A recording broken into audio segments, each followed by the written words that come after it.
Broadcasting from the business capital of the world, this is the Podcast Business News Network. We are back with the Healing Fawn. Oh, yes, we are. Serena Francini joining us here once again. Excited to have her here. She's from the Philadelphia area. It's Royersford, Pennsylvania, but she's working with people all over the world. So the Healing Fawn inner child work, she's a coach, does somatic therapy, you name it, she does it. Go to heal.me/the Healing Fawn. There's so much to her. I'll let her do her introduction. Go ahead, sweetheart. Hi, I'm so glad to be back. Thank you for having me. And I'm so glad you're feeling better Thank too. you so much. I really appreciate that. Yeah. So my all my services, all the different packages and services that I offer, inner child work, somatic therapy, nervous system regulation, you can find at heal.me/the healing fawn. I always offer like a call with a client, new client, Yeah. existing client first, because sometimes you're not sure what is the best fit for you No. as far as these services. And like we talked about last week, a lot of this is kind of just now becoming mainstream. People don't really know. They know they need the work, they just don't know where to go with it. So I'm totally here to help uh, anyone with that. So we can schedule a call and just kind of figure out what's best. Beautiful. We've talked about trauma, relationships. There's a lot today. You sent me a cool little diagram about this drama Yeah. triangle, the drama triangle. I know it's one of our discussions today, but also just to point out, you're also a nurse. Yes, yes. I've been a nurse for 15 years. So I have that like Medical medical background. background, which is so unique. Yeah, because you can see both sides of it, the Western and Eastern side of medicine in a sense, and the benefits of both. Exactly. Yeah. So a lot of what I do, and really you can look at it like the somatic approach is like a neuroscience model. So it's like the medical, like sciencey model. And then the inner child work aspects, a lot of that is more from like a holistic approach too. So it's it's all intertwined. One thing I was thinking, and this happened yesterday, I was at like a shop getting like a shake, and I was talking to the owner about my business, and we were just chatting, and they had said something about my inner, when I mentioned inner child work, her thought initially went to thinking I work with children. And Okay. it was really like this aha moment that I'm like, wow, when I say the word inner child work, like a lot of people still don't really know what that Understand. Yeah. means. Mm-hmm. And you might see that and think, oh, she works with kids. And it's just, it actually was a learning experience for me that Yeah. it really needs to be thoroughly explained, for people to really understand, because, even though my world, it's a common topic and Term term, and it's not mhm. for the general Okay. And population. by the way, as we continue the show today, if anyone has any questions, we're going to open up the phone lines 631-317-1291. That's 631-317-1291. If you have any questions as we continue, feel free to give a call in and ask anything you'd like. To start Yeah. today, you want to talk about boundaries, right? Is that the first topic on our agenda today? Could you share a little bit more about that? Yeah, yeah. So, last week we talked about awareness, which in like my model is like the first step. We have Yep. to kind of break through those molds of, denial, those old programs, and just be aware, be curious. And so once we can be curious and kind of break that awareness or break that denial, the next step is really to set boundaries. And this is for the foundation to really heal and to Okay. really see change Yep. in your life. So, and I think we touched on it a little bit last week when I was giving a little bit of my background and history with boundaries in my own personal life with my mom. Mm-hmm. And so, boundaries are so important. And the diagram that we'll talk about is really just a tool that you can use to assess your role and where boundaries. You okay? Oh, yeah, it just clicked Did my something video. click? Oh, Off. you're Yeah. like, wait, what happened? I'm like, is there an audio issue? It happens, right? Live television. Yeah. Okay, so the diagram really does help to discern like, okay, do I have anyone in my life, in my circle that I need to reevaluate boundaries? set boundaries, because you cannot really truly heal and do this inner work if you have these toxic connections that are kind of entangled with you. Got it. Got it. Did you want to share that diagram on our screen today? Is that the issue? Or No, we don't have to. I oh, can just okay, okay, explain it. Yeah. okay.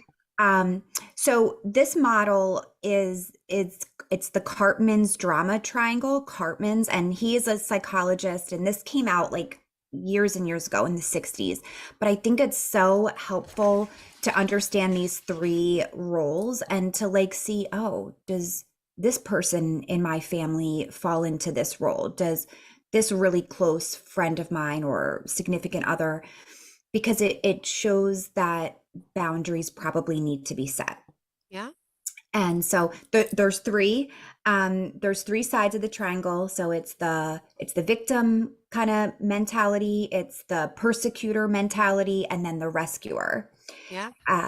So they can fall into, lots. You can switch roles, but really people kind of have a definitive kind of role. Like for me, like the rescuer was kind of where I fell a lot. And the thing that's really cool about this diagram is that all three sides are equivalently, like just as equally as that aren't healthy, if that makes sense. Yeah, So the rescuer, you don't think that that's so bad, right? Like I'm helping people, I'm that go-to person for people, but it's really, it takes the focus off of you and you're just constantly focused on other people, and hmm. it's actually very unhealthy way to be. So Well, I agree. I mean, clearly it's good to be that way, but also when we talk about the word boundaries, right?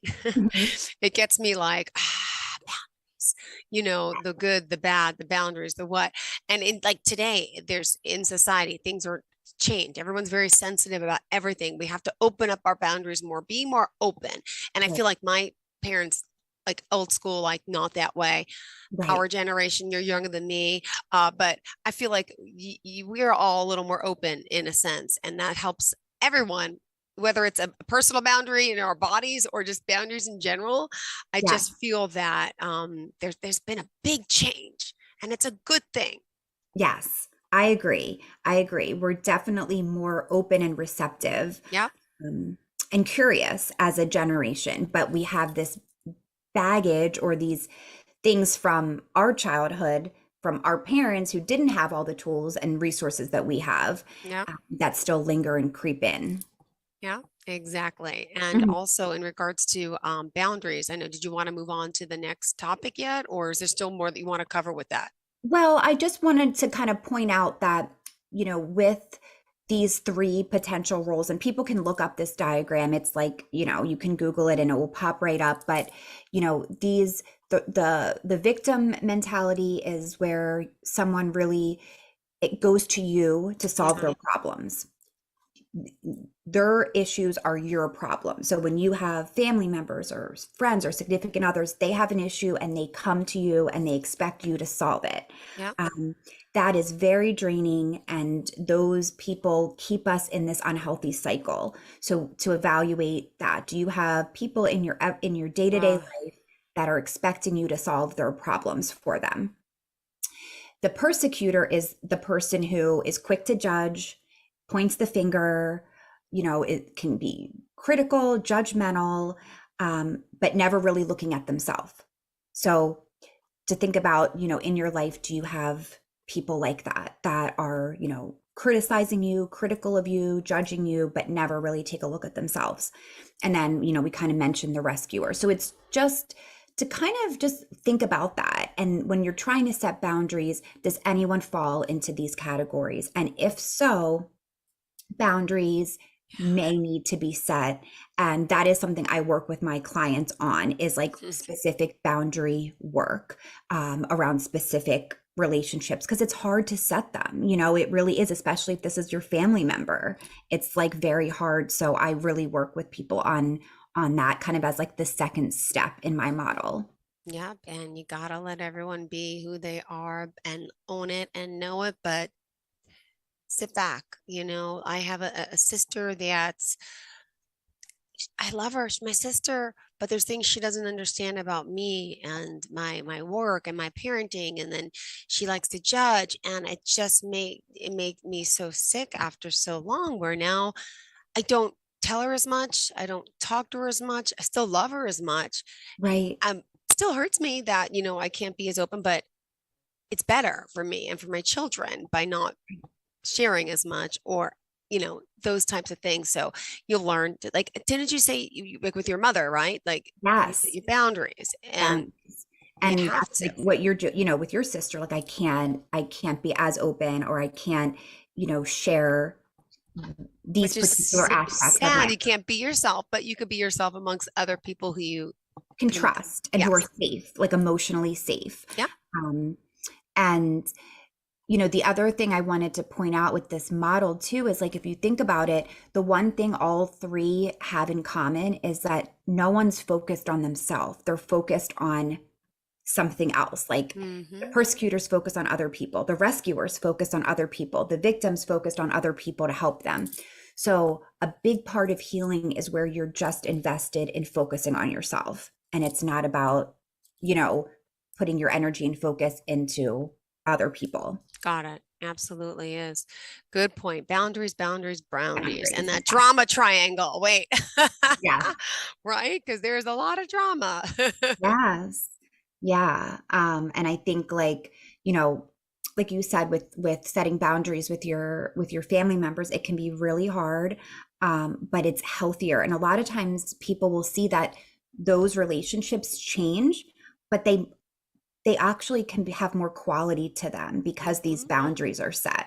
Like, I know for me with my mom, like, I actually, because of all the boundaries, I can enjoy the little bit of time I do spend with her. It's more infrequent. We don't talk as much, but that component is that has been removed has actually helped those interactions. And again, don't forget the lines are open 631-317-1291. If you have any questions. In the meantime, just remind us how we can reach out to you directly with any questions. Yeah, of course. So my website is my website's up and running, thehealingfawn.com. And that's where you can actually get to my coaching site to schedule from the Okay. website. So we've connected those two. Thank God. That was like a whole to do, but we're there with that. My direct scheduling link is at heal.me/thehealingfawn, but you can get to it now from my actual website, thehealingfawn.com. That's also where you'll see my t-shirt line with all my healing types of positive, inspirational Workbook. I mean, she's an author. She does everything. Yes. workbook, my digital downloads, everything you can find there on my website. And then on social media, the Healing TikTok. Fawn. By the way, I checked out your video. I know we're going to talk about that too. I don't know if you're Oh, ready for it yet, good. but yay. Good. Awesome. About unresolved childhood trauma, in a sense, how it affects us. Can you share a little bit about the latest TikTok video? Yeah, so I think the one that I shared with you was the one about relationships, right? How Yeah. it's like, are you Mm, thriving in every area of your life? Like, as a parent, as in your business and your career, but the one area that you're struggling with is a romantic relationship. And then it kind of switches to, did you know that, it's now showing that unresolved childhood trauma can be linked to having unsuccessful relationships as adults. And that's kind of, yeah, right. Me too. guilty. Yeah, absolutely. I own it, but it's so true. Yeah, me too. Me too. And I think it's very common, but trying to just get it out there that, like, you can have successful relationships, you can, and it's possible, and it's never too late. Yeah. But really, you just have to get in there and do some of this inner work, because it's stuck in there. And these patterns, even if, as much as we try to tell ourselves we're going to do things differently, you're going to think differently, you're going to choose differently, we're wired that way, and we have to kind of get in there, into the body, into the nervous system, and shift things in order to see real change. Beautifully said, really. Thank you so much. And by the way, on TikTok, how do we find you? What is it? It's The the Healing Healing Fawn, at Fawn the Healing Fawn. Yep. underscore. Or it's At just the Healing Fawn, no. For TikTok, there's no underscore. On Instagram, okay. it's the Healing Fawn Got it. underscore. Good, good. I was just getting confused. I Awesome. know all these little Awesome, different things. awesome. No, it's so true. So there's so much like unconscious stuff that we don't realize that is affecting our lives on a daily basis. And you say, for example, in that triangle, you say each player begins by assuming one of the three typical roles. Could we talk a little more about the three typical roles that we usually assume? Well, it's not six, it's three. I'm like, Yeah. Well, yeah. So that was like the that's victim, the the victim. persecutor, and rescuer. So those are like the three roles that you can assume, or other people in your life. So it's again just something to think about when you're starting to do this work. Do I fall into any of these, or do I have people very close to me that are falling into these? And that's where, okay, we do, yes. So let's work on setting some boundaries so we can proceed with this work, this healing work, in a way that we're going to be successful at it. Because you really can't, if you have these people close to you, you're not going to be able to thrive in your healing journey by being criticized, by being judged, by being the rescuer and saving people and the fixer. You just aren't going to be able to thrive. Guilty. I'm the rescuer, the fixer. I was the adult in my parents' relationship, trying to be the adult and take care of everyone else and try to teach them that they shouldn't be arguing, they should do this. And I became the fixer. So then I find myself in a pattern with relationships as an adult, finding men, but it's so crazy. It's so happening unconsciously because like then after years go by and you get away from it, it's like now you see it. Like, oh my gosh, here I am. I took this little rescue cat and he was adopted. He has all these issues. I want to help him, not Yeah. realizing it. Like, oh, he's angry. He's jealous. What? He's like my father. What am I thinking? Like, yeah, you just sometimes are attracted to that person who needs help to be fixed.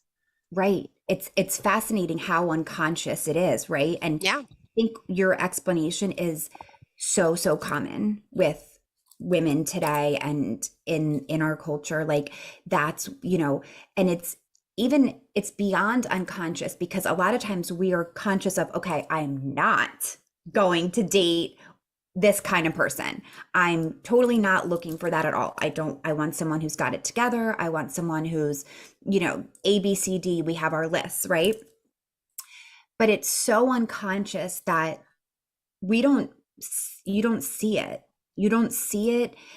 It's this like almost familiar feeling that we don't know why it feels familiar. It feels good. And Yeah.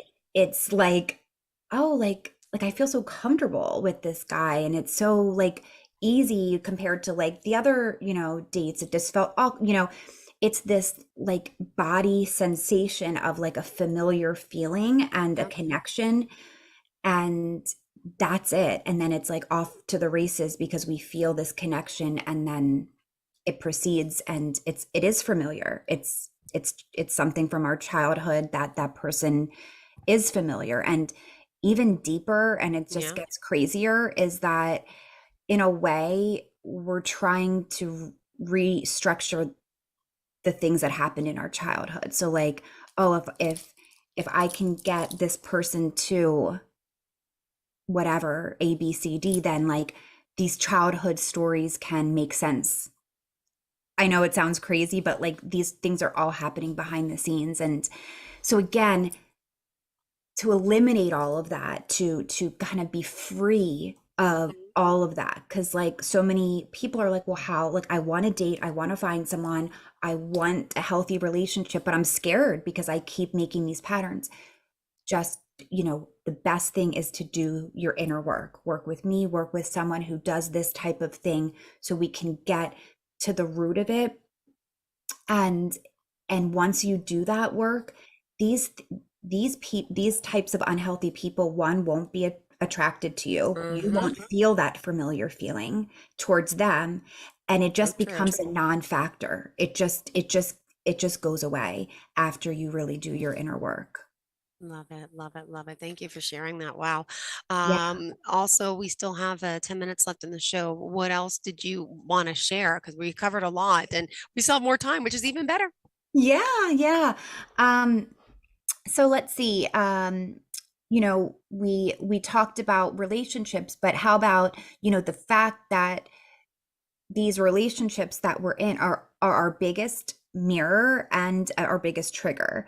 So, um, that's what relationships are for us, a mirror to see the parts of us that need work. Yeah. And um, I think that, you know, in relationships, to be able to work with each other and to be open and curious and know that we all have things that trigger us, and to be able to see, if you're in a relationship, the sides of your partner who um, might be being triggered, and to Yeah. understand why. So like one of the sessions that I do is like a couples session where we actually look at each person's role when they were a child, and kind of work through like having the partner look at their partner as like the 6, 7, or 8-year-old them, and understanding like why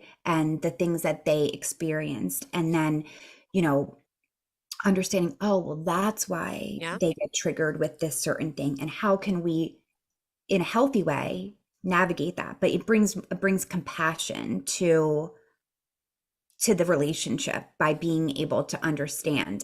But both people have to Good. be really willing to work on it. It can't be one-sided. Always. Yeah, no, absolutely. Amazing, amazing.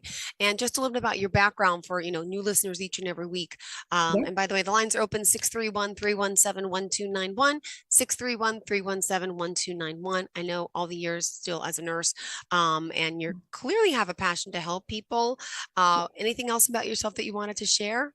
Yeah, so aside from being a nurse, having all those years of background in lots of different settings, so I am a mind body therapy practitioner. So that's where like all the somatic pieces come in. I'm also a coach, inner child and like relationship coaching, and this is really my like passion, or my Passion. like Hmm. purpose, I think becoming a nurse was like, yes, I want to help, I want to, it's a healing profession. But but once I went through my own personal, journey of healing and kind of waking up to all of these things, I saw the change it made in my life, and it was huge. And it's not easy, it doesn't happen overnight, but I saw what it did for me, and I wanted to be able to share that with others. And And we have a caller right now. Hold on. Hi, welcome to the show. You're live on the line. Who's this? How's it going? This is Alan. Hi, Ellen. It's Jill. And of course, hi. you're here today talking to our woman of many talents. I can't even describe you one word. How are you Yeah, doing? I'm doing well. Thank you guys so much for taking my question. Great. of Thank you so much. course. Please, what's the question? So I was just curious, can somatic therapy be helpful for someone who's struggling with addiction? And I'm just curious how that works. Yeah, that's an amazing question. Um, and absolutely. So, again, with the addiction piece, we really look at that, like in my world, as like a symptom, and that what's the root, and kind of follows the same model of some, childhood trauma, wounds that went unresolved, that are being stored in the nervous system. And the addiction is the coping strategy, Yeah. of not feeling dysregulated, feeling all of those kind of uncomfortable feelings, and it becomes this, again, an unhealthy pattern. But 100%, this model, inner child work and somatic therapy, Yeah. can so help with people struggling with addiction. Absolutely.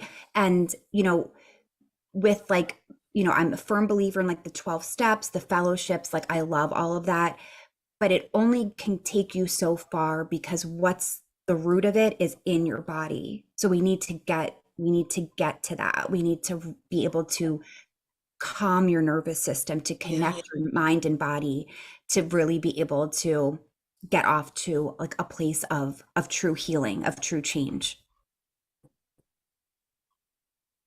Does that answer your question? Yeah, thank you so much.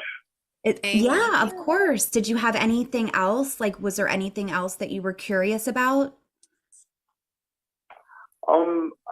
What are some strategies that you use for somatic therapy? Like, what are your methods? Cool.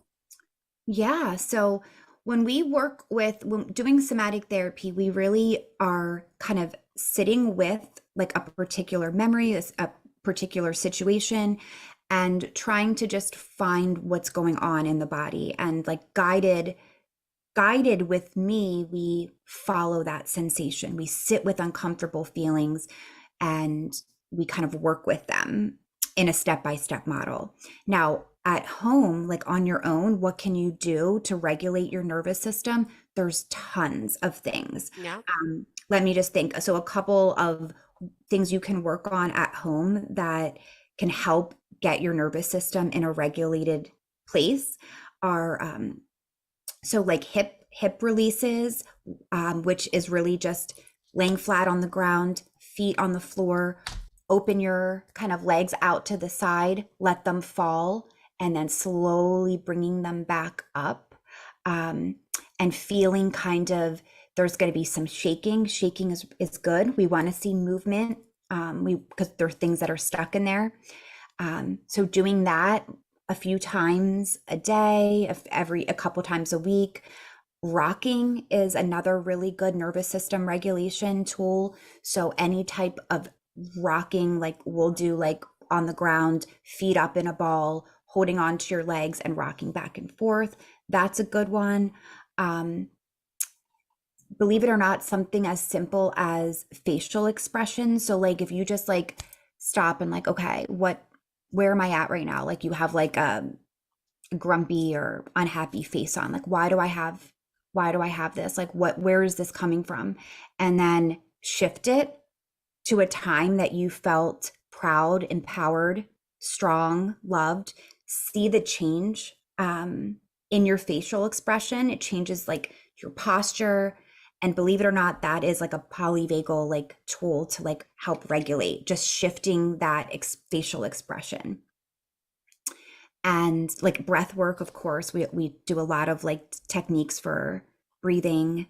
And that is the quickest way to get your nervous system to kind of regulate, is through breath work. Perfect. Thank you so much. And thank you for the call. We are out of time right now. So why don't you share with our caller, with our listeners, the best forms of contact. And thank you again for calling, sir. Yeah. Thank you so much for your question. Have a great day. All right, listen up. So tell us how we can reach out to you. Yes. www.thehealingfawn.com is my website. You can get to my links there for scheduling as well, for all my sessions, all of my coaching, and on social media, The Healing Fawn. Perfect. Simple. Perfect. And on TikTok, you got to check out that video. Absolutely. Yes. A lot of good videos there. Absolutely. Thank you so much. You have a fantastic day. And to all of our listeners and viewers, the same.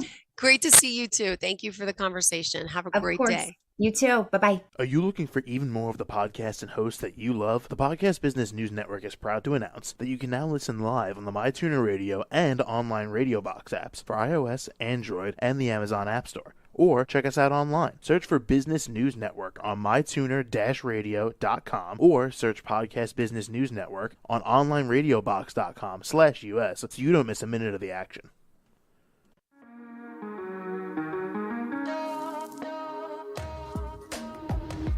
Broadcasting from the business capital of the world, this is the Podcast Business News Network. For nearly 2,000 severely injured veterans, everyday life has become filled with barriers. Day-to-day simple tasks can become pretty daunting. I have to carry my chair up 2 flights of steps or have somebody do it for me. What scares me the most is just the falling. When I'm struggling with my house, I think, to have that one great barrier just knocked down, it's crucial. Home for Our Troops is a wonderful nonprofit that builds a mortgage-free, fully adaptive, handicap-accessible house. And there's no catch. It'll be our very first home that we've ever owned. This is a game changer. This is where your life begins again. We need you to join us in completing this important mission. Please visit hfotusa.org and help build homes. and rebuild lives. Because of you, everything's going to be okay.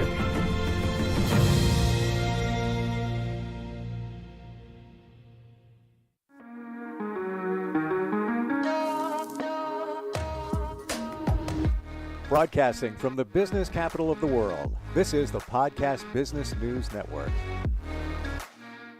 And we're back, and we've got Janice Reed with us, who is a storyteller, energy healer. She's also a psychic medium, helps a lot of people, and she's up in the woods somewhere in the mountains of, is it North Carolina? Do I have that right? Sure, send people to North Carolina. I live in Virginia, but send them to North Carolina. We like our privacy up here and our individuality. I live near a place called Independence, and it is aptly named. Mm-hmm. How interesting. I'm up here in the mountains today, and I've been thinking about what to share with people that might encourage them to contact me, because after all, I need to pay the rent. We must pay the rent. What I have is an interesting connection with spirit, with the overall consciousness on the planet, apparently. I'll make no strong claims. And I'm able to pull the information I pick up, turn it into stories so that the people that are listening are more easy to understand what I'm saying, and get it on a heart level instead of a brain level. Stories can open up places to heal, places to understand that we really can't do in text and numbers and binary code, although those are great storytelling mediums. So I wanted to share with the people. I work on a per case basis, a per session. I don't use a pocket watch or a clock on the wall to time my sessions. Generally, people are exhausted after about 45 minutes, and they hope that it's over. The information that pulls out from me from a little specific question somebody had, it can really be mind blowers, apparently. I don't answer the question, I answer the spirit, because that's where I work from. That place of spirit where we're all connected. Everybody is my cousin. Every creature, my cousin, everything, rock, plant, we're all cousins. We were all created from the first original blast of whatever it was. Consciousness, a dream theory, an imagination of some great God in the sky. We all started off with the same equipment, and then one became this person, one became that cow, this became a rock, that became a tree. And we divided up into different sorts of consciousnesses, some fast, some slow. I'm a little slower, but we're all working still with the same equipment that we started off being made with. We forget that because I look like me and I don't look like you. But that's really where it ends, where our differences end. Inside this skin, we're all the same, pretty much. Whether we'd like it or not, or admit to it or not, we're all cousins. I have had extraordinary experiences while I'm in this skin live here that have opened up, rewired my brain, so to say, that allow me to pick up information and turn it into a good story that holds a person's attention long enough for them to get the answer of their question out. I talk to dead people to do this because I don't see for myself. I refuse to recognize this great hard clashing door shuts when one person is breathing and then they stop. For me, I refuse to fully acknowledge that life and death is a one size fits all, and that's it.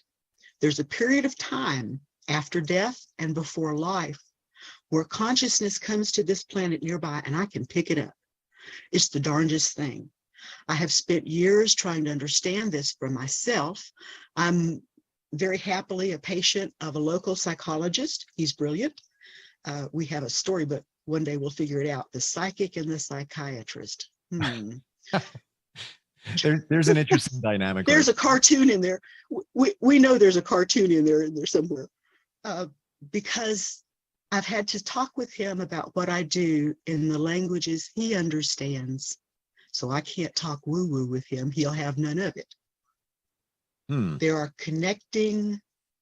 connections between the living and the dead that simply exist. Our free will, our imagination, causes us to think that when someone dies, that's it. They've gone to heaven, or they've just disappeared, or whatever happens next, but they are no longer available in this life space for us. Some people would argue with that because their mama has come back and made a message to them, or their aunt or uncle have shown up at the dinner table unexpected. It happens. I have one good story I want to tell you about that I had a witness to. I've had so many interesting experiences with out-of-body consciousnesses that I have tried to keep my storytelling about them to the stories that had witnesses, because spirit gets wild. You can't believe part of it. My aunt passed away. She was one of 9 kids, including the one that Grandpa adopted off the street. These was in the early 1930s. There was no food, not a lot unless you grew it. There were 2 beds in the house. Mom and Dad and the littlest kid slept in one, and everybody else slept in the other one. I come from what they call dirt farmers on the coast of Georgia. Life was close together. Everybody knew everybody's business. And the story was that when everybody snored, they took turns. That if you walked up to the house, only one person would be snoring at the time, because they tried to make room for everybody, apparently. But one of them, my aunt, she passed away after 2 of her siblings had already passed away. So my family, my mother and I are sitting next to each other at the funeral home, and they're doing her service, and she's laying in her casket, and she's in her beautiful blue suit, and I'm thinking how beautiful she is, when suddenly her eldest sister, Spirit, walked in. With her was another sister. These 2 ladies walked up to the casket and looked in. It was comical. I looked over, and my mother's eyes were glued to the casket. She was not blinking. So I looked back to see what she was looking at. And the conversation took place. They were laughing at my aunt who was in the box. Look who dressed you. We know who dressed you. You wouldn't have worn that in daytime. You know that. And she sat up in her coffin and she said, how dare you interrupt my funeral? This is my funeral. You had your own. Now get out of here. And she bade them to go away. And what they did was they came over and they sat down next to us with the other people. I'm watching all of this. And when she was happy that they had left her casket, she laid back down, put her hands back over her chest, and resumed being dead. My mother's jaw had dropped open. When the funeral stopped, everything was over, and we were in the car going out to the cemetery.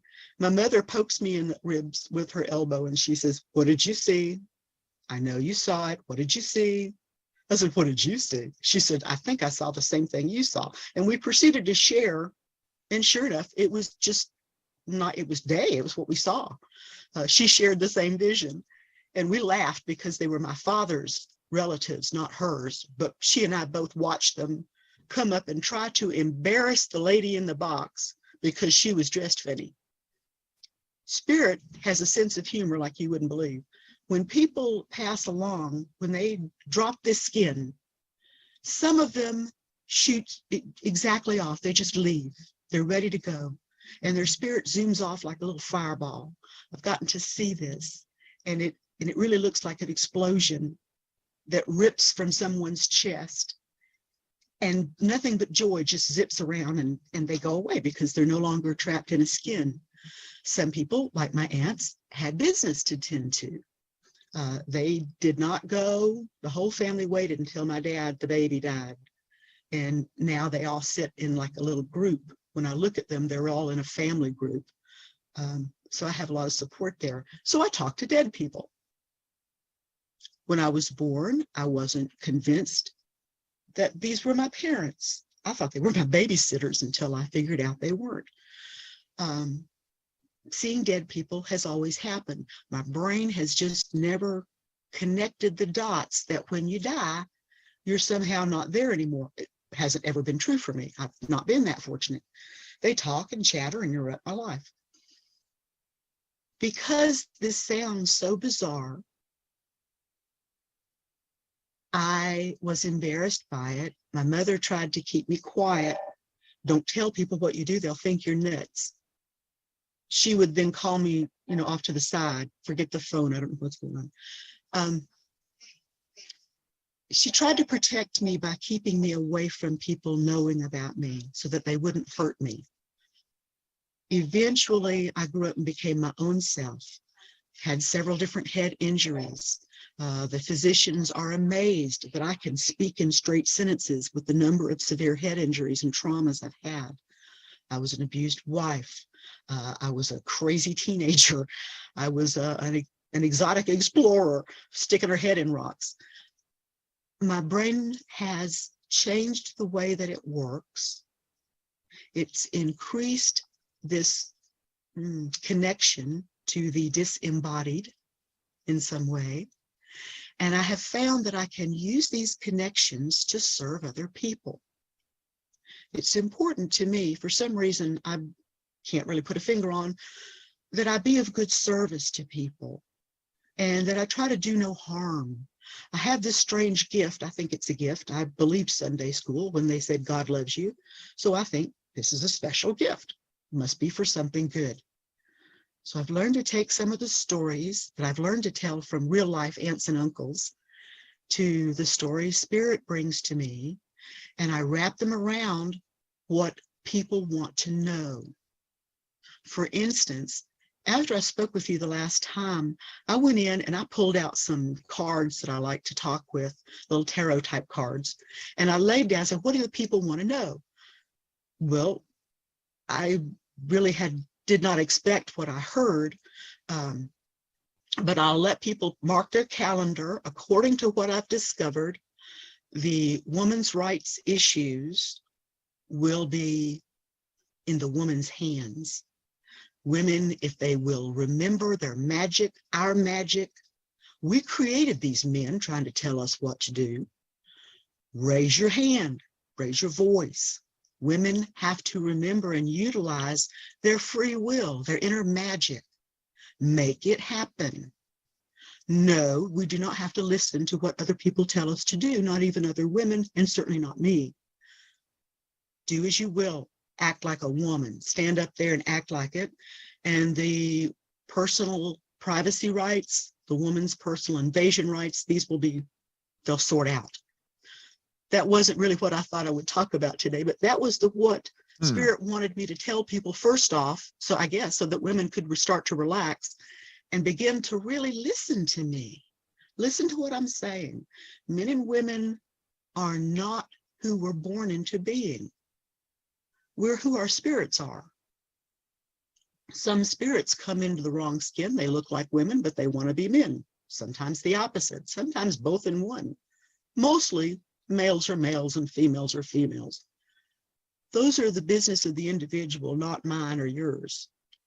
But we all come in and we learn things, to share things. If we don't consider those people that have learned all this stuff and then passed when we're asking for answers, we're losing a great source of a resource. I like to ask dead people for help. So I did that today again this morning. What should we talk about? And they wanted me to tell you how I do, what it is that I do, and how I can do it for you. I connect with people who are not in skins. I call them people. This is probably a shortcoming on my part. I simply don't have a better word. Consciousness might be a better word, but that can get confusing. So I call everybody a person. Whether or not they are in a skin, that's a momentary thing. For me, whether a person is alive or no longer breathing doesn't seem to make a great difference if I try to contact them. What does make a difference is whether or not they want to be contacted. That's what I do. With that said, People Janice, I find what ask you me. do, it's interesting because when you're connected to spirit, it turns into a story where some others might just give you the information and that's it. Have a good day. You have a story to tell because we all Where's have a the story. fun in that? Yeah, exactly. Mhm. We all have a story, and you get to that story by way of spirit. And I just want to throw out here, if you ever have anything on me, I'm an open book. Feel free. Don't hold anything back. I'm good with it. So it was you that wanted to know about the abortion problem, huh? Okay. That No, no wasn't me. judgment. No judgment. Wrong spirit. Wrong spirit. I don't do politics. I don't have a political spirit Oh, floating around out there. Yeah. yeah, really, really. I mean, I don't think this is political. I think this is spiritual. I think it's women and men have been tricked into thinking it's political, but it's not. It isn't. We are made in the image of God. We are made. That's how it first read. Not you or me, but we. We are made in the image of God. So God is made of different parts. So is my car. So am I. Why wouldn't God be? So there's male and there's female. There's rumors that once upon a time there were androgynous people who simply recreated themselves by I have no idea how they did it.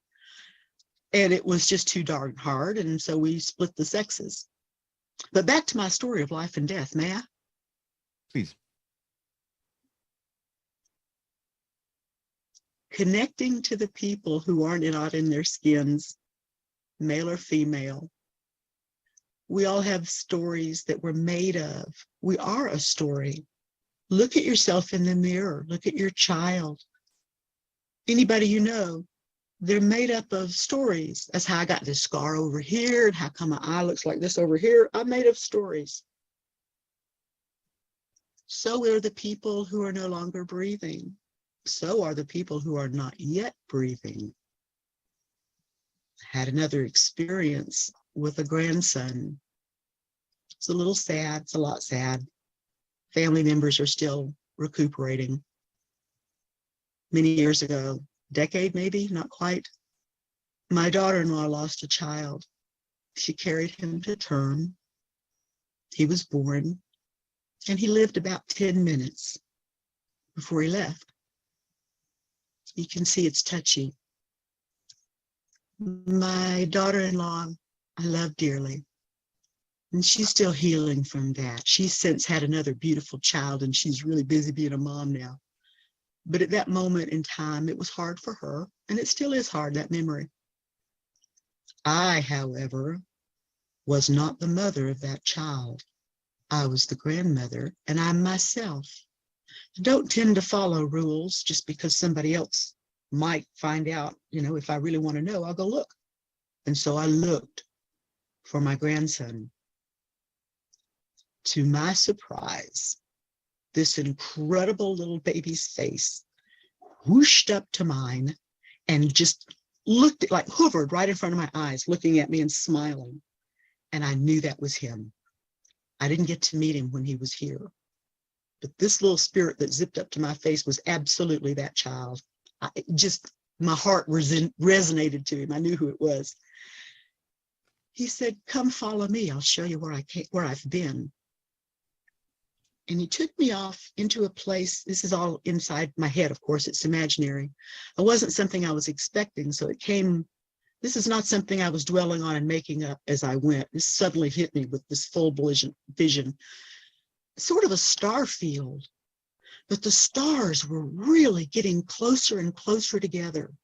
So that at some point in the universe where all the stars look like they're scattered, there's one place, maybe Hubble will find it, that these little specks of light are very, very close together. And it's a birthing area. It's where the spirits are just before they birth to a body, wherever they're going to be birthed at. I suspect it may be more than just planet Earth, because this is way out there. I had no idea anything like this could ever exist. But my grandson took me there so that I'd know he was safe and having a good time. He'll be back. These are this access to the place before birth, this access to the place just afterwards. It soothed me so many times. It's helped me continue and understand things, because I'll stand there and knock until they answer that door. Dad burn it. They said knock and the door will be open. I'm gonna knock on it and bang on it. And a couple of other psychics have said God has asked me to calm down because sometimes I get pushy, because I believe this stuff. Maybe it's true, or maybe I'm just crazy, but my psychologist thinks I'm sane. So I have that for me. We can check. I visit these places. I talk to these things. Yes, I am not completely insane. I've got it on the record. Well, you know, every time it really bothered me that when I say to somebody, I'm normal, people will always say, what's normal? Is there a normal? But I do have a question. Yeah, that was Abby. Her name was Abby. So do you continually get spirit reaching out to you? Like when you talk about your grandson, was it just a one-off time that you had a connection with him after his passing, or does that happen from time to time? Time to time, I get notified or touched by someone that wants contact with me. I'm an open channel for that. If spirit wants me to contact someone, somebody taps me, and I know that. But yeah, it's a constant. It's an everyday thing. It's moment to moment. It's here. My grandson, for that moment, he was in a position that he could contact me. I feel, as we're talking about him, I can feel him here around me. He's a big guy now. He's going to be somebody much different. But he is sort of like in a butterfly stage. I don't know how else to put it for planetary people, but it's sort of like a butterfly. When they go into a cocoon, they completely dissolve. And then they reform into a butterfly. But the first worm, that just completely dissolves. It's not a continuation. It's a dissolution and a beginning inside that cocoon.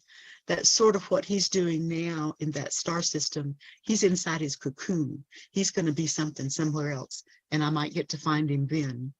But it's to our best advantage, his and mine, mostly his, that I leave him alone and don't poke the cocoon. When he wants to contact me, he will. And you don't have a reason to reach out to him anyway, you know, unless maybe a family member is asking.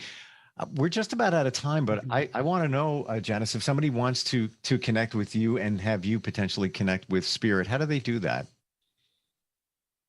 Oh, send me an email.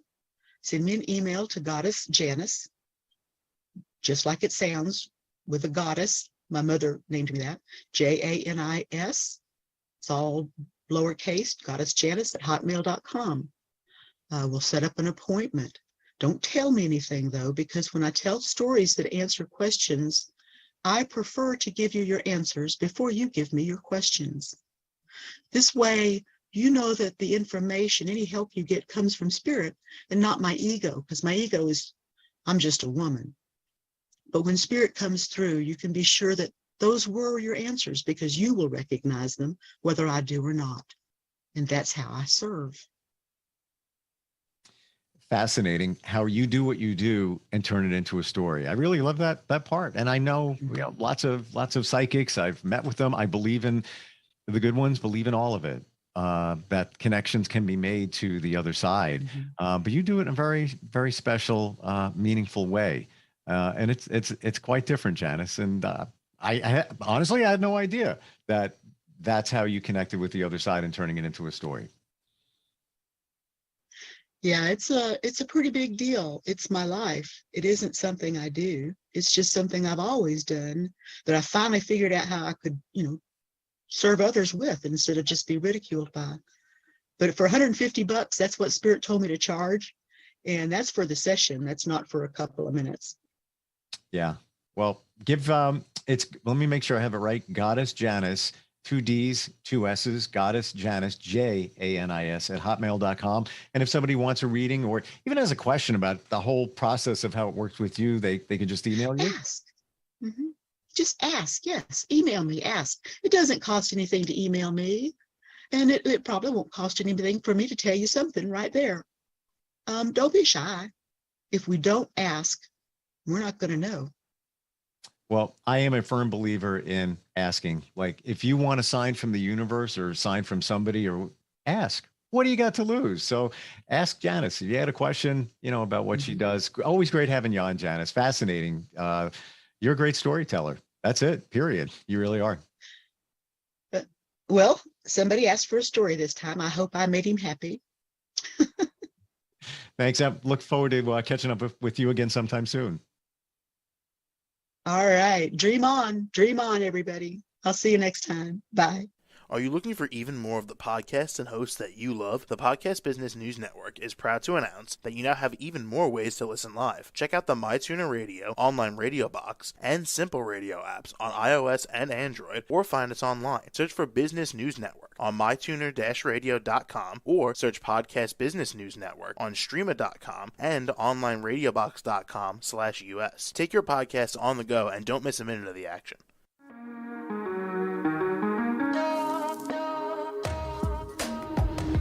Broadcasting from the business capital of the world, this is the Podcast Business News Network. For nearly 2,000 severely injured veterans, everyday life has become filled with barriers. Day-to-day simple tasks can become pretty daunting. I have to carry my chair up 2 flights of steps or have somebody do it for me. What scares me the most is just the falling. When I'm struggling with my house, I think, to have that one great barrier just knocked down, it's crucial. Home for Our Troops is a wonderful nonprofit that builds a mortgage-free, fully adaptive, handicap-accessible house. And there's no catch. It'll be our very first home that we've ever owned. This is a game changer. This is where your life begins again. We need you to join us in completing this important mission. Please visit hfotusa.org and help build homes and rebuild lives. Because of you, everything's going to be okay.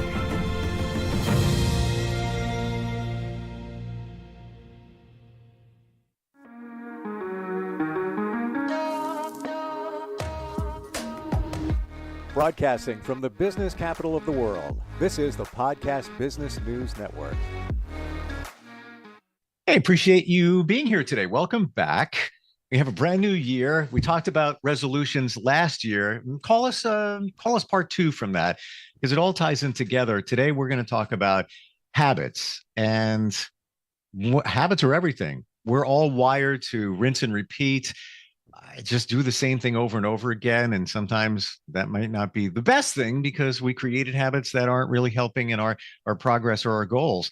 And she can help us all with that. She is a fantastic person and dealing in many different modalities to reprogram your mind, if you will. Dr. Cecilia Cervantes is here from My Quantum.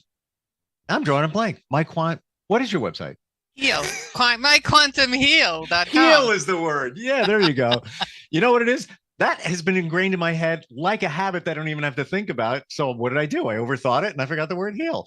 Well, anyway, welcome. How you doing, Cecilia? I'm doing great. Thank you so much. Yeah, this is the next big step that we want to take, because we talked about goals last week, and goals are outcomes, but habits are the action that we need to take to get to our goals. So this is the next logical step, as you said. When it comes to habits, I guess we should look at it 2 different ways: breaking the habit to create a healthier you or outcome, or creating those habits. Where do you want to start with that? Well, let's talk about what habits actually are. Sure. Habits are automatic behavior. We have habits for everything we do. In NLP, we call habits strategies, and we have strategies, we have habits for everything, from getting up in the morning, to brushing our teeth, to, we do it automatically. We don't really think about it. We just get up and then we go and we do with everything that we do. We have a strategy and a habit for most things that we do in life. We don't really think about it, but it's there, for driving, for, getting to work, for doing a certain job. It becomes automatic. You just do it. And so over time, researchers have looked at this. What is it that creates a habit? Let's break it down. And they studied it, and they realized that, there is a science or a neurology to the habit. You have a cue that causes you to do a routine and gets you a certain reward, a sense of satisfaction or whatever. And if you do those routines enough, eventually you do it automatically without thinking. And so you don't have to think about it, you just do it. And that's what you want with your good habits. But that's also what happens with your bad habits. And so in order to change your bad habits, you have to figure out, well, what do I need to do to get rid of that bad habit? You have to change the routine. You can have the same cue, you can have the same reward, but you change the routine. So you disrupt that routine and you change it. So now you can effectively install a new, better habit. Would you say that all habits, no matter what, have that reward at the end, no matter what it is? Yeah, no matter what it is, because what happens with the cue is that it starts to increase a craving inside of you. You think about something triggers you. You think about that thing, right?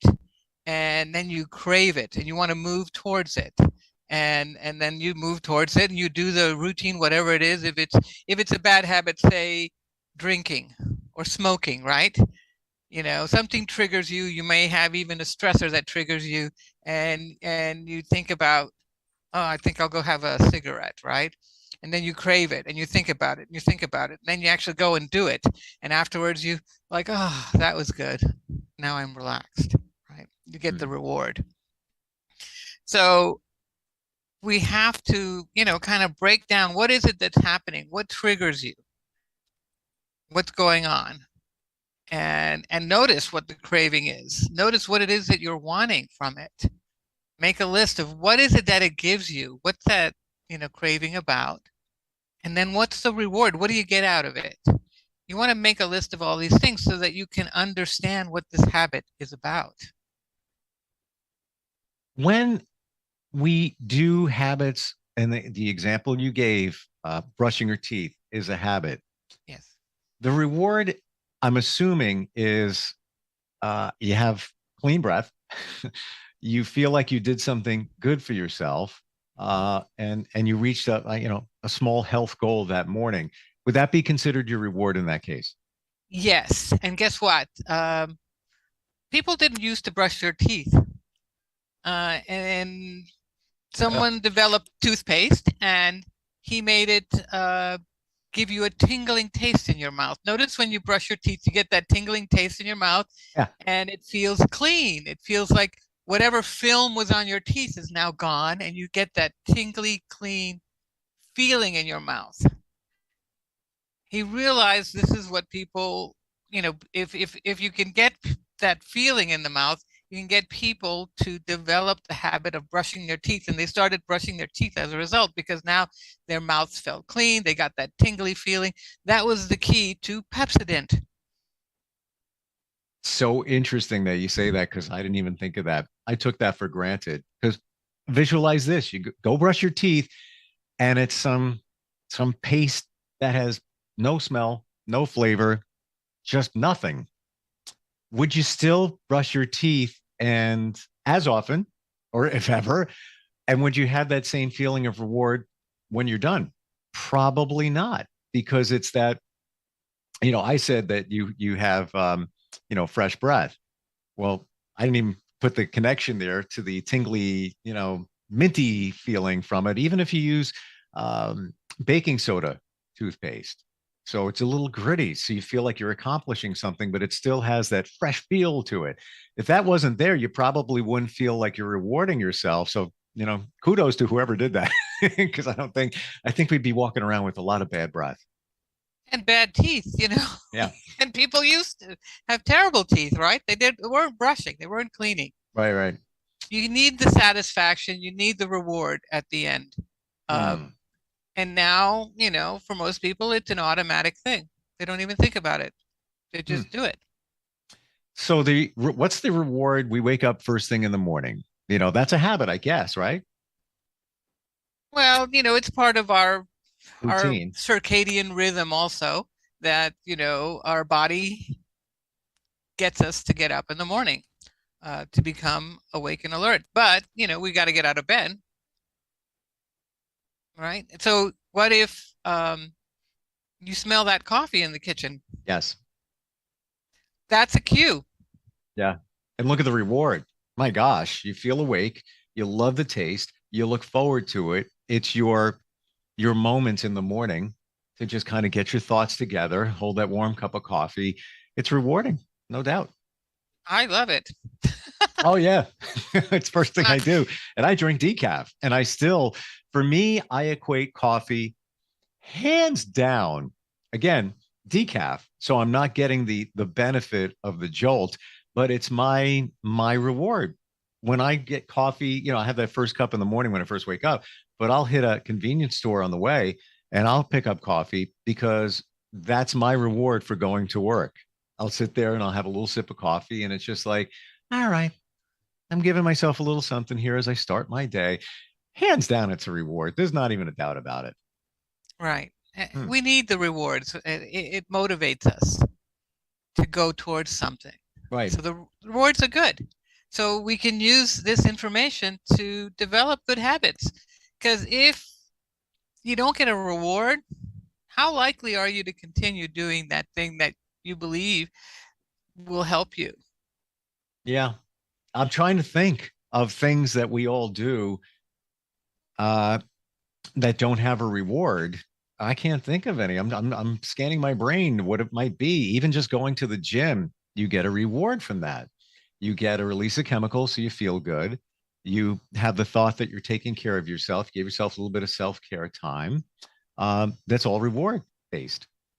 Right. You get those endorphins going and those feel good chemicals in your body, and that keeps you coming back. Is a routine the same thing as a habit? A routine leads to a habit because a routine is intentional and you're thinking about it and you are rehearsing and doing it. Once it becomes automatic, it's a habit. Okay. So a routine will lead to a habit. A routine takes a little bit of work, and that's how you want to start doing good habits, or getting to the point where you develop a good habit, is by intentionally doing a routine again and again and again. And that's why they say, commit to doing it for 30 days or more, at least 30 days, because you get into that routine again and again, and your body gets used to it. At some point, the goal is for that habit to become, for that routine to become automatic. And at that point, it is a habit.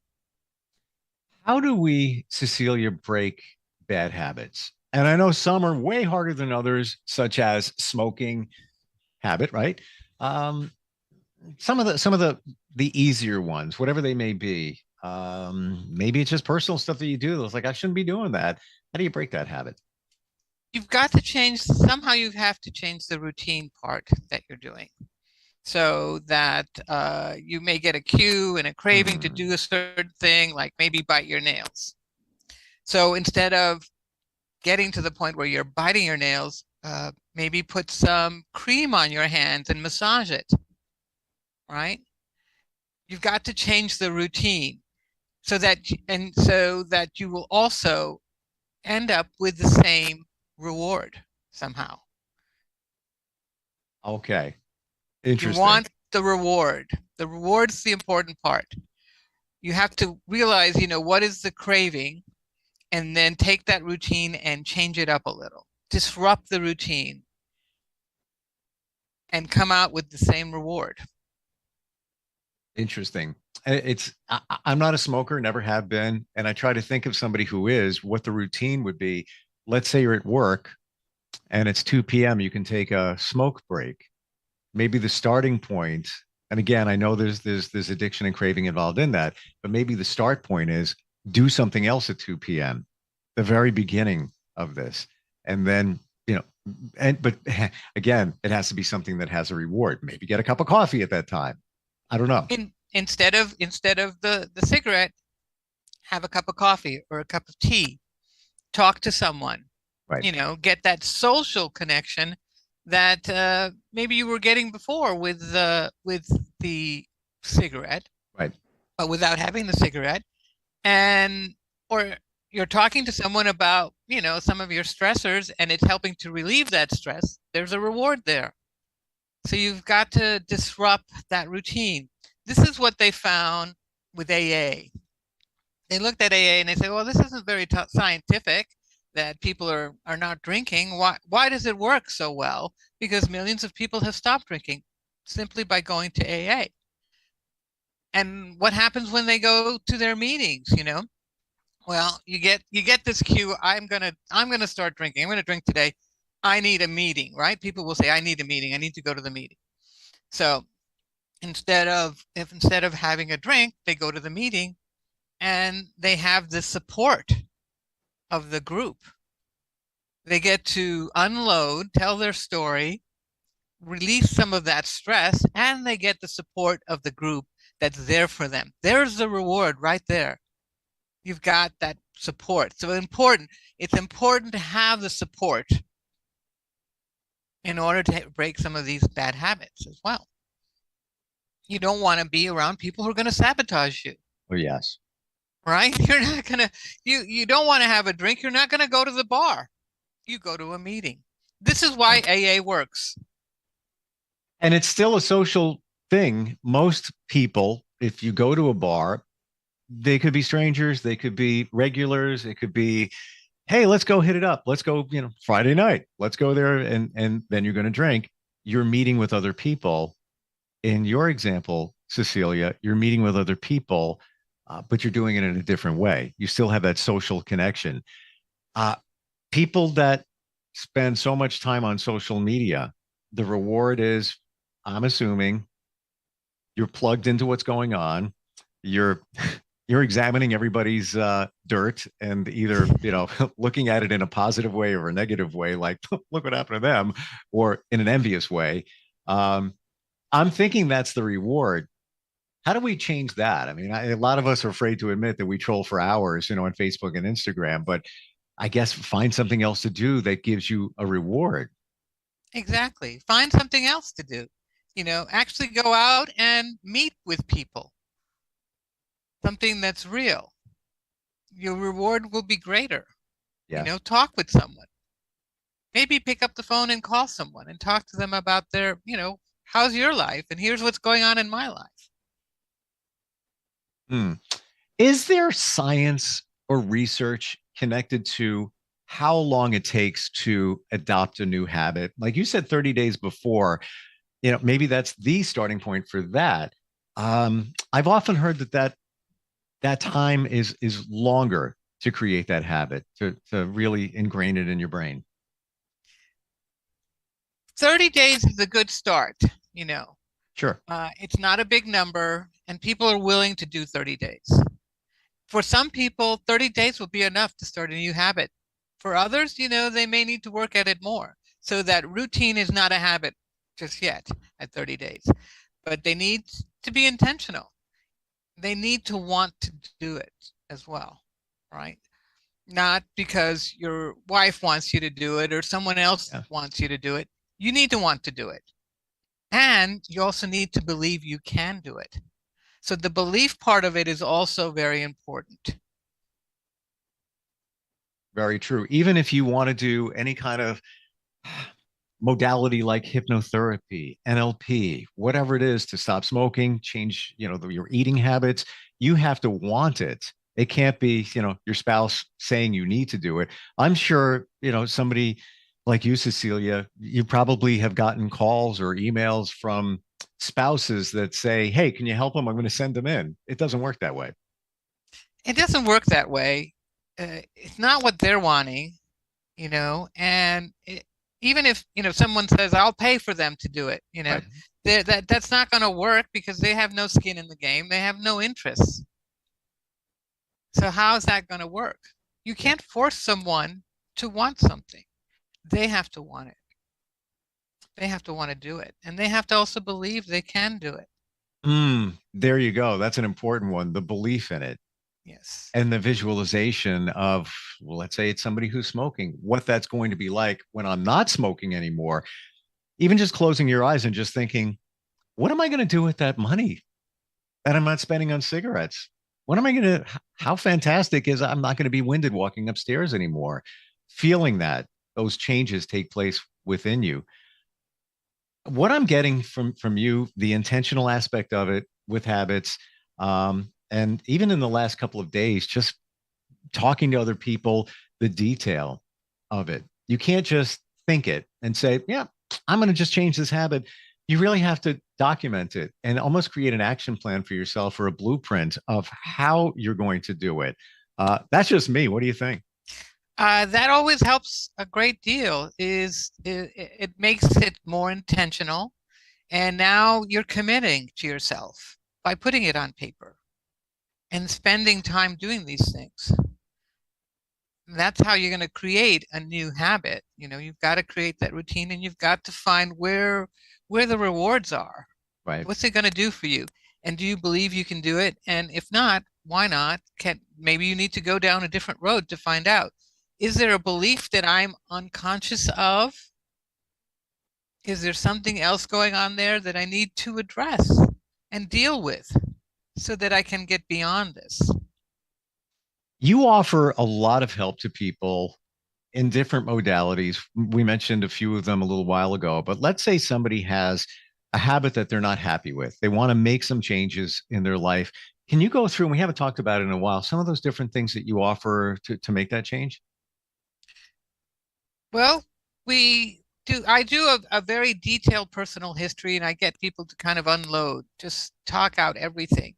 And I watch what they say. I write down every word they say because it's in their words. They're going to tell me what they believe with the words that they use. And I can figure out, is there a limiting belief that's keeping them from getting to where they want to go? Is there a negative emotion that keeps cropping up?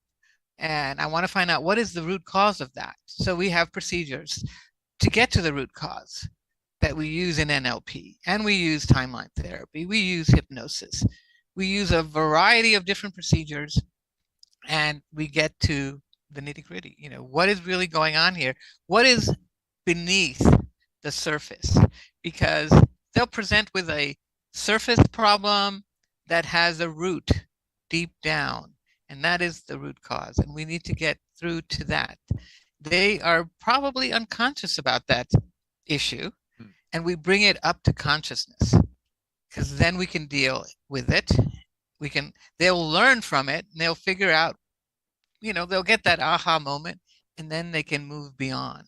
And then we support it with other things, with keeping them intentional, developing goals, making action plans, doing hypnosis to support it as well. All these techniques will help. You mentioned timeline therapy. We haven't talked about that.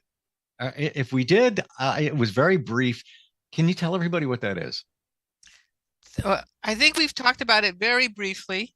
Timeline therapy was developed by Tad James, and it is actually going into your timeline, your timeline from, going way back to when you were born, all the way into the present, and you can even go into your timeline into the future and insert goals into your future. So we do timeline therapy to figure out what the root cause is. We take you back in time doing this procedure, which requires kind of like a light hypnosis, light relaxation. And we find the cause. We find the root cause. We get the learnings, and we're able to move from it. But, the procedure is a little more involved than that, but that's essentially what we're doing. We're getting the root cause, we're unearthing it, we're bringing it up to consciousness. So what we're doing is we're doing a conscious, unconscious integration. There's lots of things that we keep in our subconscious mind or unconscious mind, keep it deep down, kind of protected until we're ready to deal with it. So now we bring it up into consciousness and we deal with it, get the learnings and move on. They're able to move on at that point because they know, oh, that was the purpose of what, that thing that occurred to me. And now that I've learned from it, I can now move on. The aha moment. The aha moment. When it clicks. So what's the difference, Cecilia, between timeline therapy and hypnotherapy? I know you said there's a little bit of hypnotherapy in there. Would you say that timeline therapy is hypnotherapy on steroids in some regard? Timeline therapy is you're in a light state of hypnosis because you are answering questions, you're talking back. In hypnosis, there are different levels of hypnosis, and you can go into very deep hypnosis and you might not be able to respond to questions. But in hypnosis, we are getting you into a very relaxed state, and you're also very suggestible in that state. And then we're installing your desires, what you want to change, how you want to change it. We're installing things in you, and you won't change anything if it goes against your beliefs. So you're not going to do anything that, we're not going to make you do things that you wouldn't naturally do on your own. You can't force people to do things that goes against their grain, their beliefs. Yeah, super important that we say that because so many people have a block even from hypnotherapy thinking that, oh, it's mind control. Somebody's going to take over my mind and make me, give up my credit card numbers, my social security number. If you don't want to give those up, you're not giving those up. And I'm only bringing that up because you said different levels of hypnotherapy. Don't want somebody, I did it. I love it. Take me back anytime. I'm happy to go.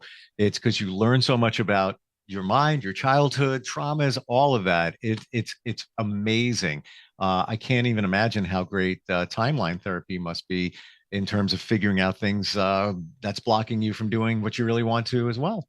Right. And we do, we have specific procedures that we follow. There's certain timeline therapy techniques that we can use for people who've had traumas, and there's others that we wouldn't use for people who have traumas. We're not trying to get you to put you back in that same place when you were traumatized. We don't want you to relive it. So we don't get you to relive it, Right. We get you to observe and then learn from it. So we have to do the right procedure for the right, Sure. purpose, for the right thing that we're doing. And so that's why you want someone who's truly trained in timeline therapy and not someone who, makes up their own technique and calls it timeline therapy. Gotcha. That has happened. Oh, I don't doubt it. Yes. Maybe it's somebody who is a hypnotherapist or somebody that just got certified and then figures, all right, you know what? Within my practice, let me open this up a little bit more and offer, my version of it. You want the genuine goods, and that's what you offer at myquantumheal.com. Cecilia, we're just about out of time. Just great talk today. And I'll be honest with you, before we even got into it, I'm like, how are we going to do 30 minutes talking about habits? We could keep going. We could keep going. There's a lot more. I know. A lot more. Yeah. So maybe we'll circle back at some point. I will say this, though. After what we just talked about a little while ago in habits, I just had lunch. I'm going to go brush my teeth again. Get that tingly feeling in your mouth. Yes. Good habit. Thanks again for being with us. And I look forward next time we get a chance to talk. Great time. Thank you so much. Thank you, Cecilia. myquantumheal.com. Are you looking for even more of the podcasts and hosts that you love? The Podcast Business News Network is proud to announce that you now have even more ways to listen live. Check out the MyTuner Radio, online radio box, and Simple Radio apps on iOS and Android, or find us online. Search for Business News Network on mytuner-radio.com, or search Podcast Business News Network on streama.com and onlineradiobox.com/US. Take your podcast on the go and don't miss a minute of the action.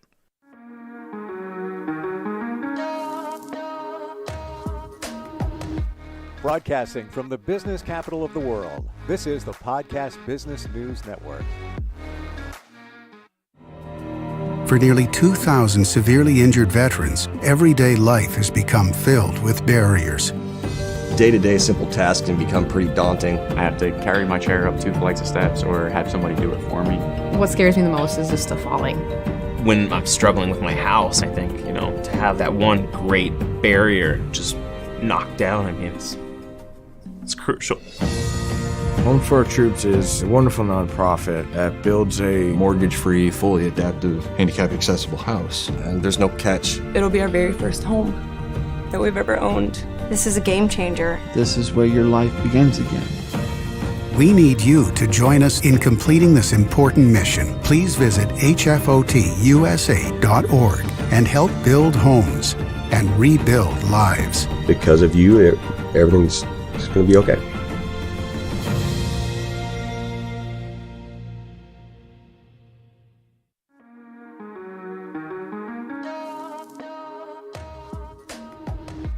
Broadcasting from the business capital of the world, this is the Podcast Business News Network. All about readingsbyjudy.com. It's Judie. Judy Burrows is her name. She is super talented, super intuitive, and she's here again today with us, joining us live. How you doing? I'm doing great. I get so humbled every time I get on with you. I'm like, oh, God. No, you are. Oh, gosh. And there's just so many ways to introduce you. I can't do them all. You, mom, grandma, right? Most important wife. Then you got the intuitiveness, the empathness, the psychicness, the mediumness, the healer, the spiritual. There's just so much to you. So cleansings, you name it. She does everything. I don't know how she has time to even be with us today. So it's an honor for her to be with us on the show. Seriously. Please, in your own words, introduce yourself a little bit about what you do. And by the way, we're going to open up the phone lines again today, right? We're doing live readings. Right. 631-317-1291, 631-317-1291. But just give us 2 minutes. Let's chat first. And then I'm going to mute that for now. Go ahead. So tell us a little bit about yourself. Hi, everybody. I'm Judy Burrows, Readings by Judy, JUDIE.com. I'm just me, actually.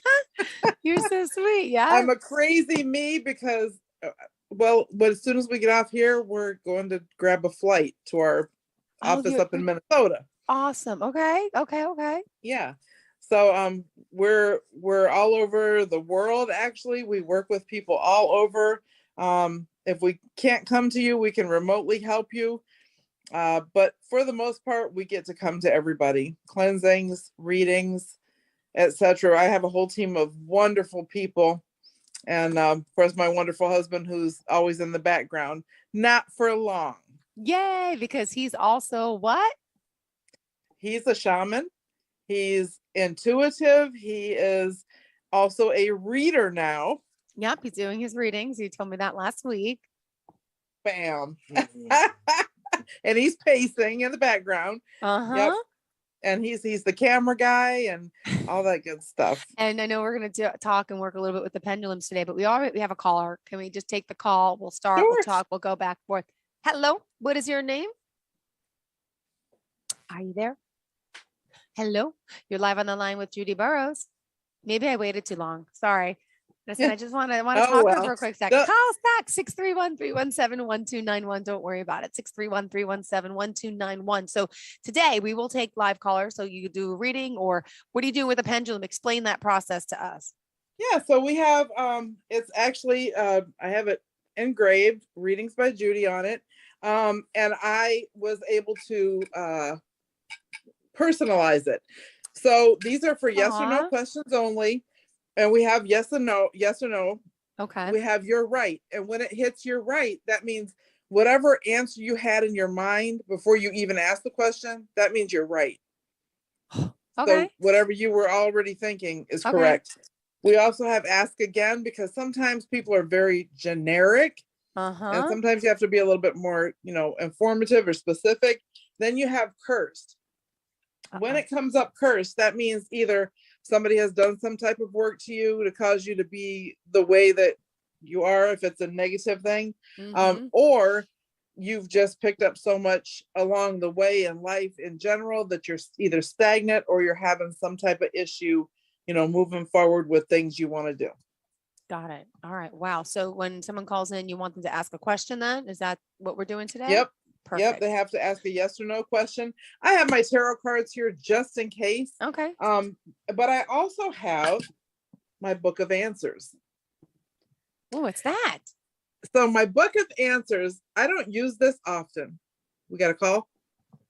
I'm coughing. I'm sorry. I wanted to mute it while I cough for you. I apologize. See, Jill can pull off being beautiful even if she's sick. Please, I don't feel beautiful. I'm so foggy, but thank you. You don't, when you're sick, you don't feel like yourself. Anything. And I have my son's birthday today. I'm trying to make a cake. I'm trying to finish, and I'm gonna have some company and I just don't feel. I'm out of it. I'm out of me. Yeah. I don't like it. But okay, good. Back to the book. Go ahead. Nope. Aw. So the book of answers, just for instance, when somebody asks for an answer out of here, they'll ask they don't even ask a question. I'm thinking of the pendulum. So what I'll do is I'll say, whatever you're thinking of, just say you. For you. We'll focus on your home life. Okay. There's thousands of answers in here, just very generic, simple things, but it hones into whatever part you need to. Just again, another one, don't overdo it. I mean, like Jill. yeah. Okay, that was for me. Yeah. There's so many different things in this book. Like it's insane, and it's pretty cool. But like I said, I don't use it often. I mean, I have so many different tools. Hello. So hello. You're live on the line with Judy. Hello. Hi. What's your name? Hello. What's your name? My name is Tarisha Taylor. Do you want to ask Judy a question? Yes. All right. Go ahead. Go for it. You're live on the line.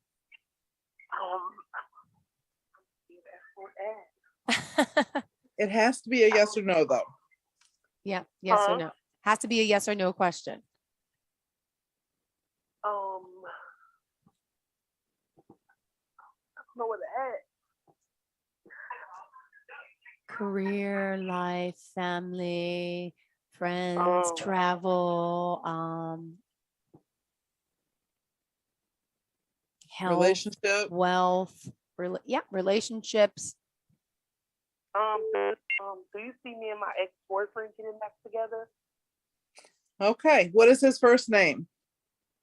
Rashad Larry. Okay, let's see. And it's a swinging. Oh. I'm so infatuated with this thing. It says ask again. So that's right now, Spirit does not want to answer that question. I think there's things to work through. That's what I think. Sound good? Makes sense? Things to work through? Ma'am. All right, perfect. Yes, thank you so much for the call. We appreciate it. Okay. Thank you. I feel like you know what you just reminded me of? Okay, when I was little, I had that magic 8-ball. The 8-ball. I had one too. Turn it over. Ask again. I'm like, no. Oh, hold on. We got a call. Hi, welcome to the show. Live on the line with Judy. What's your question? Yes, I would like to know, am I going to be incarcerated? Okay. What is your first name? Yolanda. Is Yolanda going to be incarcerated? Let's see.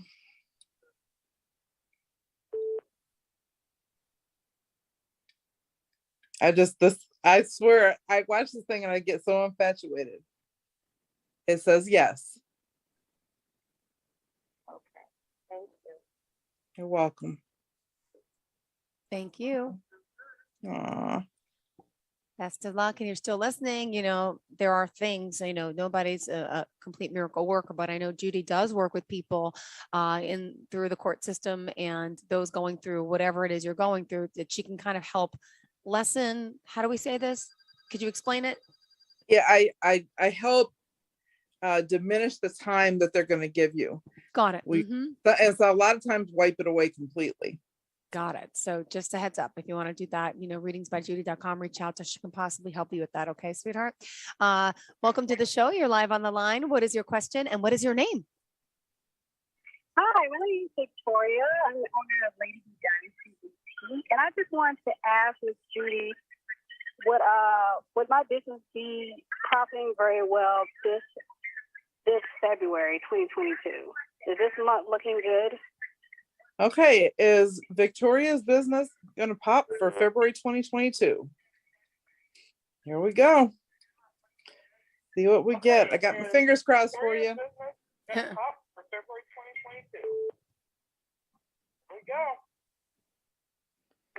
Whatever you think, you are correct. If you think it's going to pop, then it is. Did you hear that? It says you're right. You're right. Whatever you think, you are correct. If you think All right. it's going to pop, then it is. Awesome. So stay positive and keep pushing. Exactly. Thank That's you so correct. much. Thank you. All right. Bye-bye, hon. Awesome. Wow. All right. 631-317-1291. Judy. Hello. You're live on the line. What's your name? And of course, we need your question as well. Judy's here waiting. Hi, Judy. This is Ashley Williams. Hello. Hi, and I just want to get me a reading for the year. Well, we're doing yes or no questions today with the pendulum. I'm sorry, I can't hear. It's Oh, breaking she's up. doing just yes or no questions with the pendulum today. So do you have a question that could, looking for an answer, yes or no? Yes. Should I accept my boyfriend back? Should Ashley accept her boyfriend back? Let's see. Here we go. I already know what I feel, but I'm waiting to see what this says. Okay. This shows you're right. Whatever you feel, you have to go with that. But once again, and same feeling I'm getting, there's a lot on his end. I feel like there's a lot of work that needs to be done. Okay. I'm just a host here, but I'm going to say no. I don't know anything except, oh my God, that's what I'm feeling. I don't know if that's good or not. We all love our loves, but if you're not together, something clearly went wrong. So it's probably going to happen again unless things really get fixed. And the chance of them really getting fixed are never really that good. And I'm the relationship expert, but this is always what happens with me. So just a heads up, be careful. As much as you love him, miss him, trust me, you would get over him. I know that's right, Jill. Sounds great. Thank you. You're welcome. Bye. Readings by Jill. Welcome to the show. No. You're hired.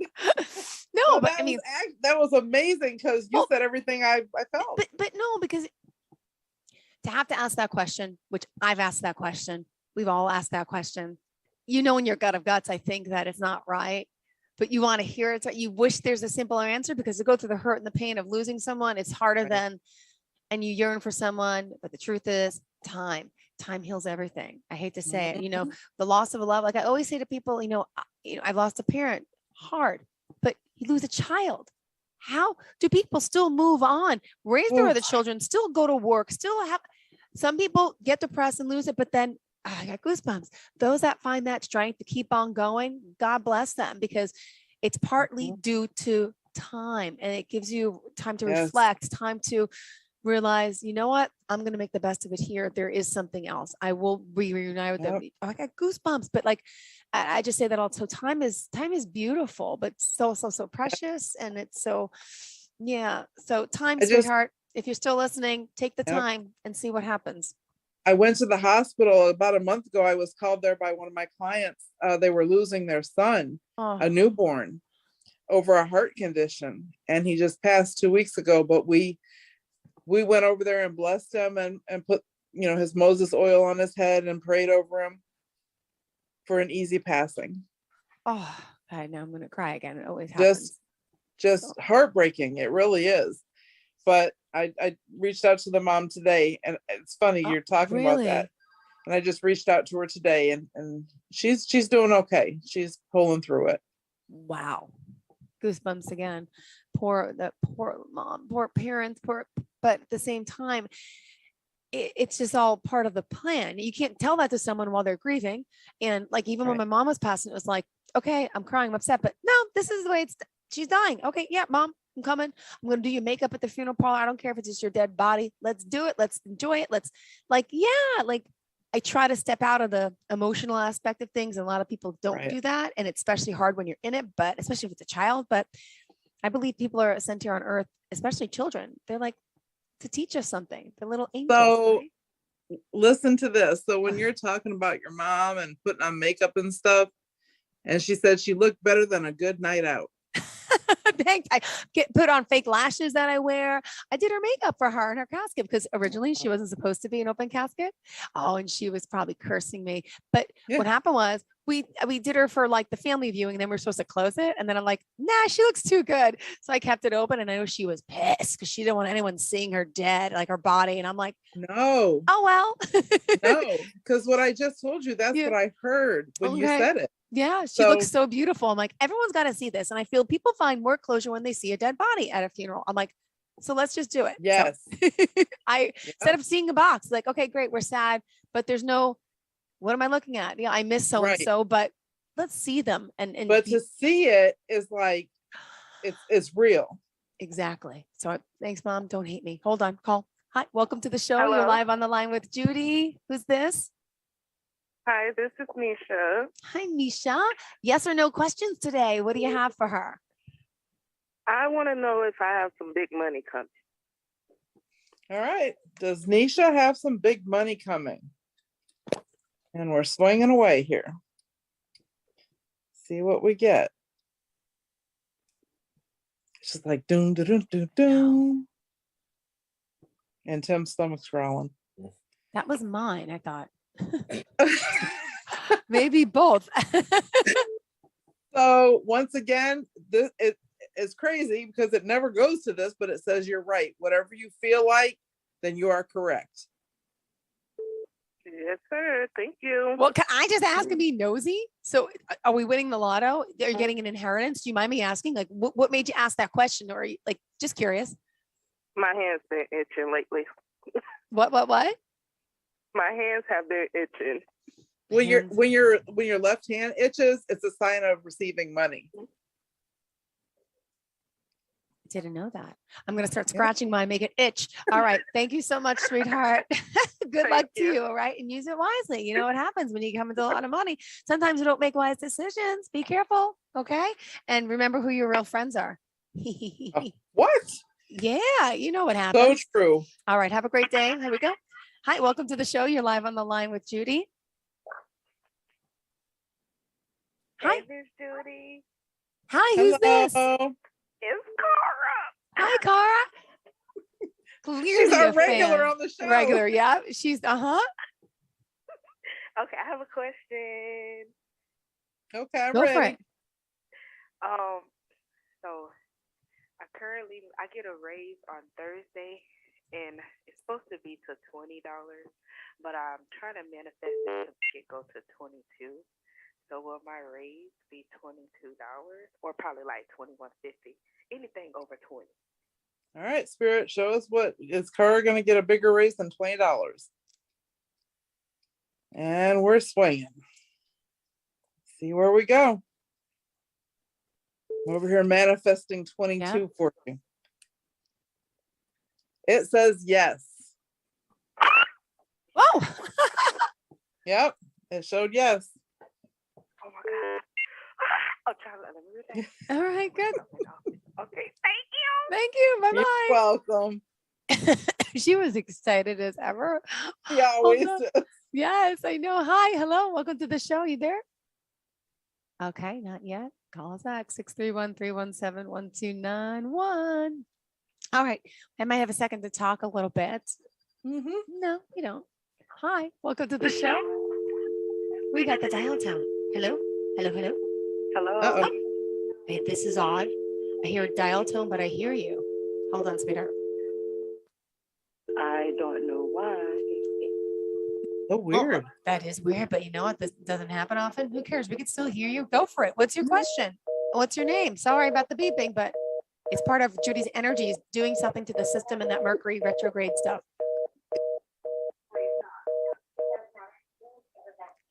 What's your name? Do you have a question? Yes or no question? Hello? Hi, what's your name and do you have a yes or no question?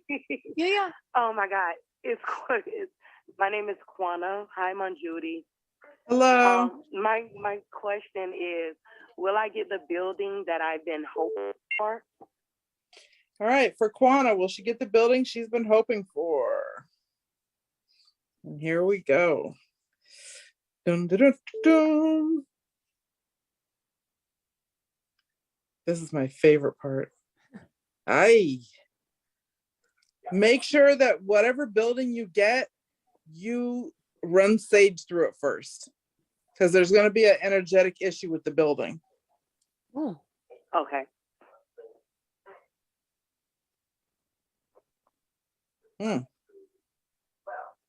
Like that house last night.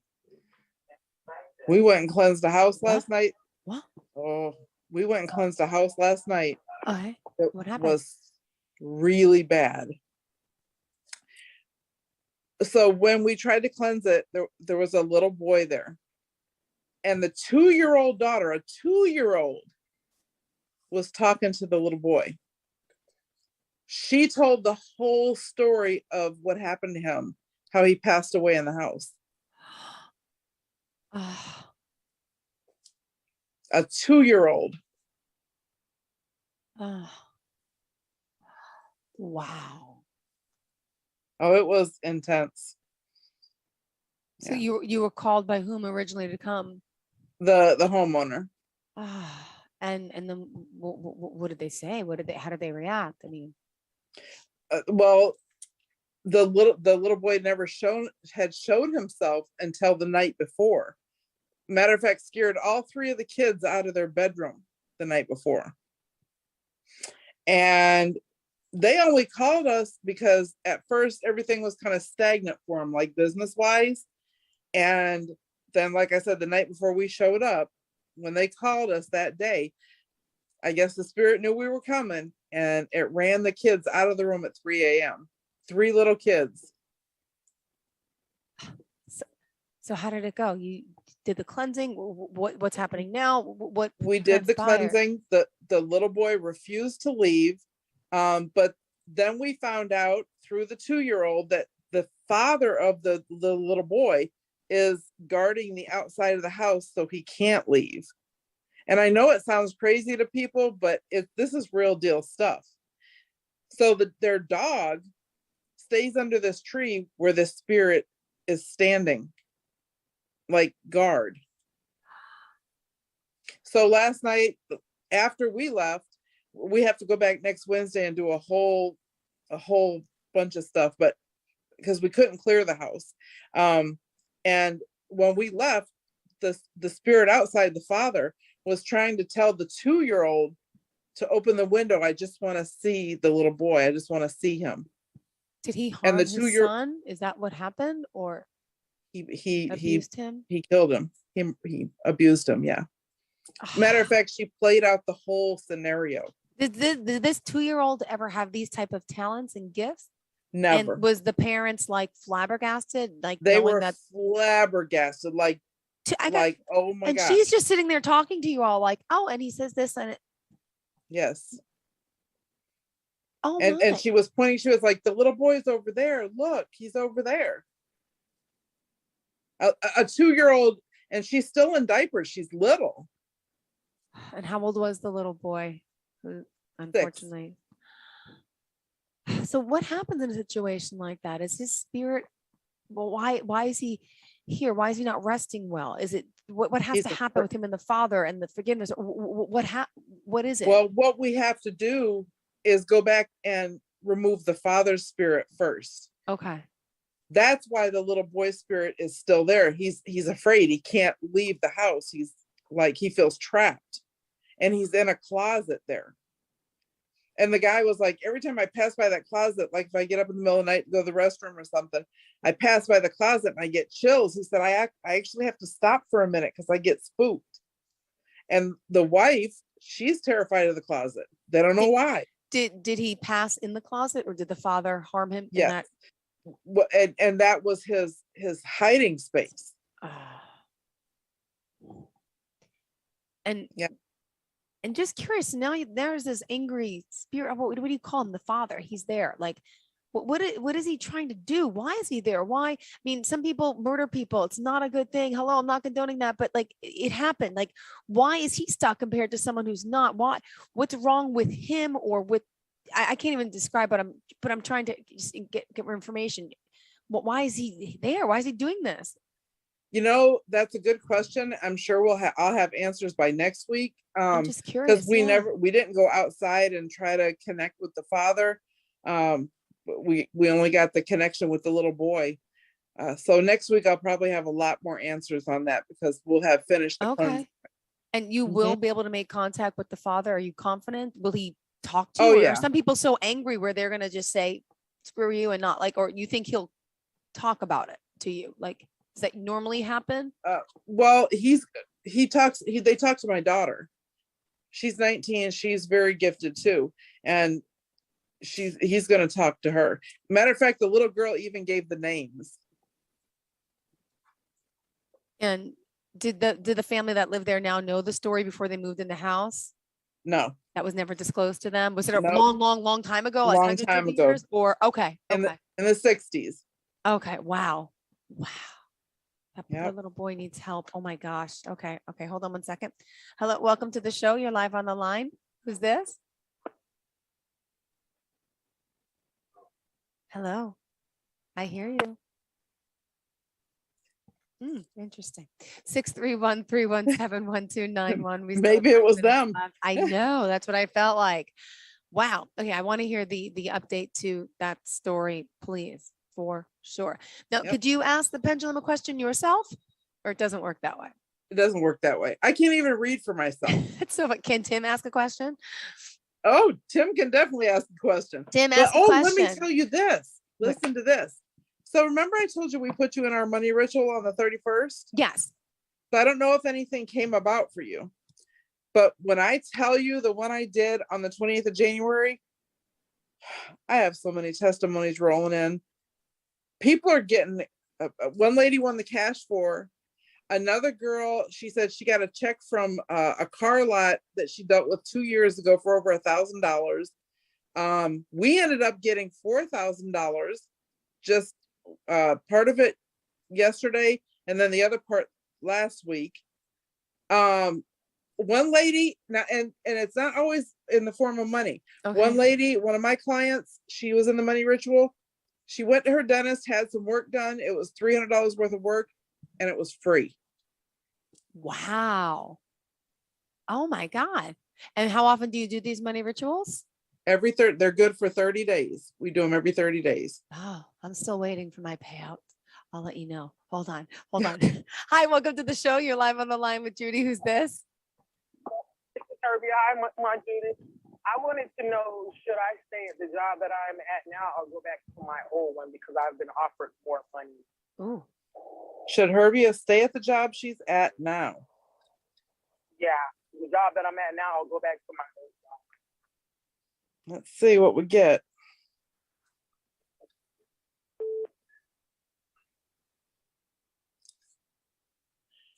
It's showing me you have to do what you think is the right thing. Whatever your first instinct is, go with that. Okay.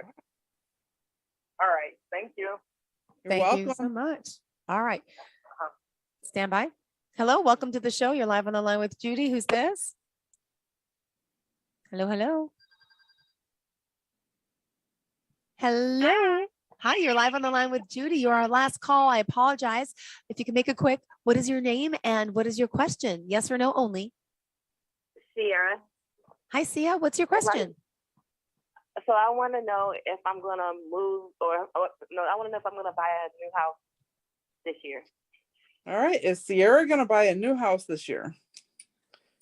And there we go. We're swinging.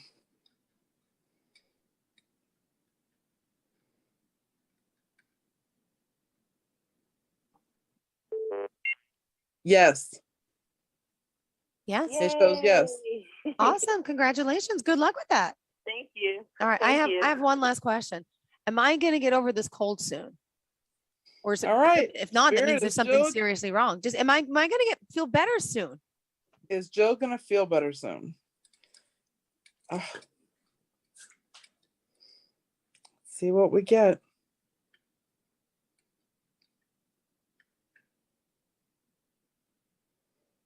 Wow, Spirit doesn't want to show you. Yeah, I think I need to see To a me, doctor. I was just getting ready to say, I feel like it's something deeper. I feel like you should go see a doctor. But I do want to send you that Mullen tea. All right. Thank you so much. Sorry, we have to go though. You know my number. You know my email. We'll talk. Judy Burrs, how do we get in touch with you? Readings by Judy, JUDIE.com. Facebook, Twitter, Instagram, Snapchat, TikTok, same thing. Readings by Judy, JUDIE. Thank you so much, sweetheart. Have a great day. Thank All you. right.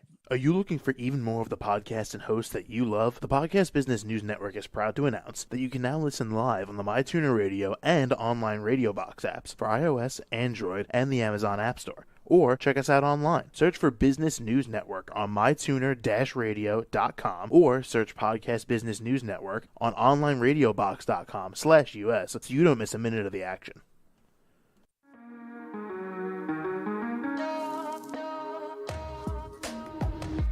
Broadcasting from the business capital of the world, this is the Podcast Business News Network.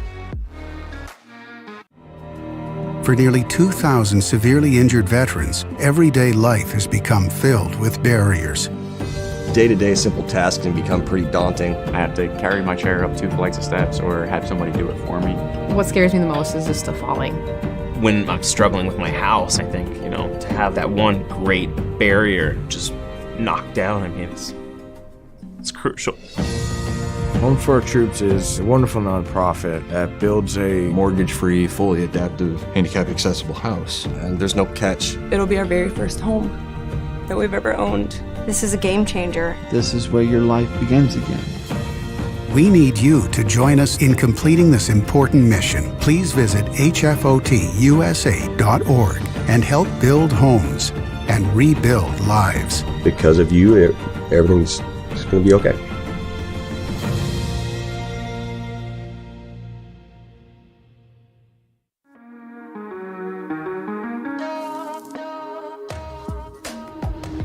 Broadcasting from the business capital of the world, this is the Podcast Business News Network. It happens from time to time where we sometimes have that aha moment where the light bulb goes off and you're like, that's what's going on there. Well, that can very much happen when you're searching for a reason why you don't do something or you do something or something is holding you back. And to find that aha moment, many of us turn to hypnotherapy. And I can tell you, I had the aha moment. And she is a clinical hypnotherapist, very effective at what she does in helping people find their aha moment. Becky Waters joins us again from the Center for Inner Wellness. Welcome back, Becky. How you doing? Hi, Steve. I'm doing great. Thank you. Yeah, it's good to have you back here. Let's talk about a client that had one of those aha moments where they realized, oh, that's why I do what I do, or that's why I'm not doing what I think I should be doing, and I'm blocking something from happening and blocking myself from being happy and joyful. Yeah, I've actually had several of those clients this year so far, and they've just had some incredible aha moments. Sometimes someone has actually said to them, look, this is the reason why you're having trouble in relationships. And he's like, I really had to look at that, and I do see the patterns. And, we had been talking about it over and over, and it's, but sometimes you just have to hear it in the right words, and to really kind of make it click as you're doing this work anyway, which makes you more aware. And so he really had to look at it, and when we talked, he was in that place of, kind of self-condemnation, of feeling bad about himself. And, this is the way I am. Oh gosh, oh no. And, and trying to, and as we talked, was trying to turn that around. It's like, look, this person gave you an amazing gift. They said it point blank, this is what's going on. And now what are you going to do with it? Use that to, how do you want to be different? Now that you see that pattern, becoming more aware of it and noticing, the thought patterns that bring it about, the behaviors, and to begin to start changing the habit. So can you take us through the progression of that? So somebody came to you, had hypnotherapy.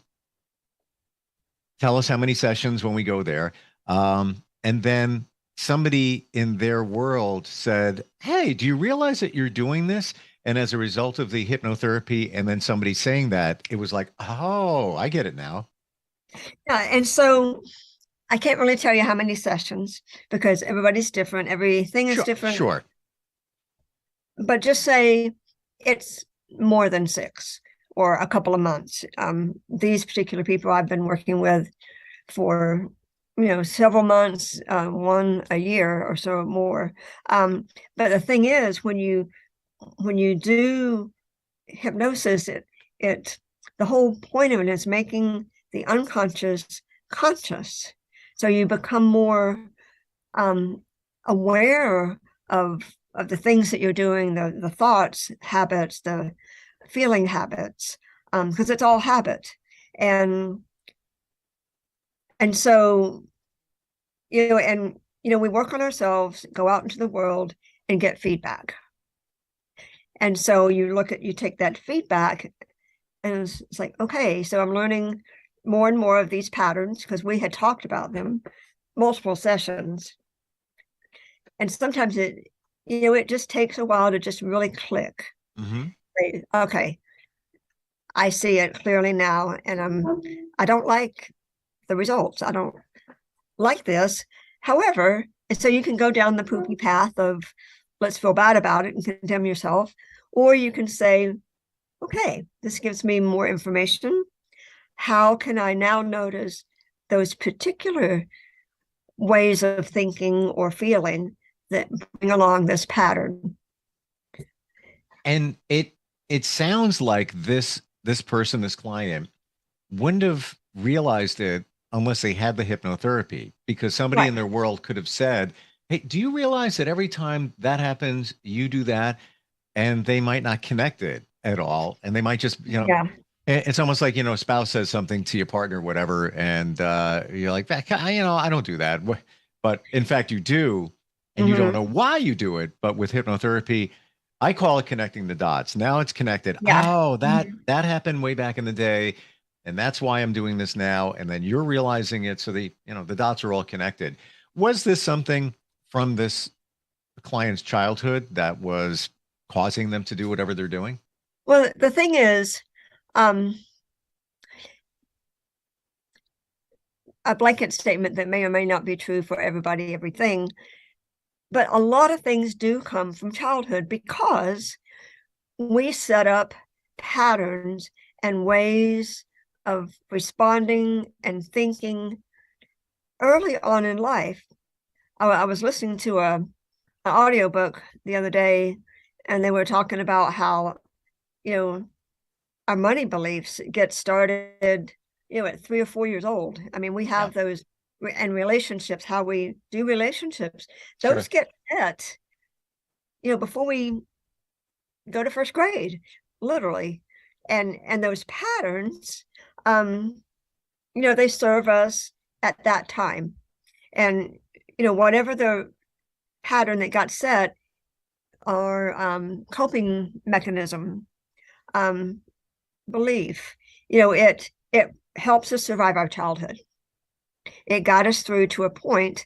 And so as adults, when we realize, this thinking, this habit, this way of responding to the world is not working for me anymore, then it's really about updating the software, changing the beliefs, changing the habits, changing the responses.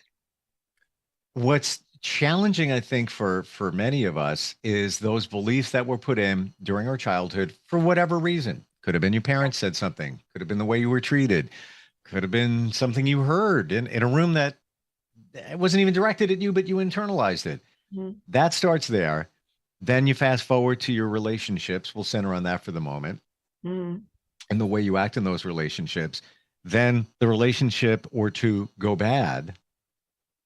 as a potential result of the way you internalize something, and relationships go both ways, but you sought that person out because of that stuff in the past. Now you're dealing with the stuff in the past, the stuff in the more recent past, could be even a trauma, divorce because of this. And it all, it's a web. Like there's a lot of things to unpack but hypnotherapy is something that definitely can do it. Right. Because hypnotherapy gets to the subconscious, directly to the subconscious. And that's where all those habits and behaviors and old beliefs that we've consciously forgotten about, that's where they all reside. And we, I've said this over and over, that we live the life our subconscious mind believes in. And that's so true. Yeah. How about some examples of, and it's all anonymous, but a client that had a limiting belief and how that affected their life now and how hypnotherapy helped them? I've been working with a woman, many years, over and over, or along and along. Like many clients, we work together, and then they come back later when something comes up, which is how life is, and working on again, organizational ways we respond to life, and taking care of ourselves. A lot of times we're our own worst enemy, because we'll take care of others or do for them, but we won't do for ourselves. And again, that's kind of how we grew up, how we learned to do things. So how did it affect her? Like the way she was brought up, or something that she dealt with affected her? It sounded like you said organizational or disorganization in her life. Yeah. Wow. Being able to let things go. We all have the room that's a storage room, or the drawer, a junk drawer, or just a whole bunch of stuff that just piles up, and it takes energy to go through that. But then there's also emotional attachments, or whatever you grew up believing about those things, and it's hard to let them go. It's much easier just to shut the door and go on. And so through looking at those old beliefs, how our parents were, how she, just different things, and setting some plans. A lot of times it's just, we have all these ideas in our mind, and we just need somebody to help us focus and logically look at what needs to be done, and then what's the resistance about doing those things that we all know need to do, but just looking at the resistance about it. I have a fascination about what happens in people's childhoods and how it regulates them or charts their course today. What was the belief that she had from her childhood? Did you get to that? Did that ever come up, during the sessions? It may or may have. I don't remember exactly what it was. Yeah, I'm just trying to look at it, from a different perspective as to what caused her to not let go of things. Did she, what was her upbringing? Challenging and economically, and it was like, we don't throw things away. Maybe abandonment, attached to objects. I'm always curious about how that all goes together. Yeah, and everybody's different. Yeah, sure. It can be anything. You grow up when you're not.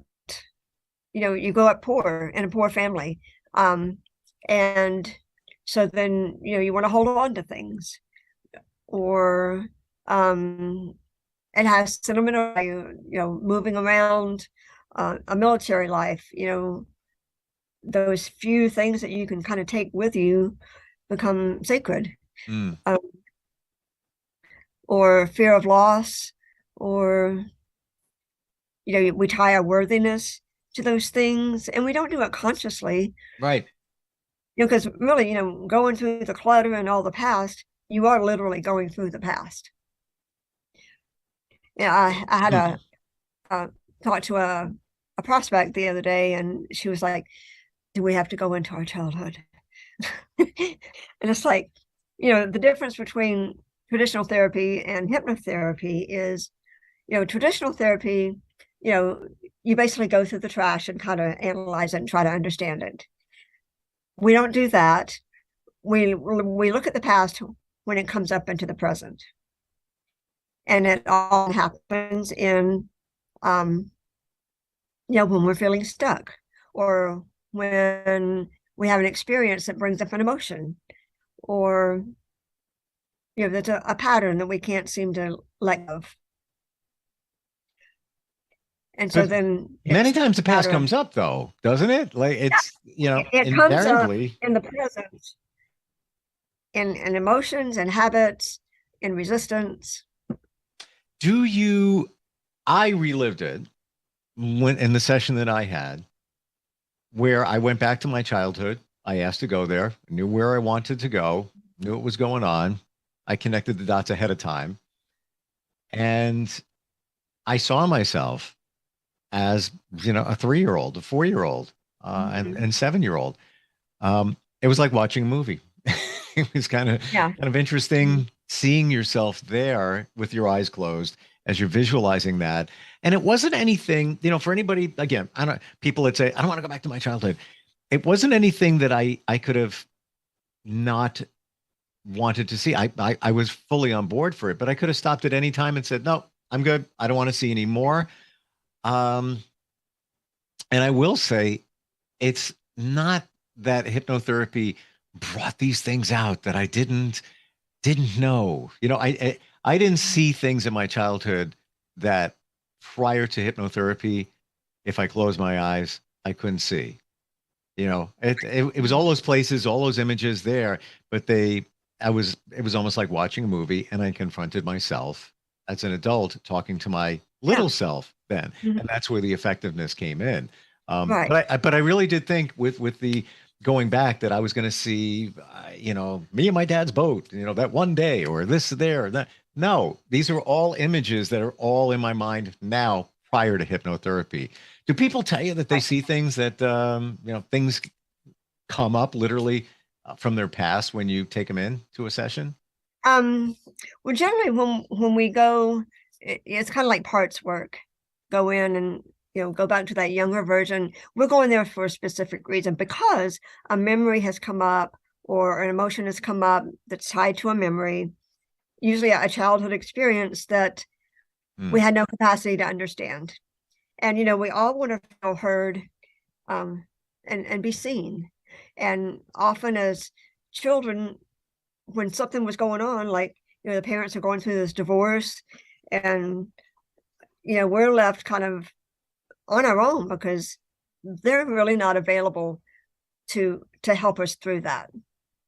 And so it's very healing to go back as your now self, back to that younger version, and through a process, give that younger version what they needed to feel heard, to feel understood.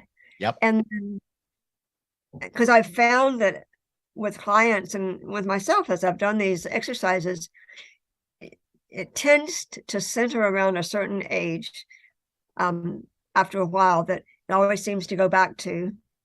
And then you work on that, and it's just like a root system. You work on it, it gets cleared out, you work on it some more, like that upward spiral.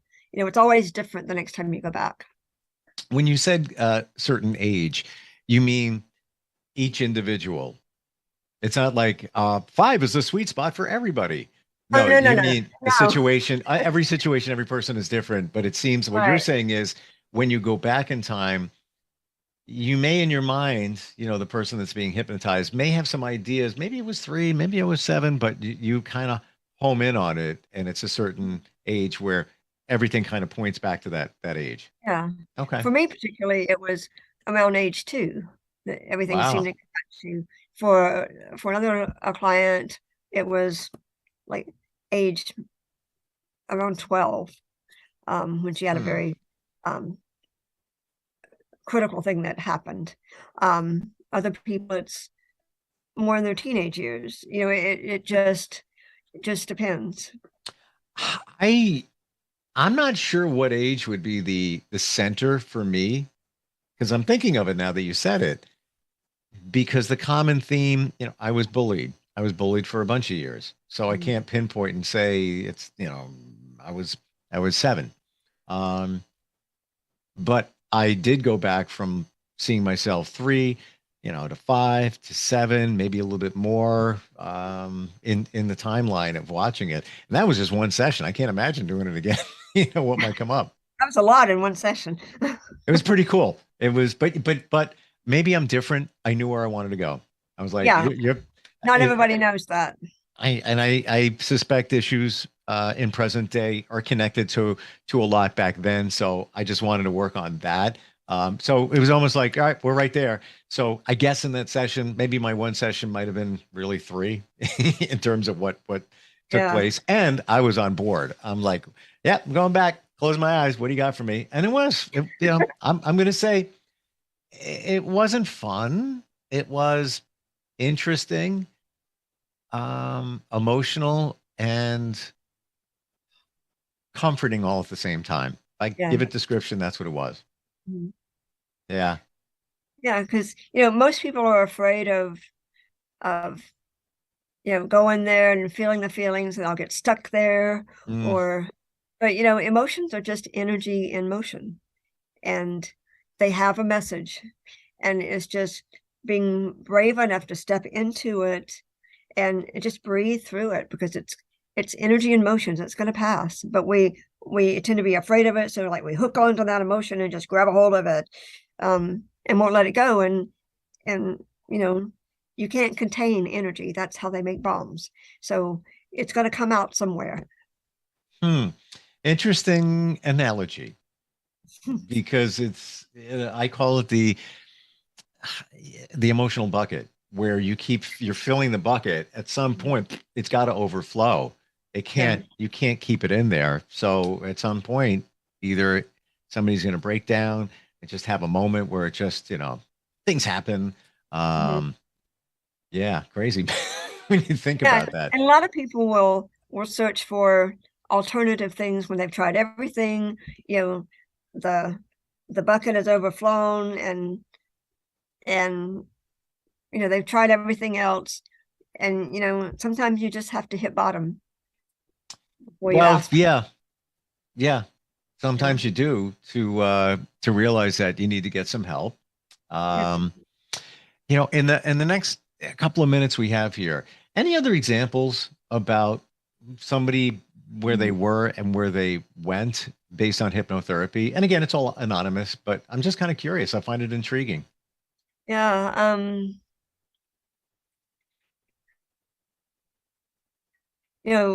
I've had somebody come for asking about weight loss recently, and so many people addicted to sugar, and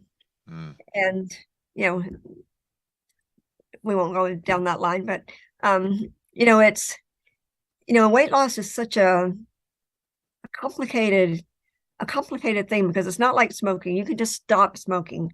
You can't stop eating. And we all have associations. Food is family, celebration, cake, Yep. all those things. And so, if you want to lose weight, that's part of the emotional ties, the reassociating, and that you have to work with changing the associations, changing the reward, because every habit, and everything is a habit, has the trigger, the habit, and then the reward. And so, and the subconscious mind is about reward. Never thought of it that way. Yeah, when you think about somebody smoking, what's the reward? That moment away, nobody will bother me. I get to take that break. Right. You know, Yeah. The feeling that I have when I am smoking, maybe it's a social thing too. I'm talking to some other people. right. For somebody with an addiction, the reward might be it makes them feel better. Yeah. Yeah. Everything we do is because we think it's going to make us feel better, be happy. Addiction is definitely one of the things that you deal with when it comes to hypnotherapy. All types of addictions, not just smoking. I don't really do the drugs. I don't have a lot of experience and expertise in that. I'm better with smoking, getting more into the vaping habit, emotional eating, alcohol, helping people reduce the alcohol. But drugs, I don't have that training. But when we say vaping, could it be nicotine as well as, let's say, marijuana, to go that far? I did have someone come to me for the marijuana thing, and I don't feel comfortable with that either because I haven't had that much experience. Gotcha. With that. Yeah. Well, I often forget, like, a hypnotherapist is a therapist in some regards. It's not just your robotic. I'm going to take you back in time. You're going to go back. I'm going to fix a problem. No, you're hearing them. You're listening to them. Yes. And, when you have future visits with them, see where they are, where they're looking to go. There's a lot going on there. Right. Hypnosis is really just a tool that we use. Right. But there's therapy. I have a degree in mind-body psychology. And so I'm very much into the therapy part of it, using the tool of hypnosis, as well as other tools that bring in that trance and get beneath the surface into the subconscious. Now, you have a great background for this, but let's say somebody's a certified hypnotherapist. How deep does it go into therapy, or does it?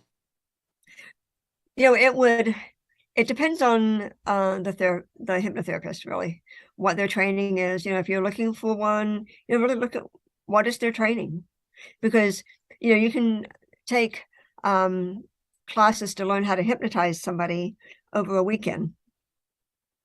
And that may help you with some things. It's only going to take you so far. Right. And that's where I was going with that.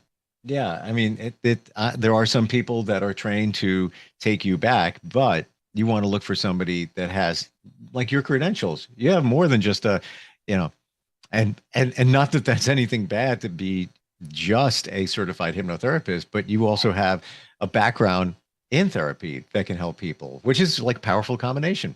Yeah. Yeah. Good stuff. Becky, great talking with you today. What's your website? It's centerforinnerwellness.com. And free consult, somebody wants to reach out to you? Yeah, you can sign up for a discovery session on the website or just give me a call. Yeah. We have lots going on. It's a brand new year. Don't let your past control your future. And you might not even know it is. That's the other part of it. So if you're dealing with something and finding yourself just, traditional talk therapy, not totally cutting it, hypnotherapy, definitely. Unfortunately, we always say this, Becky, that hypnotherapy is usually the last thing that people try. Yeah. Should be the first thing that people try. But it's all good stuff. Great talking with you. I really appreciate you being with us today. Good to talk with you. Thank you. Are you looking for even more of the podcasts and hosts that you love? The Podcast Business News Network is proud to announce that you now have even more ways to listen live. Check out the MyTuner Radio, online radio box, and Simple Radio apps on iOS and Android, or find us online. Search for Business News Network on mytuner-radio.com, or search Podcast Business News Network on streama.com and onlineradiobox.com/US. Take your podcast on the go and don't miss a minute of the action.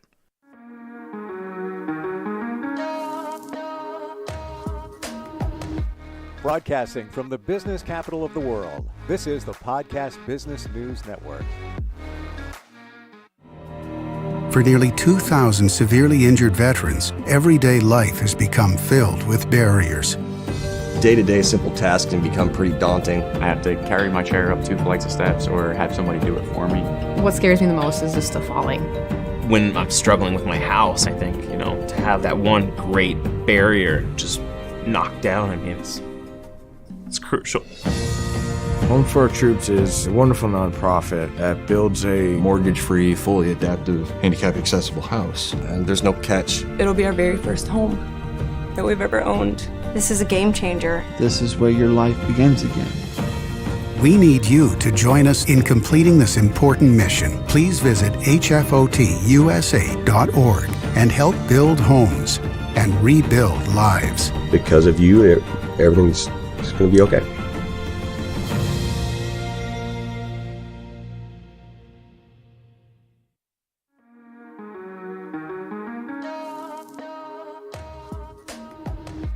Broadcasting from the business capital of the world, this is the Podcast Business News Network. And we are back with our friend, our spiritual medium, our psychic, our animal communicator, Jamie Breeze. Welcome back this morning. How are you? I'm good. Thanks for having me back, Jill. How are you doing? I'm great. Always a pleasure to have you here. The stories that you share, I think really they have to change people's minds about communication with those on the other side and animal communication, because it's just so real and extraordinary. So I'm excited to talk to you today because I know you have great client stories, but also in regards to what you do to help people. Just give us a little bit of your background, if you don't mind, for new listeners today. Yeah. Hi, everyone. As Jill mentioned, my name is Jamie Breeze. I live in Jasper National Park in Canada. My website's jamiebreeze.com, JAIMEBREEZE.com. And you can find me on Instagram at The Mountain Medium. Jill was describing what I do. I'm a spiritual medium, psychic, and animal communicator. And some people get very confused about what those things may be. So I'll just touch base on that quickly. A spiritual medium is someone who connects with your loved ones on the other side, whether it's a person or an animal that has transitioned. I'll raise my vibration and spirit on the other side will lower theirs, and we will meet on a middle ground. And our loved ones on the other side always have beautiful messages for us to share. And, the point of a spiritual medium reading for a lot of people is there's always questions unanswered when a loved one transitions to the other side or passes away. And, we might be feeling guilt about why they left, or, when it comes to a pet, when we had to put them down at the vet, did we make the right decision, etc. So getting a spiritual medium reading can help relieve a lot of your worries, concerns, stresses. Now, a psychic reading or spiritual guidance reading, I like to refer to, my energy goes forward and connects with yours. So I'll read your auric field, Jill. So everyone has an auric field. I like to think they're about your arms width apart.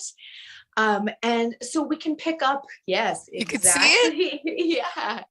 So we can pick up your past, present, and future in that field. And now when people get these psychic or spiritual guidance reading, things are not set in stone. We do have free will coming to planet Earth. So we can make those decisions. But what we'll see is possibilities in your auric field. And a lot of time, a lot of women I get are like, am I going to have children? Yeah, I'll see the children there, but it's up to them if they're going to move in that direction. You know what I mean? Yeah. Now it's interesting because one of my big mentors in life, she's been doing this for even longer than I have on a professional level. She was telling me, and this is so interesting, that psychic readings used to be concrete for her until the Mayan calendar ended in 2012. But I don't even know what that is. What is the Mayan calendar? I'm sorry. You'll probably remember. Remember, everyone thought the world was going to end in 2012. Oh, that was it. Yeah, when all the computers had the bugs and stuff. Or no, was that a different? No, thing? that was the millennium. Okay, yeah. I don't know. Okay. Oh my God. Okay, I think who was it? Was it Tom Hanks did a movie called 2012? Oh, okay. So, yeah, Jill, the Mayan calendar was this stone calendar made by the Mayans thousands of years ago. And they wrote out this calendar in stone, chiseled it away, connected with, you know, UFOs and aliens and spirits and astrology and all that stuff. And they created this calendar and they used it for centuries. And then it ended in 2012. Oh. So leading up to this, I'm surprised you don't remember. I'm going to send you that link to that movie. Thank you. Yeah, it was a big deal in 2012. Everyone's like, oh my God, is the world ending? Da, da, da, da. Because the Mayan calendar ended. You know, so it's kind of weird. So anyway, my mentor, her psychic readings were concrete until 2012. And then she kind of had to reteach herself on how to do readings that weren't concrete. Wow. So, and I've heard that from a few people too. So that's kind of cool. So I'm just curious, and this is slightly off topic here, but if the Mayans knew that after 2012, things would become back more into our own free will if we were just going to start becoming more spiritual beings again. Okay. Anyways, and so yes, spiritual guidance readings are for those who need like sometimes a pick-me-up, a pep back in their step, a boost. Yes, you're on the right track. Should you have a career change, finances, relationships, family, health? Those are the main questions people want to tap into. And animal communication readings, which I know are probably one of your favorites, they are based on telepathy. So telepathy is the transference of words, thoughts, colors, feelings, and emotions from mind to mind. And all of our animals on the planet are telepathic. And we as humans are telepathic, except we choose to use a verbal language first. So anyone can do this work.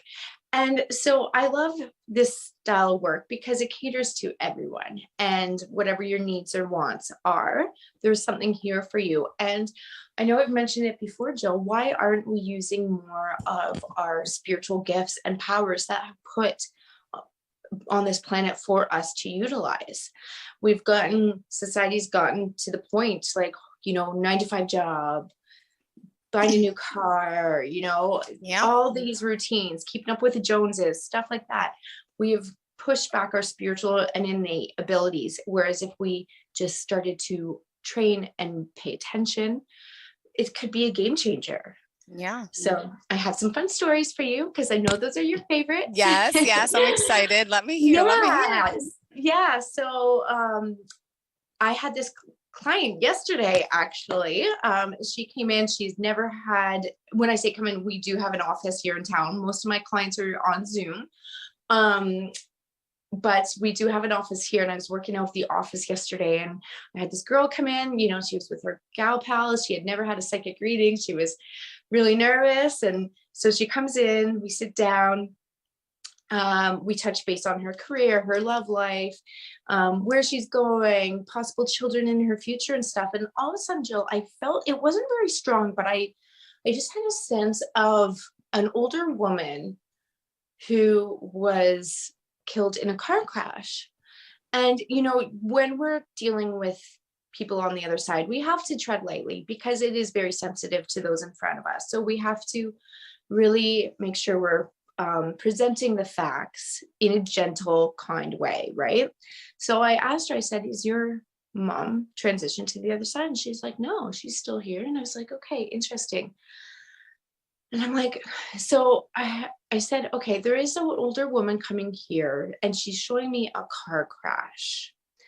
And she showed me where it was in the country, but I didn't want to get to that part yet because now I'm just curious. I'm like, is this for this girl? And she started getting weepy-eyed. And she's like, yeah, my boyfriend and I were in a head-on collision in January, and the woman of the other car didn't make it. And I just got goosebumps. And so I said, was this in British Columbia, which is the province, like where Vancouver is and stuff? And she said yes. And because Spirit showed me kind of the province, the shape of the province in a way. And I was like, okay, did the woman, she's showing me, I feel like she's showing me ice. Did her car slip on ice and come into oncoming traffic, which was you. And she said, yes. So the girl didn't necessarily exactly know what happened to this woman after the accident. Everyone was, I assume, taken to the hospital, whatnot. And again, I don't want to ask intimate questions because it is emotional, right? So we don't need to know that stuff. So she said, I always wondered what had happened to this woman. And so she wanted to come forward and tell this girl, you know, I'm okay. And because she's been stressing about it since January, you know? Wow. Yeah. And, you know, the point was to give her some relief and being like, hey, you didn't do anything wrong. It wasn't your fault. It was no one's fault. It was ice, you know? And then I felt like this woman was showing me her grandchildren. And I feel like she just wanted my client to know, like, you know, I'm still part of my grandchildren's lives. I'm sitting there watching them, playing with them and stuff. And, you know, I've mentioned to you before that there's been many incidences where loved ones on the other side show me them coming forward and playing with their grandchildren who are in this realm, right? Because our children are so psychic. They, you know, they see spirit on the other side until we train them out of it, being like, nope, that's an imaginary friend. Why are you talking to yourself? All that stuff. So this woman wanted to come through and give her some relief. That is beautiful. Right? Wow. Talk about concrete evidence again that this exists. This is real. And like you said, it was her first reading ever, right? So she probably was a little skeptical, hesitant, like, and she walked out of there saying what? Oh my goodness. Yeah. And she was scared to come in. She's like, I don't know. Your friend's like pushing her, right? And normally if people aren't willing or ready for a reading, I won't really do it because they'll shut down their energy and then we can't read it or connect, right? But for some reason I welcomed her in and I was like, it's okay. It's not scary. Come sit down, you know? But there was a reason for that. So now I hope she can go home and like have some peace, you know, and sometimes that's, you know, that's what we need. And then this week I was also connecting with this cat who was on the other side, and these clients were on Zoom. It was both the cat's parents, so mom and dad, and they were just so emotional. They loved their cat so much, and he had a transition, and he really wanted to reassure them that he is all around them and that those are his people, those are his family. He's still a part of them. And he said, you know, tell mom I'm lying by her head at night. And, you know, his mom started crying and she's like, he always slept at my head. Wow. You know, and now his ashes are kept on the nightside table right beside her head. So, because she wanted that comfort, right? And this cat, his name is Chewy Lou. Chewy Lou. It showed me, it said he's still by her head. You know, so concrete evidence like that can really, really help people. Wow. You know, and this is how telepathy works too, Jill. So Chewy was sending me a picture of a train, like a train engine. And all I could think of was choo-choo train. Yeah. So I asked his parents, I said, did you call him Choo-Choo? And they're like, yes, that was his nickname, Choo-Choo. Cute. Right? So that's how things like that work. You know, and even with humans on the other side, they send us images or colors or feelings, and it can be like a game of charades. We have to decipher it. So with these clients, you know, I said, he keeps showing me a train, choo-choo train, choo-choo train. They were willing to like dig in and be like, yes, that's what we called it. Whereas if you're closed off, the people can be like, I don't know why he's showing you a train. You're not connecting with him, you know, and some people can get angry. So you have to be open and ready and willing to do any type of these sessions, because that's important. You have to be open. Sometimes as a medium or an animal communicator, we need that assistance from you as well to make the reading go. He also kept I felt he kept saying the name Luna. And I just kept saying Luna. And I asked them, I said, do you have another cat named Luna? He's mentioning Luna. They're like, it's Lula. Yeah. Lula's on the other side with Chewy, with Choo Choo. Oh my God. Yeah. So again, like I kind of got the name wrong, right? But I heard it as that's pretty spot on. Wow. Yeah, but someone else can be like, nope, there's no Luna, and move past it, and then remember that. Mm-hmm. Well, and not be willing to open up and help decipher the information. So because they were willing and open, the reading was fabulous for them, and for me. You leave there feeling good and knowing that you did a good job. So if you're not ready for a reading, probably just hold off until you are. Jill, there was this other one. Did I tell you about the peanut allergy last time we talked? Doesn't ring a bell. Give me more info. Hold on. Okay. So there was this dog another dog who's on the other side transitioned into heaven, and his mom came to me. It was the dog who mentioned the music box with the Bette Midler's song, The Rose. Oh, you talked about a while ago, I think. Yeah. Okay. So I don't know if I mentioned the allergies though, because I had it written down to talk about this week. So this dog in heaven wanted me to understand that the new baby in the family has a severe milk and peanut allergy. And Jill, I have never had a food allergy in my life, or I don't think I've ever had an allergic reaction. So when I was hearing this, it was the most interesting experience. My mouth and my lips started burning, and my tongue started it felt like it was swelling. Oh. And I had so much tingling in my mouth, and I could sense my whole mouth felt like it was on fire and swelling.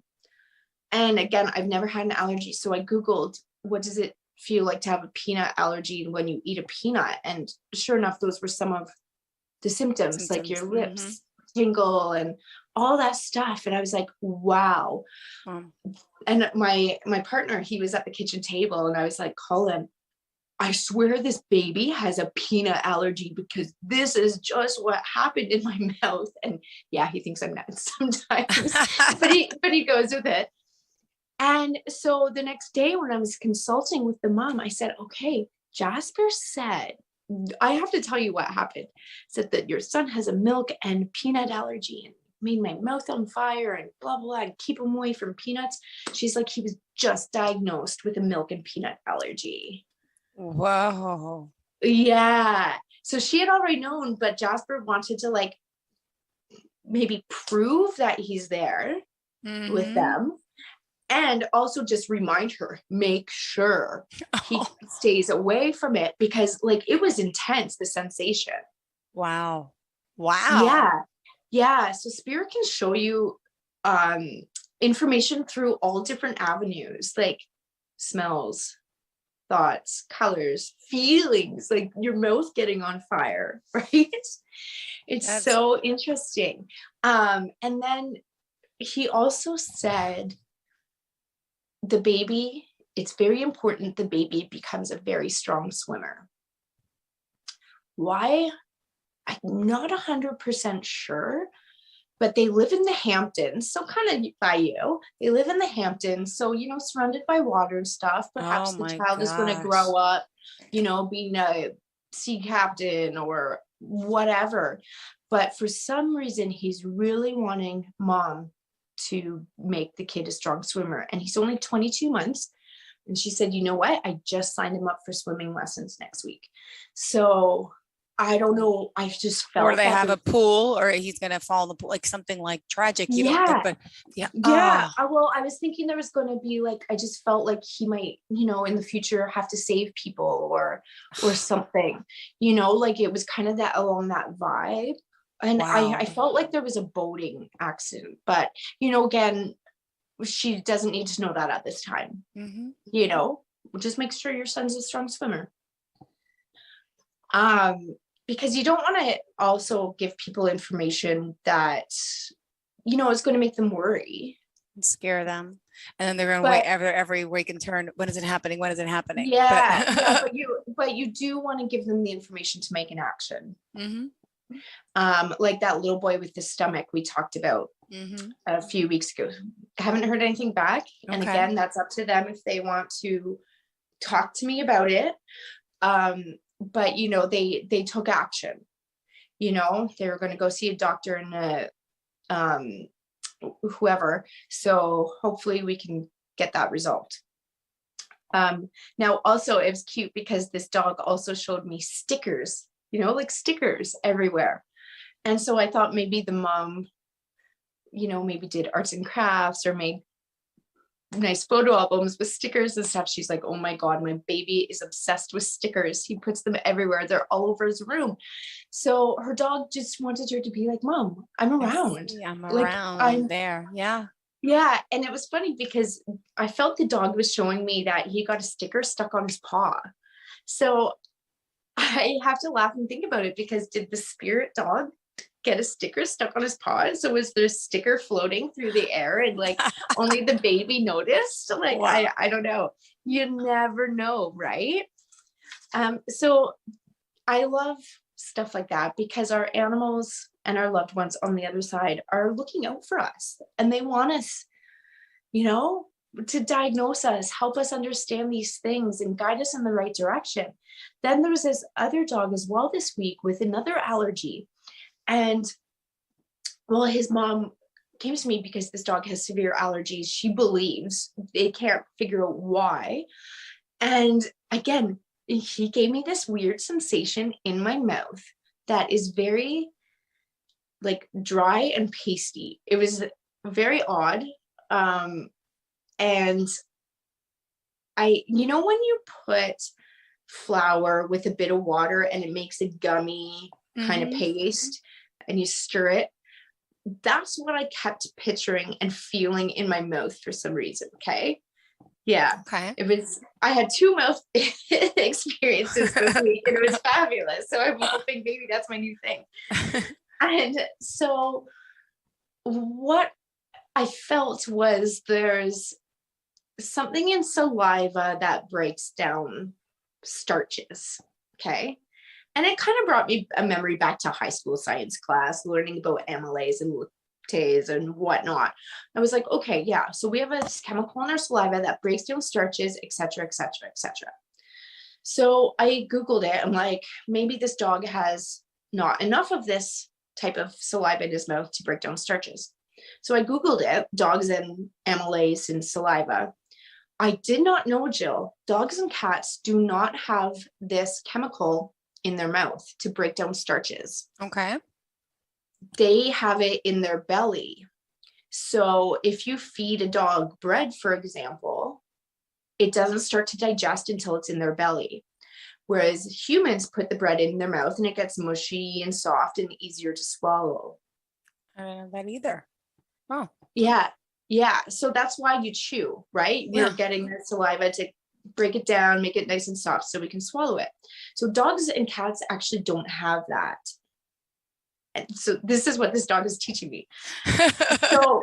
So when he's eating his dog food, there are some starches in it. And now he's not able to break them down. So like starches as in like wheat, you know, legumes, like stuff like that. So with this dog in particular, he's not able to break it down and it's bothering him. Yep. It's affecting him. And he showed me his throat feeling a bit swollen and dry as well, because he's not being able to make that kind of paste and like swallow the food. So I relayed that to his mom. And, you know, so now she's going to go make sure there's 0 wheat, starches, all gluten, anything in his food. Because a lot of animals' foods, you know, there are that stuff hidden in there, but some wheat and legumes and stuff like that are fine for animals. But in this case, this dog could not digest it properly and it's affecting him and it's making his face swell. Wow. And getting rashes. right? Yeah, that's amazing. That these stories. I know. Wow. So isn't that so cool how they can do that? So are you developing another sense? Like what's the Claire taste? Yeah. Claire Augustins. Claire Augustins. Did you ever have that before? This is new. I've had it the odd time. But this is to a new level and I'm loving it. I'm just like, oh my God. And it's because I'm putting the work in, right? Mm-hmm. I'm practicing on a daily basis. I'm working with clients all the time. So I'm building that fire, that energy. And so becoming more sensitive and everything. And which is amazing. Spirit, I'm not complaining at all, but I have to tell Jill this. Jill, I can't drink wine right now. Wow. Wine is my favorite thing. So what happened? Just I don't know. The past 6 weeks, I can't drink any alcohol. Wow. And I feel off balance. I feel off kilter. And I think it's because I'm doing really dove into all the spiritual work. Wow. I know. Let me tell you what happened to me last week quickly. So it's not about me, but I went to New Jersey to my sister's husband's sister's doctor's office, who I'm friends with the doctor for 20 something years. And he wants to help me with my stomach since I had this stomach issue my whole life. He gave me exosomes, not stem cells, but they're part of exosome therapy. He injected my stomach. For the next, how many days now, I haven't bloated. I'm able to eat food. This is the first time in my life I'm able to eat food without being in pain, having gas, discomfort. It's bizarre. But then, wait a second. This happened on Wednesday night. Well, then Thursday morning, I woke up, no urge to have coffee. Friday, Saturday, I have no urge to have coffee anymore. So what I did was, I didn't have it Sunday morning, but Sunday afternoon, I said, let me just try it and see. I took some of the coffee and all of a sudden my stomach started hurting. So something's telling me that part. I mean, I've had that since I was a child, but still, that is a major irritant in my body. I feel like spirits coming to me, my mom telling me, Jill, no more coffee. So this is tea, but I'm a coffee drinker. I love coffee. Yeah. And I don't have the urge to even have it anymore. I look at them, I'm like, ew. I got goosebumps. Like something's happening. Someone's telling me no coffee. That's amazing. Goosies. That's amazing. It's similar to what you're doing with the no wine. Something is just. Yeah, it changed overnight like that with me too. And it's great, but at the same time, a part of me is I have the most awesome amazing wine collection right now. And I'm I can't have any.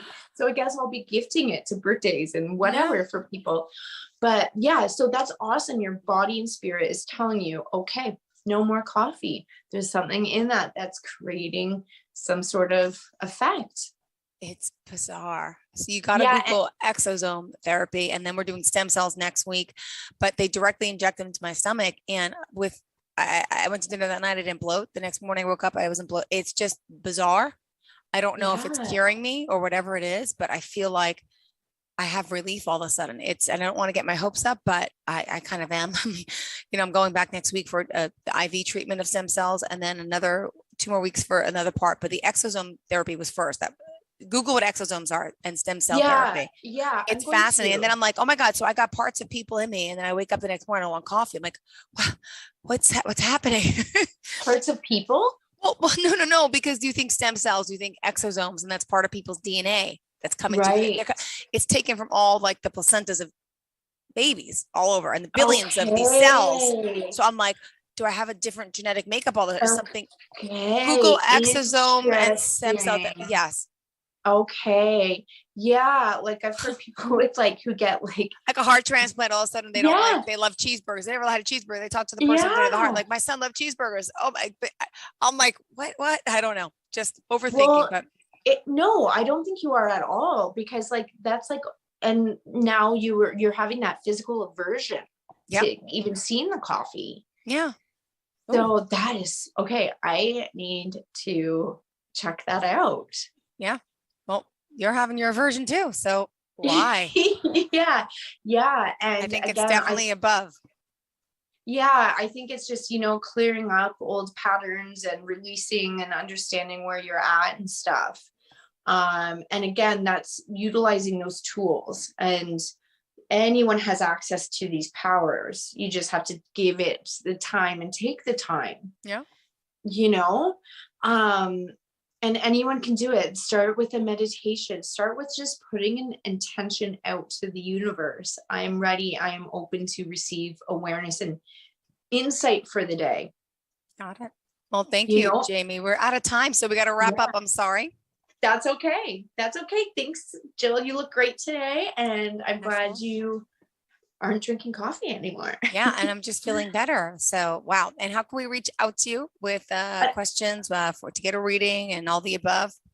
Yeah, so Jamie Breeze, JAIMEBREEZE.com, and on Instagram at The Mountain Medium. Perfect. Well, thank you so much for being here, for joining us. Love the stories. We'll follow up again next week. And awesome. I got to look at that movie, 2012. I remember you said that. So I got to make sure I check that out. It's with Tom Hanks, you said? Tom Hanks. Yeah, I'll send you a link.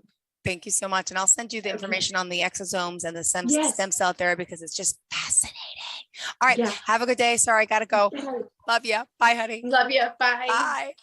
Are you looking for even more of the podcasts and hosts that you love? The Podcast Business News Network is proud to announce that you now have even more ways to listen live. Check out the MyTuner Radio, online radio box, and Simple Radio apps on iOS and Android, or find us online. Search for Business News Network on mytuner-radio.com, or search Podcast Business News Network on streama.com and onlineradiobox.com/US. Take your podcasts on the go and don't miss a minute of the action.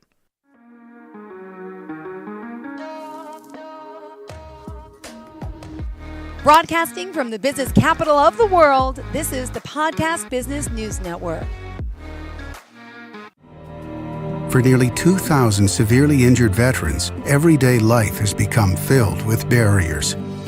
Day-to-day simple tasks can become pretty daunting. I have to carry my chair up 2 flights of steps or have somebody do it for me. What scares me the most is just the falling. When I'm struggling with my house, I think, to have that one great barrier just knocked down, I mean, it's crucial. Home for Our Troops is a wonderful nonprofit that builds a mortgage-free, fully adaptive, handicap-accessible house. And there's no catch. It'll be our very first home that we've ever owned. This is a game changer. This is where your life begins again. We need you to join us in completing this important mission. Please visit hfotusa.org and help build homes and rebuild lives. Because of you, everything's going to be okay.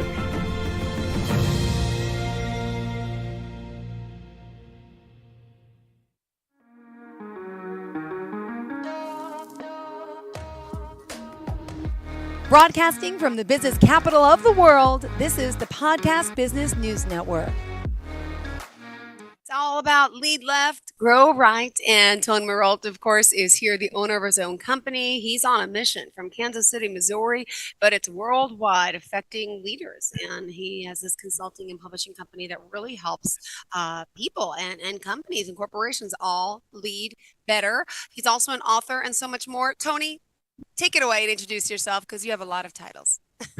Sure. Yeah, I am chief leader and president. Pick chief leader specifically, since I have two foci, I guess technically is the word. But so one is on process integration, and the other is all about leadership. I wrote a book called The Leadership Quotient, based on 9 years of active duty military service in the Navy, and 25 plus years in a Fortune 500 company at the time, Hallmark Cards. Wonderful. Well, we're excited to have you here. We're going to do a little recap. Before we do, hold on. How do we contact you? You can contact me by phone directly at my cell, 816-694-4656. You can also email me directly at tony.maralt, M-A-R-O-L-T, tony.maralt@gmail.com, or you can go out to my website, Lead Left, Grow Right. There's a lot of great material out there, leadleftgrowright.com, and submit a contact form, and I will get right back to you. Beautiful. And let's talk a little bit about what we talked about last time. It's a little recap of setting up and executing leadership experiments to develop people. Could you tell us a little bit about that?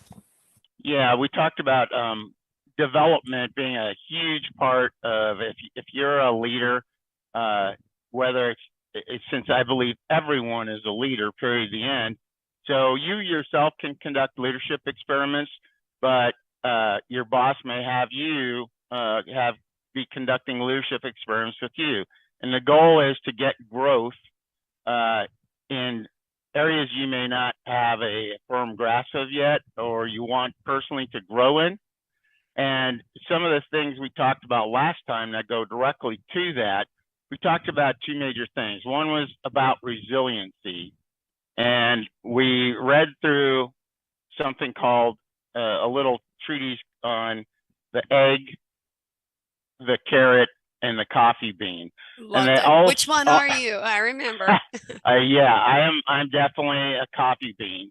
I may not have been earlier, but you build a lot of resiliency. I went to the United States Naval Academy, so they specifically try to strip you down and build you back up. And in so doing, they are building in and upon any resiliency that you brought to there. And then life's events, and you and I talked about a couple of things in our lives where we've had to, be resilient, and they were very difficult things. And I thank you for sharing last time. So we talked about egg. Are you a carrot that kind of bends as soon as you get into the boiling water? Are you an egg, or are you a coffee bean where once you put in the coffee into the water, it becomes and transcends into something different and more powerful, better tasting, and that can be spread. And that's the kind of leader we're trying to build. And then the second thing I touched upon is if you want to be a great leader and develop yourself or develop others, then you absolutely have to read about other great leaders. And one of the greatest leaders, in my opinion, was General Colin Powell, who was with us for quite some time, and he left us with Powell's Rules of Leadership. And I'm not going to go through all of them. I just wanted to pick out a couple that really I think are unusual but pretty cool. So one of them is, it ain't as bad as you think. It's going to look better in the morning. The second one was get mad. So we're all entitled to get mad about something, then get over it. That's where a lot of us struggle, getting over being mad. And that's not productive. Be careful what you choose, because you might get it. You can't make someone else's choices. You shouldn't let someone else make yours. You can provide input to others, but ultimately the choice is theirs. And ultimately any choice you make, good or bad or ugly, is yours, no matter how much input you receive. The ninth one, sharing credit. If you're the kind of person that needs to have the credit all the time, then you're not following this. You've got to, most people work with teams or on teams. You've got to be able to share the credit, not just say at the end of it, oh, well, so-and-so was the one who ran the project, so they get all the credit. No, that's a very terrible way of looking at things. Yeah. And it does speak to humility. And General Powell was, he was not a wimp by any means, but he definitely shared, if he had success, he knew who brought him that success, and it was others on his team. And last, don't take counsel of your fears or of naysayers, because those things will just do nothing but drag you down. So those are kind of the two main topics we talked about last time. Beautiful. Well, thank you for sharing that. And love the recaps. Again, Tony Maralt here joining us. Let's get into today's agenda, which is really informal leadership power, correct? So non-official leaders we're talking. And how does leadership then transfer from your personal life to your professional life and vice versa? So correct. Let's begin with that informal leadership power. Who are the informals? What does it look like, in a sense, in the military versus the regular civilian world? Go for it, Tony. Yeah, great. So as we discussed in my book, I believe everyone is a leader, period, the end. Not everyone has the capability, but everyone's a leader. And if you treat it as such, you're going to be able to grow and bloom your organization into something amazing. So the informals, those are the people, you know, if I have a title of director, I have a title of vice president or supervisor, or whatever the official company title is, that's the formal leader, right? Yeah. You're given a position with a specific title, correct? Mm-hmm. But the informals, those are the people around you. Could be peers. It certainly can be the people you lead. And those are the informals. These are people that are leaders, but sometimes you have to recognize them. Sometimes you have to grow them or tap into them. And ultimately, if you're a great leader, you're tapping into everyone's leadership capabilities.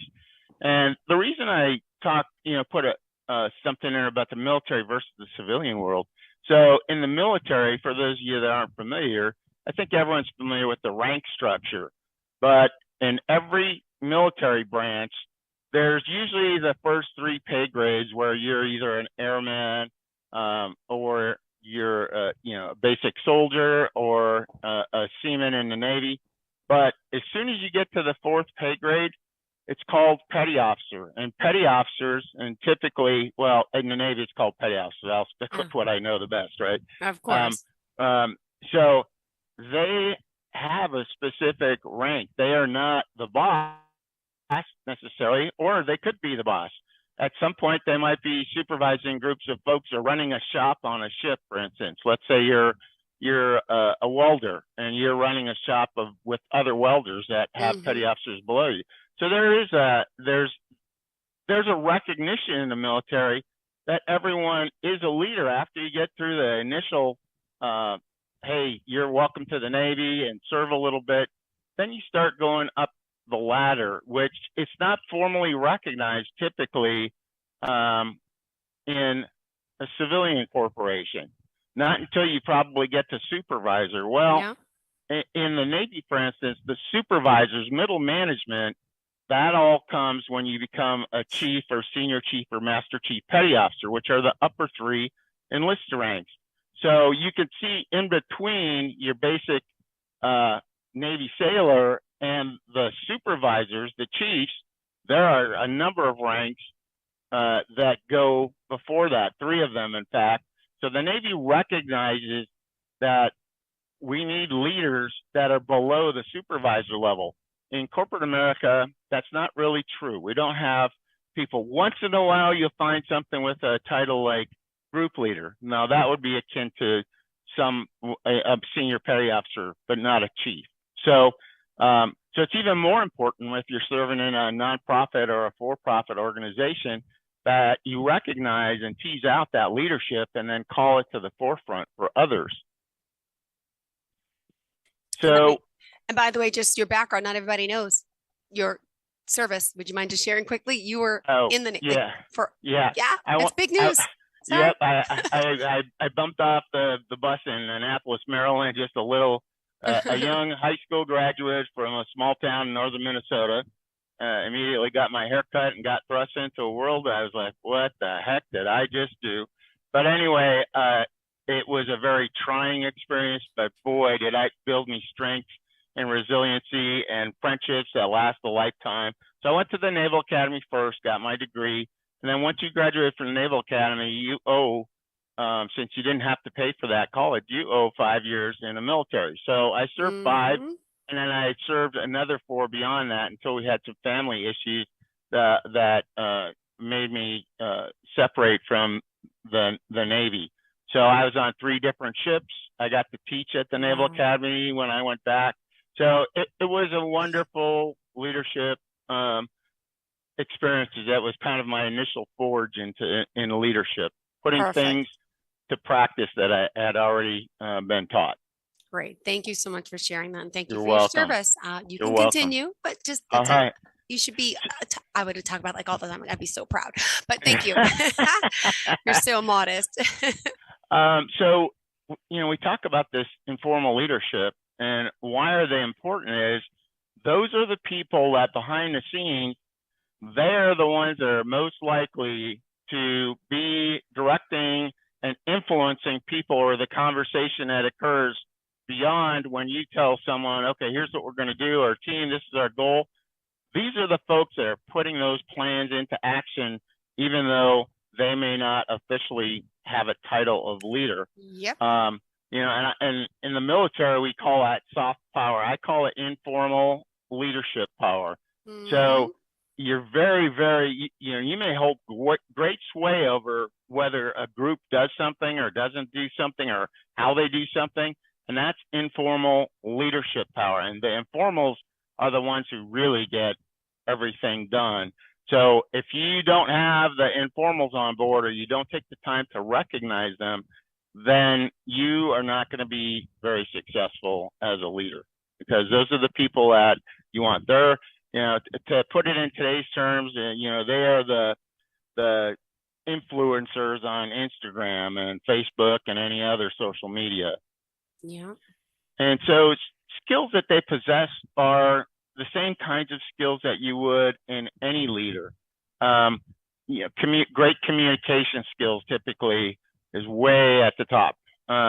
They know how to organize people. They understand how to read people and influence people positively. So many of the same skills that you would find at in a formal leader role, they're there, and they're actually practicing them every day. Yes, they might still be a technician and working their trade, so to speak, but they really have leadership skills in spades that can really drive your organization and its progress towards any vision that you're doing, or in the military to accomplish a mission. And one of the ways that, you know, so these people are really, really important in either setting, so military or civilian. So how can you help them lead better?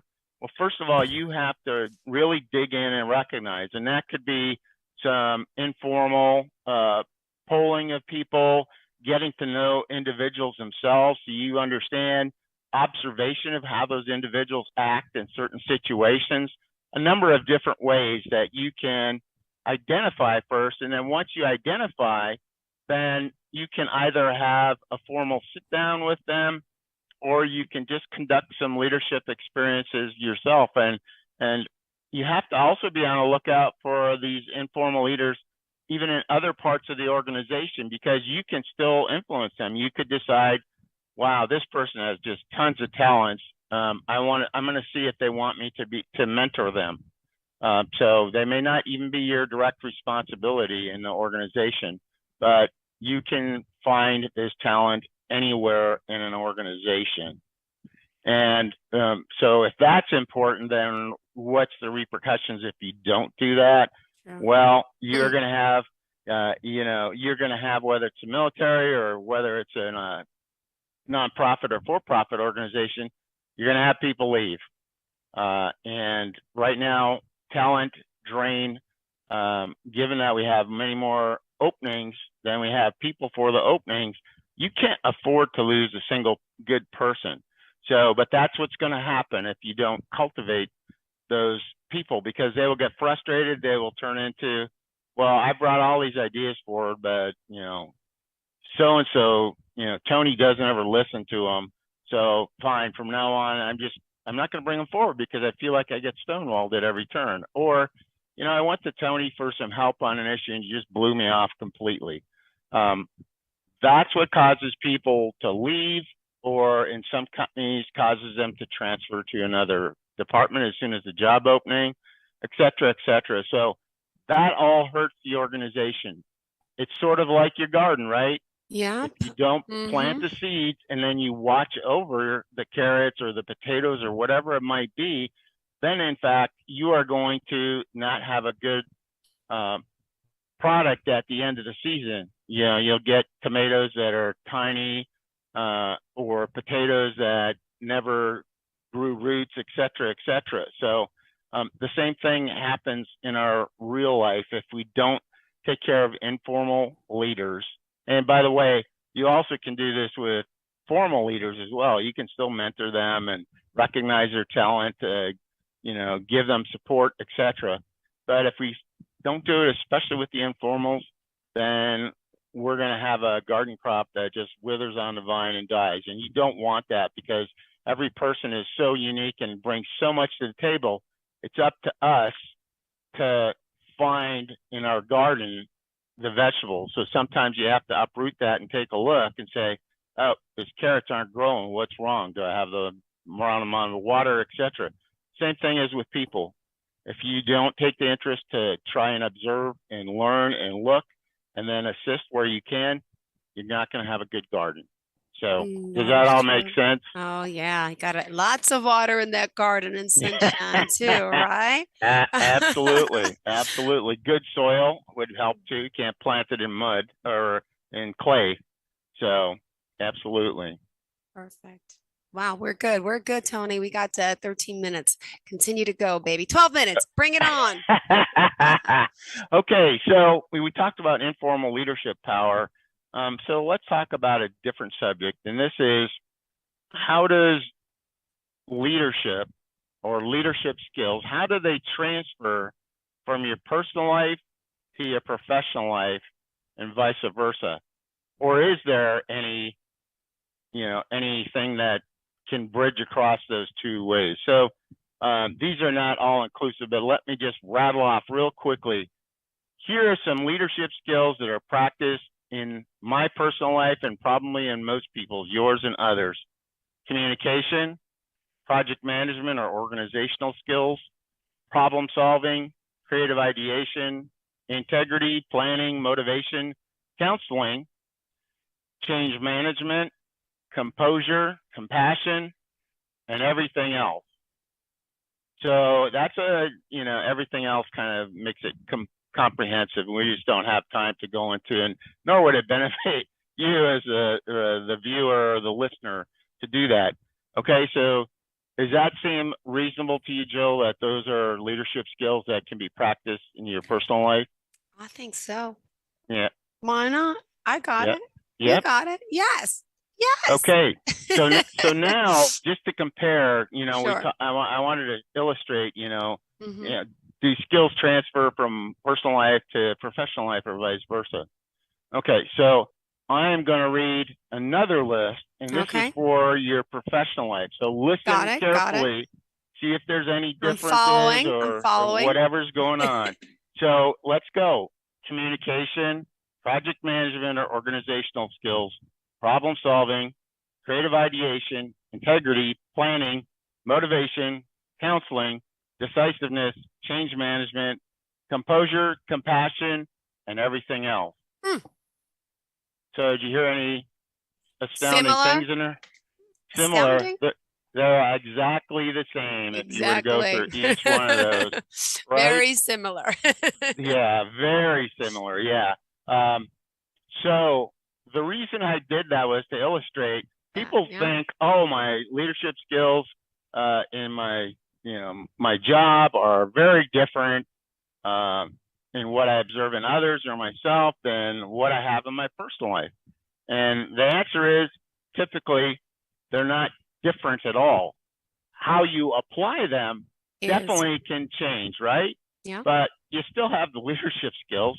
If we're expecting people, let's say you're a director and you're expected to have great communication skills, the audience is different. But when you go home and you're talking to your spouse or significant other or your kids, communication skills are just as important and as vital. The only difference is your audience is now shifted. And so how you communicate now shifts. Instead of talking about, ones and zeros, and if you're in technology, or instead of talking about marketing or, procurement or something else, you change the language. So now it's like, you do not go outside to catch a school bus in a pair of shorts when it's 42-degree weather out there. And that's I'm a laughing. real. It hurts to laugh, but that's my father. I'm sorry, that's my father. Well, he does that. Oh. So it was my grandson 2 days ago. The weather has dipped here. And I had told him, okay, we got to make sure everything. So I walked out to see what he's put on, and sure enough, he put on his long soccer socks and short shorts and nothing else. And I'm like, it's 40 degrees out there. Are you kidding me? So again, you have a different conversation, but you're addressing some of the same problems in some ways. Problem solving. The only difference is you're solving different problems at home than you would at work. At work, you're trying to solve work-related problems to help the company to go forward or to accomplish an objective. At home, that problem solving might be, Dad, Mary broke my piano keyboard. Can you fix it? Okay, well, you might have to get creative and look on YouTube, or maybe you already are a whiz with that. True. Same thing, but it's a different problem to solve. So does that kind of resonate with you? Can you see the parallels there really are between your personal life and your work life? Yeah, they're so similar. Absolutely. Absolutely. And that's why, when I say everyone is a leader, well, if these skills are the same, they're just the how is different, or the what, or the application's different, then you are a leader. And it can start at home. Yeah. But in the workforce, you have similar challenges, and you can solve those actually in the workplace. So your skills, it just means you have to have a wider repertoire of communication skills, so you can deal with the stuff at home as well as the stuff at work. Or problem solving might be, maybe there's let's say you're the head of a hospital, and there's issues with the ER. So problem solving there might be more life and death than it is at home, where you're trying to literally problem solve with your child, doing new math, and you're trying to figure it out and helping them solve a problem. Yeah. So it's all kind of the same there. So I think that the point, I think people might have said, okay, well, we're going to get a good listen on what makes it different, etc. Most of the time, you will, in fact, if you drive down to the real issues or the real skills that you need, it's the same skill applied in a different manner. So, and often, so then the next question is, well, what can I use at home, at work? Well, let's say at work, you're not the most terrific communicator in the world. You struggle with, let's say, giving performance reviews, one-on-one conversations with your employees that you're in charge of. Yeah. Well, maybe you are a really great mom or dad who has a really good way of communicating with a 5-year-old. Well, if you stop and think about, okay, why do I talk to my son? Why do you talk to, for instance, Jackson differently than at work? Well, if you think about those, you may say, oh yeah, I kind of treat Jackson this way to get results. And then you say, hey, well, maybe this will work at work where, I'm struggling with so-and-so. And the same thing can happen at work, how you treat people. Let's say you're really good at work at recognizing people and patting them on the back, and you look to your personal life and say, man, I really wish I had not wasted that opportunity to praise Jackson when he got an A on his test or kicked a goal in soccer or whatever else it is. Yeah. So they are interchangeable. You just have to open, in camera sense, you have to open your aperture so you can capture more ways of working it. Aperture, I like that. Yeah. So that's kind of what I wanted to talk about. I thought next time maybe we'll take a crack, unless I find something else that I really am excited to present first. Leadership challenges across generations, ethnic cultures, corporate cultures, etc. That's a big topic, but maybe we can just kind of muddle through some of the key points there and talk about what that is. What does that look like right now in society if you have to bring leadership skills to bear against different individuals or different groups in the workplace. Perfect. Yeah. Sounds like a plan, Mr. All right. Muralt. How do we All reach right. you? You can reach me, my personal cell, 816-694-4656. You can reach me through my personal email, tony.marlt, first and last name, M-A-R-O-L-T, tony.marlt@gmail.com. Or you can go out to leadleftgrowright.com and fill out a contact form, and it will shoot right over to my email, and I can answer you directly through that mechanism. Great. Or you can show up at the door, but give me some advance notice, right? Yes, and normal hours, not in the middle of the night.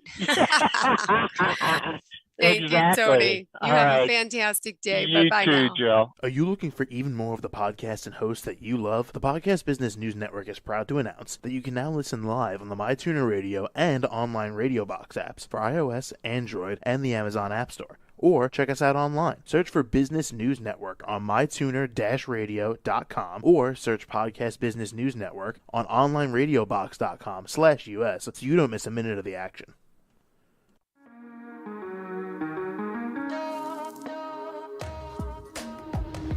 Broadcasting from the business capital of the world, this is the Podcast Business News Network. For nearly 2,000 severely injured veterans, everyday life has become filled with barriers. Day-to-day simple tasks can become pretty daunting. I have to carry my chair up 2 flights of steps or have somebody do it for me. What scares me the most is just the falling. When I'm struggling with my house, I think, to have that one great barrier just knocked down, I mean, it's crucial. Home for Our Troops is a wonderful nonprofit that builds a mortgage-free, fully adaptive, handicap-accessible house. And there's no catch. It'll be our very first home that we've ever owned. This is a game changer. This is where your life begins again. We need you to join us in completing this important mission. Please visit hfotusa.org and help build homes and rebuild lives. Because of you, everything's just going to be okay.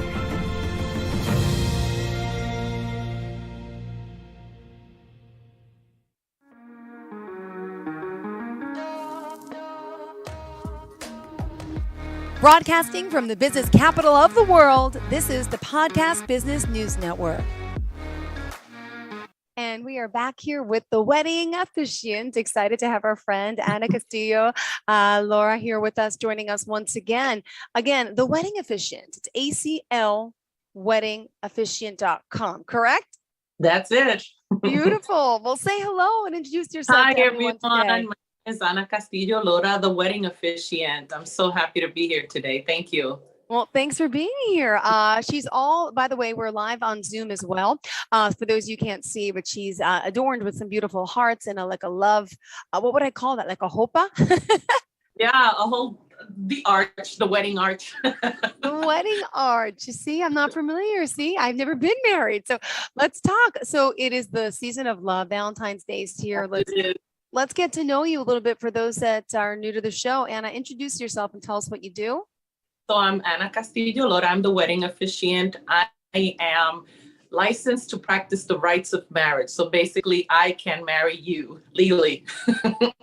Yay! I'm also an ordained minister, so I can practice non-denominational. So I do any types of ceremonies: Jewish, Muslim, Buddhist, Wiccan, whatever you need me to be on your wedding day. That's what I'll be. And where are you based out of? I'm based out of Virginia Beach, Virginia. So basically we call it Hampton Roads area. So I service Williamsburg, Hampton, Norfolk, Suffolk. So and Chesapeake, and I travel also. I go to DC. I'm licensed in DC, West Virginia, New York, New Jersey, North Carolina. So I travel. Beautiful. And today specifically, we're going to break down some of the things you do as a licensed wedding officiant and ordained minister. Can we talk about, I guess, civil versus religious, what the difference is? And you do both, right? Yes, I do both.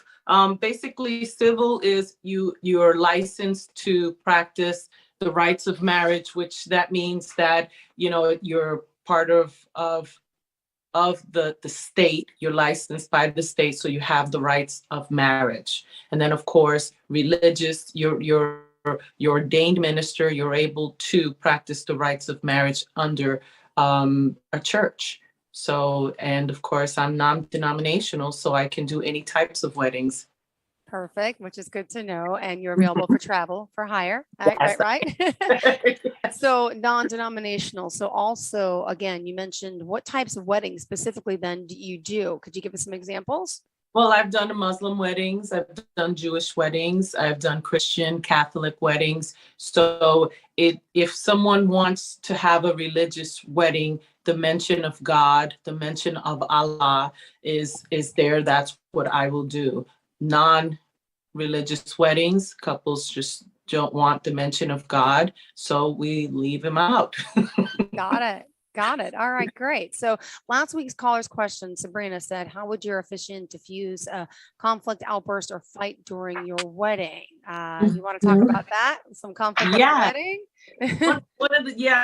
I was thinking about that. And I said, you know what? I want to hit that topic just because, I know she said, what if a conflict, an outburst, a fight, you don't want to have your wedding officiant refereeing a fight during a wedding. So what you want to make sure is if you know that there's a conflict, there might be a fight, one of the things you might want to do is make sure that you leave enough space, make sure you coordinate seating, who's going to sit where, so they're not close to each other. And then of course, communicate with your guests prior to your wedding, let them know, look, this is my special day. I really want you there, but I don't want any fighting. I want to enjoy my day. And if you do that, it's going to ruin my day.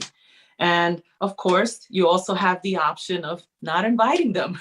If you feel this person is going to, but it might be your mother or your sibling and you really want them there. So just have that heart to heart with them.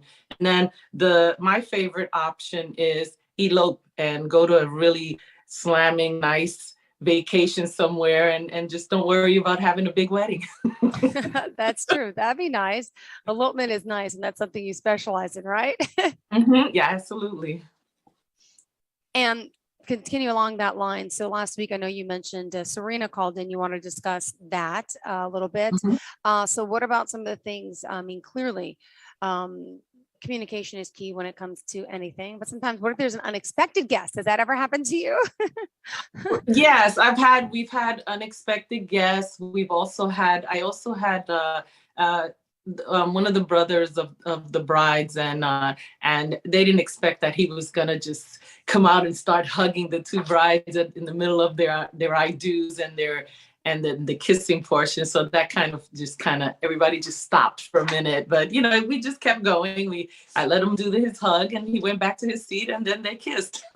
So be prepared for the unexpected. I think that's a good way of right. And a lot of people, I'm assuming a lot of people would want things to go so perfect on that special day, but you got to set expectations, right? And reality, and prepare someone emotionally. Just say, be prepared. And it's one of those, I know it's a special day, but what's meant to be will be, right? Yeah. And of course you also have they want to bring the dogs, which, your four-legged, family member is always welcome, but you always have to take into consideration, is he well behaved? Is she going to sit down? Is she going to run after a squirrel? Or bark during the whole ceremony? Has that ever happened? Yes. Oh, gosh. No, she just wanted to be carried and the dog was just jumping all over the bride and she had her white dress on. So it was funny, but it was a nice day anyway. Oh, good. So what other things do you think are important as far as starting off with your officiant, asking them specifically maybe their schedule on your wedding date? How does that work?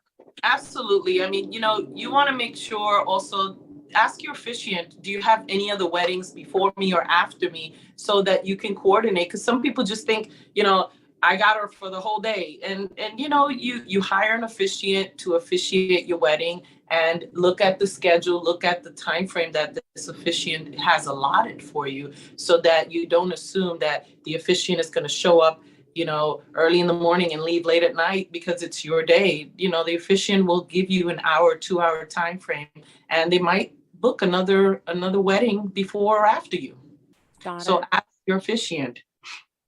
Great. And also looking in here to your notes, which unfortunately have disappeared because I lost my internet on my cell phone. I apologize. What's next on our sheet? It's gone. I have to reload. Of course. Sorry. You want to go over also with your officiant, your processional. You want to know, you want to make sure you tell the officiant what's going to happen. Don't surprise the officiant. It's this is your wedding. The officiant should be, in the loops of everything that should be going on in your wedding, so that you don't stump them. You don't, the officiant is not in shock also, and then he has to stop and kind of reacclimate herself to her service. So just make sure you give her what's going on. If somebody going to show up and surprise them during the middle of their service or something like that, just keep them in the loop. Perfect. And next up, I think you want to talk about live streaming. Are a lot of people live streaming their weddings? Absolutely. COVID threw that curveball at everyone, and it was actually something that brides and grooms said, wow, this is actually pretty much cheaper to doing a virtual wedding. I've done Zoom weddings, Facebook Live, we've done team weddings, we've done FaceTime weddings. So it's just basically telling everyone, look, we're getting married tomorrow, tune in, come on, virtually and watch us get married. And everybody's just challenging in and coming in and watching the wedding virtually. That is so cool.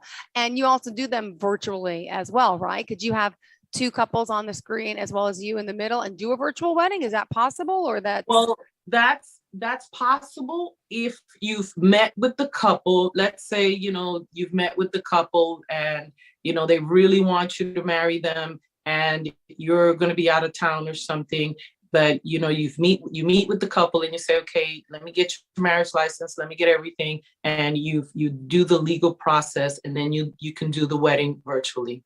Perfect. All right. Good to know, because a lot of us, with COVID, a lot of people my friends had to postpone their wedding, and then they rebooked it, and then we had the surge, and guess what? No one was able to, they couldn't even have it again, because then the limit went down again. Then half of the people had COVID, and then some of them needed proof of vaccination they didn't have. So it was just a disaster. So I'm feeling like a lot of people are doing this virtual way because it's just more convenient. It's easy. Yes, it is. Everyone can attend, right? Well, you also have those correctional facility weddings that the bride wasn't able to go, so they allowed some virtual weddings to happen. So the officiant is with the bride, and the correctional officer is with the groom, and you talk to the warden. Everything is of course processed before the wedding can happen virtually. Perfect. Well, that's great. I didn't even think about that. You're right. That's a whole other aspect of your business. Oh, My yeah. goodness. And let me ask you this. Now we have Valentine's Day coming up. Is this your busy month? What is the busiest, time of year to get married? I guess anytime. I mean, like right now, the 222 is I've noticed that's the big thing. Everybody wants the 2, 2, and 2. So, February 22nd, 2022, that's a big one. And I've noticed a lot of people, I'm booked solid that day for 222. Wow, really? Yeah, I was surprised. I was like, wow, everybody wants this day. They want those numbers. Numbers is the big thing with a lot of people. I never even thought about that. Yeah. Oh my gosh, that is awesome. Wow.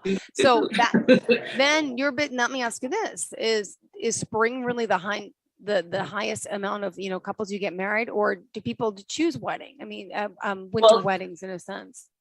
People choose winter weddings. I mean, of course, any day you worry about weather, but people choose winter weddings. September's a big month. Fall, you get a lot of fall weddings. And then of course, July, because of the heat, some people try to stay away from that, but every day somebody's getting married. Now, do people actually book like 2 days for their wedding in case there's a rain day? Like, do people do that? Like book you for 2 days saying, I'm not sure if my wedding's going to be on Saturday or Sunday. We're going to keep it open. Is that something? No, I've had a couple that booked me for 2 consecutive weekends in case something happened. And it was also during COVID. They didn't know. So they did me for the 1st of of June, and then they did me for the end of June, and they asked me to keep both those days open for them. Interesting. I mean, I guess if you own a catering hall, it's easy, right? Because you don't Yeah. think twice. But for normal people out there, to hold a spot for 2 days could be pretty intense. Yeah. Well, it was a big wedding, and they made it clear that it was okay. They had the funds to to have those plans Wow. open. Nice. Well, I hope it was a beautiful ceremony. It was. Let me ask you this. We're in the month of love. Valentine's Day is here. Any advice you want to give to our listeners and viewers today about unions in general, civil, religious, non-religious, whatever, but about any tips you've learned over your years of seeing people together, maybe some advice, what you see maybe go wrong, or, things that are going good that you can prelude us to. And then we'll get into March. We'll talk about St. Patty's Day next. Yes. Well, love is a very beautiful, and you hear it on the radio, buy a diamond, say I do, get married. You have to really make sure that you're ready, and you don't do it out of spur of the moment. Don't do it out of a whim. Do it because you love the person, and think about the commitment that you're about to make, and the death do you part, or till life ends. And that's what it's supposed to be. And I also tell my couples, let's change the way society sees marriage. We marry, it's because we want to be with someone till death do us part. And then of course there's children involved. When those children come, you don't want to give them a broken home. You want to raise your children, see your grandchildren come home. So do it for the long run. Finish the race. Get the trophy. Mm-hmm. Absolutely. All right. Well, let's talk a little bit about, you're saying the luck of the Irish. Is there a lot of Irish weddings that take place during St. Patrick's Day, the day of, or around March? To explain that party. Yeah, that's a party. I just don't want to marry you drunk, but of course, you have the beer afterwards. But yes, there are a lot of traditional Irish cultures that they want to get married on St. Patty's Day. And I think that's a nice day to get married too. Now, do you have to wear green? Is that part of it? I always try to do a theme. I always try to have I wear my robe. That's something that's just me. I don't want to outdo anyone or even try to figure out, oh my God, I got to look good. So I wear my clergy robe, and then I change my sashes depending on the wedding. So, my LGBTQ weddings, I have little hearts with different color rainbows on them. For my St. Patty's Day, I have a green stole. So it depends. I'm doing a Scottish wedding, so I'm going to have a Scottish theme stole on. So it depends. Great. Well, you did mention actually Pride Day. When is Pride Day? Pride Day, well, it's Pride Month, but Pride Day is going to be on September, June? Is it the 11th or? June 11th, yes. June 11th is Pride Day here at the Elopement Room. And by the way, where's the elopement room for those of you just tuning in? Tell us. The elopement room is in my home. I actually just, we have we set up this little get up here in the living room, in the main living room. So we have enough space that we can just dedicate this area as the elopement room. Perfect. And you're located exactly where? In Virginia Beach, Virginia. Perfect. All right, good for those new listeners. All right. Also, Anna, let's talk a little bit. It looks like next you said as far as your Latinos and Latinas. Yeah. I can't speak Spanish, so I can't read that line. Go ahead. Yes, para mi latino, yo estoy aquí para servirle. Si buscan a tener su ceremonia en español, llámenme. Yo hablo en español. Yo puedo hacer las ceremonias en español y también en inglés si quieren. And what did that say? I told them that, I'm here to serve the Spanish community. If they want me to do their ceremony in English or bilingual, I do the Spanglish, English and Spanish, so that, it accommodates both the Spanish and those that don't speak Spanish, but they're part of the guest list. Perfect. And for those, it covers it. And what brought you into this field of love? Tell us. Okay, my personal experience, just working with our priest and preparing ourselves for our wedding, just, you know, back in 2003, it just let me know, okay, this is something that I would love to do, want to do.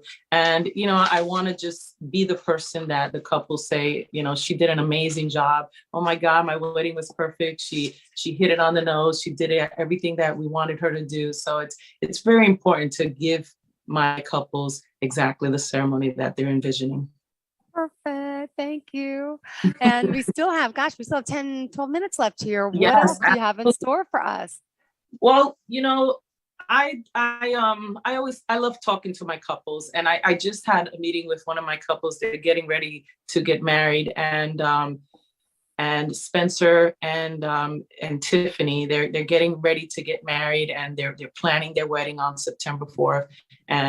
And it was very, very important for them to get to know me, for me to hear their story, how they met, and, you know, Lucky Tuesday. And they told me, we sat for an hour and 15 minutes just listening and talking about how they fell in love, how their communication and their commitment is. So it's really, really nice to get to know your couple, because the day of their wedding, I'm going to know how they fell in love. I'm going to know how he feels about her and how she feels about him.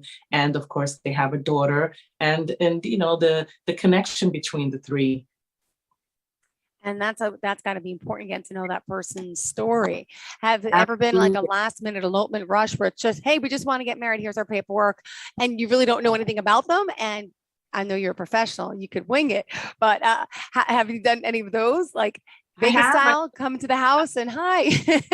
Yeah, well, I always sit down, and one of the things which is funny, they kind of look at me, because the first thing I ask them is, so why you want to get married? And they go, and I go, we got a little time. I'm not going to rush it. And I ask them, why do you want to get married? And then I tell them, I want you to remember your answer. I want you to remember this answer that you've just given me, because, you know, you eloped, and there's a reason why you eloped, because you love that person. And remember that there's going to be days where you're going to feel like, God, I want to take that person and wring their neck. But, you know, just remember the love is always going to be there. Oh, beautifully said. Wow. And now, how many years have you been doing this for? I've been since 2015. Is there any other stories that are quite memorable that you'd want to share with our listeners today?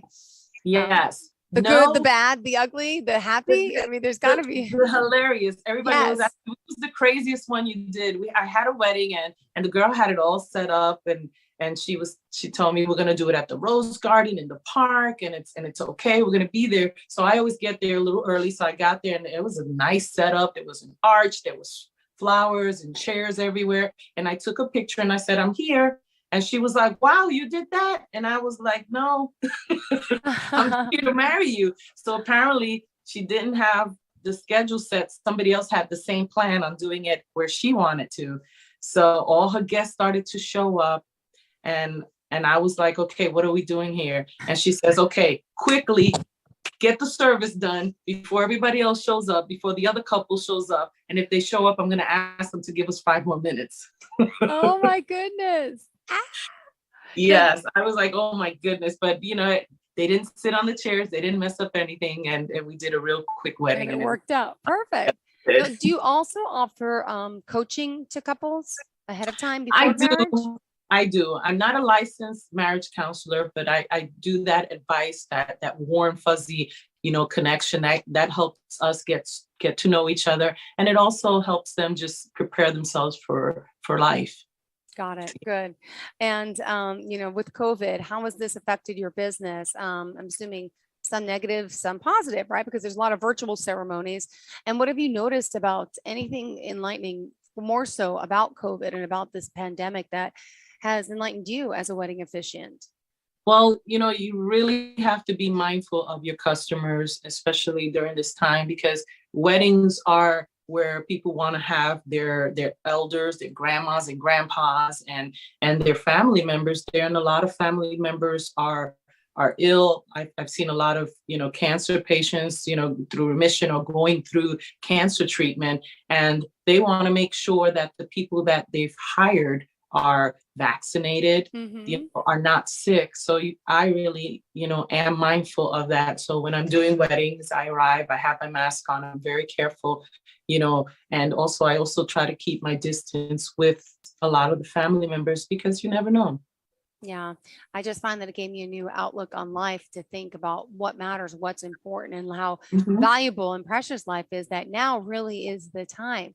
Enough stalling, postponing when it comes to anything in life, from marrying the one you love that you're with, or to going to work out, going to on that diet, or going on that vacation. All things that we, say we're going to do, we kind of put off. I find it gave me a new sense of inspiration to really get a kickstart. I think a little fire under my butt, like a lot of people may need some of that to do certain things. So I try to look for the positive, right? There's negative in a lot, but there's so much positive in it. I think that's come from it as well.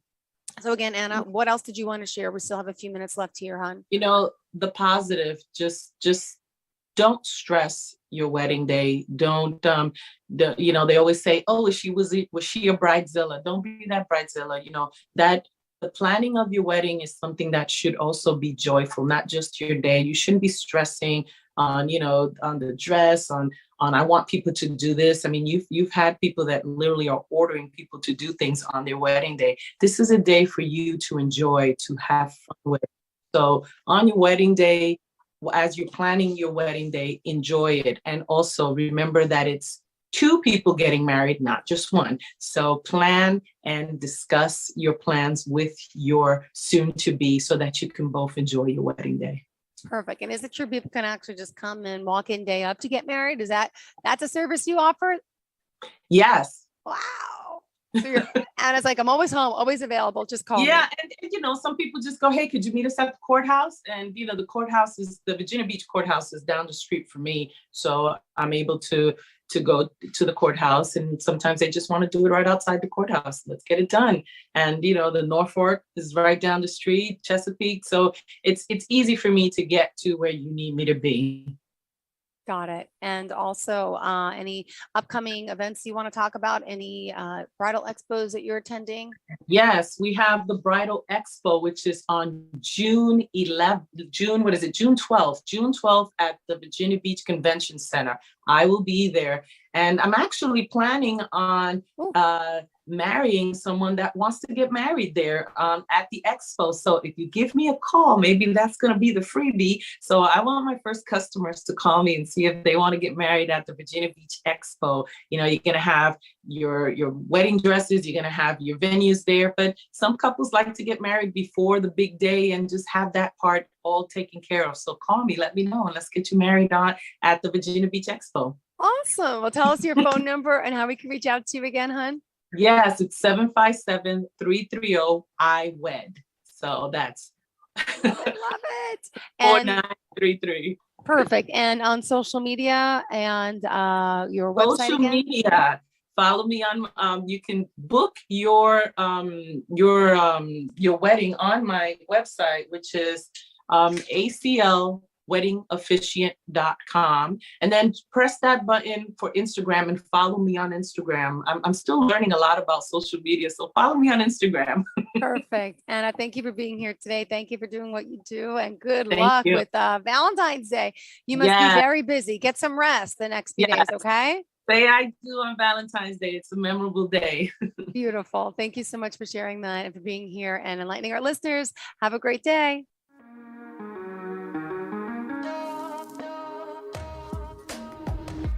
Broadcasting from the business capital of the world, this is the Podcast Business News Network. For nearly 2,000 severely injured veterans, everyday life has become filled with barriers. Day-to-day simple tasks can become pretty daunting. I have to carry my chair up 2 flights of steps or have somebody do it for me. What scares me the most is just the falling. When I'm struggling with my house, I think, to have that one great barrier just knocked down, I mean, it's crucial. Home for Our Troops is a wonderful nonprofit that builds a mortgage-free, fully adaptive, handicap-accessible house. And there's no catch. It'll be our very first home that we've ever owned. This is a game changer. This is where your life begins again. We need you to join us in completing this important mission. Please visit hfotusa.org and help build homes and rebuild lives. Because of you, everything's going to be okay.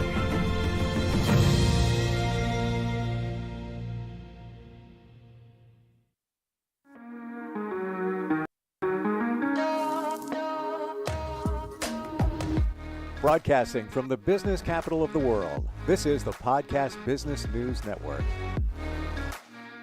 Hey, welcome back, everybody. So apparently the way your bed faces affects your health, or can. This is a study that came out. We're going to learn about this. Is it true? Is it not? And she is a feng shui expert and also an expert at Chinese astrology. Aelita Lito joins us again. How are you doing today?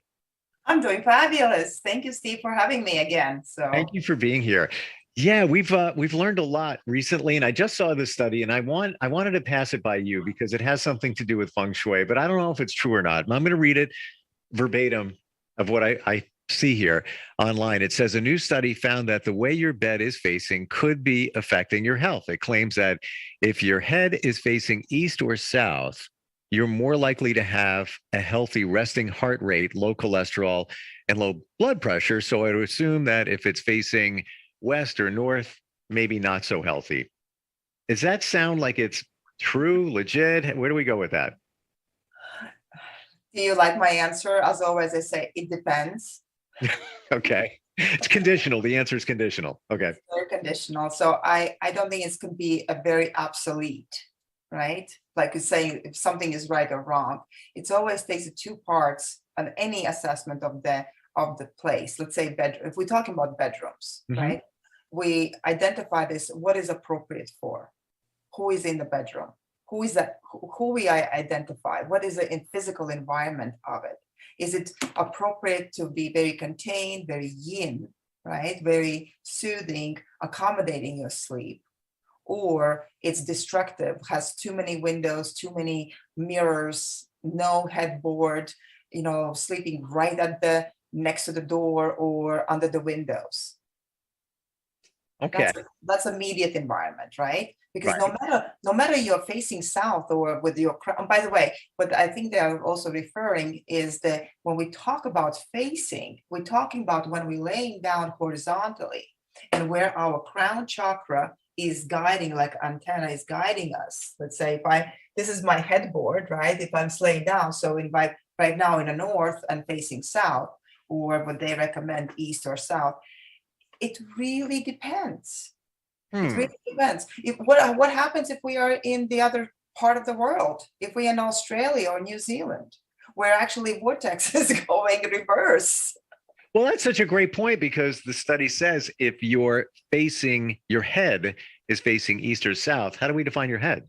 How is it facing? I think it's what they mean is about pointing top as you lay down and where it's really pivoting at what direction. I think that's a true facing. I would go with the immediate environment. Like in feng shui, we look for good form. Like a form is king, and what I mean by that is that you have a solid wall behind it.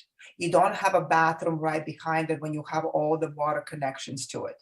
That's because anything conductive goes through the walls. It's actually it interferes with your sleep. Then you don't have anything plugged in, like electronics, even the clock next to it, such a situation, it impacts your physical and your energy body as you sleep. Right? Wow. So when I do create the most healthiest environment is based on what my opportunities, what do I see when I come to clients' home? First thing I ask, do you have a headboard? Do you have a headboard? Me personally, yes. Okay. Is it metal? Is it wood? Is it leather? Is it fabric? What is it made of? It's made out of wood. Good. Non-conductive. Right? So that means you have an extra layer that separates your antenna. You're allowing your crown chakra not to be stimulated as you sleep through the night. Because when we don't have a headboard, and that's truly is one, I would say, before I even look at the compass, what direction is and what your guan number is going even deeper. I'm actually looking, do you have a proper bed setting? Do you have a headboard? And do you sleep like on non-conductive or least conductive environment?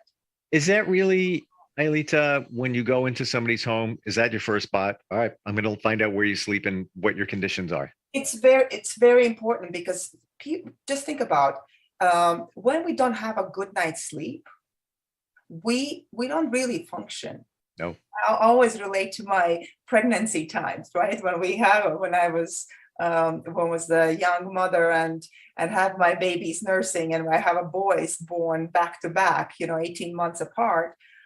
I think I was completely deprived of sleep, and the functionality and way we think and how easy we get irritated and how our decision making and chaos around us is directly relates to our well-being and a very good sleep. So if somebody reach out and say, most of the time they do want to have a prosperity and abundance, but obviously it's not always expressed in the money, like how much money you have, right? It's like how healthy you are. It's funny when you think about feng shui, a lot of it, people think about prosperity, but how can you have prosperity if you're not healthy? You don't have a lot of sleep. You can't really function to make money. Well, to make a decision, because think about, we are continuously making decisions, and we continuously, we need to be sharp and clear, and sleep is very vital. And what I'm lately have noticing that the biggest adjustment is the positioning the bed, but actually having a solid grounding wall behind, if it's possible. If there is, by no means, some of the built environments, sometimes there's a closet, but then if that has a mirror, I'm trying to also cover the mirrors. So because that's gives an additional distraction.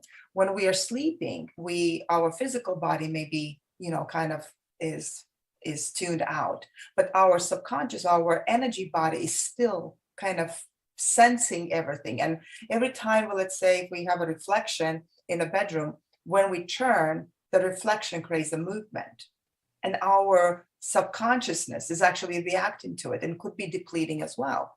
It could be impacting your sleep. So if you're in the situation of you're renting, for example, that would be good to maybe at least find a nice scarf or shield just overnight, just cover your mirror and then recover during the day. So or put it in an area in your bedroom that you don't see a reflection of your bed. Yeah, like not to reflect in your body, so not to create an extra kind of destructive thing.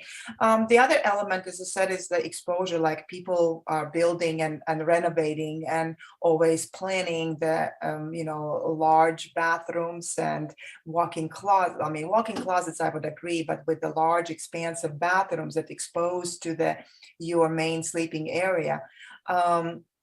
That is something I would always kind of evaluate, how high the ceilings, because you have to fill in with your energy. You have to fill it in with chi. And when we go excessively, I would rather put the square footage and feeling larger in a space in a living room, family room, where you have a open kitchen plan with dining experience, and keeping the bedrooms very modest. Humbled and modest, like almost you're coming and sheltering yourself into the cave, right? You want to have the feeling of when you close your eyes, you want to have a feeling of nurturing, like coming back to your womb. Yeah, and how do you accomplish that? How do you take care of that in your bedroom? How do you just said keep it simple, right? Yeah. Well, first of all, it's what you expose to. What are you so when we have a form established, let's say we have a beautiful headboard, solid headboard, and a solid bed, and you have a solid wall behind it. Okay. The next approach, I always look, when you wake up in the morning, what is the first thing you see? What is in front of you? Is that inspiring? Are you seeing your bathroom wide open, and then reflection of the second bed, and you kind of having a dual life or double life experience, right? Or you have a beautiful image, maybe abstract, or maybe I have Tibetan mandala. I have a beautiful mandala in a distance. When I open my eyes, I have a chance of looking and almost like having the meditative experience. In a connection, it's not as too aggressive. It's just it's embodying that exposure transition. The next thing is by touch. When you put your feet down the ground, what do you feel?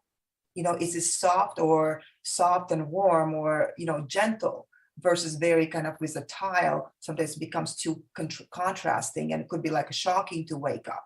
So there's a physical and metaphysical aspect, what you are waking up or what you're experiencing, and also where you are in your life. Are you a teenager? Are you a newlyweds? Are you a parents? Are you retired? Or you're, the empty nesters? It's always changes. Always makes a big difference in feng shui too.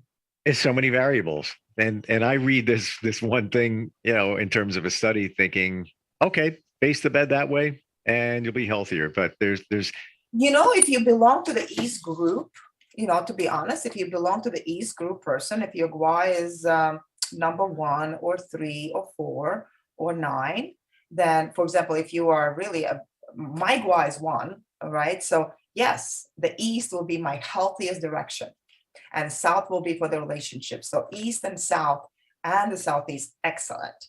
So I can add not only the aspect of the practicality, I guess, what's been in the article, but I also personalize it and enhancing even with my imagination. As you remember, I said, imagination leads the mind, and the mind leads the chi. I got to think about that. Imagination leads the mind. Leads the mind. And mind leads the chi. That generates the chi. That generates your kind of it's something tangible and non-tangible, but it gives you inspiration, it gives you feeling, gives you confidence. It's really is like one of the components of the believing. Sometimes you think about that. If you believe in this article, even I say your Gua is 2, and you believe that you are better off sleeping that way, and maybe the form is not as good, I would say test it for yourself. Test it first. Now you said you're the East group. Yeah. How do you determine that? Based on your year of birth. Okay. So if you are born in a year, you put all the numbers together. There's a very basic formula. And if you are male, you deduct from 11, or so there's a basic calculation. So anybody who needs it, I can post that. And then these 2 groups is just to give you correlated thinking, like allows you to embody, let's say your West group, your best directions for life is West, Southwest, Northwest, Northeast. Okay. But doesn't mean that the other 4 are not suitable for anything else. So I bring the balance. So I'm an East group, I'm opposite. So if we move into the same space, let's say couples, sometimes they don't match or don't match the house. How do I assist them? So you look who is the strongest and who is the weakest and who needs the most support. Yeah, that's fascinating. I didn't even put that together. Like if you're with somebody and they're here, you're East, they're West, and you have to somehow come to a happy medium, or what you're saying is you look at the one who's weaker. I don't know how you determine that, but then you have to play to them. Well, you could say, let's say, well, for example, I had a client yesterday and their spouse is overcoming cancer, right? And the wife is trying to do everything possible to accommodate her partner, right? So when they don't match the house, I mean, obviously my focus will be how can I create the environment that is supportive and healing for the spouse. And I, of course, the calculations and everything else, and knowing that he is in a depleted state, I also do what accommodates. I'm not going to be activating and not stimulating, because it could also stimulate the cancer in a different way, right? So you start thinking about what is the core. First of all, you identify where it's coming from. What is the core? Why?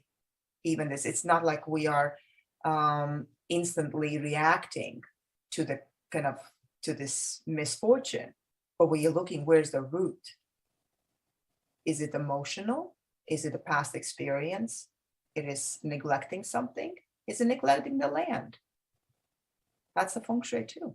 Now, are you saying, Aelita, are you talking about this gentleman's cancer and what the root of the cancer could have been?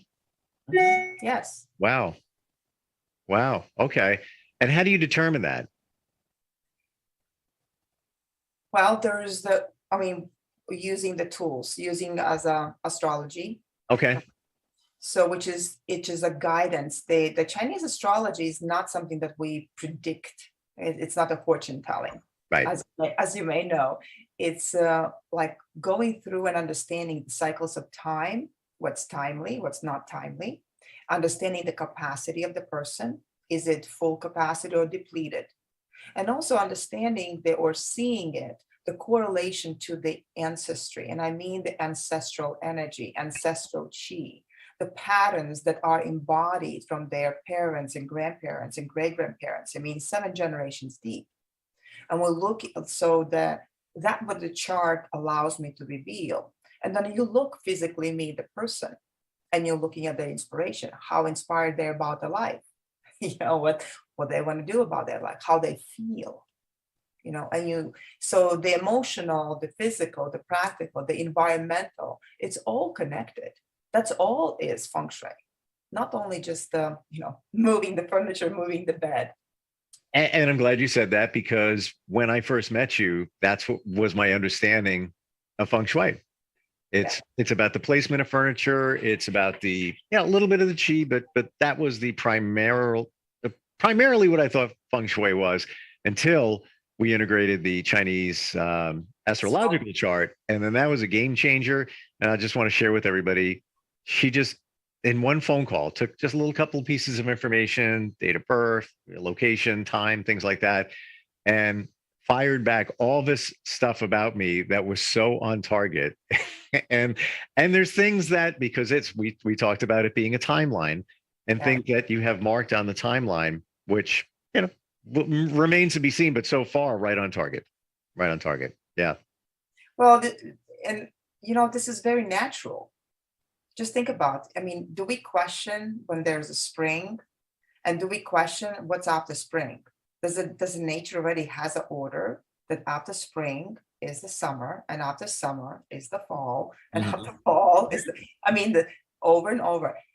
It does appear, off the targeted day, but the feeling about the seasons and feeling about the patterns, they're already naturally existing beyond our kind of, what's kind of interesting. Tomorrow presenting about the biophilia and feng shui. Is it or is not, is biophilia is the feng shui, which is like right now in a built environment, they talk a lot about it. And I believe the feng shui is the profound tool to implement or maximize the biophilia effect on the living environment. Interesting. Yeah, you go deep. Like we try to. Hey, I have you. I go deep, right? So it's the opportunity. Well, yeah, and I love I love your analogy about the seasons, because that makes it very clear. We take it for granted. Yes, summer's coming, fall is coming after that. It's just a known, but it's already known on your timeline astrologically in terms of the Chinese chart, so to speak. It's just another timeline. That's all it is. It takes somebody like you to interpret it. Yeah. Right. It's cyclically reappearing. One of my teachers always reminded, teacher Ming, he used to say, well, first of all, the feng shui is adaptation as a definition, but then who are we? We are expression of time. We are time machines. We just, like we are born and we die. There's two truths about it. Yeah. And what's in between is the experience. And how we make this experience real is supportive or not supportive based on our decision, based on our capacity. So if we don't take care of our vessel, we can take care of our body. How can our mind and energy body could be clear? So everything is interrelated. It is. Yeah. And that's an interesting thought that we are time machines. We really are. Wow. What when somebody reaches out to you and they go to your website. By the way, give your website, you spell it. AELITALETO.com, Leto.com. And somebody goes there, and where do they begin? Like if somebody's fresh like me, and I have some knowledge now because we've talked a few times. And when they reach out to you, what are some of the things that you can do? Obviously, I'm a big proponent of that Chinese astrological chart because what I saw was amazing. But from there, how do you work with somebody? So either people who are acquiring the land or trying to buy the place or move into the new place, that's a good way to use the feng shui tools and assessment. Like, is it the external and internal environment, is it supportive to them?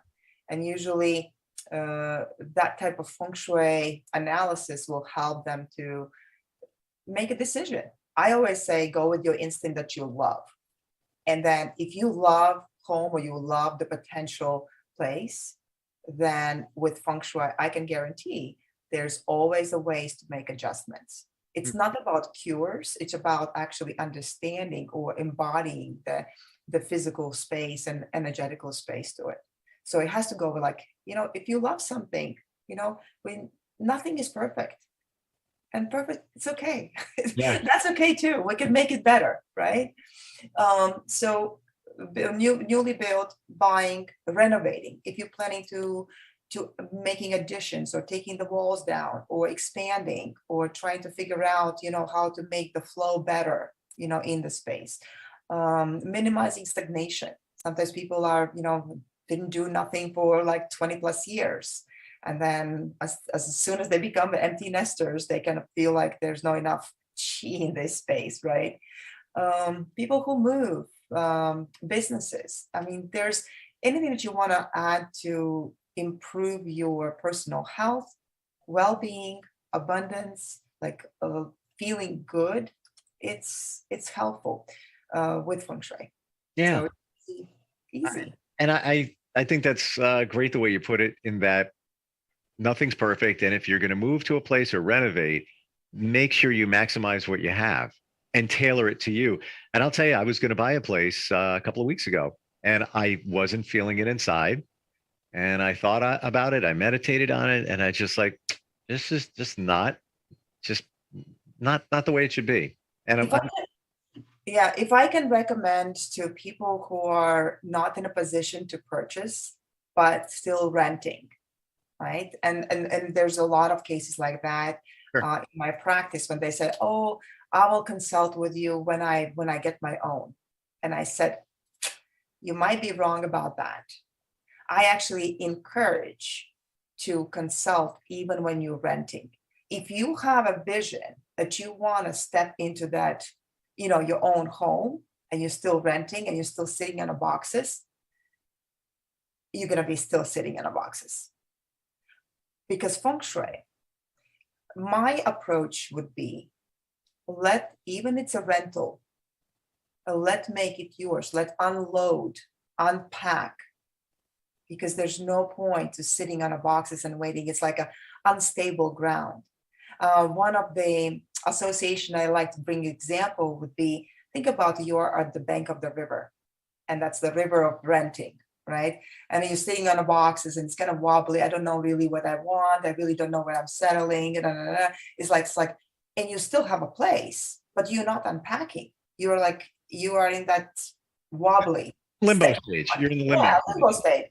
And what happens is then you can't really, if you want to leave to the other side of the river, you have no really base to step off.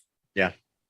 So I had a client a couple of years ago that was struggling in a business, struggling after divorce, struggling, kind of settling. So I come to her space. She was a real estate agent, and I see her. I mean, I do the feng shui, very basic feng shui, and one of her rooms is full of boxes.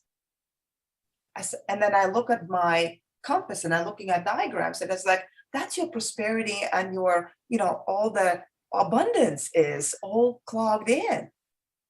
Like it's neglected space.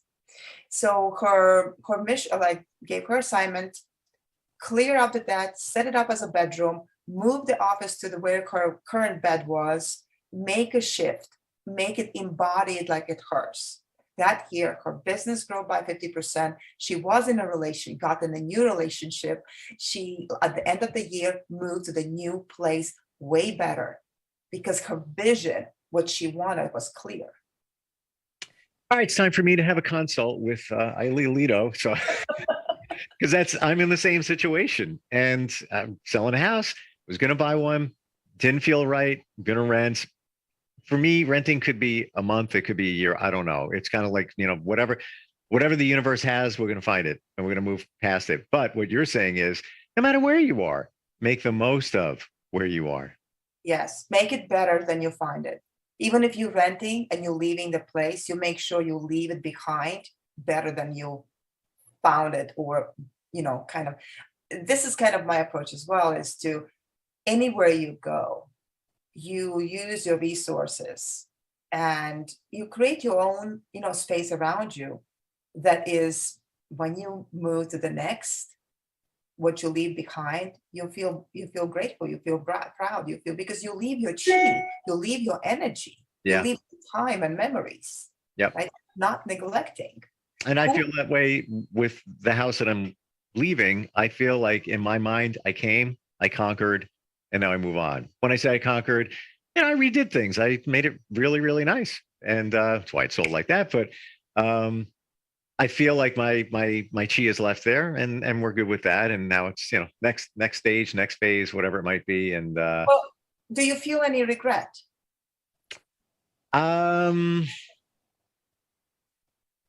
Interesting. I have to think about that. Probably I do.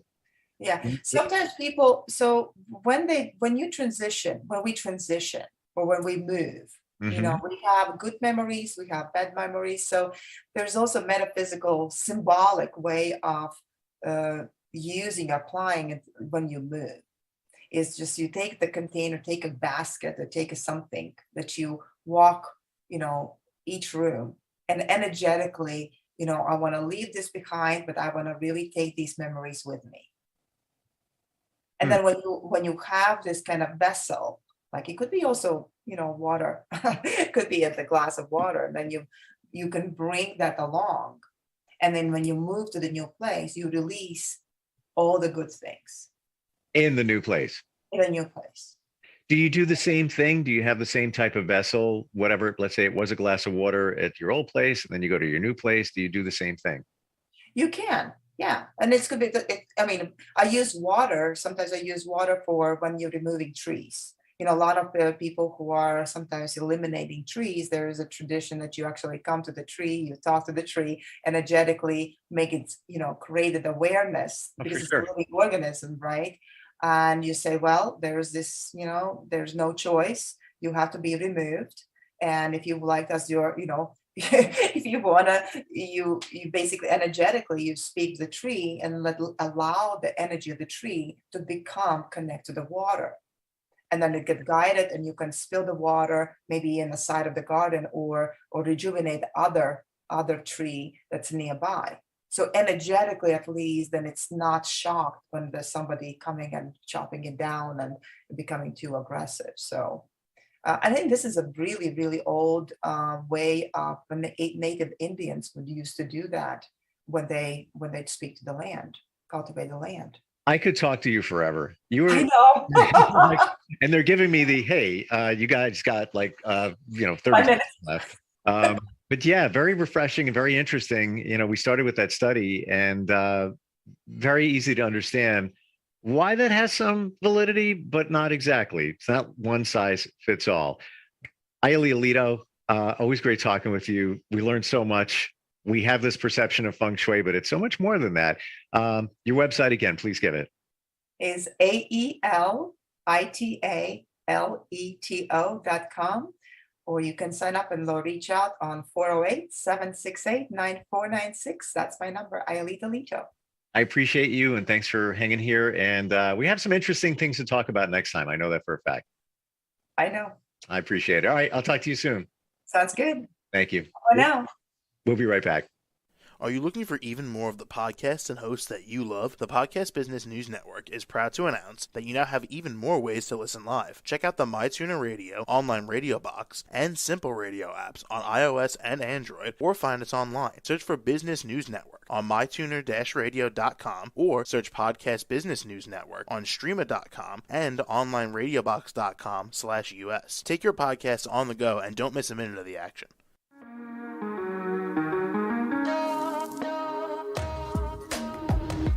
Broadcasting from the business capital of the world, this is the Podcast Business News Network. For nearly 2,000 severely injured veterans, everyday life has become filled with barriers. Day-to-day simple tasks can become pretty daunting. I have to carry my chair up 2 flights of steps or have somebody do it for me. What scares me the most is just the falling. When I'm struggling with my house, I think, to have that one great barrier just knocked down, it's crucial. Home for Our Troops is a wonderful nonprofit that builds a mortgage-free, fully adaptive, handicap-accessible house. And there's no catch. It'll be our very first home that we've ever owned. This is a game changer. This is where your life begins again. We need you to join us in completing this important mission. Please visit hfotusa.org and help build homes and rebuild lives. Because of you, everything's going to be okay.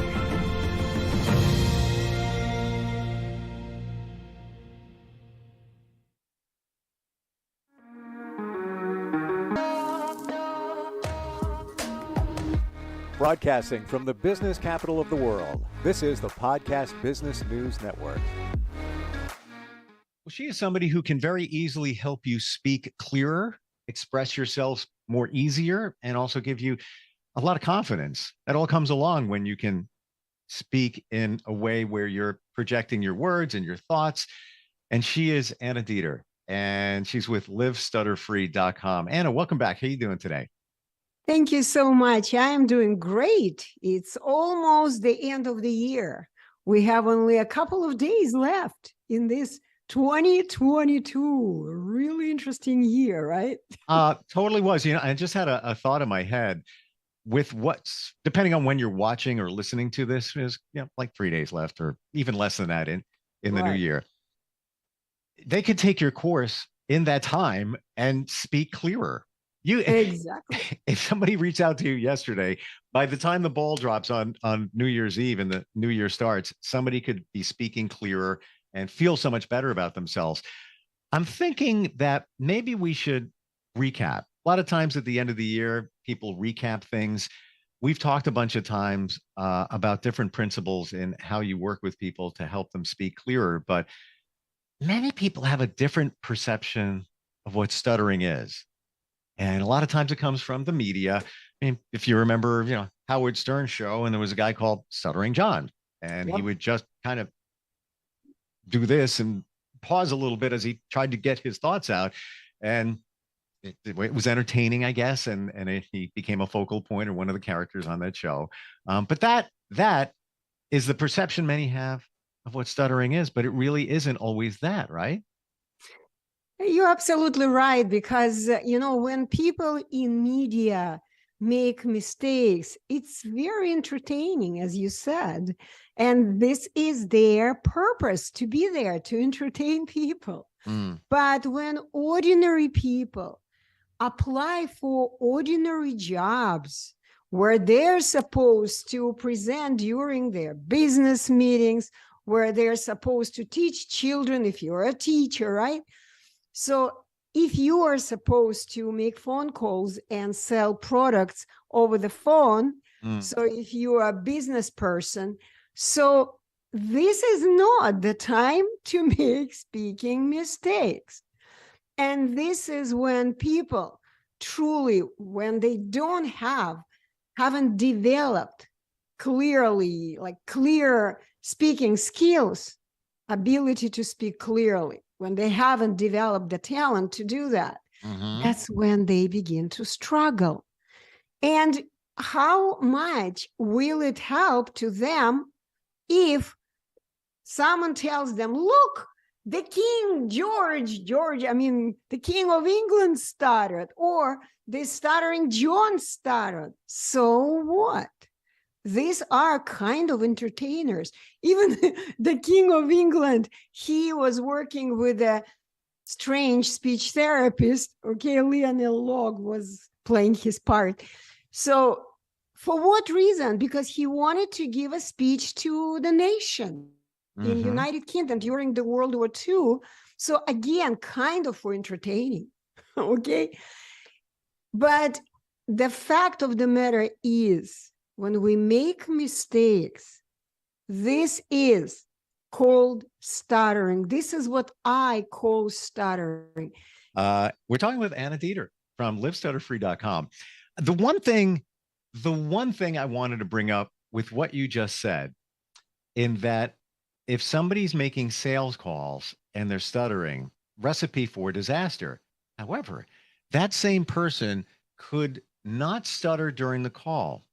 Kind of got it all, it's kind of a routine. They've got it down pat. And then when they go to meet with that prospective client after, let's say they got the appointment, fantastic. And then they stutter. And then they lose the deal because they're not prepared, or they're just not comfortable, or it's not autopilot when they are making those calls. And just another reason why you would want to make sure that you speak clear and have your thoughts all together. Yes. And it could be even the opposite way. When a person is talking on the phone, he may be speaking. When a person meets someone in person, sits in front of someone, then he may be able to speak better than whenever they are calling to strangers.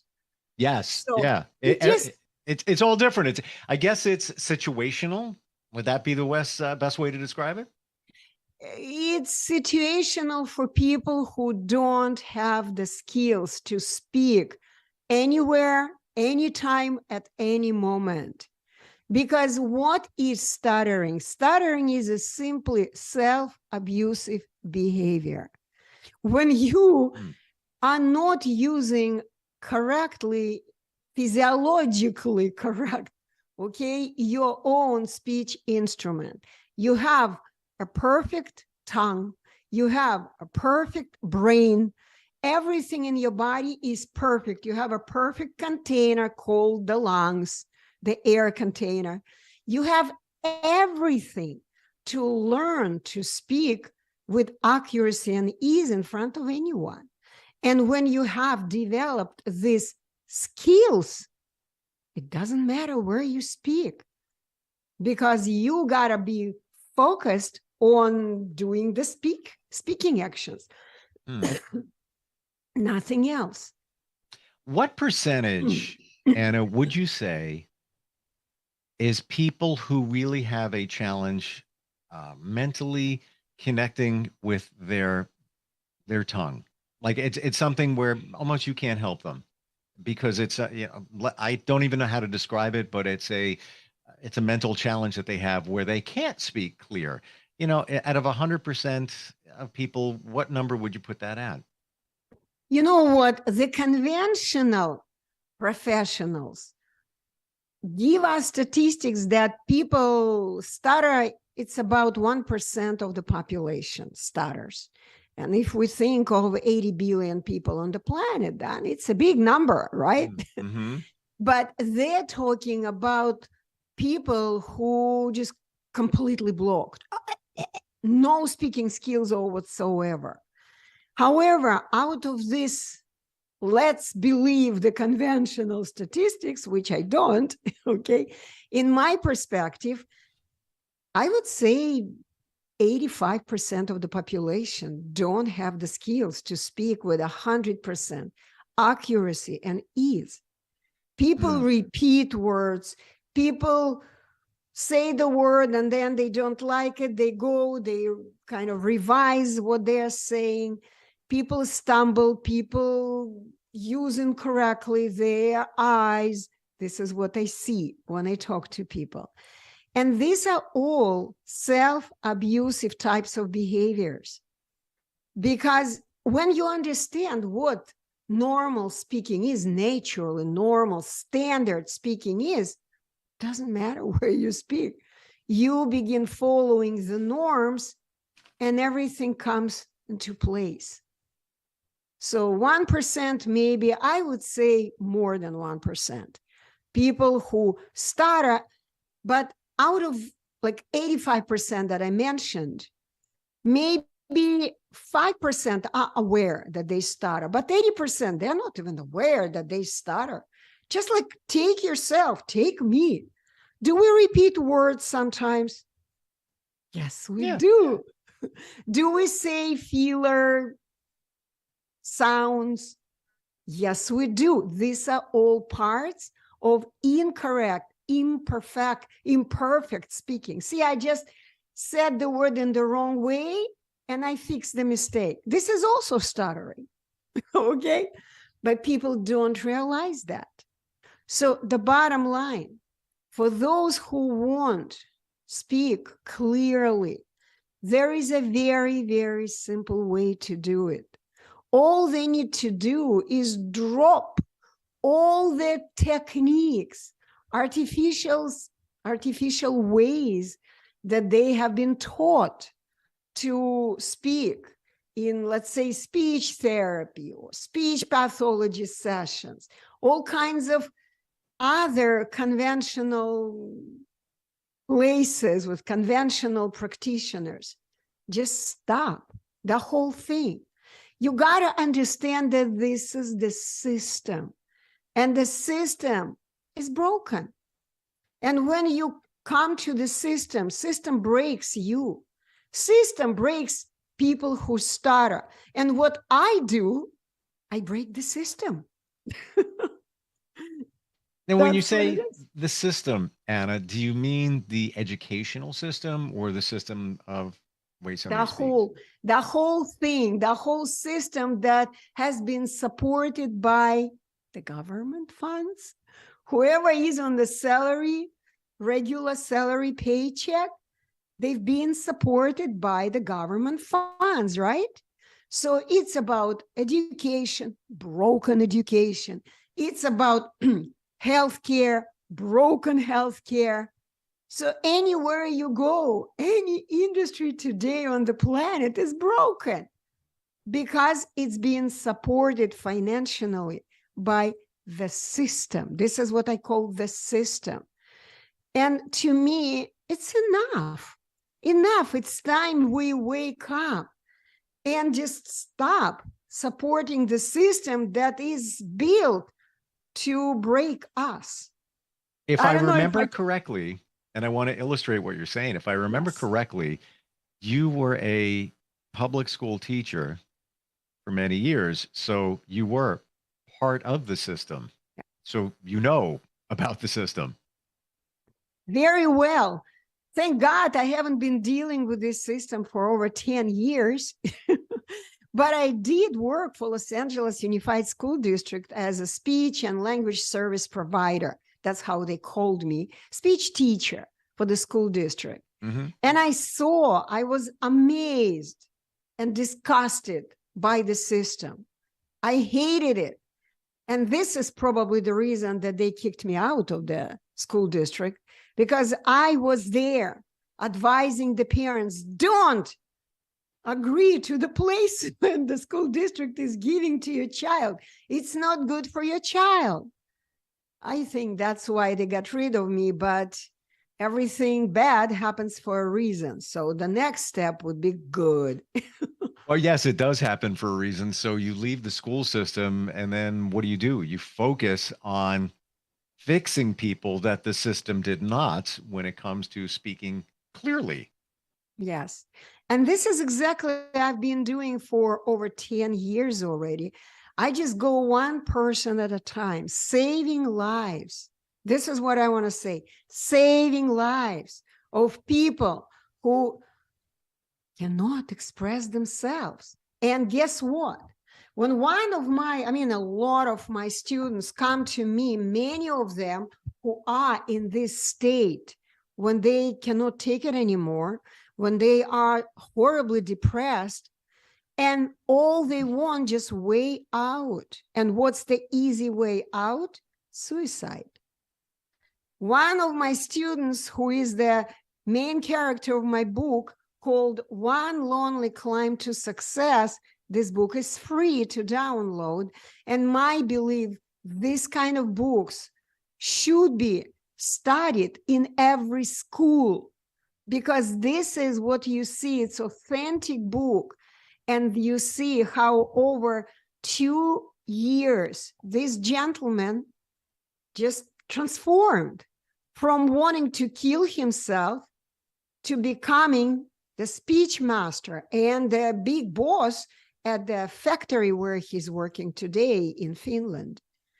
So you see what it does, what I do, okay, and how I work. And I do recommend people who stutter, people who have difficulty speaking, people who are shy to make a phone call. Just go to my website, livestutterfree.com. Go to the page, courses and books, and download one of my books at least. This is free. Because when I was communicating with my student I'm talking about, he was asking me questions and I was answering openly his questions. And I was directing him how he could fix his life. And guess what? He did exactly what I recommended. And this is why he's a very successful man today, extremely successful. He can get any job he wants, any job in his life, because he's free to express himself. But a lot of people that I work with are very close to commit suicide, very close. Understood. And it is a major issue today more than ever. But a lot of it, just what you're saying, Anna, stems from social anxiety and challenges there. And maybe it's because of social media. Maybe it's because a lot of even younger people don't interact socially like they did back in the day, you know, previous generation, because now everything is text. So you're not verbalizing things, you're not talking. So now you have that anxiety when you need to talk, and then it just makes you become withdrawn, creates more issues, just what you're talking about. It's big. It really You know is big what? right now. Yes, it is big, but there is something we can do. Something we can do, because what you just explained about all this psychology, I simplify it all. When people don't communicate, guess what? They do not train their tongue. They do not use their tongue. It's a muscle. What happens when you don't use the muscle? You may have learned to use it at some point in your life, but then you stop using it. What do they say? Use it or Lose it. lose it. That's what it is. Well, you make So- something come very clear here, Anna, with today's society, is that so many people are gravitating toward therapy for these issues, and that's fine. Glad it's available. Medication, okay, that's fine. Glad it's available if you need it. But not being able to express yourself and then becoming withdrawn just adds fuel to the challenges that people have with social anxiety, and then that leads to other major challenges and situations and actions, as we talked about, where it could be stopped right there, just learning how to speak clear. And You know 'cause- what 'cause you it comes out. what you just mentioned, all these medications, all these like devices, therapies, this is what all, I would say 90 at least % of people who stutter go through. They have been through this hell, because anywhere they come to, they receive false information about that. I mean, they are sick, that something is wrong with them physiologically, that their brain is not wired correctly. There is something wrong with their breathing system. Something is wrong here, there. All kinds of strange information. I call it disinformation, misinformation. They receive. And deep inside, each person who stutters knows there is nothing wrong with me. I'm fine. And sometimes I even can't speak. Okay. But when they come to the practitioners supported by the system, they get false information. And that's when all the psychological layers build up. Because they hear what they say in social media, on TV, everywhere you go, watch what kind of movies they make about stutterers. Oh, sorry about them. Oh, we feel sorry. And you know what? When we look at people who are worse than us, it makes us feel superior. See what I mean? Like all people who started, they are some kind of like on the bottom, and I feel sorry for the guy who I'm looking from above. Do you understand what I mean? Sure. Oh, yeah. Yeah, and we feel so good about ourselves. We're not stutterers. We're so good. And unfortunately, too many people who stutter believe that they are sick, and they learn. I mean, that's what conventional, again, system offers. Accept your like being on the bottom of the society. Accept it. But wait, yeah. In the last 15 minutes, I got a totally different view of you and what you offer for a lot of people. And that is, it's a different camera angle. When we turn it around, I'm not even going to call it stuttering. It's social anxiety. It's people not being able to express themselves. So therefore, they don't engage with people. They don't go to parties. They're afraid to even walk into a store and up to a clerk and ask for something because they don't have the confidence to speak clearly. This is not connecting with this. And yeah, call it stuttering, but I think it's even bigger than that. You know what? Do you know the meaning? Do you understand the meaning of the word stuttering? If you look at the root of the word, it's the same root: stuttering, stammering, stop. It's from the word stop. Okay. So when people stop themselves, this is the bottom line. People stop themselves adjusting the movements of their tongue to produce words with 100% accuracy and ease. They stop. Something is in their mind. Something physically stops them.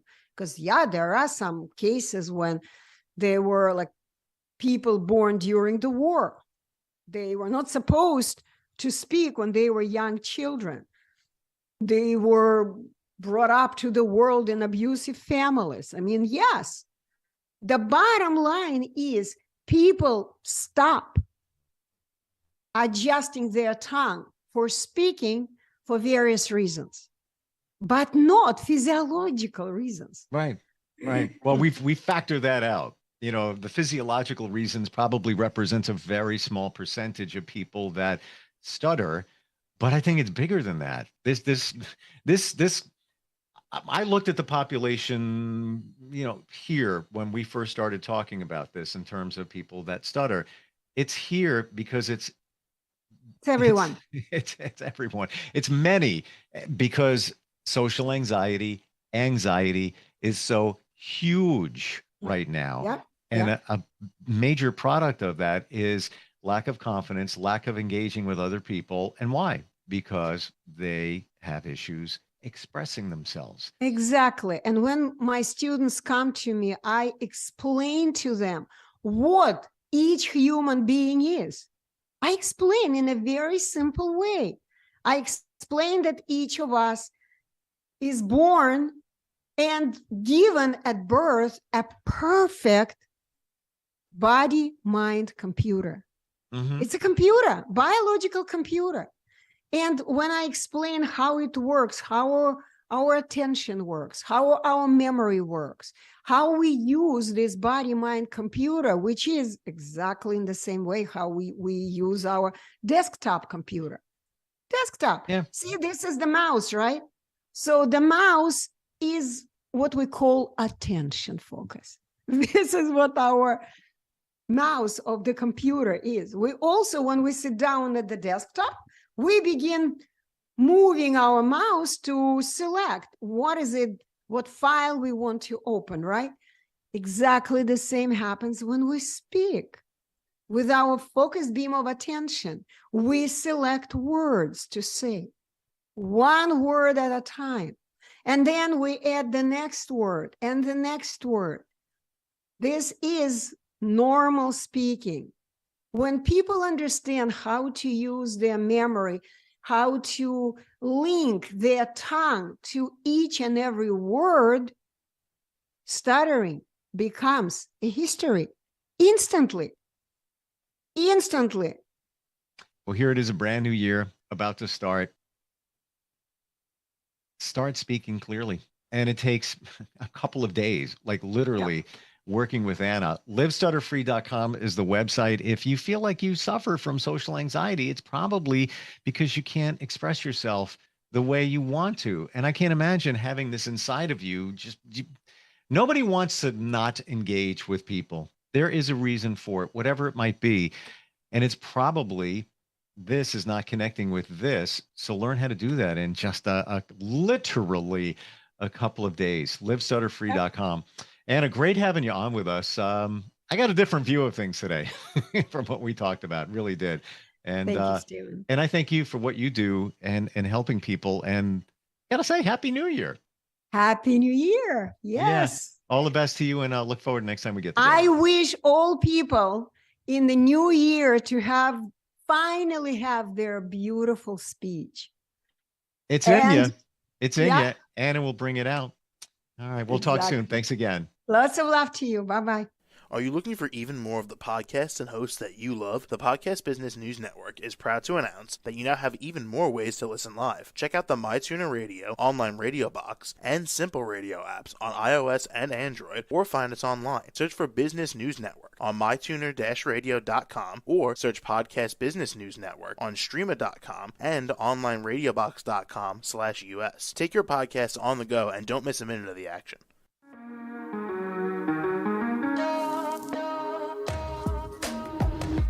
Broadcasting from the business capital of the world, this is the Podcast Business News Network. For nearly 2,000 severely injured veterans, everyday life has become filled with barriers. Day-to-day simple tasks can become pretty daunting. I have to carry my chair up 2 flights of steps or have somebody do it for me. What scares me the most is just the falling. When I'm struggling with my house, I think, to have that one great barrier just knocked down, I mean, it's crucial. Home for Our Troops is a wonderful nonprofit that builds a mortgage-free, fully adaptive, handicap-accessible house. And there's no catch. It'll be our very first home that we've ever owned. This is a game changer. This is where your life begins again. We need you to join us in completing this important mission. Please visit hfotusa.org and help build homes and rebuild lives. Because of you, everything's going to be okay.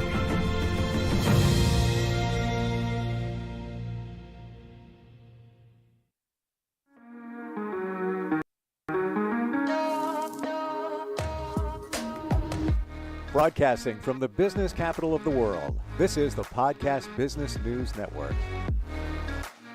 Now, there are really no guarantees in life overall, but I could guarantee one thing here, that you're probably allergic to something. I'm telling you, you probably are. You might not even know it. But today we're going to run down some of the more common allergies that you may have heard of. Maybe you don't know the backstory on them. And she's an expert on that. Dr. Inga Young joins us, and she's the woman behind the allergykit.com, which can help you identify some of those allergies and help you get relief from them. Inga, welcome back. How you doing? Thank you. Very well. Thank you. Living in South Florida, and so fortunate that on the East Coast, we did not get affected. Yeah. Yeah, and prayers and good positive vibes Yes, to everybody for that all, yes. are still dealing and rebuilding at this time. Just as you're saying that, one of the things that just popped into my head, um, mold. Now, Yes. water situation is probably going to lead to mold. And can we start there? Yes, we can. Mold is one of the five most common allergies. And it is, especially here in South Florida or in Florida, it's a lot of mold. And now with the hurricane, of course, there are buildings that will never be recuperated because of the mold, partially. So mold is something that a lot of people are allergic to. And it can be different kinds of mold. I mean, it's not only the mold that's outside, it's mold that grows inside that you maybe not even be aware of. I can take myself as an example.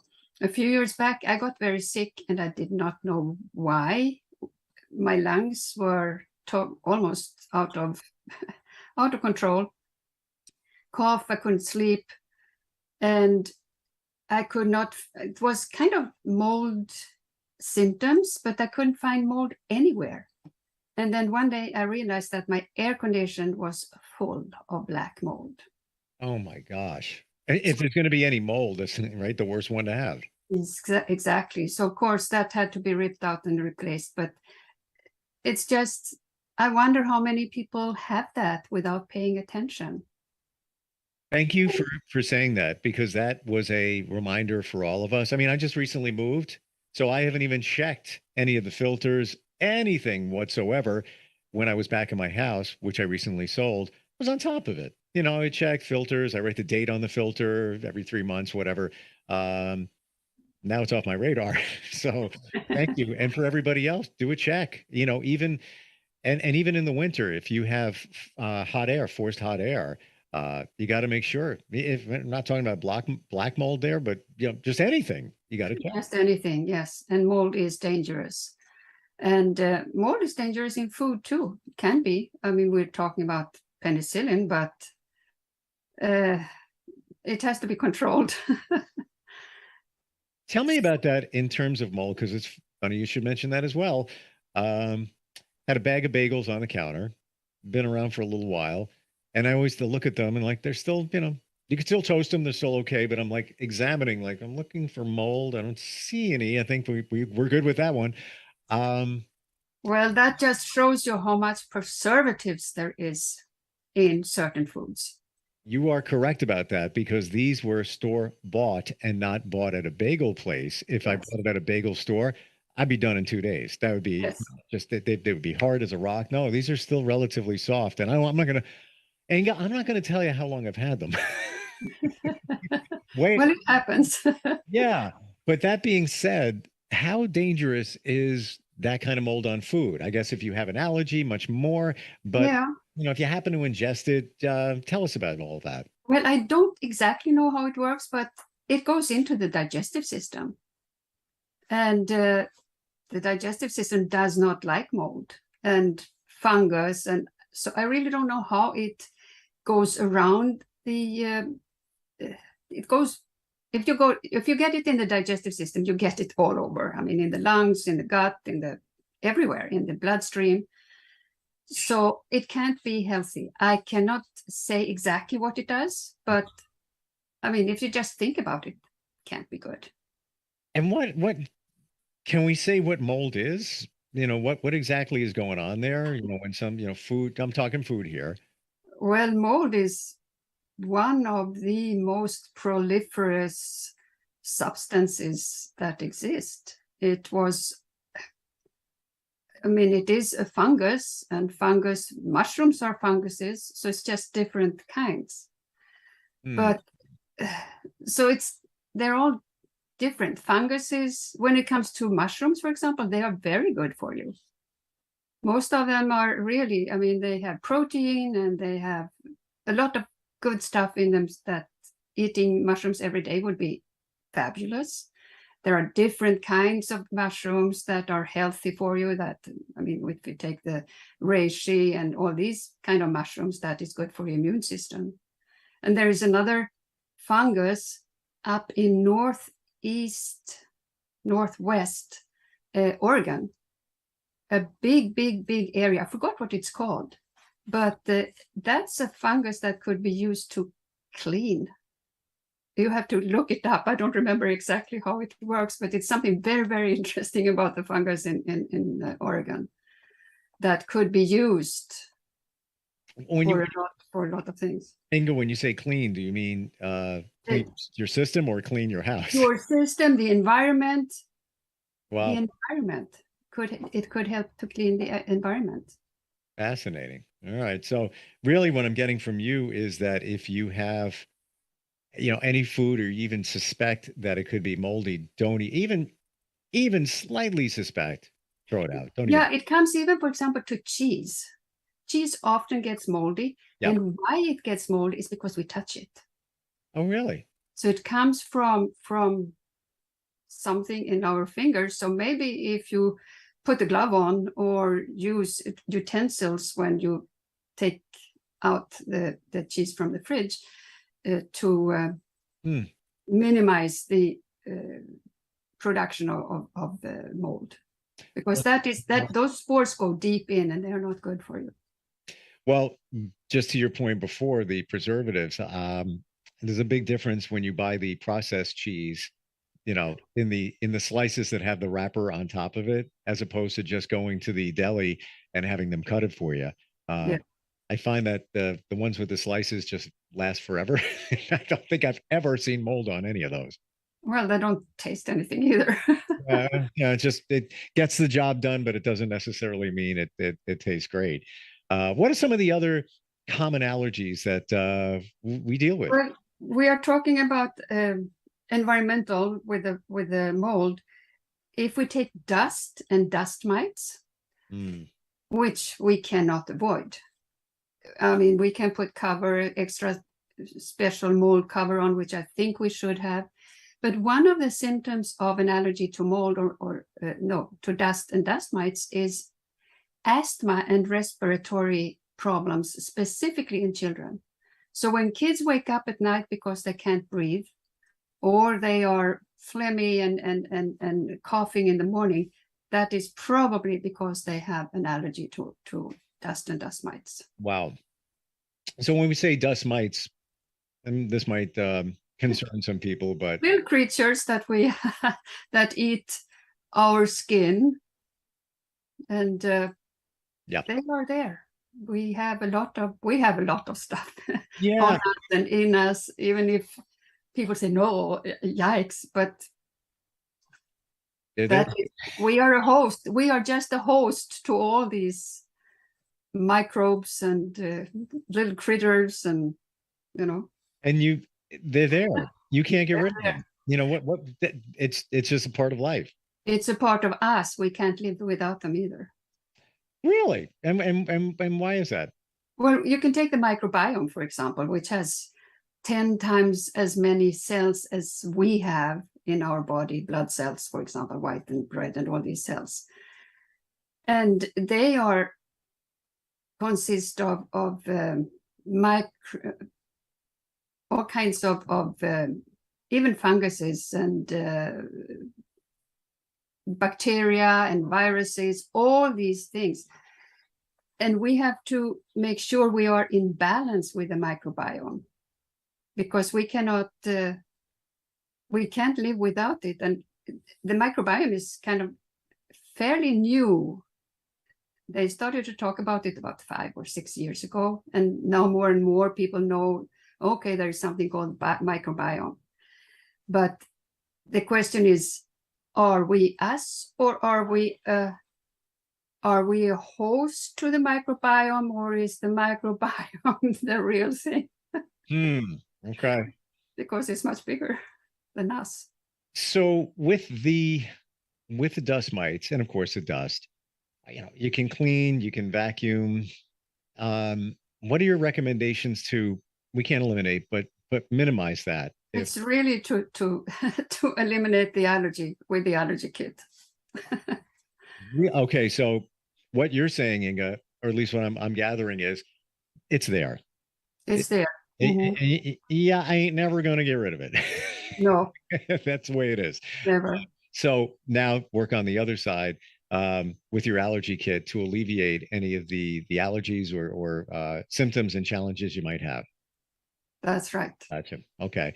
I knew that was the answer, to be honest with you, because how are you going to get rid of dust mites? You could vacuum 24 hours a day. You're not getting rid of them. They're there. It's right now.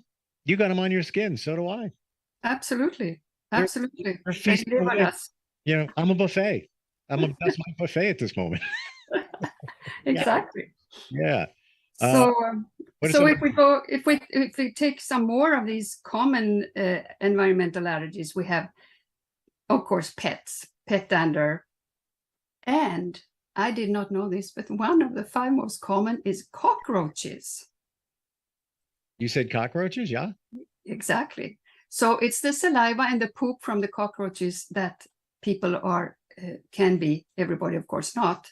But it seems as if it's quite common, and I am sure a lot of people have no clue why they are reacting, sneezing, or because you don't really see the cockroaches. You think everything is clean, and then maybe now and then there is one coming out. So if there's one coming out now and then, there must be more. Yes. If you have one, there's more. That's it. Yeah. I think it's been scientifically proven at the same time. Yeah. They will survive us. They and the rats. Yep. I think they're prehistoric. They've been around for a while. Yes, exactly. So if we're going to continue to talk about food, for example, the most common allergies to foods are cow's milk, eggs, nuts, tree nuts, peanuts. Peanuts are not nuts, they are beans. Shellfish, wheat, soy, and fish. These are the most common allergies to foods. And for example, the milk, that creates ear infections in children. So, you know, all these kids, they have an ear infection, they go to the doctor, they get antibiotics, which destroys their digestive system. And 3 weeks later, they have a strep throat, and the same thing goes on again. And then often they get these tubes stuck in. Just stop giving them milk or clear them for it. So I've always had that connection in my brain between dairy and mucus. Yeah. And is it true that dairy can produce more phlegm and mucus? Oh, absolutely. It is a phlegm-producing food. Wow. All dairy. And one more is salmon, for example. That's also phlegm-producing. Well, hold on. Say that again. Salmon is also not at the same point as milk, maybe. And you probably don't like milk. People drink it all the time. Wow. And you don't eat salmon all the time. But if you pay attention, you can maybe. So you said salmon as in fish. I got that. Yes, yeah. Yes. How interesting. Wow. All right. So I need to start. Whoa. I have a friend who loves salmon. Anytime we go out, that's what she's going to order if it's on the menu. And sometimes she has what, could be runny nose, things like that. Never knew there was a connection between that. Yeah. There are so many things we don't think about it. Oh my gosh. Wow. I would never think that. We think salmon, hey, you're eating fish. It's good for you. Yes. Yes. So then we have eggs. And of course, I always recommend everything organic. These things, especially when it comes like milk and eggs, they have to be organic. Otherwise, you are eating GMO food, genetically modified foods. And so you're getting all the toxins, all the hormones and antibiotics in these eggs. So many people are allergic to eggs. And eggs are such a great food, really perfectly packed, easy to prepare. Protein. It's the best food you can have in the morning because you should not have bread in the morning. You get hungry very soon and your blood sugar goes up. the best thing is to have protein in the morning. Is there a preference for the preparation of eggs? I obviously try not to have fried, right? Yeah, well, I have started for myself to do poached eggs. I like poached eggs. When I go out, I order poached eggs, but it's really very easy to do. You take water and you just let it simmer. First, you take the egg and you put it in a strainer. And I've realized that that is really the trick. You put it in a strainer so that all the loose egg white goes away. So then you put it in, easy. You can put it on a spoon first and just then easily put it in the water and not let it boil. Just, I don't know what it's called in English, when it just on the point to boiling. And you let it boil or simmer for 4 minutes, and then you scoop it out with a sieve or whatever they're called. And they are perfect if you like them soft. If you like them hard, you do it a little longer, but I think 4 minutes is perfect. The egg yolk is soft, the white is solid. And there is no fat, no bad fat in it, and very tasty. And what are your thoughts on egg whites? Well, I think that egg whites is albumin, protein, but in the egg yolk, you have almost every vitamin, omega-3, Wow. what you need in the body. You don't have vitamin C. Have a salad with it. Right. So it's really, I think when people don't want to have the egg yolk, maybe because they think they make them fat, but maybe they don't feel good. I know lots of people who say, no, I feel like I eat cholesterol or something when I eat eggs. But that is because you have a sensitivity to it. So if you clear that, then they will taste fantastic. Would you say, and we'll move past eggs in a moment, but it almost sounds like a perfect food. In terms of the cholesterol level in eggs, is that a concern? I don't think so. Okay. I don't think that people should worry so much about cholesterol at all, because everybody's different.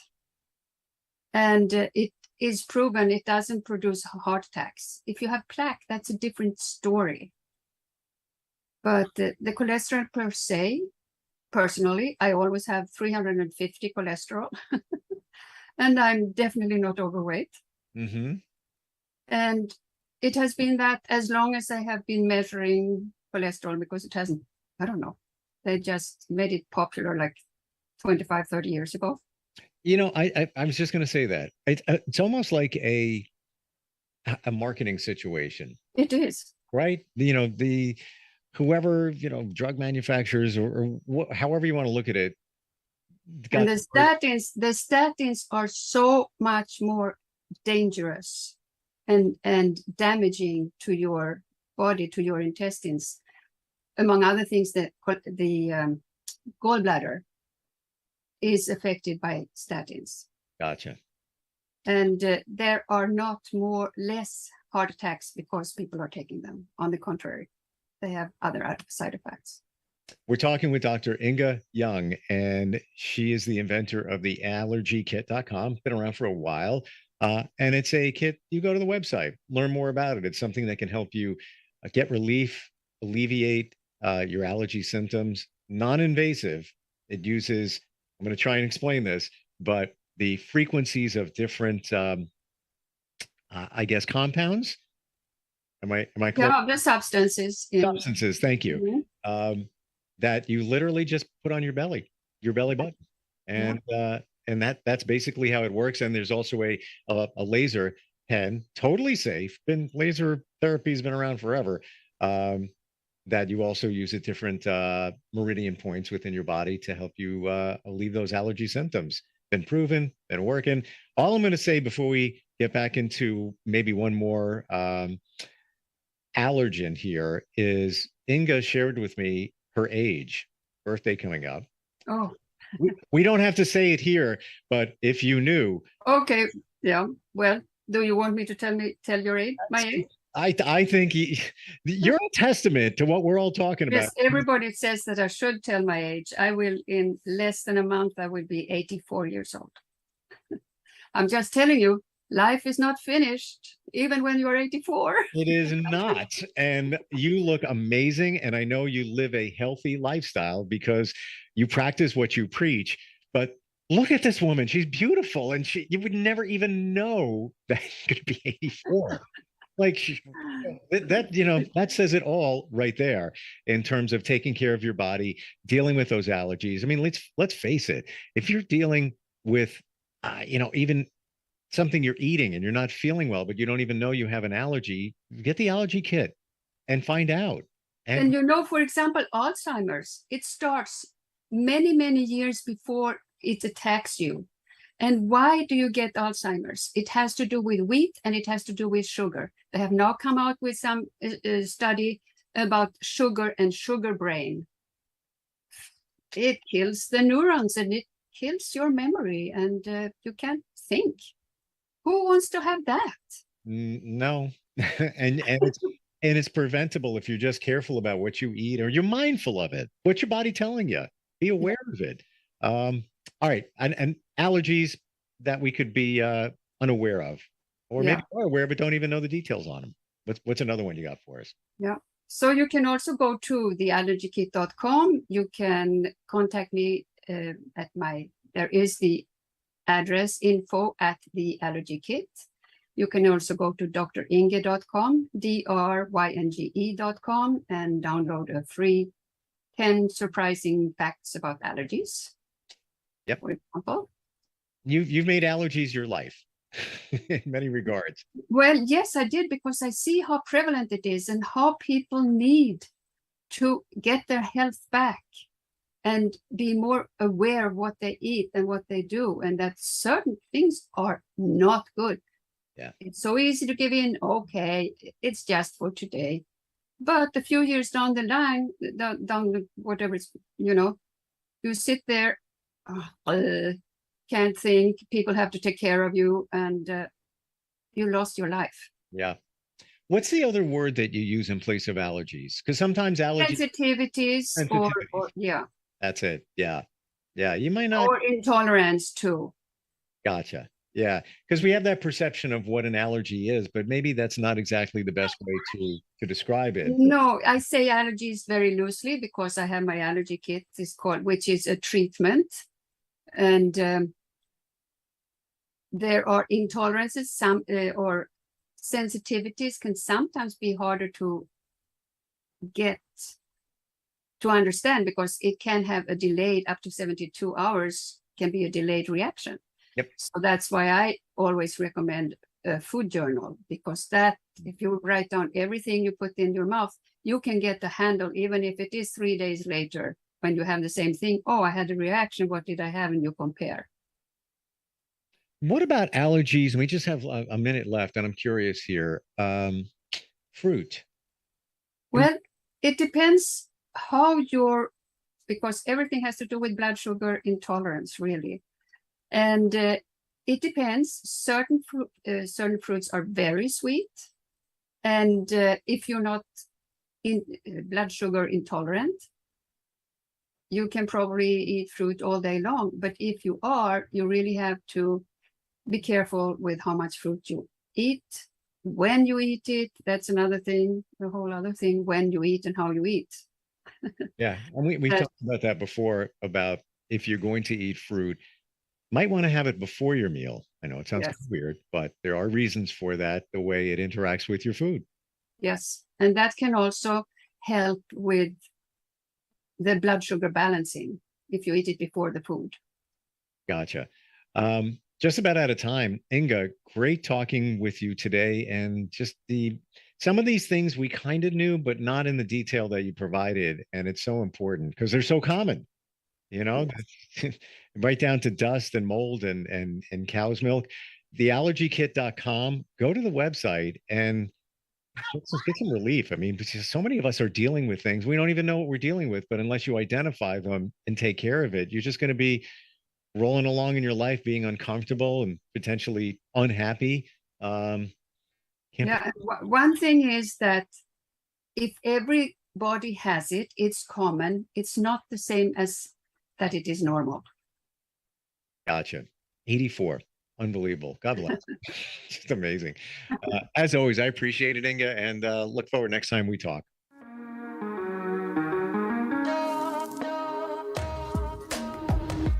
Broadcasting from the business capital of the world, this is the Podcast Business News Network.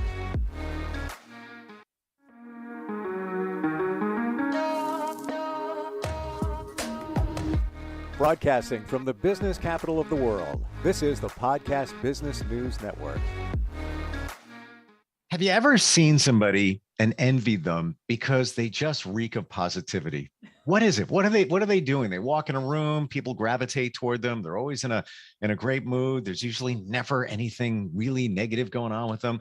Well, we're going to drill into some of that today and give you suggestions for staying positive. How do we do that? We're going to find out. Sherry Atchison joins us again. She is with Paramount Mindset. She's also an amazing life coach. And good to have you back, Sherry. How you doing? I'm doing great. Thank you so much. And I have to tap into being positive. I wake up happy every morning. And back in the day when I managed, I used to design liquor stores and set up casinos and all that stuff. And I'd get crews together like at 6 a.m. And I literally irritated some people because I was always happy and, hey, let's go. And people aren't awake that time in the morning. Over here in Montana, they need their coffee, they're grumpy.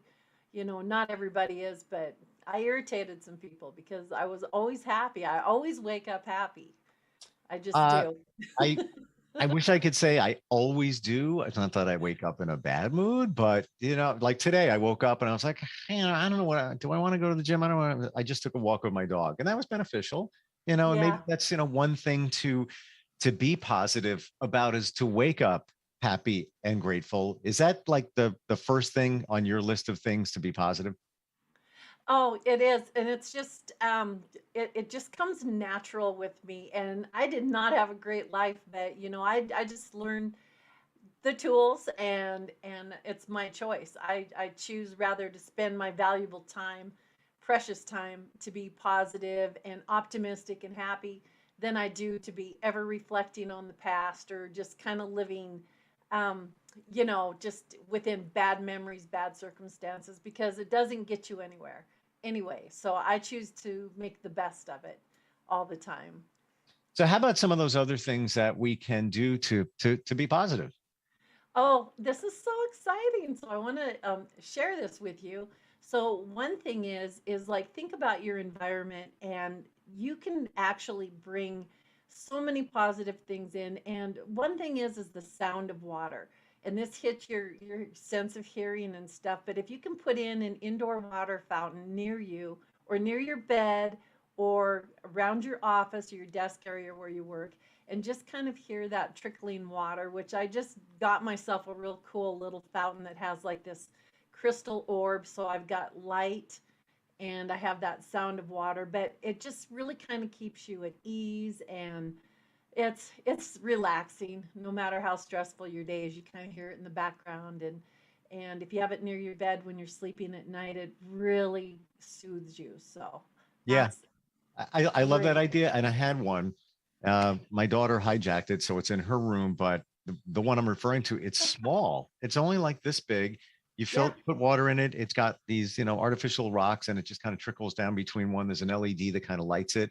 Can't be expensive. I'm talking maybe $25, 30 at the most. But you continually hear that trickling water, and it's so, it's almost hard to explain. It's calming. We're made up of water. If you go to the beach and hear the waves, more times than not, instantly you feel great. And that's another thought too. You can just call up on YouTube, sounds of waves. It goes on for hours. Put that on in the background.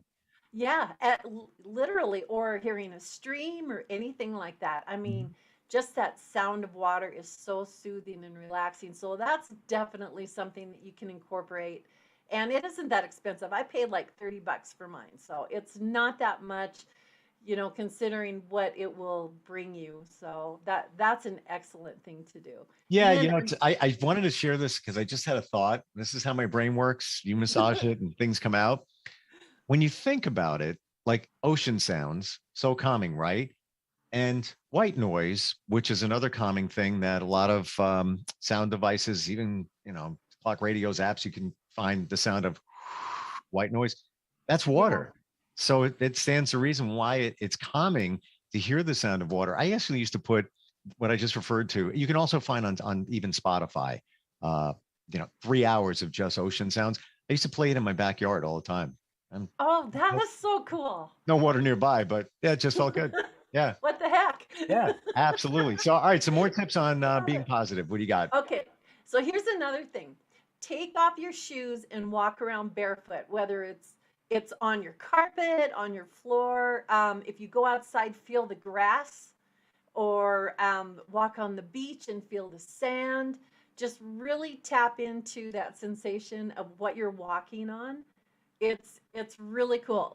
However, I don't walk on rocks because my feet and rocks, little pebbles, I'm way too sensitive. But walk on a surface and just really feel it, the grass, the dirt, or just in dirt or sand or something, and just get that sensation under your feet. Go to the park, take off your socks or your sandals or whatever, your shoes, and just walk around.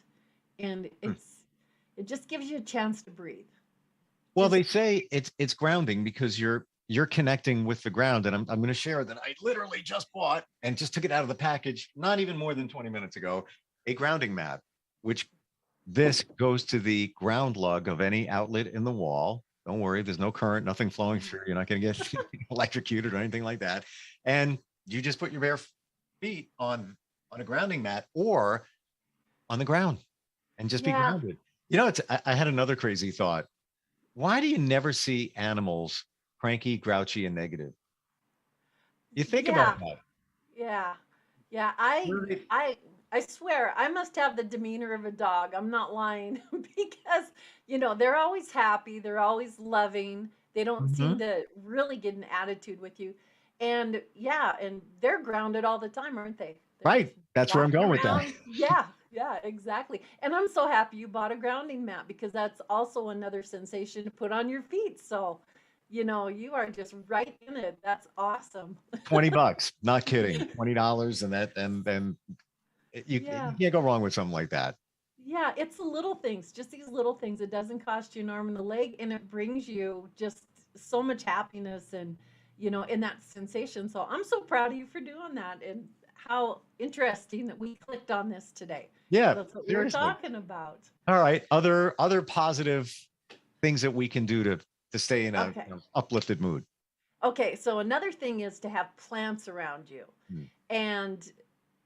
And okay, I have to admit, I'm not great at growing plants. Like, I don't have a green thumb, but I do try to get the plants that don't die easy and I can take care of.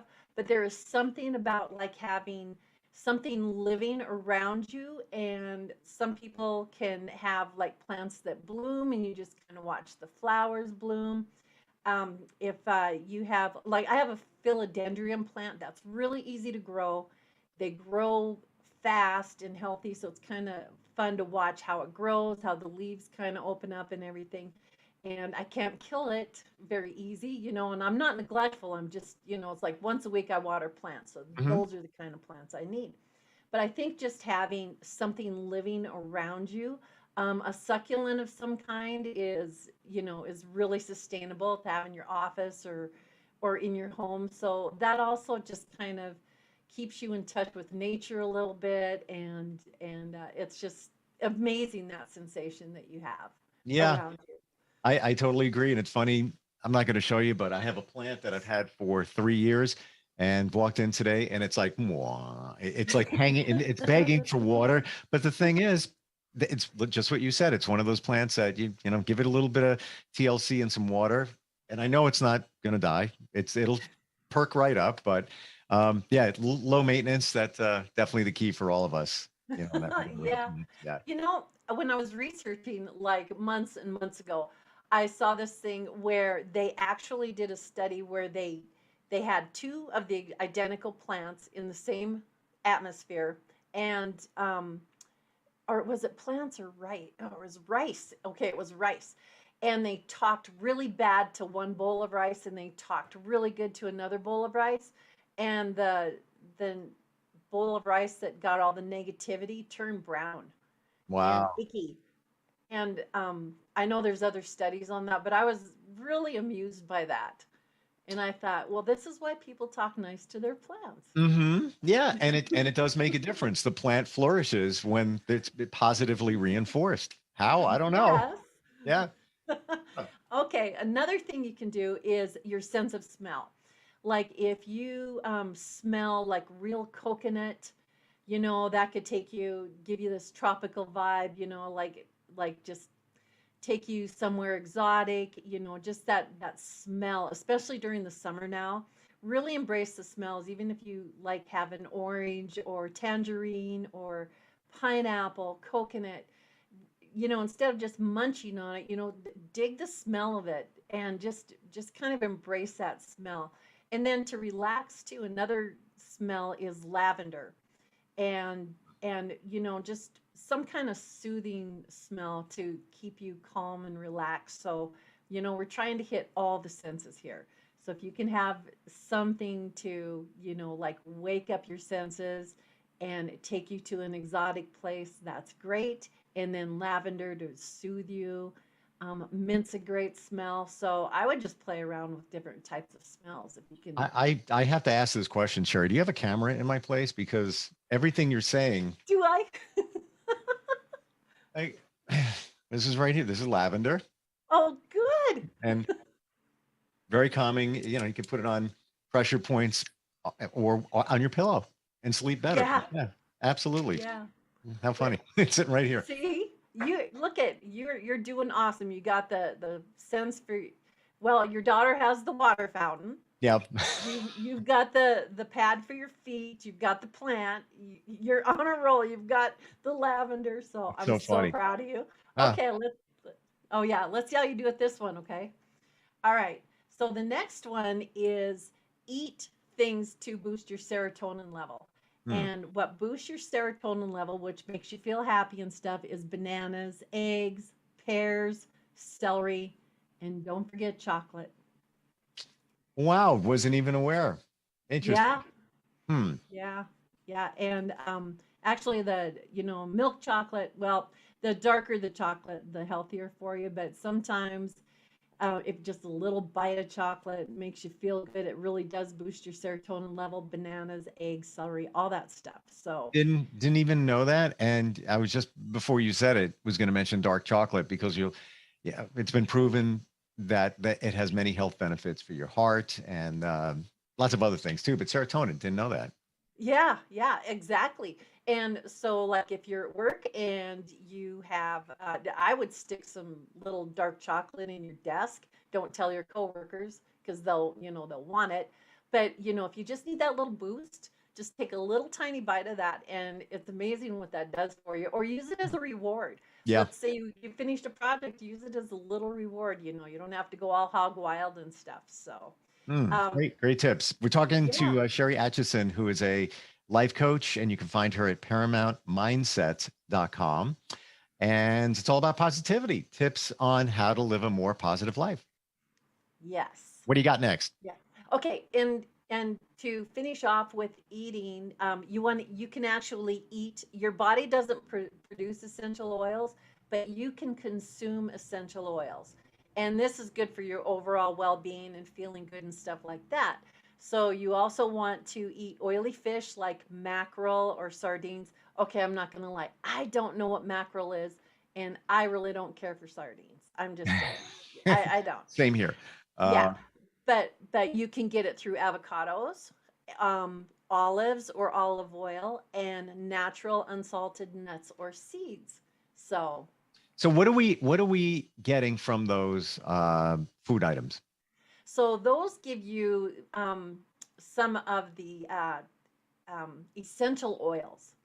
Essential oils where, like people say, like take fish oil or stuff like that. It's really healthy for your body. It's healthy for your blood and your immune system and everything like that. And you feel better because you're actually, providing these essential nutrients for your body. So that actually boosts your level as well of feeling happy, believe it or not, and it's pretty cool. So Yeah. they're healthy for you for I sure. think it's the omega-3 in those. Yeah. Because that's also in nuts and lots of seafood.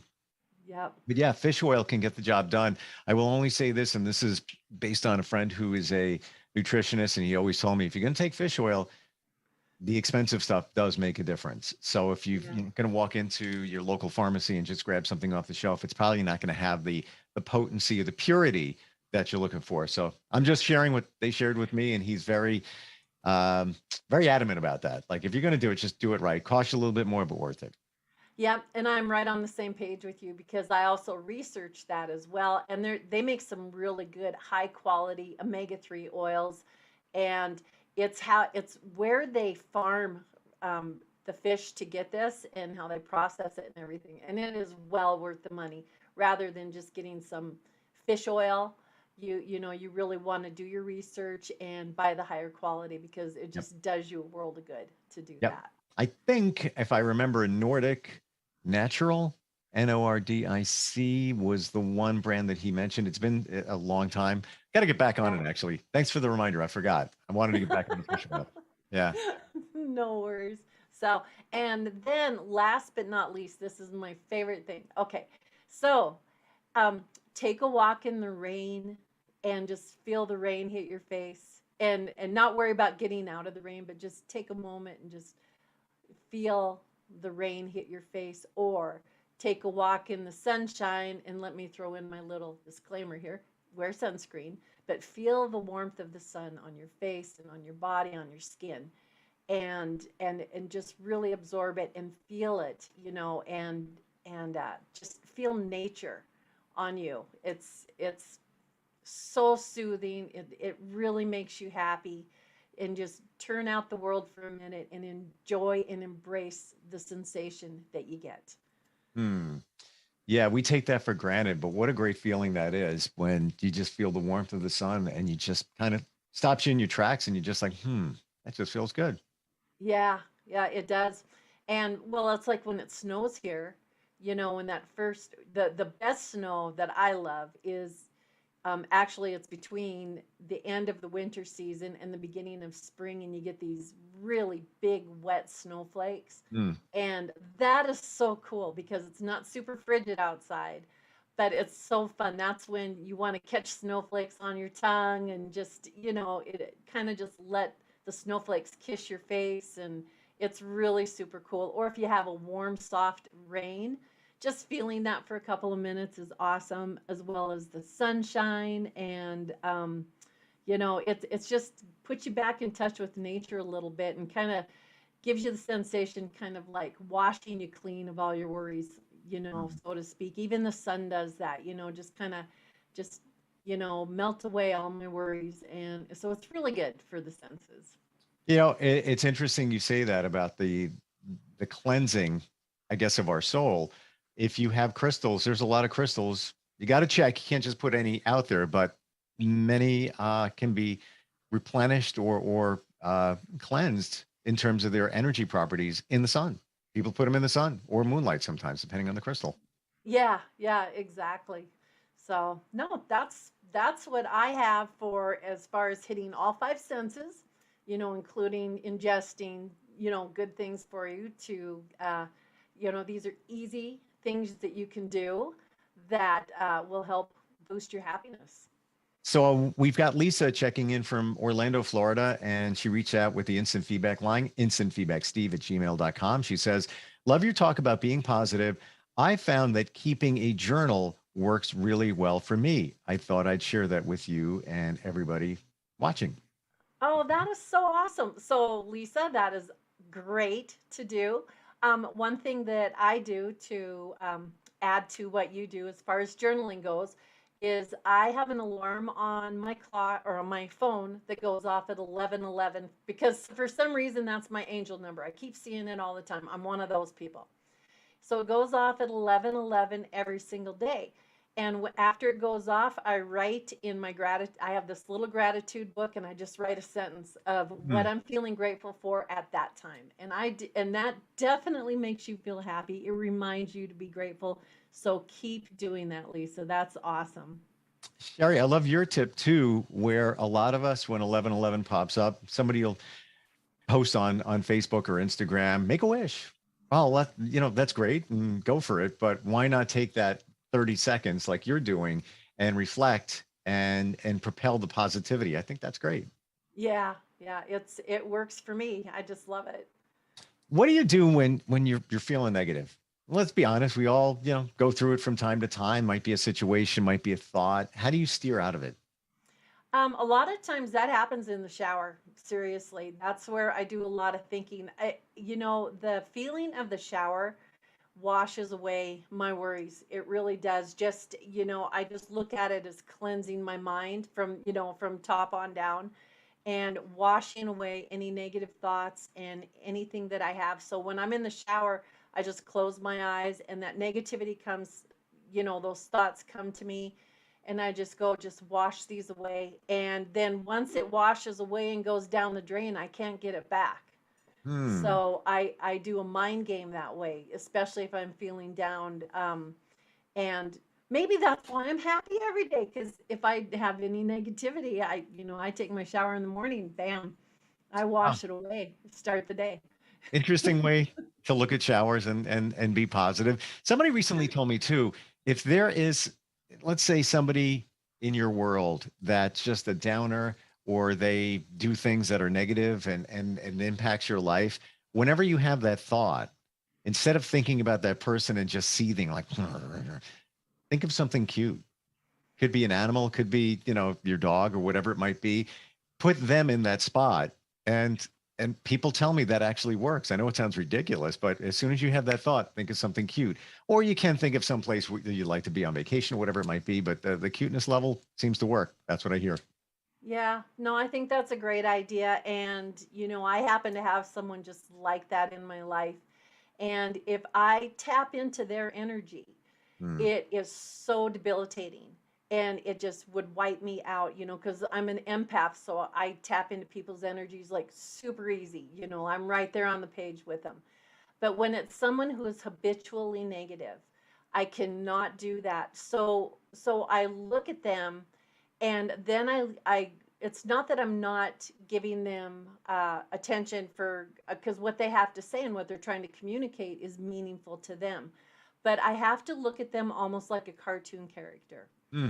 And that way I take the emotional part of it out. I'm still paying attention to them, but I look at them as a character or a character in a movie, and I can view them without getting my emotions all tangled up in it. And that allows me to stay level headed and they can't bring me down with them because it's I've been there too many times and it's detrimental. So I don't allow myself to do that. So that's how I do it. Yeah, and it's interesting because if it's a cartoon character or a stick figure in your mind when you're dealing with that person or even thinking of them, you're emotionally disconnected from it. So it's just like it's almost the wall comes up, and I don't deal with that. Don't let that come back in. Yeah, yeah, exactly. And it's like that way I can still listen to what they have to say, but I just can't tap into it emotionally, especially if they're trying to put you down so they can make themselves feel better. And that's what happens a lot of times with negative people. They will try to feel better, and by talking to you, they've got to somehow rise above you somehow, so they make themselves feel better. And it happens to so many people, and it's like I can't let you put me down. I'm not going to accept your gift of putting me down. So I'll just view you as Yosemite Sam or some cartoon character. I'll listen to your issues, but I'm not tagging along. So Yeah, and I have a friend who is an empath. Pretty sure that she is, and same thing. She takes other people's energy. She works as a nurse, and she needs to recover from working because all of that energy from patients and things like it's like overtakes her. It's almost hard for her to function. Yeah, well, you have to tell her to make sure she takes time for her so she can recharge her battery. Because it can, and like when I do hypnotherapy with people, it wipes me out, but I have to recharge, and then I get right back at it. So How often can somebody do hypnotherapy? Let's say it's, they're dealing with, let's say healing. Let's say they've had a trauma from the past and it's affecting them now. I guess it's all subjectionable depending on the situation. But if you've done hypnotherapy, once, maybe twice, when would you circle back to it? Or if it needs to be many sessions, is it once a week? How does that work? Well, so the hypnotherapy I do is rapid transformational hypnotherapy. Gotcha.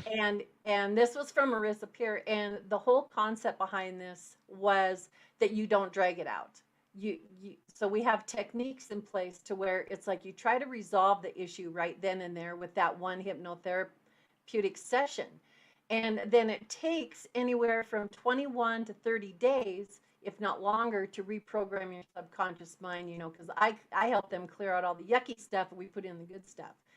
But with like my 6-month program that I have that involves the hypnotherapy, if I need to, I offer that session at 3 different times, but that means handling 3 separate issues depending on how deep the problems are. So, but it's pretty successful with just 1 session. Wow. And then you just work on that. Yeah, because I don't believe in dragging it out. It's like, let's get you better so you can live your life. And I don't like to drag stuff out. Is RTT, the sessions, extremely short as well? I thought I heard like 20 minutes. Am I right about that? Well, that's like for the the transformation part of it. It's about 15 to 20 minutes long, but it could take about, in total time, it's about 90 minutes. Oh, okay. Yeah. So that's how long it takes. That includes, the discovery and getting through all that stuff and the transformation. So. And can anybody do that? Are there people you've encountered that just can't crack the shell? It doesn't work. Some people you can't crack the shell, or you can't take them back to like memories. But what you can do is if you can't see anything when you take them back to scenes like when you were a kid or whatever, what you can do is help them embrace the child that they were and love that child, because that's where a lot of problems come from, is not loving who we are. And so there are other methods to get through to people like that.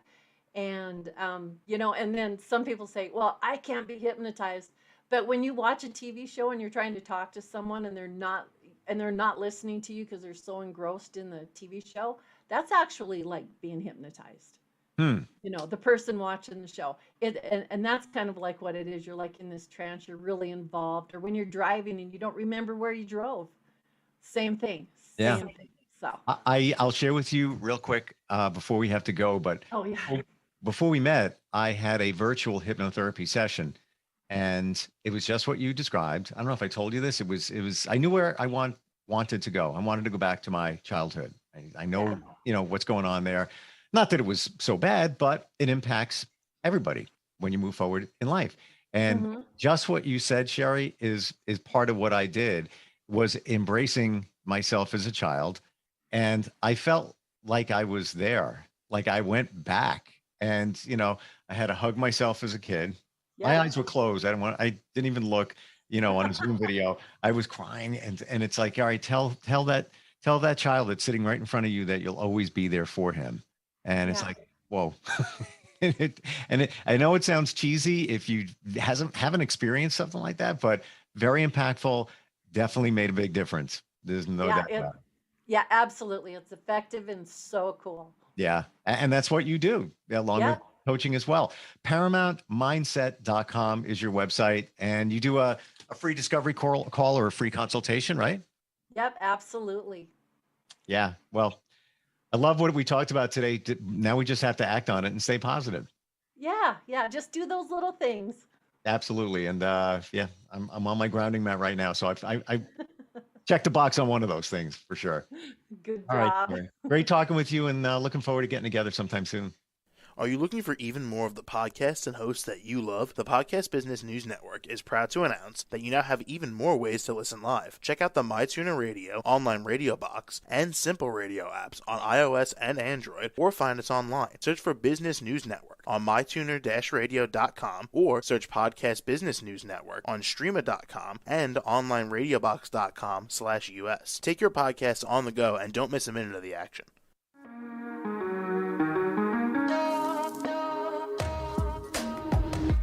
Broadcasting from the business capital of the world, this is the Podcast Business News Network. For nearly 2,000 severely injured veterans, everyday life has become filled with barriers. Day-to-day simple tasks can become pretty daunting. I have to carry my chair up 2 flights of steps or have somebody do it for me. What scares me the most is just the falling. When I'm struggling with my house, I think, to have that one great barrier just knocked down, I mean, it's crucial. Home for Our Troops is a wonderful nonprofit that builds a mortgage-free, fully adaptive, handicap-accessible house. And there's no catch. It'll be our very first home that we've ever owned. This is a game changer. This is where your life begins again. We need you to join us in completing this important mission. Please visit hfotusa.org and help build homes and rebuild lives. Because of you, everything's going to be okay.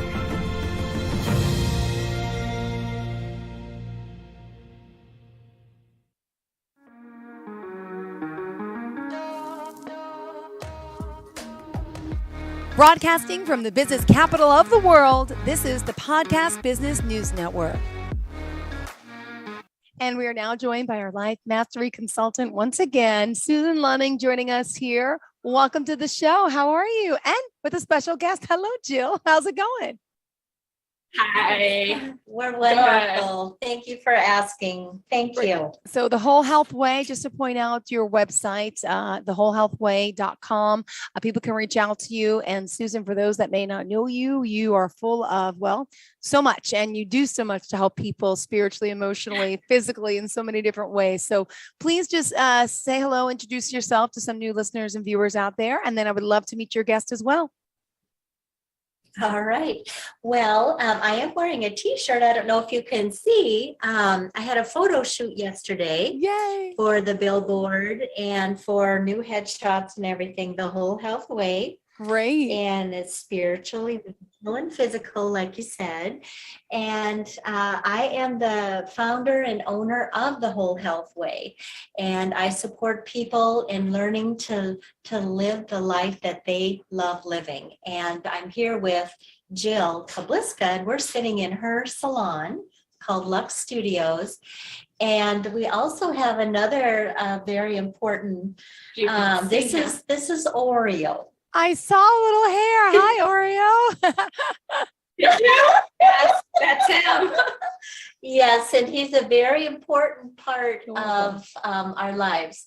And he's a Pamapoo. And so when Jill goes places and does things, he comes over to my house. And we get to spend a lot of time together. He's a wonderful little boy. Oh, adorable. So, it says that. Okay. So yes, and I've known Jill for a couple of years, like maybe 10, 11, I'd say more. something like that. So she has some really great stories to tell about how we came together and everything. But I feel that today, being in this studio, this is the manifestation that Jill created. This is what she wrote down, what she wanted. And this studio is exactly what she loves. She has her little doggy here, and everybody just loves coming here. And this is a direct result for investing in yourself and wanting to live a life that you love living. And so Jill did that. She invested in herself and with me coaching. And this is how things changed. So I'm just going to kind of give it over to Jill, the Jills. And you can just go ahead, Jill. Introduce Jill yourself. Tell us a little bit about yourself and go ahead. My name is Jill Kabliska, and I was born and raised in northeastern Iowa. I've resided in Des Moines for like the last 15 years.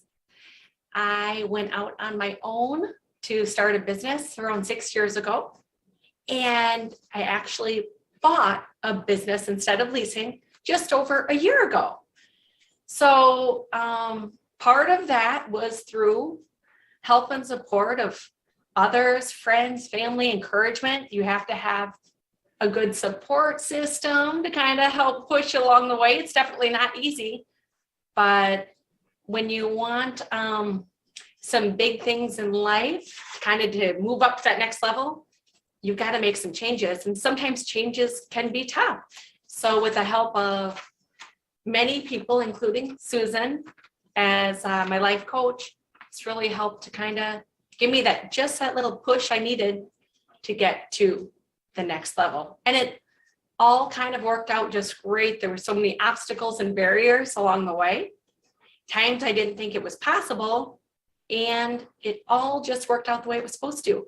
It's one of those things in life when something's meant to be, the boulders and barriers just kind of move away. But when you really want something so bad and force it, it's not meant to work out. But that's one thing I've learned in life thus far, and this was meant to work out. Beautiful. That's wonderful. Now, how long has it been since you've known each other? I'd say 15, honestly, about when I first moved here, I think. It feels, 2015.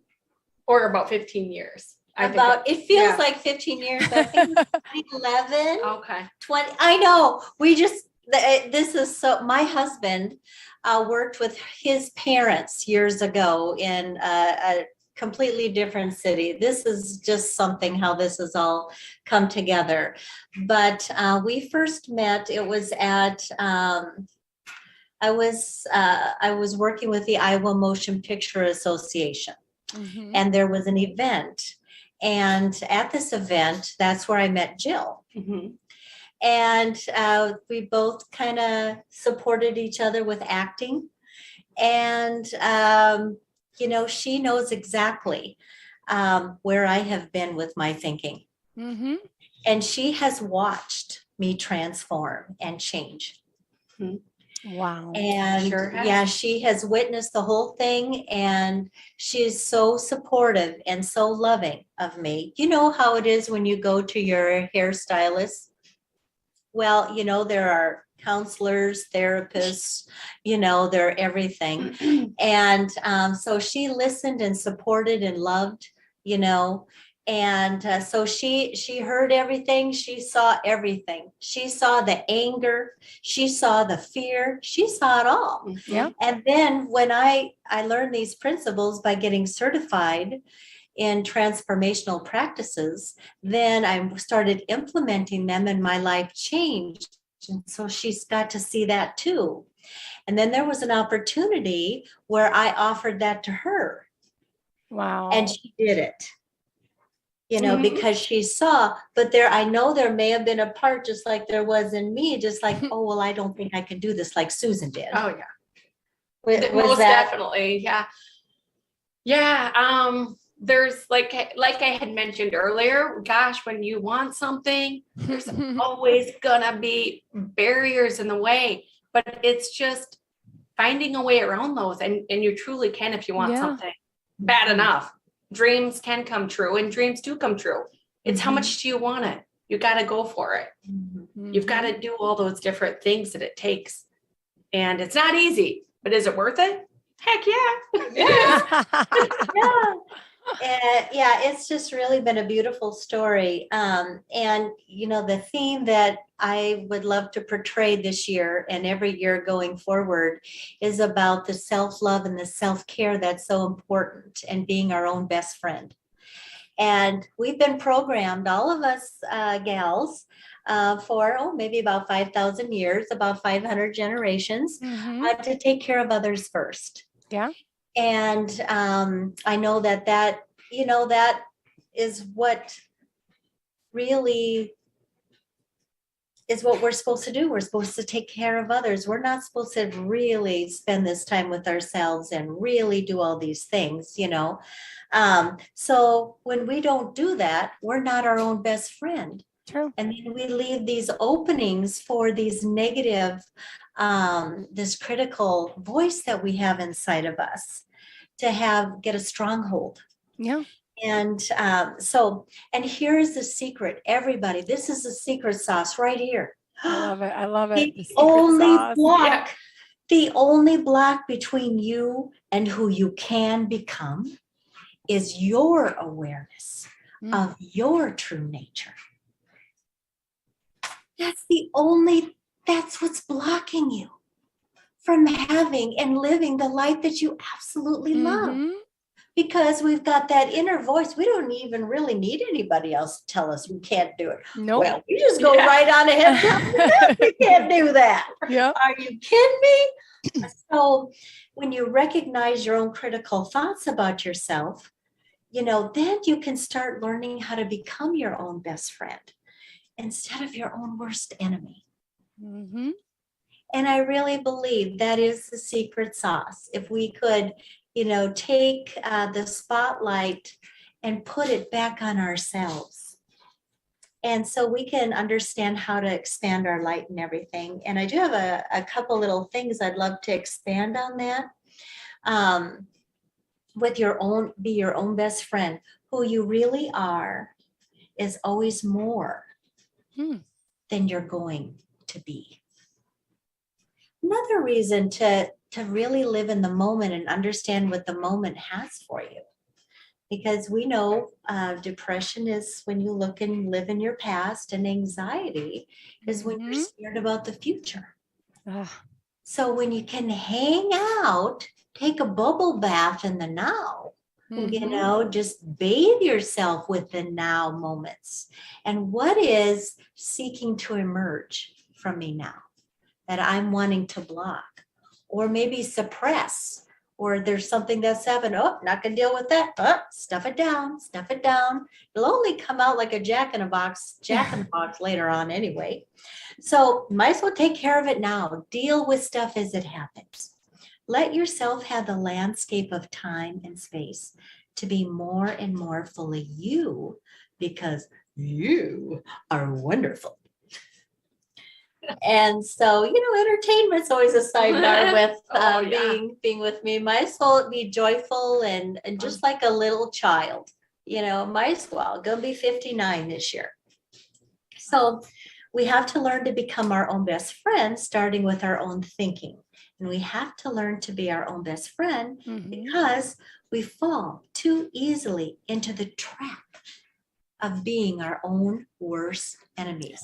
Trap. That's a trap. And so today, just be your own best friend. And a great way to kind of jumpstart that a little bit, maybe, Jill, would be to think about, well, how do I describe my relationship with myself? Am I committed to being compassionate towards myself? And why or why not? And then who do you know that has this really healthy, grounded relationship with themselves? And then what can we do? What baby step or what could we do to maybe get close to what we see in this other person? And then develop our own power statements and understand that, by golly, wow, we're here Yeah. to share our gifts on this earth for the benefit of ourselves and others. But it's us first. And then everything else will fall into place. Yeah. So true. And gratitude is one of those things. I know it's just, up on your list of things to discuss because it's all about being grateful. And I'm sure that's helped you both in so many different ways. Yes. And is that the practice? Whenever we practice something, we get better. And that's why we're called to practice our meditation and our prayer life. Because when we pray, we're talking or we're asking. But when we're meditating, that's when we're listening. Got it. And that's when we can hear the answers. But our trick to practice is to be in that connection to our source, our higher selves, the higher Jill, the higher Susan, because that person has the answers. When we try to do this on our own understanding, that doesn't really serve us that well. That's scary. But we're not meant to do this alone. And that's why life coaching is such a wonderful opportunity for us to invest in ourselves. We invest in our cars, we invest in our homes, but what about investing in our dreams? What about investing in living a life that we love living and learning a practice that serves us? So that's what I feel. Life coaching is so imperative to be able to, eventually coach ourselves. But we need someone to get jump started. Jill just needed, I needed to get jump started. It's like that additional support that really helps. Yeah. So I'm going to let you two talk a little bit, and I'm What going to other- go bring yeah. that thing. Oh, God. I was going to say a few things. Oh, so I was going to mention a few different things, kind of a spin-off of what Susan was talking about. Is I can completely concur with the whole prayer thing. Gosh, it's good to just sit, relax, and have that moment of time. We live such busy lives that it's hard to just sit still for a moment. But when you do and pray and just listen to that still small voice within, like that godly voice, that's when all the answers really come to you. So yeah, we that distract really helped with ourselves. my journey too. Yes. And today I brought in this for Jill. It says, in your dreams, in your dreams, a vision board kit. We've talked about this. That's a great way to help so many people. And I didn't know there's actually a kit. Explain this. Wow. Yeah.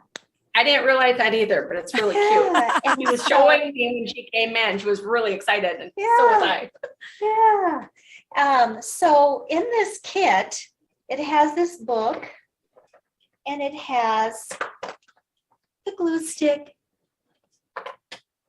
double-sided tape. And I coach in the 4 quadrants of our lives. So here's 4 quadrants. Just folds up like this and opens up, kind of like an accordion. Make the music.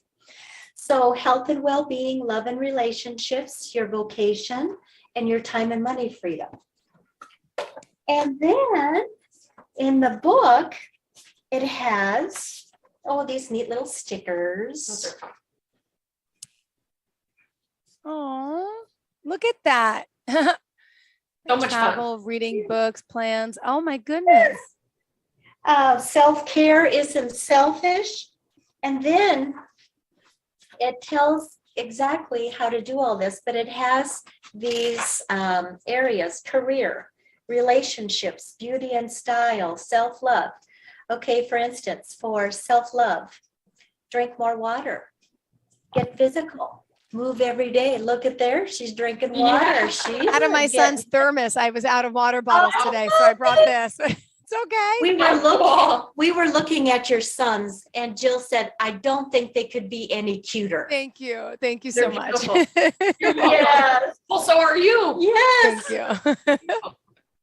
And another thing for self-love, unplug from my devices. Get 7 to 9 hours of sleep each night, journal in the morning or before bed, cook more often and order less takeout, prioritize my mental and emotional health. Now that's just for self-love.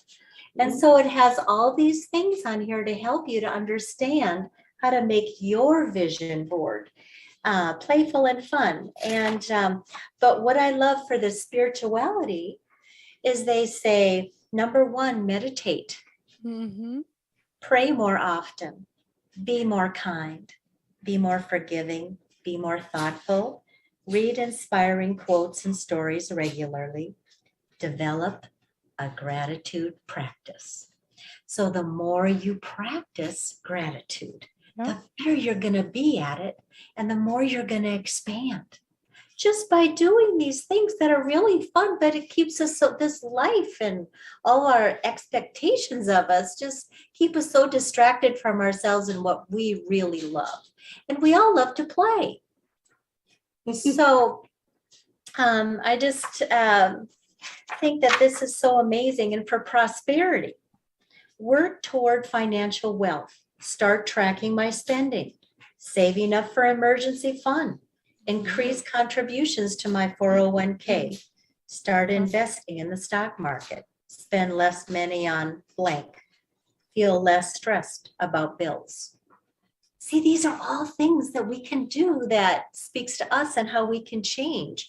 But just by practicing this adventure, by traveling abroad and, plan a staycation or whatever it is, education, spirituality, creativity, prosperity. See, we can practice all these things. And then this little, doing this vision board, you can have it set up and you can see all of these wonderful things that'll perk you right up. And so when I did my vision board, everything on there, and then when I worked out on my treadmill, I had a vision board right in front of me, and everything came about on that vision board. Oh, wow. That's how we train ourselves. Power. Absolutely. And that's nice. You had it right in plain sight if it's right on your treadmill. I've heard of people putting it right on their mirrors when they wake up in the morning. Maybe go in the bathroom, brush your teeth, and it's right there. And you can have all sorts of neat little notes to yourself. Tell yourself in the mirror how cute you are and how much you love yourself and those kind of things. My husband catches me doing that all the time, and he just says, I agree. And he walks off. See you doing that. That's great. That's gorgeous, Yeah. Susan. So we have to love ourselves like that before we can expect anyone else to do that. Yeah. Have fun with it and be a little playful. Yeah. Like you are, A little or a lot. Exactly. Exactly. That is awesome. Wow. And what else would you say you've learned from Susan? Anything in particular that you really, clearly we're talking about the vision board, we're talking about gratitude, self-care, self-love. What else in particular have you learned from your friend? She's clearly a friend. Yeah, exactly. Yes, we do go way back. I would say, well, so much first and foremost, like all those things and more.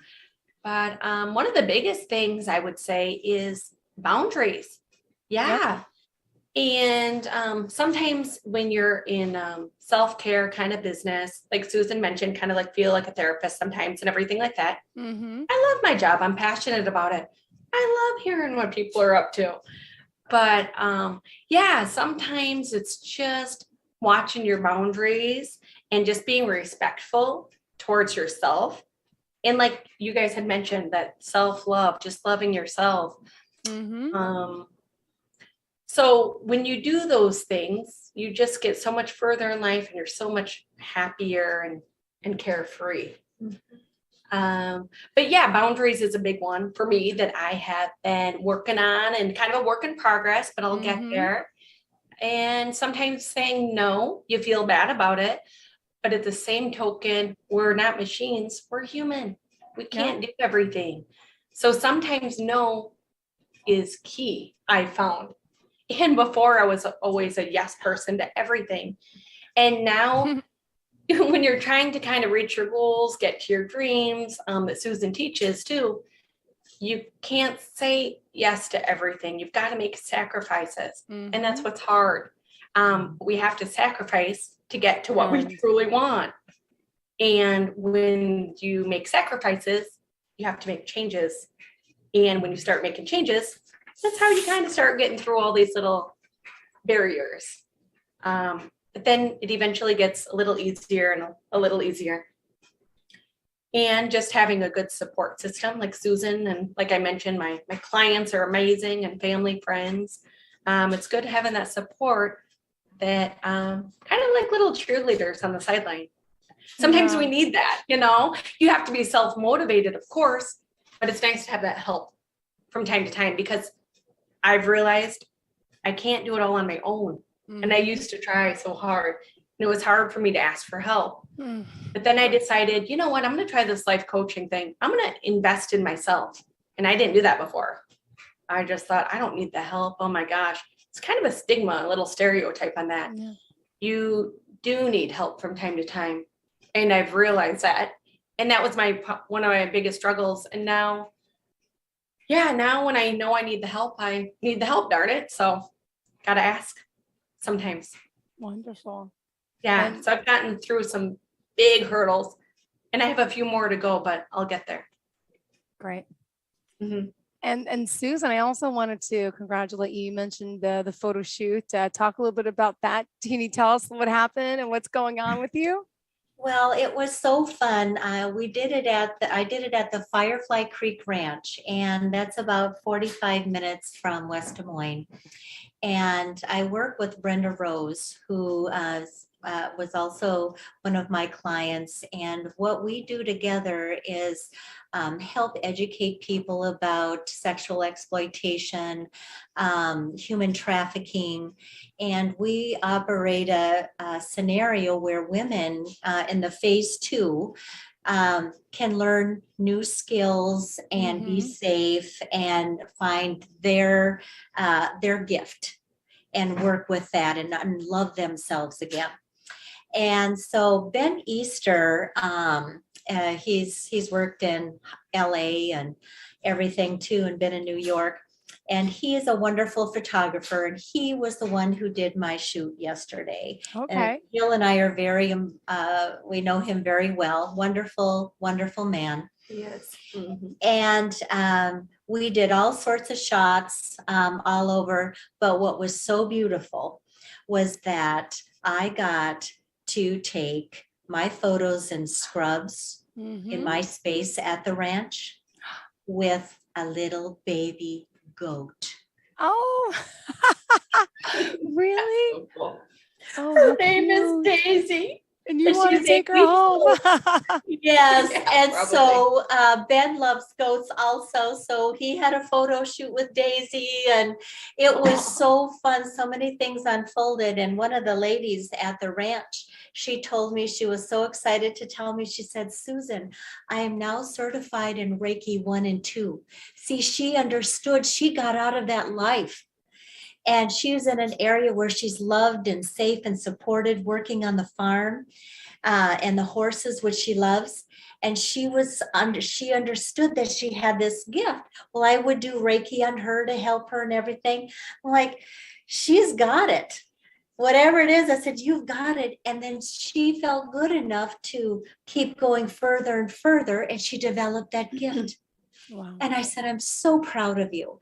And that's, one of the other things that I do. I want to help women to understand how beautiful they are and to use their gifts, because they're here for a reason. Yeah, amazing. Wow. So it was really fun. So I'm going to be sending the link of the pictures to you guys to use for the billboard. Yay. That was one of the main reasons. And I got a new headshot and all those things. So I'm really looking forward to seeing the pictures, but it was a lot of fun. And I have this shirt on in one of them. I love it. See, I got the memo. I wore the blue too. shirt. It's not the same color, but I felt blue today. See, but in a good way. I like this blue. It's a happy blue. Yeah. A beautiful blue, It and is. that helps. And the blue is the color that represents our throat chakra Does and it? our communication. So speaking our truth, blue is a great color, matches your eyes and everything thinking the also. same. Yeah.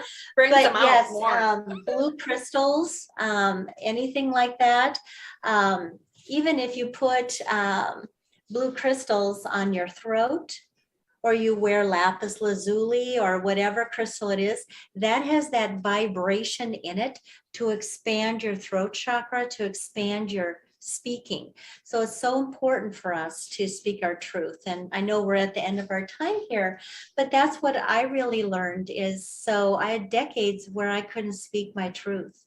And as a result of not being able to do that, I have a thyroid issue. My thyroid, I had hypothyroidism, a great big lump, and then I had to have radiation and all these things. But see, that's a dis-ease that's connected in our journey it shows up in our body. So you look at where you have dis-ease, where you have pain, if you have anything like that, that's a result of our thinking. Oh, wow. And how we nourish that. Mhm. So when we speak our truth and we're asking and we're telling people, these things, that's not how we've been raised. That's not, people like that, oh God, get me away from them, They're just like, oh, they just suck all the energy out of the room, right? But see, everything is down to two things. And Jill has heard this many times. Everything is a call for love or an expression of love. That's everything. You look at anything, any story in the news, the wars, relationship, whatever, it's either a expression of love or it is a call for love. And some of those calls for love are pretty unskilled. Murdering, killing, all of these things. But see, it's something inside that person that they've never confronted. Mm-hmm. And that's why the self-care and self-love in this world is so needed. And so I'm doing my little part in the corner of Iowa here with expanding the light. I can do what I can do. And when I'm living, I'm changing from within. Okay. Then the outside changes. And I help a lot of people raise their vibration by me just being true to myself. Yeah. And living the life I love. So it's really that simple. If we can get back into our own selves and really what makes us come alive. Yeah. And then do that. Great. Well, thank you. Thank you, guys. Yeah, And to wrap thank up you. today, let's find out how we can contact you. And in closing thoughts, ladies. Yes. Well, I'm the Whole Health Way. And if you go to my website, thewholehealthway.com/gift, just being a listener today, listener watcher, you can go there and you can receive that and you can schedule a consultation with me.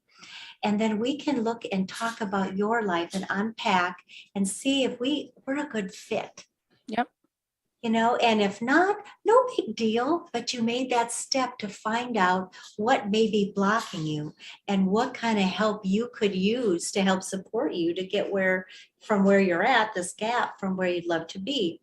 And I really would love to have Jill talk about how you can contact her also. Go ahead, Jill. Hey, so I am on Facebook, just Jill Kobliska, Kobliska. And my link is my Jill's Hair and Lash Extension site. So that's my business. And then my overall business, like Susan had mentioned, is called Lux Studios. Yeah. And one last piece I was wanting to mention too is I just feel like with the world we're living in right now, a little bit more chaotic, just kind of staying healthy mentally, physically, and spiritually. Get out for a walk, pray, read a book, do something fun, get out in nature. I just feel like people need to hear that and do that now. There's a lot of depression, like you said, right now, more. It's on the rise and it makes me sad. I don't like it.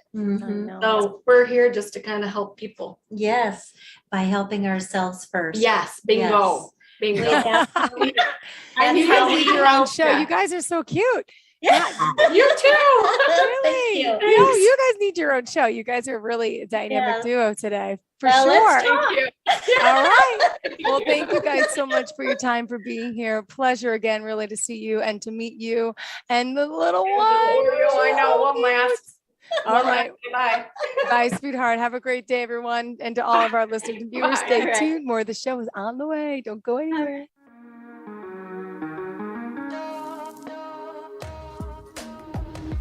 Broadcasting from the business capital of the world, this is the Podcast Business News Network. For nearly 2,000 severely injured veterans, everyday life has become filled with barriers.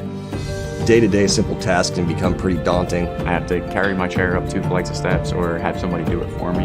What scares me the most is just the falling. When I'm struggling with my house, I think, to have that one great barrier just knocked down, I mean, it's crucial. Home for Our Troops is a wonderful nonprofit that builds a mortgage-free, fully adaptive, handicap-accessible house. And there's no catch. It'll be our very first home that we've ever owned. This is a game changer. This is where your life begins again.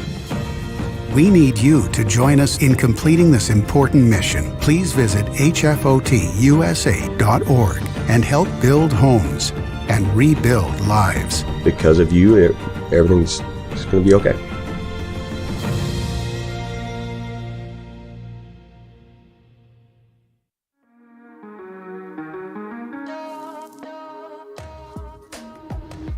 Broadcasting from the business capital of the world, this is the Podcast Business News Network. We are back with our friend and our author, Sheila Stewart, joining us here live once again on Zoom and, of course, on the podcast. Sheila, welcome back. How you doing? I'm doing good. Thanks. How are you doing? I'm doing great. It's been a while. Please reintroduce yourself to all of us out in podcast and TV land. My name is Sheila Stewart. I'm a paranormal romance author. I've had 19 books published. I've been married for 37 years. I have 3 adult children and 4 grandchildren. Just wait, how many books? 19. Oh, just 19 books. Yeah. Wow. Family woman, mom, wow, wife, you do it all. For those that may not be familiar with your work, would you mind sharing the type of paranormal work you do? Love and romance. I write about vampires. I write about demons. I've written about angels. So it's a wide sort of scope. I've written about ghosts. So yeah, it's anything spooky, paranormal. I like to write about it. Beautiful. And we're excited to have you back here. So I know we've conquered over the past few months a lot of the series, what you're working on now. You're working on the other one getting published. What did you have in mind for us to start? Where are we starting today? Well, I thought I would start today with the one night stand. Okay, perfect.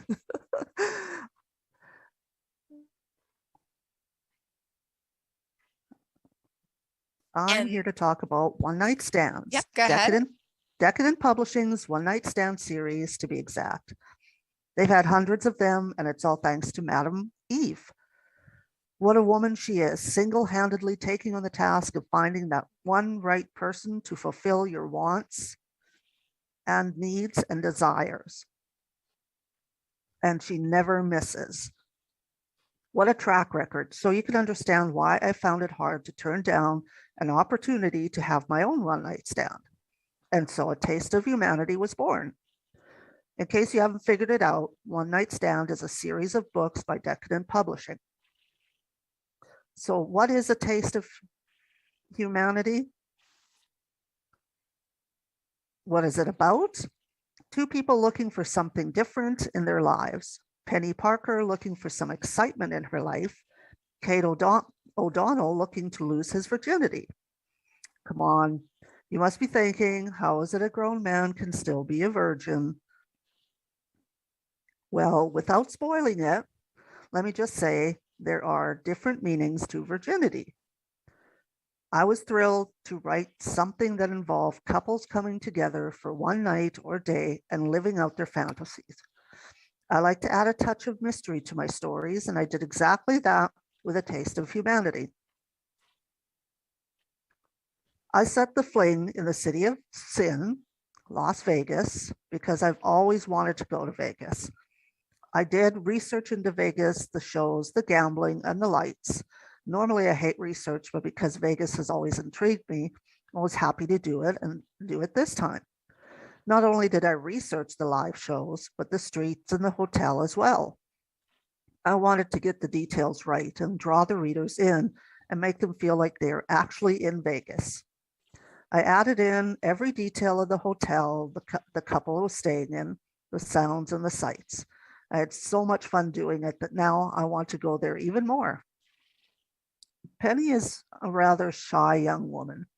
She was raised by paranoid parents who rarely let her out of their sight. Finally, on her own, she has been being on her own has been challenging, but she has thrived. Well, at everything but her sex life.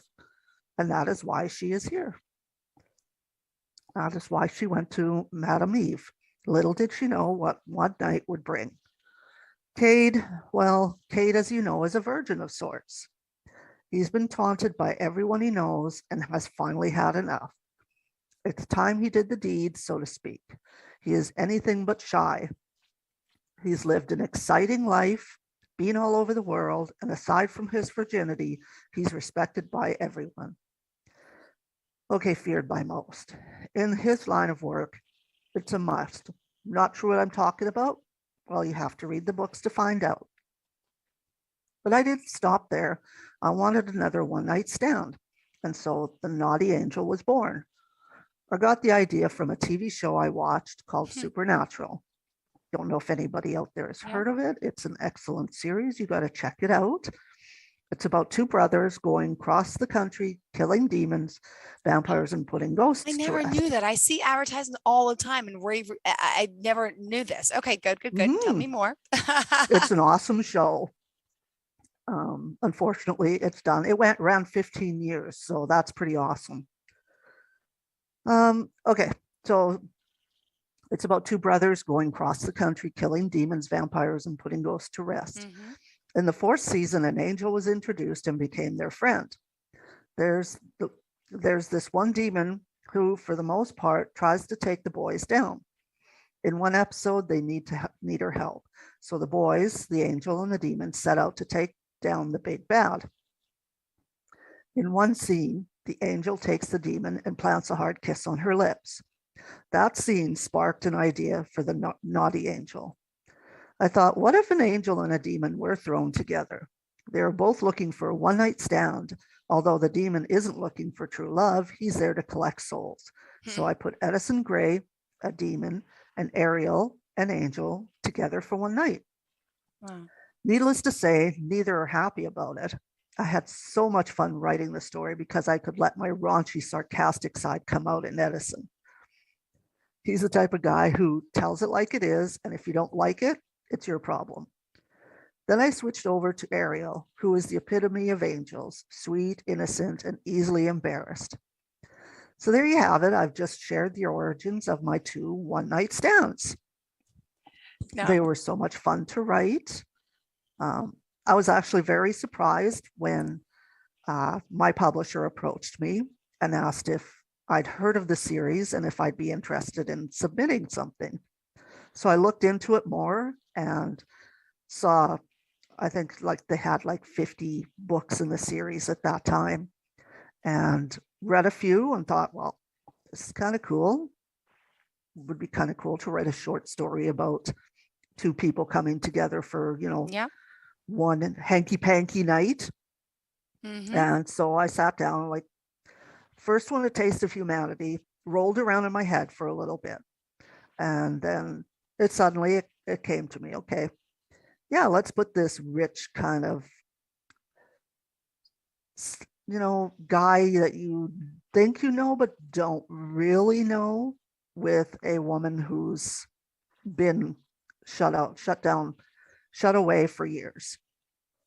And so it was fun. I like to switch between the two. And I've been asked before, how can I switch between a male and a female all at the same time while trying to write the story?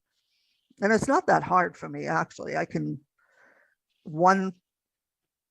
start off being the female, and then it easily comes to me to switch over to the male. I actually like writing about males because they're not as reserved as women. They can do what they want, and the macho-ness. I like to write about macho men and having them taken down a peg or two.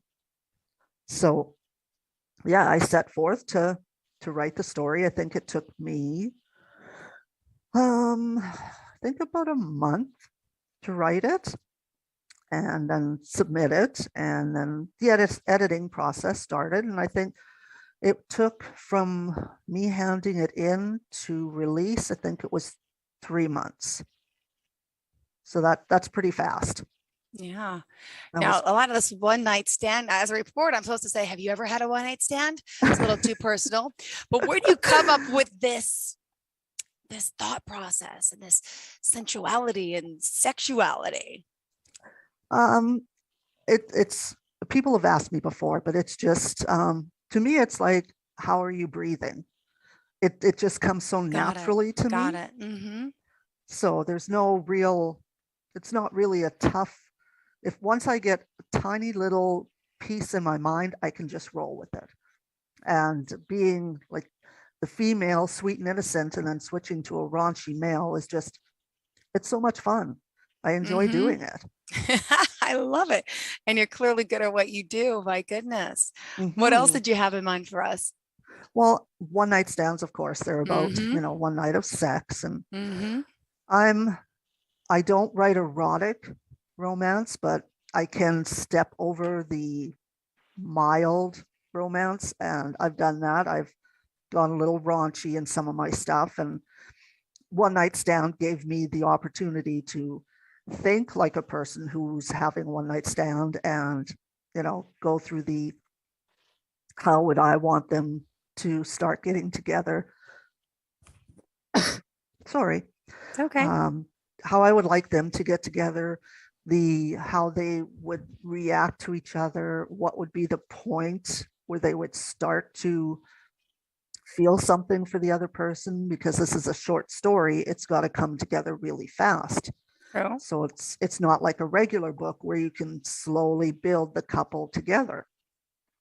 So with a one night stand, you have to, on the fly, how are they going to get together within, half a book and resolve everything by the time the book is done? And so, yeah, I enjoyed writing it, enjoyed being a little raunchy in One Night Stand and a little cagey in the Naughty Angel. So yeah, it's just. Now, do you bounce this off of your husband when you have these ideas and you start writing, or who's your go-to? Do you have someone, or is it just so personal you keep it to yourself and you wait till it's all done? No, occasionally I bounce them off my husband, sometimes on my daughter, because she lives with us. So it's be like, what do you think? Do you think people would be interested in a book about this and that and so and so? But sometimes it's just, yeah, I just do it and later tell them what I did and just go with it. Good for you. Yeah. Well, what's the latest and greatest? What's happening in your world? I know they were reading through your pages just a few months ago, right? Yep. How did it go? It's all finished. It will be released this Friday, and that's Revenge of the Dead, sequel to Secrets of the Dead and Innocence of the Dead. So I'm quite thrilled about that. And there was very little editing to do with this book, which makes me very happy. I didn't have to eliminate anything. Wow. Yeah, pretty exciting. That is exciting for sure. Well, congratulations. And again, if you're just tuning in, Sheila Stewart is the author we're talking to. Her website, once again, is www.sheilastewart.com. That's Sheila with an IE. Perfect. And also on social media, where do we find you on Facebook? You can find me. Yeah, you can find me on Facebook, Twitter at Sheila Sue at Twitter. Yeah, I can. Those are two basics that I basically hang out at. Perfect. Well, it's a pleasure having you here. This is exciting. And to, your books. I mean, what are people saying when they read them? I mean, there's some great testimonials on the website. I know I've perused those quite a few times. Any new insights, and what are, your avid readers? I'm sure they keep coming back and wanting more. What's next for you? I haven't even thought of that. Oh no. Now I put her on the spot. Yeah, no, sometimes I'll just be working like in the garden or something, and then an idea will pop up. Sometimes it's something that, I saw on TV that kind of perks an idea for myself. But at this moment, there's nothing popping. I've been working outside, so hopefully something will pop up for me soon. Great. Well, let me ask you, as an author, would you say, is there one, how would you address everyone to start? I mean, it's great to purchase the new book, right? But do you recommend they start? Do they kind of intertwine, or each series are really different? Where do for the beginner reader to your work, where would you recommend they start? I think what I would recommend is starting with Secrets of the Dead, because it's still only 3 books in the series. So that will give you an idea of what style of writing Okay. I do and what my interests are. And then from there, yeah, just, pick any book. The Darkness series are 8 books long. So if you're looking for something that's going to take you a while to read, that would be perfect. And or if you have a flight and you have some time to kill, or even on your lunch break or whatever, you could read the One Night Stand series because they're short Yeah. stories. Wow. So, yeah. Now, and what do you read as an author? I read J.D. Robb. Okay. I've read Stephen King. Those are my favorite. Nora Roberts. Those are my favorites. Wow. And you clearly are, it doesn't look like you're on a path to be stopping or retiring anytime soon because you love what you do, right? Mm-hmm. What else did you want our audience to know about you and your work? Well, it's nice to have people reading my stuff, and unfortunately, some of my family doesn't really approve of what I write. So I can't really, bounce things off of them, but my sisters are very supportive. And, it's tough to let people know that, I'm doing this and this without a lot of support. But the main support for me is my husband and my kids. I think my daughter-in-law's read my books. My daughter, she was 15 when she insisted she had to read my book. Aww. So I was like, I'm not ready for her to see all the sex and everything in there. So I blacked out all the sexual I made a little things in edit. it. Okay, good. Yes, yeah. And so she read that one, and my husband has read almost all of my books. So yeah, and it's just, even though there isn't a lot of support in my family, I still have the support of the people that matter to me. Absolutely. Absolutely.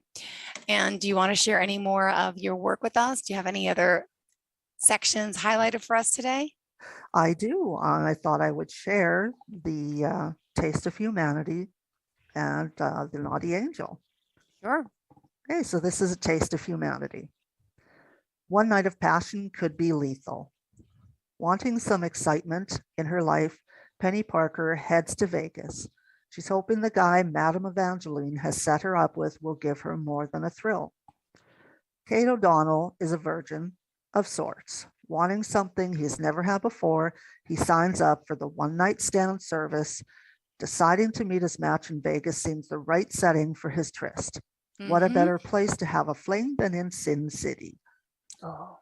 Thrills are abundant with Penny and Cade when they get together, but will it be more than she bargained for?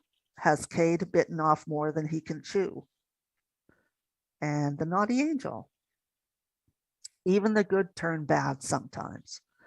A life of servitude to God has left Ariel Rain feeling worn out.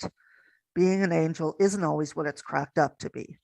Day in and day out of the same routine tends to get tedious. Wanting some spice in her life, she sets her mind on discovering the allure of a sexual encounter. With the help of Madame Eve and her one-night stand dating service, Ariel is about to have her world rocked. Only one problem is, her match is a demon.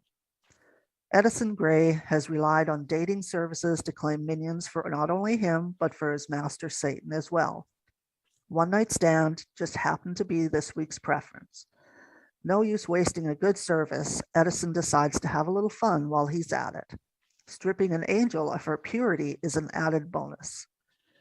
What happens between Ariel and Edison is a surprise to both, even with the threat of punishment looming over top of them. So I'll read an excerpt from A Taste of Humanity. Okay. I don't know about you, but I'm feeling rather keyed up. Oh, she felt it too. What a perfect idea. I'm ready if you are. And wow, that sounded he cut her off with his lips, kissing her silent. Stop overthinking things. He waved his hand and the limo pulled up to the curb. The driver got out and held the door for them. She climbed into the car, and once again, the magnificent view astonished her. Must be nice to live like this. It has its moments. Drink? He pulled out the minibar. Sure. She took the champagne flute and watched the lights and action slip past them as they drove. Have I told you how attractive you are? She looked back to him. I don't believe so. Silly, how silly of me. He ran his finger along her cheek. It blows my mind. I'm a lucky guy to have been given you. You were expecting an Uggo? He sounded like he had more in mind for her than just one night of fun, and that kind of worried her. The whole idea was a wham bam see you never deal. No, I saw your picture, but you're more attractive in person. I was set up on a blind date once with a woman who looked like a model until she took her clothes off. I wasn't entirely sure she had been born a female. Wow, that's gross. What did you do? I faked that I got a text and hurried out of there. And the person who set you up is sitting at the bottom of Chesapeake Bay wearing a nice pair of cinder block shoes. The wine glass paused at her lips and she stared at him in shocked disbelief. I never spoke to him again, he laughed. Relieved that he'd been joking, she drank her wine, and when the car came to a halt at their hotel, she took a deep breath. Finally, they would get to the reason for the encounter. The driver opened the door for them, and after Cade climbed out, he held his hand out to her. Taking it, he pulled her from the car and right into his arms. The way he looked at her made her feel like the only woman in the world.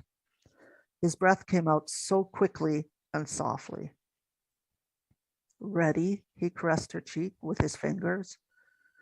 More than. This time she took the initiative, drew him close, and pressed her lips to his in a mind-numbing kiss. She knew who felt it by the way his arms tightened around her. His breath quickened in the car in her ear, and when she finally broke the silence, she reveled in the dreamy look in his eyes. When his tongue slipped out between his lips, running along the edge of where she had kissed, she had the strangest urge to take it between her teeth. We should go up to our room, she stated breathlessly. That would be best. He led her through the lobby and to the elevator. The doors had barely closed before he pressed her to the back and drank in her lips. His mouth was fierce. His hands roamed over her. She prayed that no one needed the elevator anytime soon. He drove her wild, kissing her, touching, and when he thrust his hips against her, she knew he was just as keyed up as she was. Startled, Penny turned her head and was surprised to see a man and a woman enter the car. She hadn't even noticed the elevator had stopped. Giving her shirt a tug, she turned to Cade, grinning. He tucked her under his arm and whispered in her ear, "Why'd you stop?" Her eyes widened as she tipped her head to the passengers, indicating they were not alone, and she had no intentions of giving them a peep show. The elevator came to a halt, and the couple quickly scurried out. Before the doors had closed, Cade stepped in front of her, a wicked grin on his face, his eyes twinkling teasingly. Want to finish where we left off? God, did she ever. But then the bell dinged and the doors opened to their floor. Looks like we're here. Wow. Do we have time for a clip of the naughty angel? Yes, we do. Okay. You're a demon and you are an angel. There's no need to say it with such disdain. He leaned one arm on the door, resting his body against it, and lifted one eyebrow as he responded. Mm-hmm. It's fitting for how I feel for your kind. My kind, you are the scourge of the earth. Right, and your kind is perfect. I think not. We do not claim what is not ours to take. No, you just possess the bodies of innocent souls to do your bidding. They offer their service to the Lord. Yes, offer. He made quotations with his index fingers. I think we should discuss this in privacy. He motioned to the couple standing by the door across the hall. Reluctantly, she stepped inside and he closed the door behind her. This is a mistake. Surely the woman in charge, this Madame Evangeline, has made a mistake. I couldn't possibly be fitted with such a detestable creature. Pot calling the kettle black there, sweet cheeks. She touched her face, confused. Not those ones. He motioned to her backside and instantly her face flushed with warmth. How dare you? What, you came here to bump uglies, didn't you? She was aghast at his candor. Must you be so vulgar? It's how I roll, sugar. Did you expect your date not to admire your body? I did, well, I assumed he would. That's not the point. She stiffened her shoulders. Keep your eyes to yourself. Happy to. He let out a long breath. So now what? I leave. Good luck with that. Storm's brewing and they've shut the roads down until it clears. I hear it could be several days. I have other ways of leaving. All she had to do was wish herself elsewhere. No storm could prevent her from returning to heaven. Huh, that's a new one. A cowardly angel. She stiffened in response. I am not a coward. So yeah, those are the two one-night stands. Beautiful. Ooh. Got my interest peaked and perked. And I think our listeners, if you're driving, I hope you're okay. Hard to focus when you hear that stuff sometimes, but it puts you in a state of mind, which is great. Yeah. Clearly. Wow. Thank you so much, Sheila. If we want to purchase your work, your books, tell us again where we can reach you. And if someone wants to reach out to you directly, how do we do that? You can check out my website at sheilastewart.com, Sheila with an IE, or you can go to any one of my, to Facebook or Twitter. You can email me personally at romance.sheilastewart at shaw.com. And yeah, just do a search. You'll find me. Great. Thank you so much. Pleasure seeing you, talking to you, and again, having you here again. Pleasure. I'm glad we got to reconnect. I know it's been a while. We had some communication issues the past few weeks, but I'm glad to see we're back up and running and you're back here, and wishing you and your family a very happy week. And are we on for next week too? You bet. Yes. All right. Good. We'll talk then. Looking forward to All right. hearing more excerpts. Thank you so much. Are you looking for even more of the podcasts and hosts that you love? The Podcast Business News Network is proud to announce that you now have even more ways to listen live. Check out the MyTuner Radio, online radio box, and Simple Radio apps on iOS and Android, or find us online. Search for Business News Network on mytuner-radio.com, or search Podcast Business News Network on streama.com and onlineradiobox.com/US. Take your podcasts on the go and don't miss a minute of the action.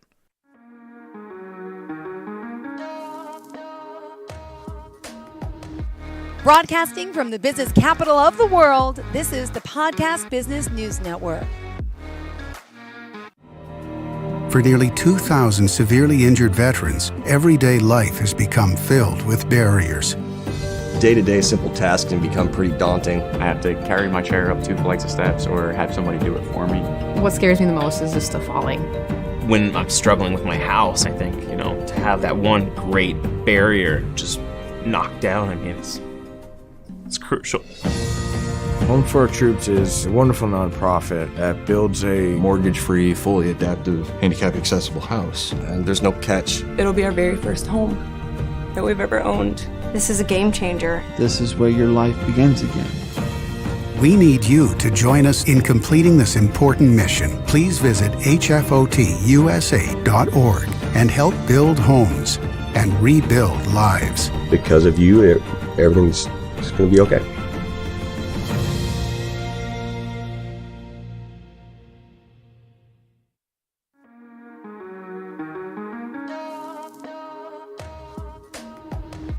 Broadcasting from the business capital of the world, this is the Podcast Business News Network. Always a happy guy. Happy to see you start right like this. You're such a good guy, rolling with the punches. Kevin Richardson, our hypnotherapist, and there's over 145 ways, or 145. I'm sure there'll be more eventually that hypnotherapy can help you with. And our doctor friend, Kevin Richardson's here to talk about the work he does and how hypnotherapy can really help you make a difference in so many different ways. So welcome. How are you, Kevin? Good morning. Good morning. It's a beautiful morning. Yes, it is. Pleasure to have you here. Off the top, tell us your website, how we can reach out to you. Well, it is www.kevinrichardsontherapy.com. My email is kevinrichardsontherapy@gmail.com. Is that it? And my phone number is 760-902-2274. So Beautiful. thank you. Thank you. Great. So please tell us today the area of focus. Are we going to talk about all 145 ways? Oh, I thought we would go one by one. No.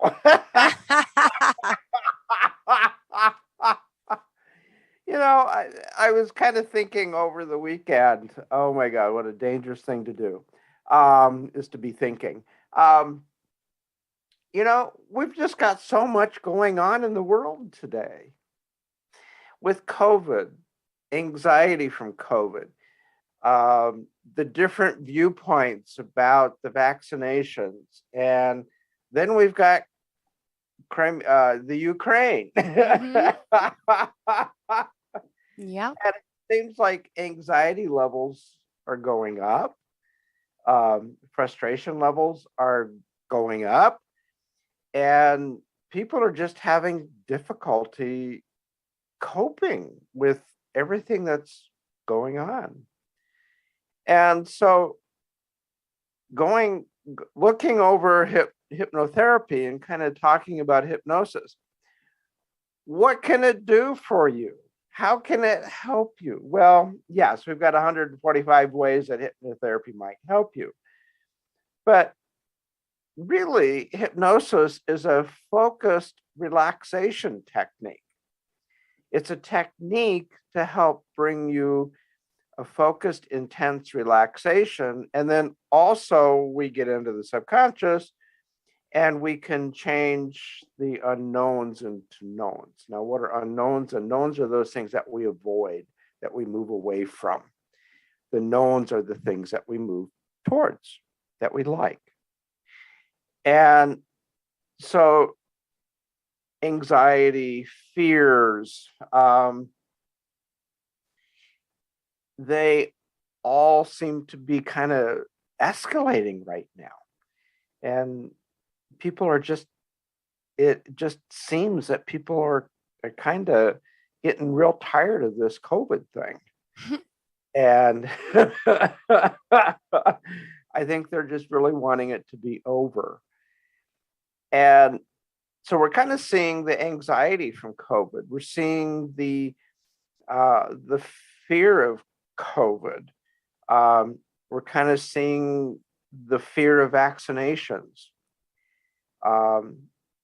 And they seem to be escalating. And I was really thinking, you know, hypnosis can really help with that. How? Mm-hmm. Well, it can help bring down the anxiety levels and the frustration levels, number one, and bring us more back to center, help to center us, help to ground us. It can help with aggression. Mm-hmm. And boy, are we seeing that. You know, with all the unruly passengers on planes, and there's probably nothing more scarier than to be 35,000 feet and you're soaring at 35,000 feet and someone's trying to open the door. Yeah, true.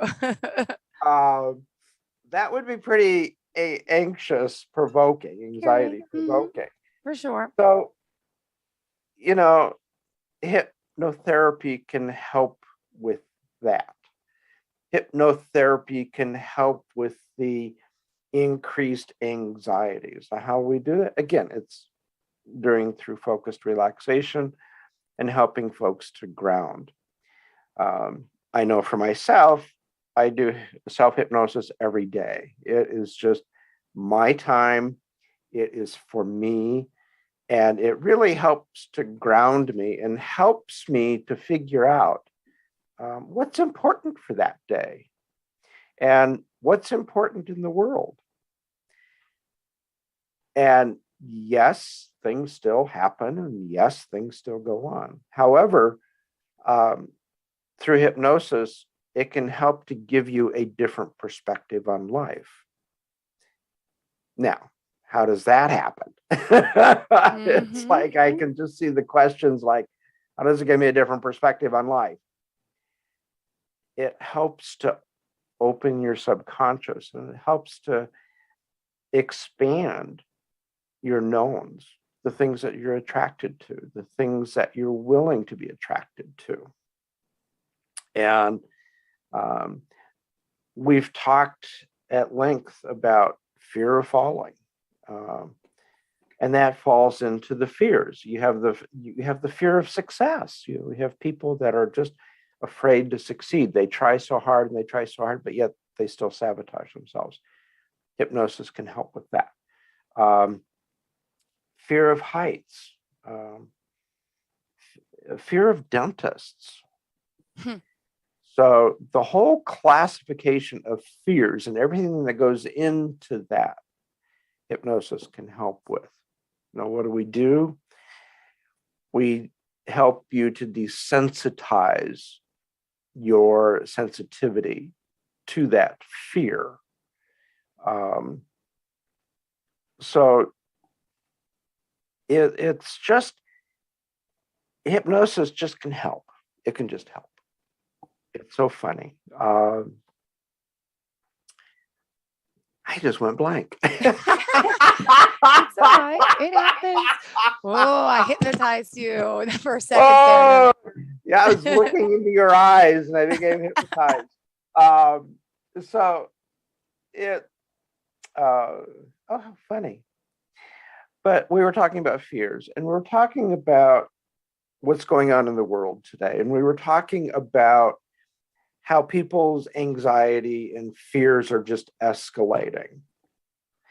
And this is where hypnosis can help you manage your fear and help you manage your anxiety. So there's just, I would say, call your hypnotist right away, book an appointment, give me a call, and let's get started. The time is now. Yeah. The other thought that came across my mind this week is, what's the one thing we can do every day that will make our life easier? What is the one thing? And everybody's got a different answer to that question. And if you're having challenges with saying, well, what is that one thing that I could do that make my life easier? Hypnosis can help you with that. It can help you to identify and to help you focus your life. It can help you get you into a direction that you want to be going. What is the one thing? It's the thing that is going to, that one activity that's going to help you achieve the rest of your goals that you want to achieve. And that's different for everyone. Everyone has a different goal that they want to achieve. And so asking that question, what is the one thing? It's a very personal question. And everyone has a different answer. And if you're finding that, oh my God, I don't know, hypnotherapy can help you. It can help you by opening the subconscious mind, and the subconscious, we can talk to the subconscious and it can talk to us through hypnosis. Who knew? And using different techniques, a hypnotherapist can get down to the subconscious and help you identify what the subconscious wants to achieve. And it will tell you how it does. It knows how. It'll tell you. So the subconscious is like 88% of our total mind. I mean, it's huge. So there's a lot of information in the subconscious that sometimes we can access and sometimes we can't, but your hypnotherapist can help you access it and can help you identify the path and the pathways that you want to take to achieve your goal. So what's the one thing? If you don't know the answer, give me a call. We'll find out together. I love it. Other things. I was talking to my brother over the weekend, and he's having sleep issues. He's having insomnia. And believe it or not, hypnosis can help with that. And it can help you with insomnia. Typically with insomnia, it's such a complex event. And different people have different reasons for waking up in the night. It could be that the brain just doesn't stop. It could be that you're just thinking about worrying about things. But hypnosis can help you quiet the brain. It can help you quiet your mind, help you learn techniques to fall asleep.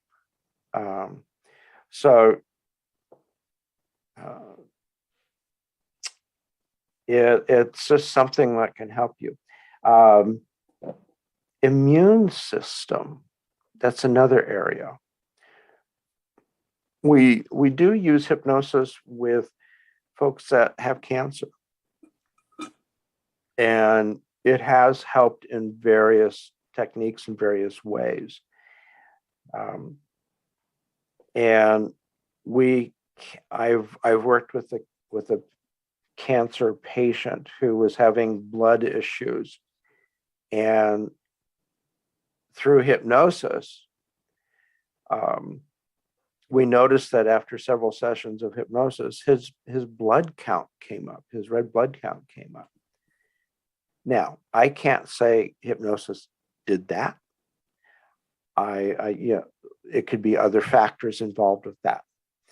However, it just seems coincidental that when we started using hypnosis, blood levels were really low. We started working with hypnosis and worked with it for several sessions, and the blood levels came up, the red blood levels came up. So, kind of delaying the need for a transfusion. So it's interesting that factor was there. So it does seem to help. One that I find really interesting is warts. Hypnosis seems to help with warts. That one I'm still researching. That one I'm still looking into. But that seems to be one of the areas that it helps with. If you're always running late, tardiness, or procrastination, these types of things, you just can't seem to get anything done. I'm working with a client now who has procrastination issues. And after 3 sessions, he was saying, wow, I'm doing things again. Yep. I'm back to completing things. Procrastination goes back to the responses of the fight, flight, or freeze response. And with the freeze, that turns into procrastination because we just don't know what to do. We just seemed overwhelmed with learning what to do. So through hypnosis, we're able to help folks kind of break through that and help them get back on track. So so procrastination is a big area that we can help with. Pain management, huge. We've spoken about pain management over the weeks that we've been talking. Pain management in the hospitals, helping folks pain. Hypnosis has been shown with extensive research to help folks when they're in the hospital and they're preparing for surgery. Mm-hmm. They've shown through research that a person that is preparing to go through surgery, there's anxiety, there's apprehension, there are fears involved with going under anesthesia, and will I survive the surgery, and will anything go wrong in the surgery, blah, blah, blah. And all of those are important thoughts, and they really weigh heavily in our minds. So by having hypnosis, it has been shown that the person has a better surgery, the surgery goes much smoother, and the healing process is much quicker, and the pain levels are much less by going through hypnosis. prior to surgery. There's even been research in emergency rooms when people are coming in and they're in severe pain. There are techniques that a hypnotherapist can use to help people reduce their pain and their anxiety and their fears in the emergency room. And it makes their course in the emergency room go much quicker, much easier, and much more cooperation on all levels, especially if there's been a traumatic accident or a traumatic injury of some sort. People are coming in, they're anxious, they're in shock. And so with hypnosis, they've been shown to be able to show that in the emergency room, hypnosis does help to make the course of the emergency room visit go much better, which is kind of interesting. Oh, what else? Hypochondria.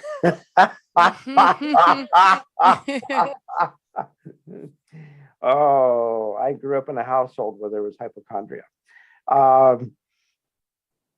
That's kind of an interesting one, where again, it's helping folks to identify the knowns and helping their self-esteem and helping them identify that what is the purpose of presenting illness? What is the secondary gain from that?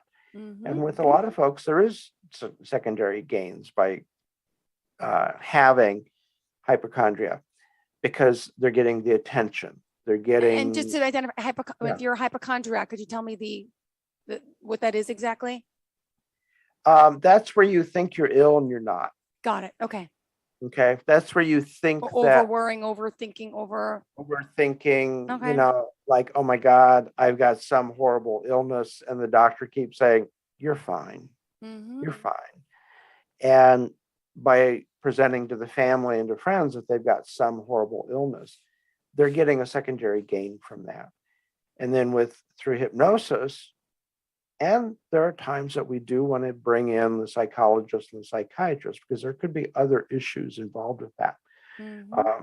We're able to help the person identify the cause of it and help them work through it so that they can rid themselves of that need to be sick.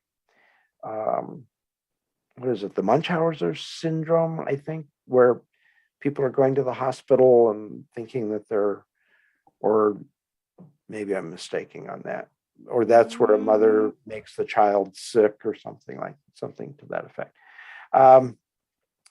So, hypnosis, hypnotherapy really has a viable place in working with folks that have a variety of issues: shame, abandonment,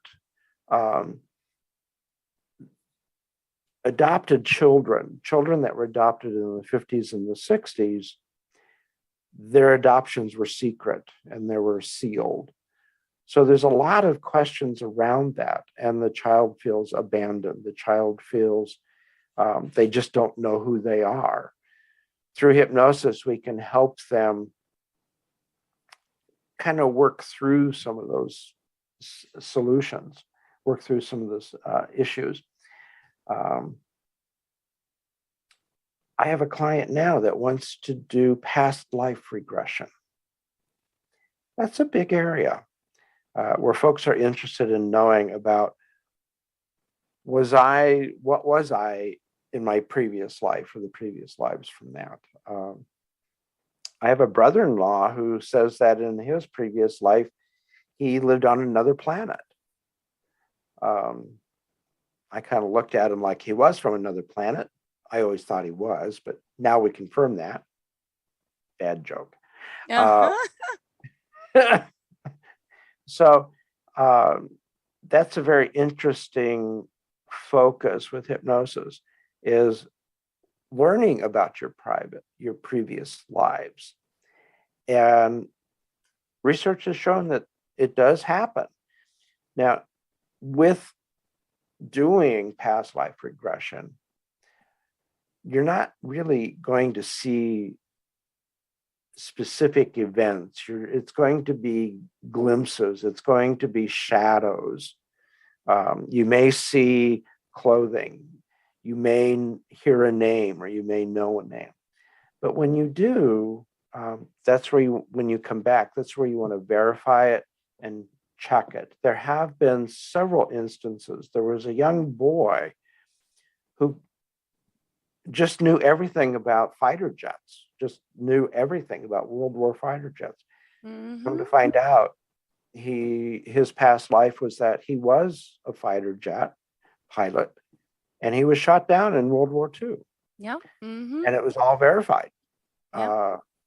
So there are instances where that does occur. So it's just kind of interesting. So we're kind of all over the board, but hypnotherapy really does cover a huge area that we can help with. And through you can self-improvement. If you're wondering about what was I in a previous life? Yeah. Yeah. I went through that through previous life, and I just got a blank wall. I didn't see anything. So so some folks it does work with, some it doesn't. But public speaking is another area where it helped you. Where it helped me. Yeah. It helped me And tremendously. that's what brought him into this field, for those of you that may not know. That is. Yeah. Being a fear of public speaking did bring me into this field, and it introduced me to hypnosis and hypnotherapy, which then triggered the whole events of becoming a hypnotherapist. So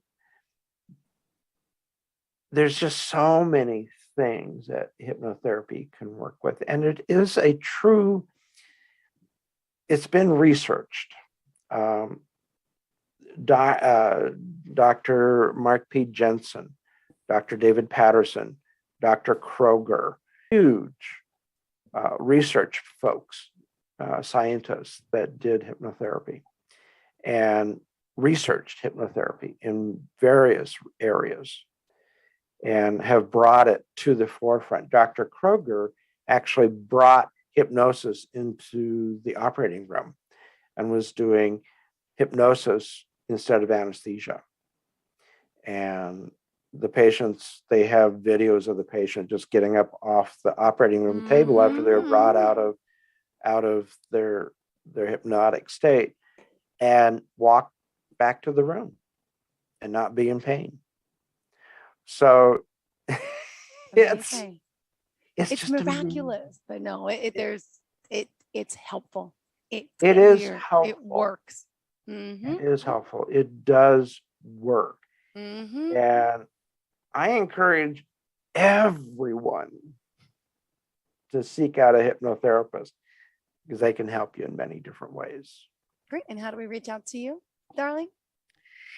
Phone number 760-902-2274. I'll repeat that, 760-902-2274. My website is www.kevinrichardsontherapy.com. And you can reach me by email, and that is kevinrichardsontherapy@gmail.com. Perfect. Well, thank you. I'd be glad to answer it. Oh, my pleasure. My pleasure. And there's 145 different ways that it works. I thought we were going to go, when you sent the notes, I'm like, are we going to read off every single one? Google it. It's out there. I was like, whoa.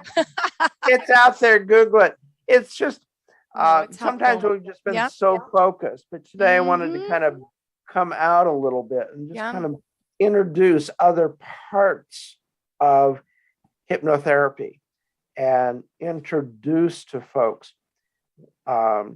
It does help in many different ways.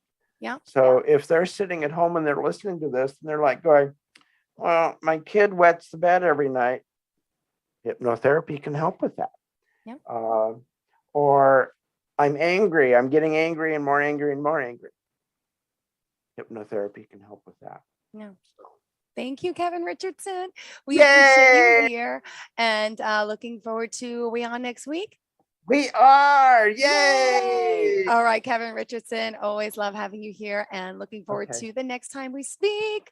And I'm going to play this now. I'm doing, the radio side of things too. Stand by.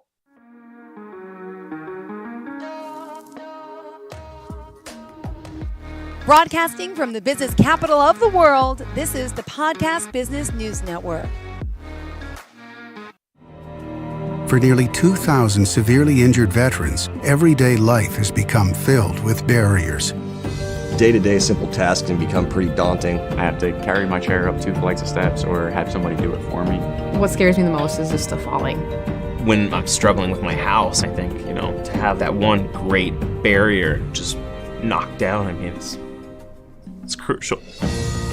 Home for Our Troops is a wonderful nonprofit that builds a Mortgage-free, fully adaptive, handicap-accessible house. And there's no catch. It'll be our very first home that we've ever owned. This is a game changer. This is where your life begins again. We need you to join us in completing this important mission. Please visit hfotusa.org and help build homes and rebuild lives. Because of you, everything's going to be okay.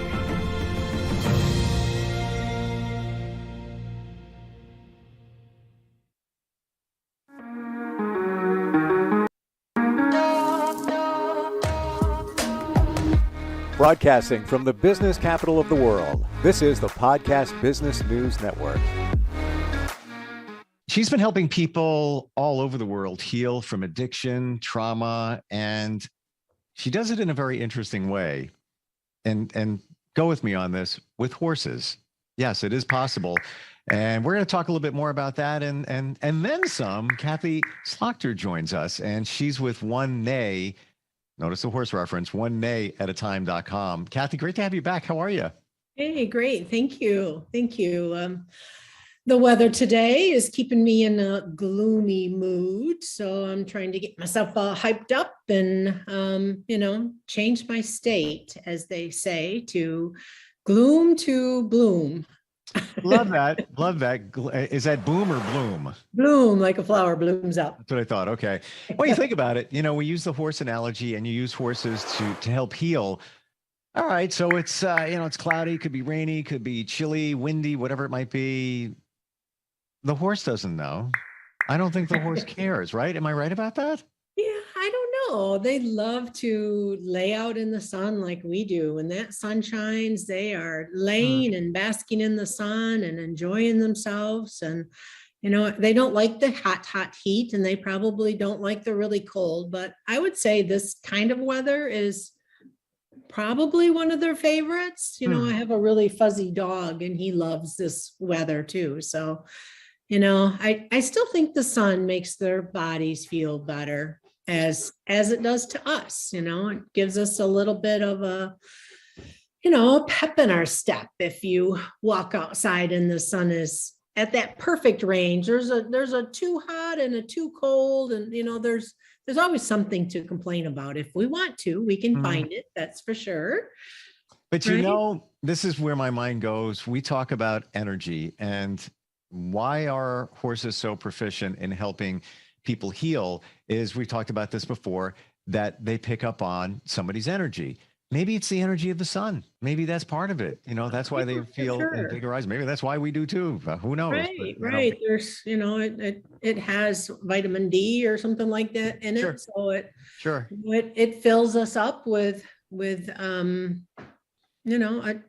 energy that we all need. Goodness, I can go to Florida for a couple of weeks and feel revived and walk off the plane and see the Dole and go, it can hit you. And that I'm sure the horses feel that same thing, because they are very, very powerful in the vibrations of energy, and energy definitely comes from the sun, and it comes from us, as we've discussed before. And, one of the energy things, number one, to in the big book, which is the big book is Alcoholics Anonymous, which I'm in recovery. So I work with a lot of people that are in alcoholic recovery or recovery of their lives of some sort. And, one of the things, the very first step is accepting. And it goes from accepting to believing in a power that's greater than yourself. And then down the line to number 4 is forgiveness in resentments and things like that. So I kind of want to feel into what it feels like to forgive. We just went through Easter, and I know Easter is about he is risen and all that kind of stuff, but he rose to help us to forgive ourselves, to forgive our sins and ask that we forgive others. Everybody has their way of saying it, but that's kind of what I held on to this Easter when it came and went. And, how can I in this world this world that seems to be blowing up in our faces sometimes, it depends on how you look at it again, but, there's so much that we do in our lives. And I just recently had something where I didn't know that I hurt somebody, but yet what I said and how I said something inside of her, she felt saddened and didn't want to talk to me for a couple of days. And I was like lost as to, what did I say and how come I said it that way? Why did she take it that way? And, it wears on you. Forgiveness is like an energy puller. It pulls out of us the sadness of living in what did I do wrong and I want to make it right. It can really wear you down. And people, when they get into recovery, they want to step right into that because that's holding them down still, right? And if you run into, say, I had an argument with you and I run into you, it's awkward, whether I was drunk or sober or whatever, it can be very awkward to run into you. So people want to clear that up right away. And, you might not understand that I'm on a different route. I'm on a different recovery journey and I'm feeling better and I'm going to want to say I'm sorry and I want you to accept it, right? And if you don't, then I'm just supposed to accept that. But for this person who really feels deeply about how she presents herself to people, that can wear on me. Even though I said I'm sorry and you chose not to forgive me, what do I do with that space in between of how do I move forward if somebody isn't willing to forgive me? And was it the right time to say I'm sorry? We say our sorries to people when they're in a state that isn't ready to accept an apology. And, that can hurt somebody who work themselves up to say, hey, Steve, I'm really sorry for how I acted a month ago or 2 years ago, however long you're holding this resentment for something that I did for you. And you're like, well, I don't see any changes in you. Why would I forgive you? You're just going to go out and drink and do it again tomorrow. At what point do we find ourselves ready to forgive? And how do you do it? Very powerful, and it ain't easy. No, it's not. And that's where me and the horses can help you to get through to that point. And I love doing this with the horse. I love having them like stand in support, stand with their energy that softens who we are, and allows ourselves to relax enough to really think, because our minds are crazy, If I'm mad at somebody or somebody's mad at me, I can't stop. It's so hard to stop my mind from going and going and going and going and going, right? And the horses don't live in that space. They can feel that you're being drained by that, but they don't know what's going on. At least this is my opinion. They don't know what's going on up there. Why, maybe they feel that like it's a negative thought. I do feel like they can maybe even picture what we're thinking about in their heads. That could be also a little bit of how they read us. I'm finding that out a little bit more by Melissa Pierce has talked recently about that. And when we think something and we put a vision to it in our minds, that the horses might be able to relate a little bit to that vision. That's pretty cool in itself. Sure. Yeah. How do you, I mean, it goes both ways. So you want to forgive somebody else, so you have to find it in your heart to do that. And then the other part of it is you're seeking that forgiveness. So let's look at those two separate situations. Let's look at the first one where you want to forgive somebody, you're thinking about it. I almost think a lot of times it comes from the other side as well, the person that you're forgiving. If somebody says, for example, I made a mistake, more times than not, it wasn't a mistake. It was a decision. Right. Right. It was a reaction to something. Yeah. And for it to work both ways, the person who wants to be forgiven or should be forgiven needs to own up to that, needs to be authentic. And sometimes that doesn't take place. And then, the other person can't really release it and Right. forgive. But it's bad for both sides. Yeah. When you're holding on to something, it just festers inside of you. And sometimes you can block it out and become numb to it. And then when it comes back, it's just like, yeah. And then, the animosity goes on and years could go on. It can. And if you approach somebody when you know that they're not ready, but yet you're ready, that can cause problems. It can even deepen the anger toward you. If you ask for forgiveness and you really haven't shown that you've done anything to, change whatever it was that they were frustrated over you about, or something that you said. Or they the person that I hurt, she's not ready yet, even though I said, I'm sorry. I didn't say it properly. I didn't say it right. I didn't say, I wasn't ready. Maybe it's the authentic. I wasn't really authentic about my, I'm sorry, because I didn't even really understand where it was that I crossed a line, her line. It's her line, not my line. Yep. I felt like I was okay in how I presented it. And she thought I was over the line. So, if I were going to come to me as a coach and say, hey, I need to really apologize to this person, how do we do it? How we show up, how we are authentic, that's a great word, is how we can set ourselves up to have a positive, at least we hope for, a positive view on it. So we get to look at all the ways that we can show up. So you can show up already angry, right? You can show up in a way that says, you better understand this or else. You can show up fearful. You can already show up in a negative way. Like, I know she's not going to accept this. I don't know why I'm even saying it. She's not going to accept it. You can show up in, gosh, if she doesn't do it, I don't know what I'm going to do next. I'm just going to have to let her go. You can show up in all those different ways that you've already kind of setting yourself up for failure. Yes. 100%.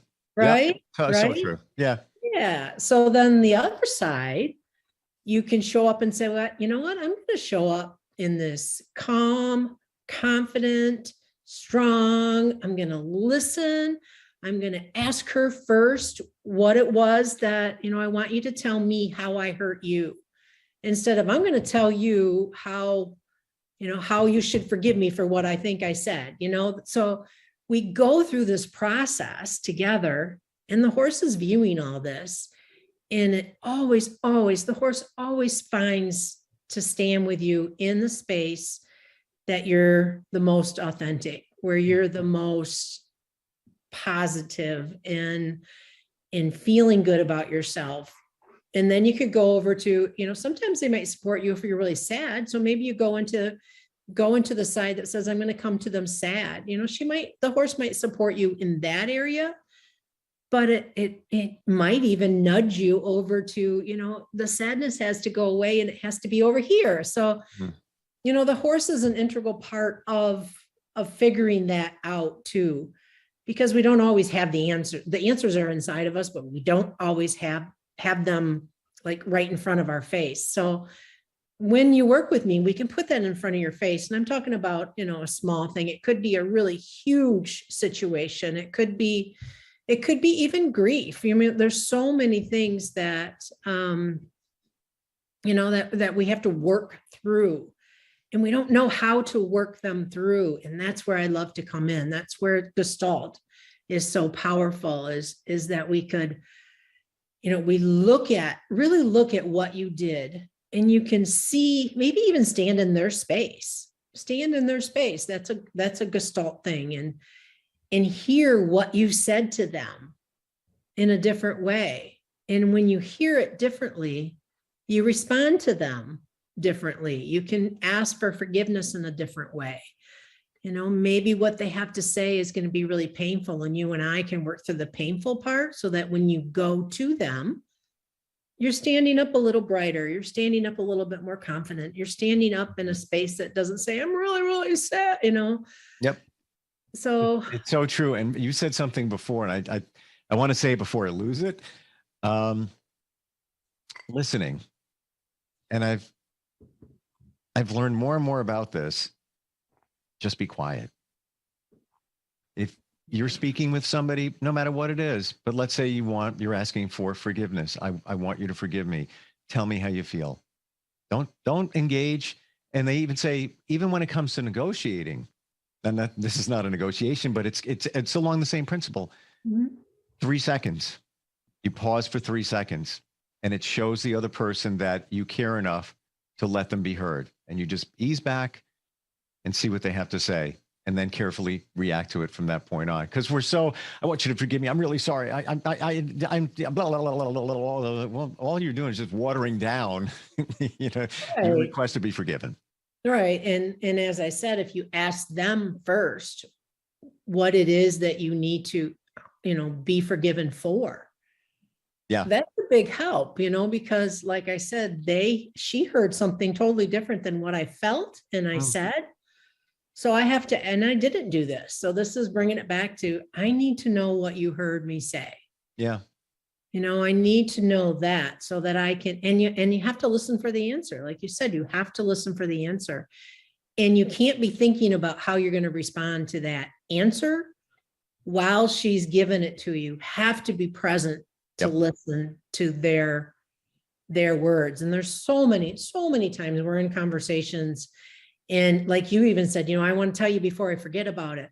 You know, you were thinking about something, a way to respond to something that I said, you know, as in, you know, not really maybe listening to the other half of it. And I'm not saying that you didn't, but, you know, some people do that. They're like, oh yeah, I got to remember to say that, but then you forgot, and you know, you didn't really listen to them all. So no, I was plugged in. I'll tell you that. Yeah. You know how to do that. That's part of your job. So you do that well, but there are people that do forget, you know, you start thinking about your response and you don't know, you know, say you're in a group setting and people are going around and the second person starts talking to something about, oh, I have a response for that. You're in your head going, I have a response for that. You might miss the third person and the fourth person trying to remember what you want to say when it gets to your point, your part. So, you know, even in group settings, I love to say that to, you know, just stop and listen. Stop worrying about what you're going to say, how you're going to say it, and just be present for the person that's talking. And, you know, that could be new to some people to think about being present. Not that you aren't always, but to think about being quiet and present and available. And, you know, that moves into the authentic part of self, you know? And it's funny when you talk about the horse isn't talking. When you think about it, the horse is just listening and absorbing the energy and then showing you some signs, whether they're going to be good, bad, favorable. I do want to add one thing. It's almost like people say this, and sometimes they don't even know the harm in what they're saying, but I'm sorry you feel that way. Right. Yeah, don't say that. Right. Right. It's almost like a I'm passive. sorry, I made you feel that way is a way to say it instead. Yeah. You know, yeah. that just that word in between, I'm sorry that I made you feel that way. Exactly. That's taking responsibility for it. Yes. When you yes. say, I'm sorry you feel that way, that's saying you did something wrong. And it's almost as if maybe you're not meaning it that way, but it's coming out that way where now you're pushing it on the other person. And you're feeling that way. And I'm sorry you feel that way. Right. I.e., So, I don't agree, which may not be the case, but it's just it's a weak way of right. of Well, that's working. part of, like I said, that's part of the forgiveness is how you say it to somebody. Yes. And when you talk, you talk like you did this and you did that and you did this, and that's how come I reacted this way. Totally. Instead of I heard you say this, I heard you say that, I heard you do this, I thought you said that, that changes how they hear it. When Yep. you say you're telling them they're already wrong. When you say I, that's describing how you feel about something they did. It's totally different from you did this, so I feel that, instead of I heard you say this, so it made me feel. Yep. No, and that's the stuff that we can work on, because when you do go into recovery, when you step into sobriety or you've done, most people, I would say, and I included, did many, many things to hurt people. Because, I could say that I was looser, my talk was looser, I even had blackout moments that I don't even remember why I made somebody mad. I just know the next day that they were mad at me and then answer my phone calls or something like that. I'm like, what did I do? And then I hear through the grapevine what I did or said to them, so, there's family members, there's people we've lied to, there's people, there's people that we've cheated on. If that's a part of your background, there's I'll stop and then don't. And, there's verbal abuse, there's emotional abuse, there's sometimes physical abuse. There's so many things that a recovering addict has to wear for a while until they can trust, until you can learn to trust me. I have to ask you to trust me, not you better trust me. There again, that's a different way of saying it. I want to show you that I'm trustworthy instead of I hope you see that I'm trustworthy. So can I ask you a question? Mm-hmm. When we first started and we've been together a bunch of times, and if for anybody's watching, listening, isn't aware, you passed about a month and change ago, almost 2 months ago, your 10-year mark of being sober. Yes. Okay. Yeah. And when we first began talking today, you said you're in recovery. And I found that interesting. And I try to understand it, because in my mind, you've recovered. But your term is, and I want you to enlighten me and everybody else. Yeah. You're in recovery. I'm in recovery because I am one drink away from being back into being a drunk. It'll only take one drink. And if I say I'm recovered, that means that maybe I can drink again. I went through something and I found the end. So now maybe I can do something else. So I like to say in recovery because it keeps me working on me. Gotcha. It keeps me paying attention to how I can improve who I am. Recovered, it will be when I'm in the ground and my soul's going to wherever it needs to go, because it's just really, really important to me to stay in a space. And I don't care if you're an alcoholic or whatever it is, even if you lose somebody, I think you're in recovery of grief for a long, I don't think you ever get recovered. My father died almost 30 years ago, and I still am in recovery over his death. It still hits me. That doesn't mean I'm going to go out and drink over it, but the sadness can still hit me of what he's missing, of wanting to go talk to him, those kind of things. I can fall into that.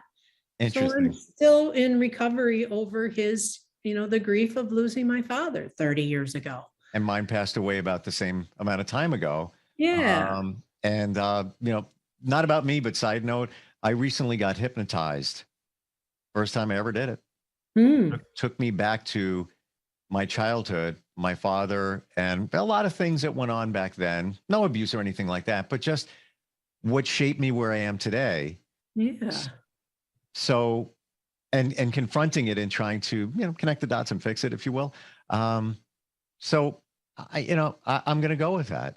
I'm still recovering from that because I'm still dealing with it today. Yeah. And it's not an everyday thing. And it's not like I think about it every day, but it is part of your thread of your being because it happened. And right. It's where you are today. So you're always working through it. I don't know if you can say that I'm done with that. I put that to rest. Don't have that problem anymore. No. Right. No. Yeah. But the last week that we talked about pieces of the puzzle. So that's one of your pieces of your puzzle that's inside of yourself. Sure. That you have to look at and put it in. And, maybe you didn't look at it deep enough and you need to look at it again. Mm-hmm. So even the pieces of puzzles that we put back can go into their own little pieces of puzzles. And you can always say, I don't want to live in the past. Well, maybe you don't live in the past, but your body feels the past. And that's where the horses and all that kind of stuff is so powerful you might not, I don't know who says it, but we might forget what somebody said to us, but we never forget how they made us feel. I was going to say that before. I really was. And that is, it's so true. It's, you never forget the way somebody made you feel. I mean, you could yell at me right now, but if you did it in such a nice way, I'd be like, I didn't hear what you said, the words. I felt you. I felt the pain. Yeah. Yeah, and so many people, try to erase it, don't look at it, say, oh, I shouldn't have felt that way, and it's something you need to look at. Do we, some need to be looked at a little deeper than the other, and some are surface, that something might be really surface. The woman that I hurt, I'm talking with this, I'm going to give her a call. I'm going to wait a couple days. I want her to move through it herself, but, what was behind it? Maybe I wasn't even the fault in the first place. Maybe that's why I don't understand it. She's actually mad at somebody else and she took it out on me because I'm a safe person to take it out on. Perhaps. That could very well be it, so. You know what, Kathy? She may be mad at herself. Maybe we don't know. And that's an easy way to project it away from herself for whatever reason. And there's no fault for anybody here. Right. But it comes with understanding how she's feeling, where this all came. And I agree with you. Let it sit for a little while. I guess it goes back to just be quiet. Right.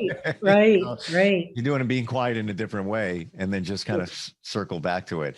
Yeah. We're just make sure that somebody is ready to respond to you instead of react. That's two different things too. When we're in a fight, we're reacting. Yeah.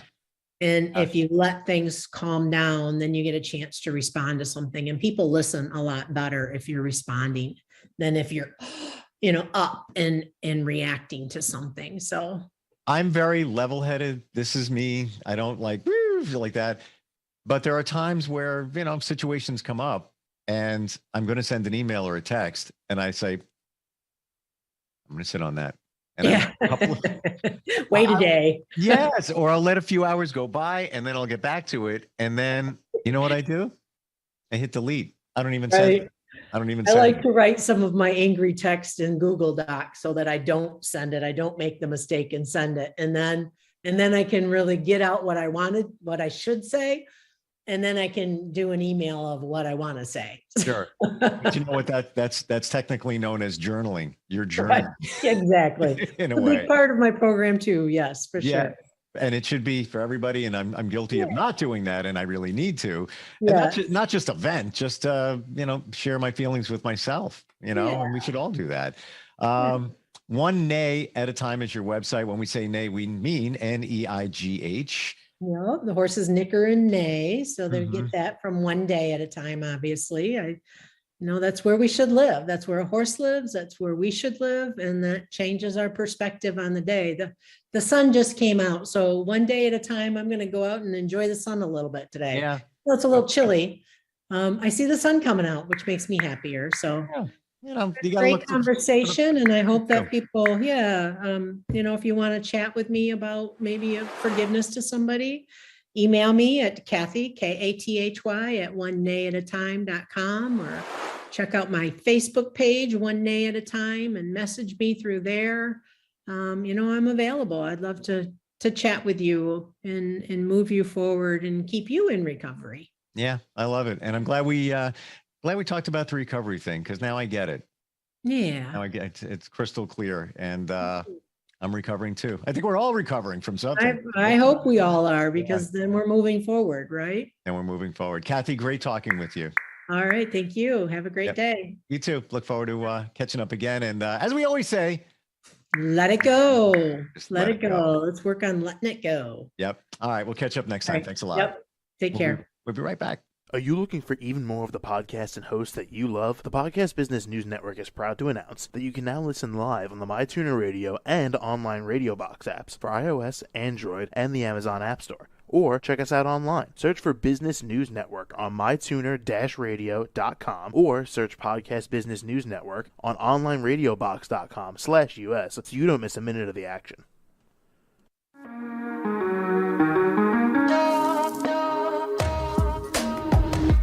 Broadcasting from the business capital of the world, this is the Podcast Business News Network. For nearly 2,000 severely injured veterans, everyday life has become filled with barriers. Day-to-day simple tasks can become pretty daunting. I have to carry my chair up 2 flights of steps or have somebody do it for me. What scares me the most is just the falling. When I'm struggling with my house, I think, to have that one great barrier just knocked down, it's crucial. Home for Our Troops is a wonderful nonprofit that builds a Mortgage-free, fully adaptive, handicap-accessible house. And there's no catch. It'll be our very first home that we've ever owned. This is a game changer. This is where your life begins again. We need you to join us in completing this important mission. Please visit hfotusa.org and help build homes and rebuild lives. Because of you, everything's going to be okay.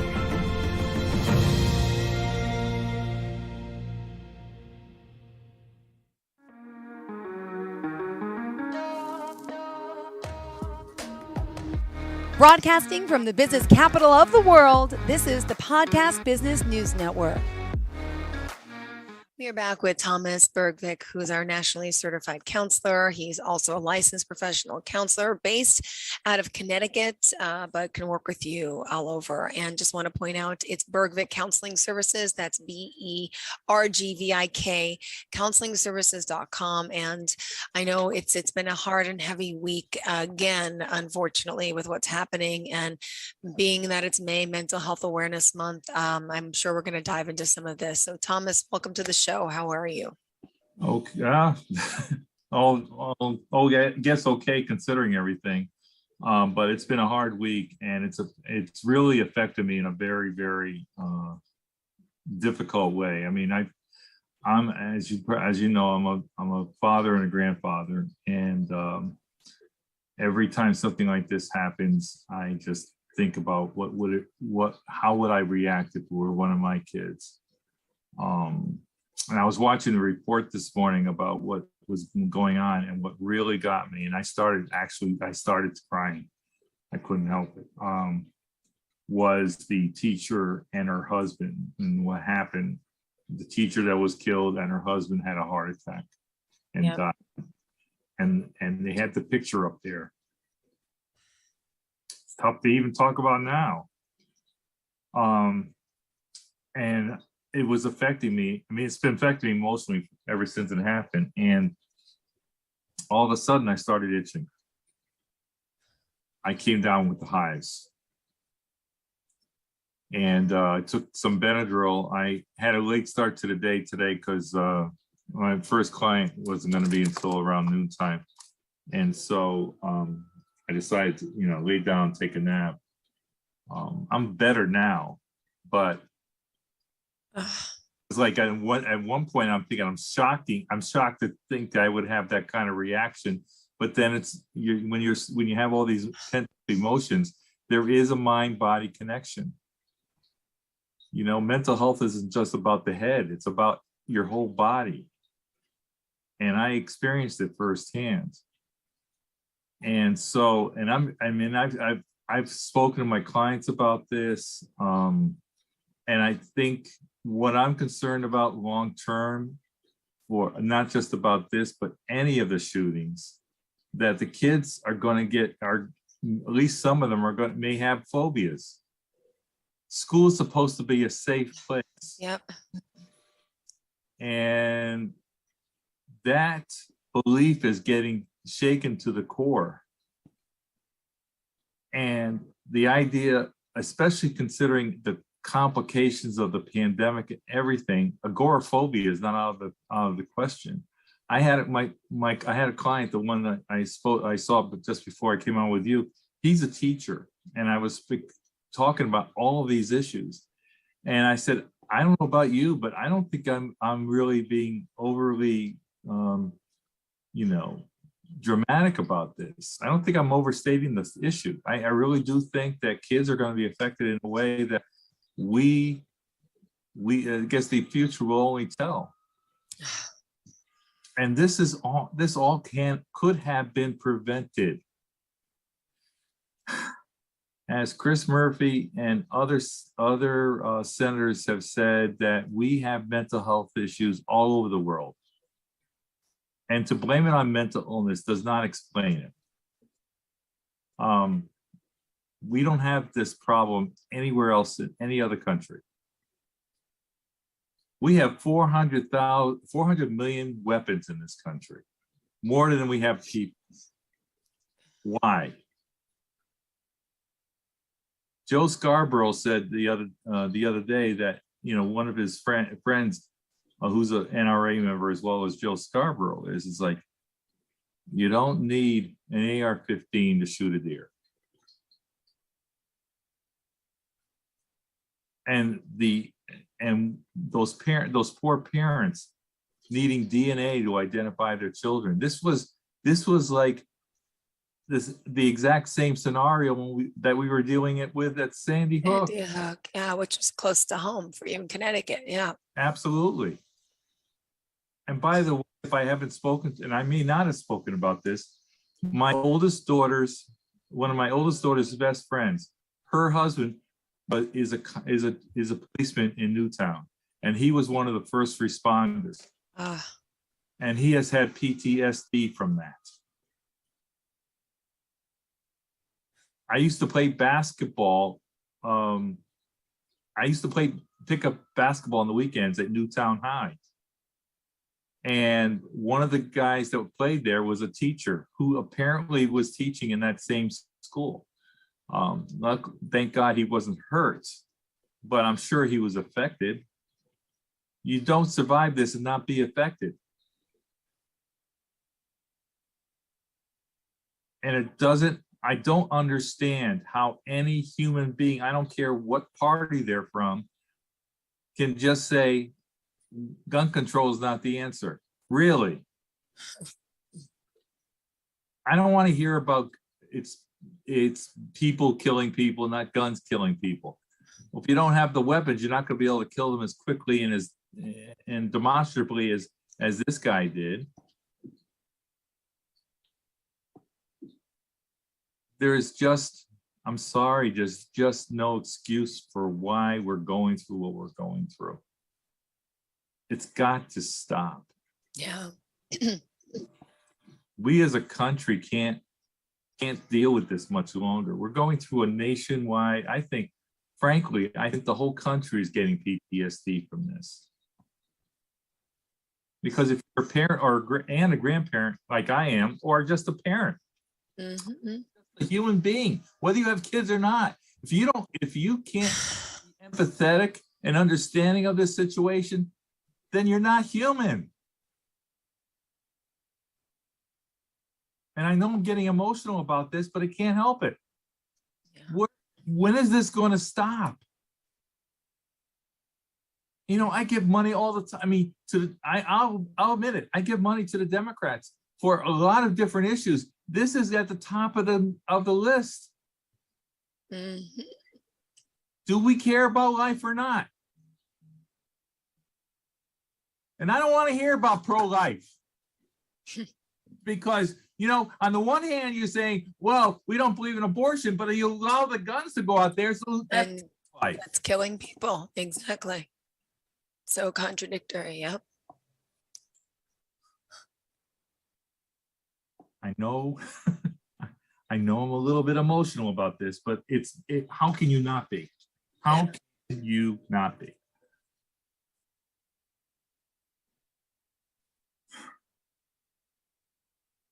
It could happen to any one of us anywhere at any moment. And it's a scary thing. And it's sad that it's not until something like this happens again, we get reminded of it. And by the way, Sandy Hook was, gosh, how many years ago now? So this is the I believe it's this year is going to be 10 years. This is the second deadliest shooting. Yes. Yes. And what's bothering me just about it's the whole chain of events, and maybe you've heard further, but there was like a 40-minute delay, right, with getting inside I'm of hearing the up to classroom. over an hour. I mean, the 911 calls were, I think it started at 12:30, 11:30. No, it was 11:30, and they didn't get. There's a SWAT team. There's a mile down the road from the school. Where were they? It took over an hour for any backup policeman. And the protocol is if you have police on the premises, that you go in with what you have. and for some reason they were standing outside the hallway. They said the door was locked. They needed a master key. I mean, I understand. I mean, you shoot a door down. You go in however you can get in there. And there was a door open with a gunman. He was able to get through an unlocked door. Which is another issue, yeah. You get in the school, at least you're a distraction. Because they can't ignore you. You've got guns too. Mm-hmm.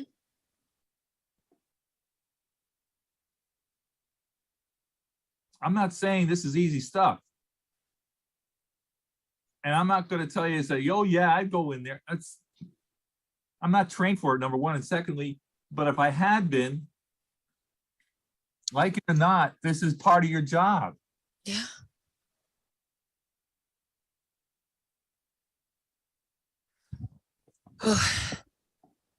And we have people who have been trained in police law enforcement from other communities, both active and retired, and said that everything that wasn't done should not have happened.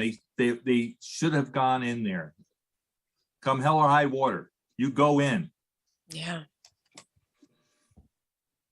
This is an emergency situation. You don't ask permission. Just go in.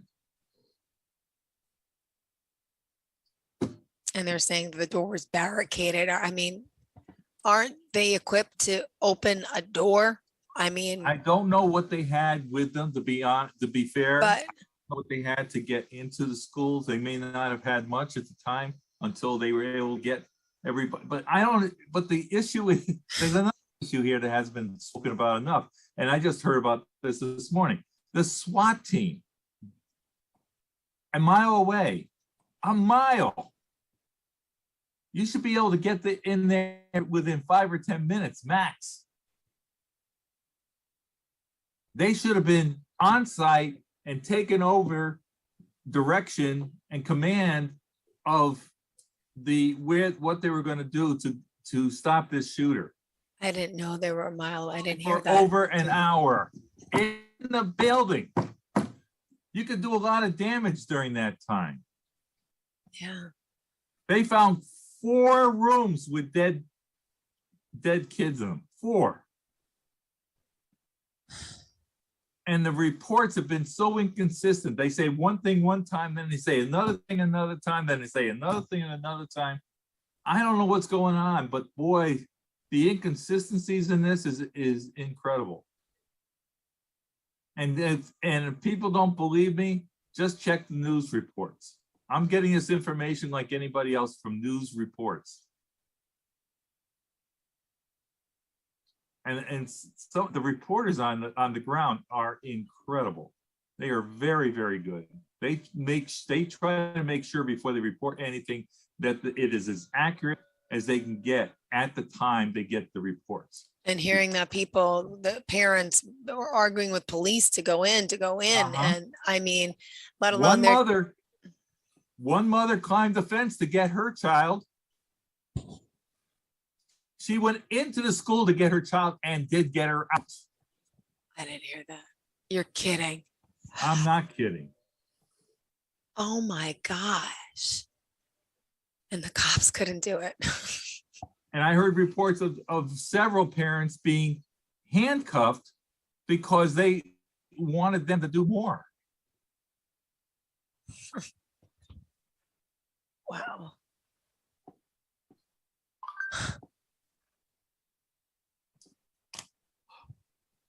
But it pales in comparison to the fact that this should never have gotten to this point.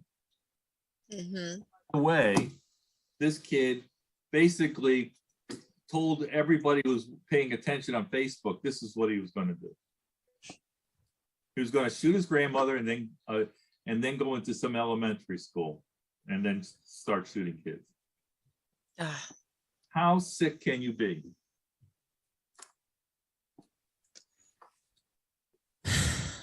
And then the children who are calling 911 inside. Mm-hmm. I mean, the more you hear, the worse it gets. Oh, it's 78 minutes, they were saying, is the time that elapsed. Now it's 78 minutes. Yep, before police were there. God. 78, yeah. The New York Times. It just popped up on my phone. I'm telling you, if you were there, it probably felt like 78 hours. It just, I mean, it's like forever. Wow. Wow. And you're a parent. How old is your? 5 and 7. I have 2 boys, 5 and 7. Yeah. They were talking about 2nd, 3rd, and 4th graders. Your oldest could have been one of those victims. Yeah.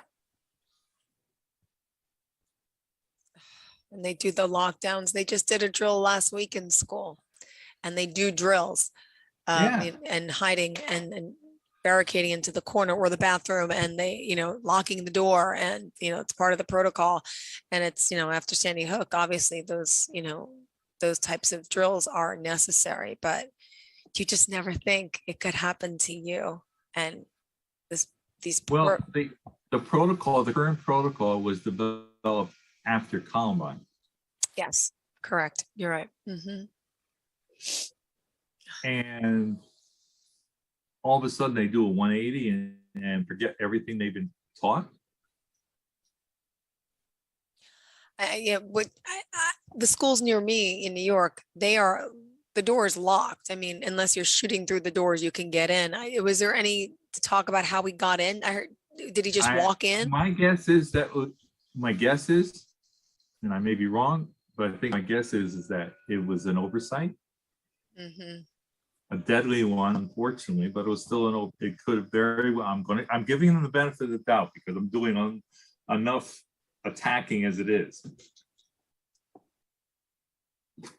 But shooter drills to show you where I was when I was a kid, and this is ancient history, I know, but they only had to do fire drills. Mm-hmm. Fire drills. Stop, drop, and roll. Yep. For a while there, we did the duck and cover drills. The bombing. Yeah. Yep. Exactly. Under the desk. Yep. So from that perspective, things haven't gotten any better. They've gotten worse. Mm-hmm. All because of people being able to obtain guns so easily. AR-15s, nobody needs them except for the military. And by the way, there was a report about the guy, and actually it's not a report, it was a book, that when the guy developed the AR-15, it was designed to kill people efficiently. It was a weapon of war. So what is it doing on the streets? And why did this, how could this kid also have access to body armor? Think about that. Any civilian that is purchasing body armor is not doing it because they're trying to defend themselves from wildlife. We're the only animals on earth that know how to shoot a damn gun.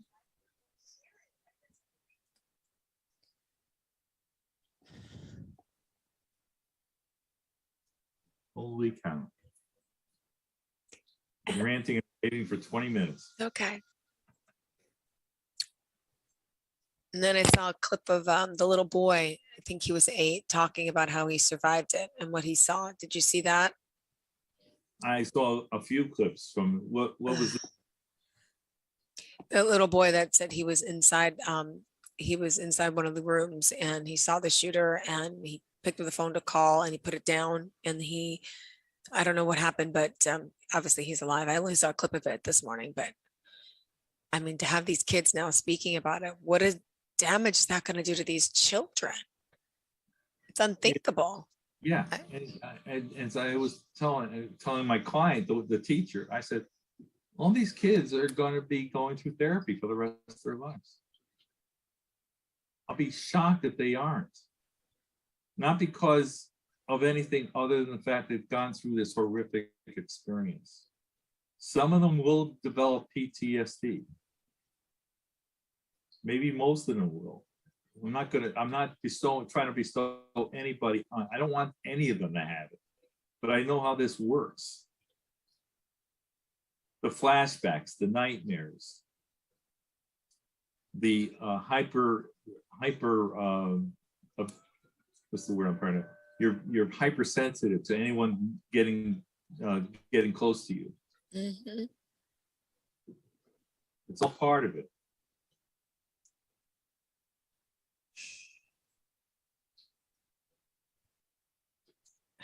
I was told when I was working with veterans not to come up on them without announcing yourself, because they might react in a very violent way. Mm-hmm. That's how they're trained.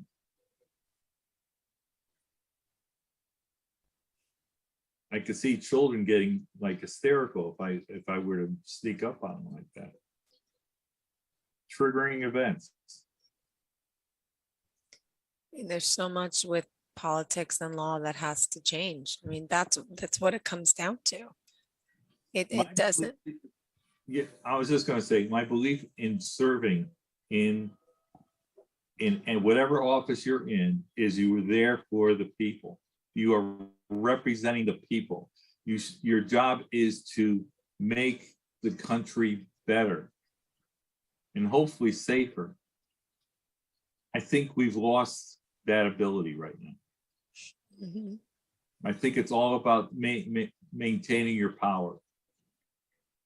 And they're representing not the people, but in too many cases, money and power. Corporations, you name it. And what does that make the people feel like? They're powerless. They feel like their representatives are not representing them in a way they should be representing them. Yep. Oh. And the excuse that, well, I can't do anything because the base may not like it. You know, here's the thing, and this is where courage comes in. If I'm in Congress, and this is why sometimes you have to do something that isn't popular. If I'm in Congress and I see a problem that needs to be resolved, and I'm looking at the population as a whole, not just my constituents, explain it, said I felt like this bill, this law was needed to protect all of us. All of us.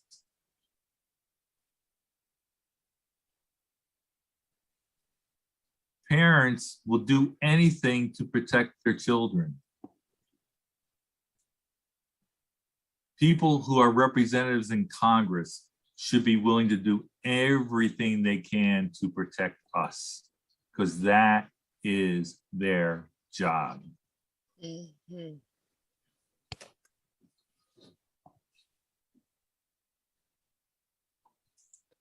So hard. Even parents were asking to take the cop's body armor, right? And to go in, asking for their vest. I heard that as well. Picture being outside the school, not being allowed in. You're begging the officer for his gear to go in because you're willing to go in. One of the teachers, the teacher who lost her husband, I can't believe heart attack. She gave up her life protecting the children. She put her body on the kids. That is the ultimate in terms of self-sacrifice. But I would hope we would all do that. Yeah. I would like to think I would do that.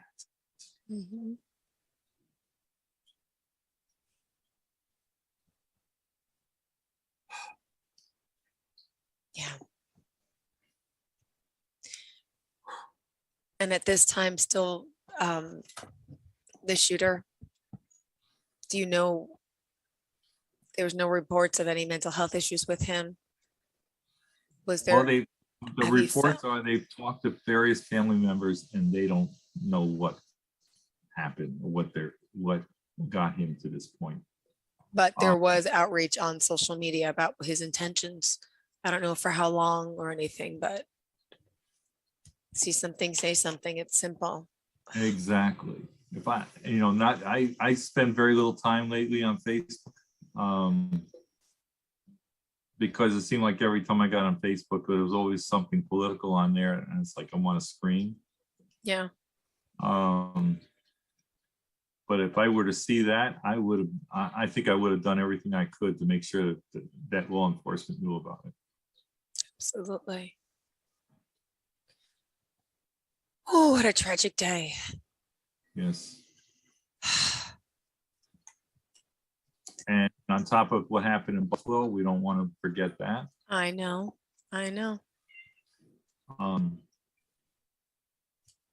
These are, I'm going to say this in closing. I'm going to say, I think, unfortunately for us, I think we're the most violent country on the face of the earth. And yes, I know Russians are bombing and shooting rockets into Ukraine as we speak. But this is widespread in this country. This is damage done to other citizens. If you are somebody who's visiting from another country, the image of the Wild West is not, I don't think the Wild West was this horrible. And by the way, most of the time, there were two people involved and they had weapons. Each had weapons. Not that made it good, but at least the ability to defend oneself. We're talking about people who are innocent here and don't have weapons. And I think that's enough said right there in terms of just describing how horrific all of this has been.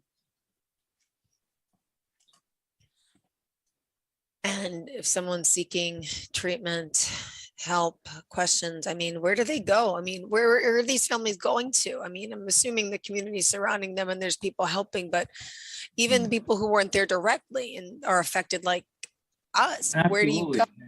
And well, I mean, after Sandy Hook, I wasn't licensed at the time, so I wasn't able to go in and do, do crisis counseling.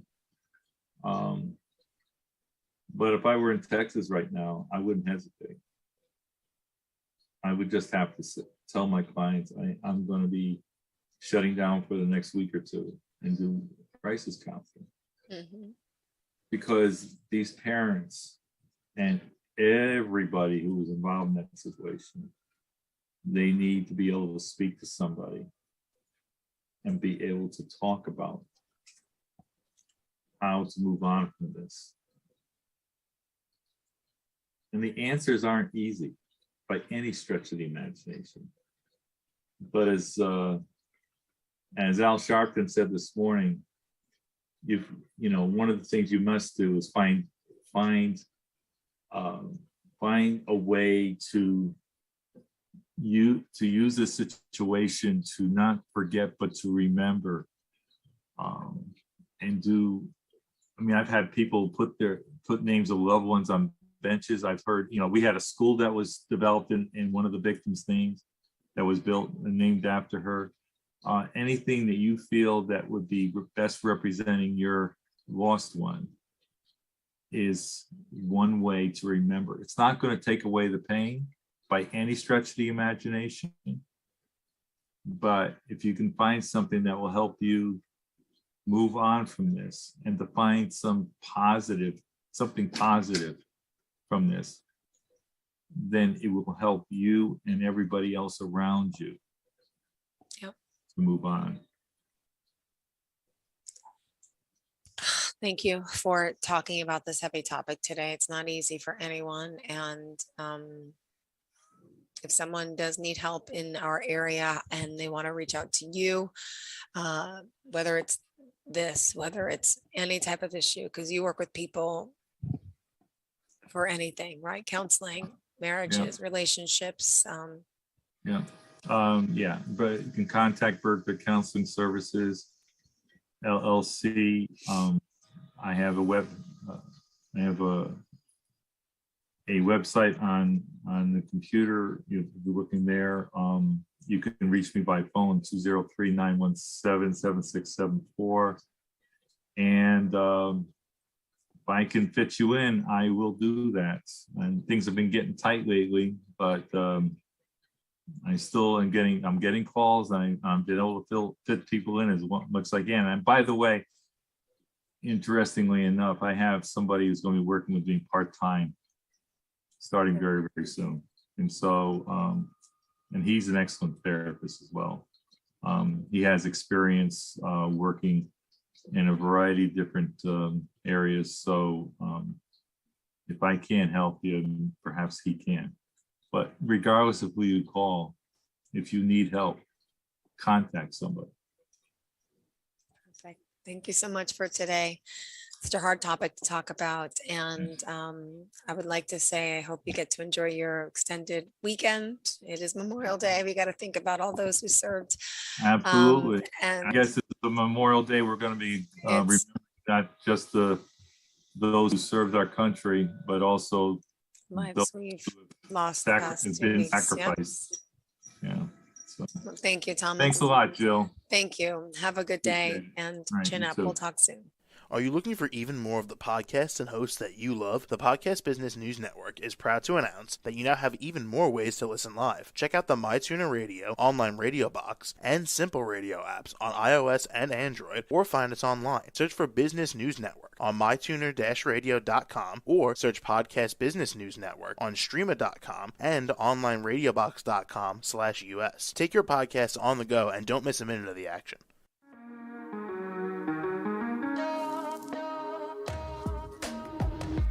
Broadcasting from the business capital of the world, this is the Podcast Business News Network. For nearly 2,000 severely injured veterans, everyday life has become filled with barriers.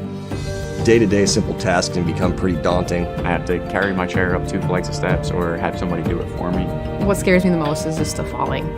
When I'm struggling with my house, I think, to have that one great barrier just knocked down, I mean, it's crucial. Home for Our Troops is a wonderful nonprofit that builds a Mortgage-free, fully adaptive, handicap-accessible house. And there's no catch. It'll be our very first home that we've ever owned. This is a game changer. This is where your life begins again. We need you to join us in completing this important mission. Please visit hfotusa.org and help build homes and rebuild lives. Because of you, everything's going to be okay.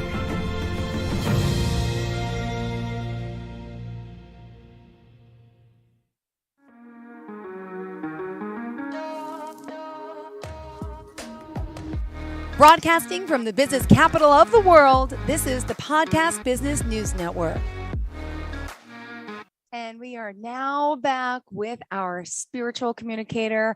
She's a medium, she's a psychic, she's an animal communicator, empath, intuitive, and so much more. Miss Jamie Breeze, welcome back to the show today.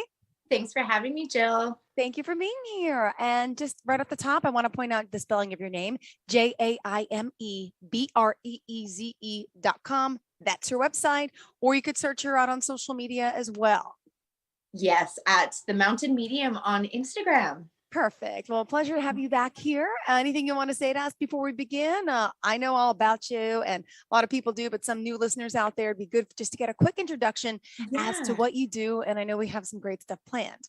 Yeah. Hi, everyone. As Jill mentioned, I'm Jamie Breeze, spiritual medium, psychic, and animal communicator. I live in the Northern Canadian Rocky Mountains. However, all my sessions are conducted via Zoom, which means it doesn't matter anywhere in the world you are, or if you're on the other side, I can connect with you, no problem, including your animals, whether they're in the physical or non-physical bodies. Amazing. And can I just start? I know it's your show, but I had a dream the other night and I was going to reach out to you. I never got to on Instagram. My cat Princess, who passed away 5 years ago, she was this little whitish grayish Persian.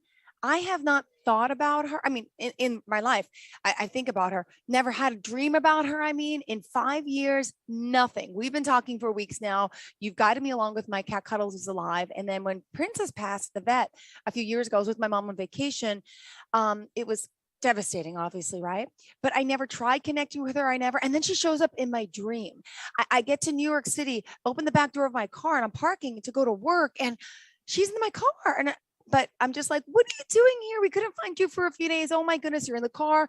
So now we're walking in New York City to get cat food and stuff. I said, I guess while mommy works, you could just sit in the car. But it wasn't like she was dead at all. It was just normal. And we just couldn't find her. I left her back in the car, but I held her when I was walking around to get food. And she just sat so gently in my arm, and I got goosebumps, her demeanor and she was just who she was. And I missed that. I'm going to tear up. It was just she came to me it was so beautiful. I woke up thinking Princess was alive, and then obviously she wasn't, but it was so nice to hear from her. She came to me to say hi. And it's been that I've never had a dream about her yet. So it's from us talking about it and animals, and that I'm telling you, that's why. Yeah. And because you're saying it feels so real and you had the goosebumps and you're tearing up, it's because it was real. It wasn't a dream. It's called a visitation. And I know we kind of touched base on that a few weeks ago about like how our animals and loved ones can come through. So I believe that was a visitation for you, Jill, because it's what those dreams that really get your heartstrings, and it's emotional, and you feel like she was just there because it was but her I spirit. credit you, because I've never had a dream about her. We just been talking about it so much, and then she came in. So thank you. It was so nice to see her. Yeah. And like just listening to that story, what it kind of like intuitively, what I think her being in the back of your car and you're driving into New York City is her just saying, Mom, I'm always with you. Like, no matter where you are, I'm here guiding you, being your spirit guide and your companion and everything. So yeah, that's beautiful. Thank you for sharing. And it's funny you brought that up because I had a dream of you last night. Wow. All right. What was your dream? What happened? I don't know. We were just sitting there, and then you're all of a sudden there. And to be honest, I think your kids were there too. Okay. And that's all I remember. And I didn't remember it until I came on Zoom here a minute ago, and I was like, oh my God, I dreamt of Jill. Maybe during the day it'll come to you longer, Yeah. right? Because that happens to me. All right, let me know. Wow. Cool. Yeah. So that's a good leeway into today, because I wanted to talk about the power of working with spirit and the magic behind listening to the other side. And for those of you who are unaware, when I say the term spirit, I just mean a higher vibration, and it's non-denominational in my eyes in the spiritual realm of things. It doesn't matter what religion you are, whether you believe in God or not, or a higher power. It's just a higher vibration of your family, friends, loved ones, spirit guides, anyone coming from the other side. Got it. And how awesome it is. So for example, like you just having Princess there, like how uplifting was that, right? Yeah. Yeah. It made me so happy. I told my kids, and they barely remember her. Well, at least Austin was alive, but I show them pictures all the time, and like she was in my dream, and it got them excited. And then they love asking questions about dying and about death and about what happens. And they know their grandma's ashes are downstairs, and why doesn't she have a gravestone? What happens? So they ask me all these intuitive type of spiritual questions. And I feel like an expert because I know people like you who tell me, well, this is what happens. And don't worry, they're around, talk to them. So I feel like I'm being a little like you. Well, isn't that comforting? Like they must love that, you know? Is. Oh, and this morning before I dropped my son at pre-K, the 5-year-old, he asked me about May again, why she doesn't have the gravestone, because he went to go see my grandparents and they have gravestones. I said, she's on the mantle, her ashes are there. I said, you know what we could do? I said, we can turn her into a diamond. He's like, what? I went on YouTube, I Googled the video, and I let him watch like making jewelry from like your deceased. And he was like, wow. I said, yeah, maybe we'll make her into like a diamond. So I'm like, so all about this stuff. So I've seen a lot of those diamonds, and they're actually really beautiful. They are. And there's such like a tribute, and to wear it, carry it around with you. Oh, I love it. Yeah, there's so many cool ways. Digress, but it was such a yeah. No, go on. I love it. Yeah. And see, so it's probably uplifting for your sons, and like knowing that May is that what they call her May. Yeah, he couldn't call her grandma. It was May. Yeah. Yeah, is around and stuff. And actually it's funny, Jill, was there connection with like roses with her, like pink roses or something? Because she's just showing me pink roses. Her middle name is Rose. Oh, okay. That's why. Michelle Rose Nicolini. Yeah. Or Borowski. Oh, yeah. So maybe that's it. That's why she's just like handing me a rose. And it's funny because it's not red though. She wanted to make sure we understood it was pink. So I'm not sure if she liked pink instead of red. I don't know either. Interesting. Yeah, something to look into. Okay. But yeah, so see, like it's just the energy coming through, and like because she's always around you, but now that we're talking about her, she's like, oh, I'm just gonna pop in for a quick second. I'm here. Let her know I really am here. Yeah, and it's also your youngest son. She's saying, does he draw a lot? Yes. Yeah, we were drawing penguins all weekend. Okay, because she's also saying like she draws with him, so she like watches over, and I feel like he's connected with her on the other side, and she influences. Like I feel like he's drawing something related to her or for her, and he might not be aware of it. So keep your eyes open for like a grandma photo or something. Okay. Because I feel he's connected with her and he feels her spirit, but he might not understand what he's feeling. I agree. Because he tells me all the times about things about her. And I'm like, really? I'm like, were you talking to her? He's like, yeah. But even like creepily, like I goosebumps the other day, he's like, yeah. So he told me, he's like, Mom, so you're going to die. You won't be here for next Christmas. You're going to be dead. And I'm like, I am. I'm like, wow. What do you feel? What do you see? What do you know? I'm like, and then he said the other day he met my boyfriend's mother, who's 93. He's like, she's going to die in 4 months. I said, how do you know? He's like, because she told me. I'm like, wow, whether it's true or not, but he's telling me that I'm dying. And I smile about it. I said, that's, wonderful. It's going to happen eventually. But if you really feel that or know that, let's talk about it. Wow.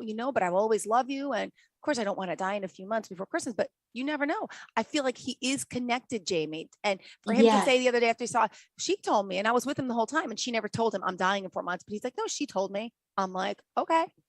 So I feel he's got this, and he's always asking about death and gravestones. And he drew me a cross, and we put it on the refrigerator a few months ago. So he's very He's very intuitive. Yeah. I'm getting Intuitive. a lot of hits. And it's interesting because he, like what I'm being shown is he has this greater understanding and knowing, and he's just not, he's so young, he doesn't know how to harness it. Right. Yeah. And so that's where mom comes in and gets to like coach him and help him through it. Yeah. But they're also showing me he's very connected with like the universe, like they're showing me stars and stuff. So I don't know if he's gotten into like astrology yet or anything like that, but there's a connection he's going to have with outer space. Okay. And it's interesting because I'm seeing that with a lot of kids around his age lately. And I think it's because they're coming here to do, because when they're older, we're going to have a lot of space travel and stuff. I've been shown.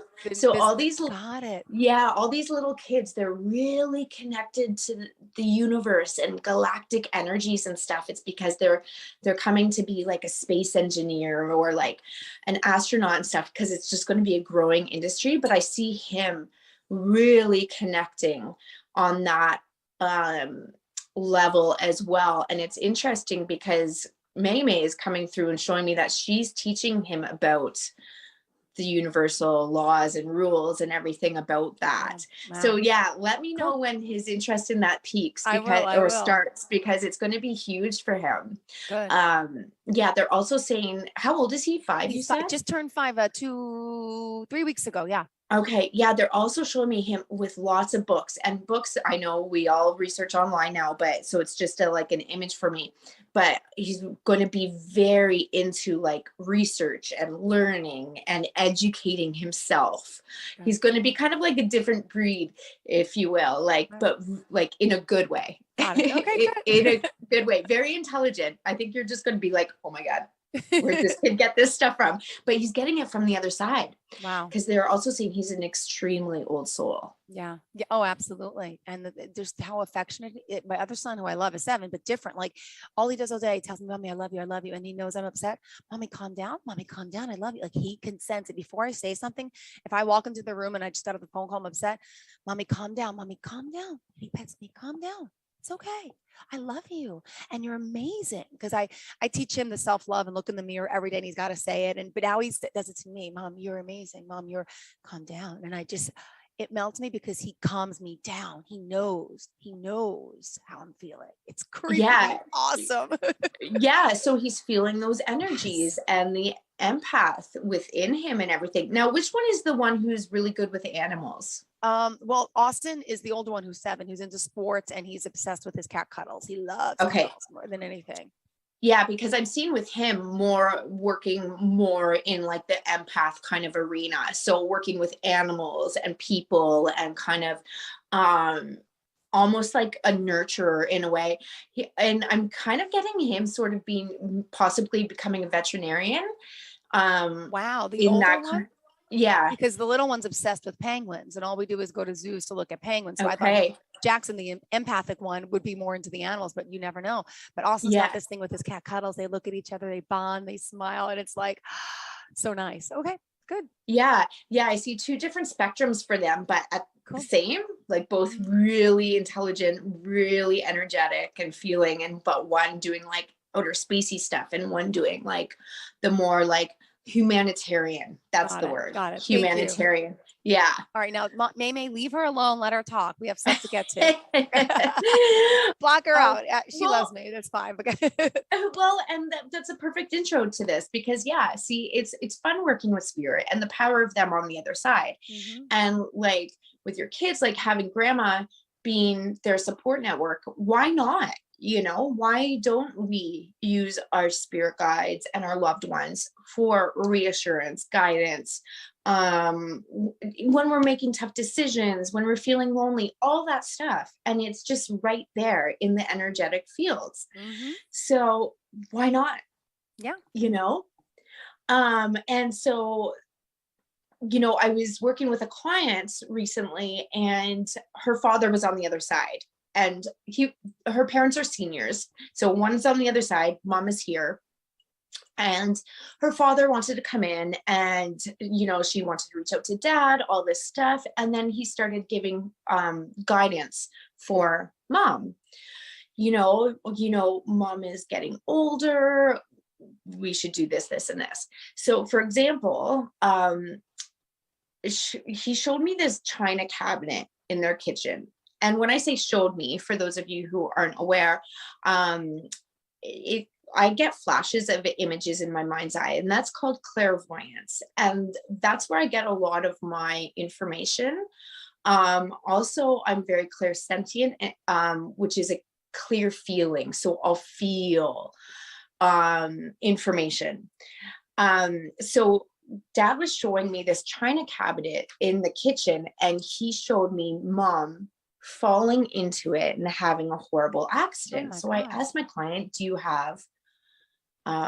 does Mom have a china cabinet in the kitchen? She's like, yeah, it's like her pride and joy, all like great grandma's chinas in there and stuff. I'm like, well, your father is saying Mom needs a walker. She needs to start getting a walker because this is what he's showing me is going to happen. And she's saying, yes, I've been telling her for like 2 months, we need to get you a walker if you want to live independently still. So, that was a huge eye-opening experience for her because it validated kind of what she thought and what Dad really wanted to get through. And he also said I'm like, I can't remember if she was suffering from, anyway, it doesn't matter. But I asked her, is she always fiddling with her hands? And she said, yeah. But Dad on the other side was saying, get her to start knitting again. She hasn't knit in decades, but knitting is going to be very therapeutic for her and help her like through some tough times as she's aging and stuff. So Spirit in this case, wanted to give their loved ones bits of advice for the ailing mother. And, why not use that guidance? It's right there. Whether you want to tap into it on your own or hire someone like me to do that for you, it doesn't matter. But we have all this energy around us and it's right there. Yes. I'm a witness to it. Yes. I had this other client as well. She came to a session in person. And as I opened the door, she's kind of started coughing, and this was pre-COVID. So we were, coughing was accepted Yes. in society, Yeah. Right. So she was like, I'm sorry. I've always had this like chest thing going on. And she was like in her mid-20s. So we go into my office and we sit down and we're just chit-chatting, getting the energy flowing. And her grandfather wanted to come forward. And she was very close with her grandfather when she was a kid. And then he passed away. And Jill, it was so crazy, the information he started giving me. So I was like, was he from Italy? And she's like, yeah, he was Italian. And he showed me during the war, I think it was World War II, I can't remember. When he was young, my client was in a previous life and they were cousins and they were best friends. Wow. They were best buds. And she got very sick with this pneumonia type thing. And because it was the war, things were a little crazy, up in the air, and it was hard to get help. A lot of supplies weren't readily available as they normally were, et cetera. So unfortunately, she passed away from this type of pneumonia. And that was his best friend. So anyway, life goes on, she's reborn, and that's how they had this connection. However, she brought that pneumonia kind of infection back into this life. So that's why when it was interesting, because the first thing she said when I opened the door, sorry, I have this respiratory thing. So she was still carrying it. Wow. Right? So get this. Grandfather tells me, and Jill, I don't know medical things at all. Grandfather tells me holy basil. She needs to drink holy basil. And he gave me an image of her in her previous body and her mother at the time making her a holy basil tea to help with this. And I was like, I'm sorry, I need to look this up, like as she's in front of me. And so I Googled like holy basil and like coughing and whatever. And it turns out holy basil helps keep the bronchial airway passages clear. Oh no. Wow. Right? Yeah. And yes. So I had no idea, and she had no idea. So I'm like, okay, you need to start making holy basil tea. And does the basil have to be blessed by a priest, or it's just called holy basil? I'm just curious. It's called holy basil. Like there's Thai basil. Yeah, because I was like, right? I had no idea. I thought I heard of it before. But I use Google a lot when Spirit gives me information just to confirm, because I'm like, I don't know. Like, the I'm same not thing a doctor. happened with me. You told me you think my cat has something. You didn't even know what it was, and you Googled it, and it's a real thing, and it could affect his nervous system, the way he's walking. Yeah. Like, yeah, you said that. Like, I'm not in the medical field, but this is what I'm getting. I get it. Yeah. So I'm like, you have to start doing this, because grandfather is saying, like, why? Obviously, it's going to work. Maybe not for everyone, but for her, it's going to work. So I was on her case for quite a few weeks. Start drinking it. So whether she has started or not, I don't know. But that's her cure. And so she brought that from her previous life in World War II into this life. Isn't that nuts? Isn't that crazy? Crazy. Awesome. Crazy. Yeah. Yeah. Yeah. And then last week I was working with actually a friend of mine who was living in the Pacific Northwest, and she got very, very sick over time. And it turns out she had Lyme disease from a tick. And so she had to move back to her parents' house in near Toronto area, because she needs to be fully taken care of, because this Lyme disease has created neurological issues, all this stuff, vertigo, everything. And Lyme disease isn't really, there's not a lot known about how to cure it. And she was telling me all this during our session and everything.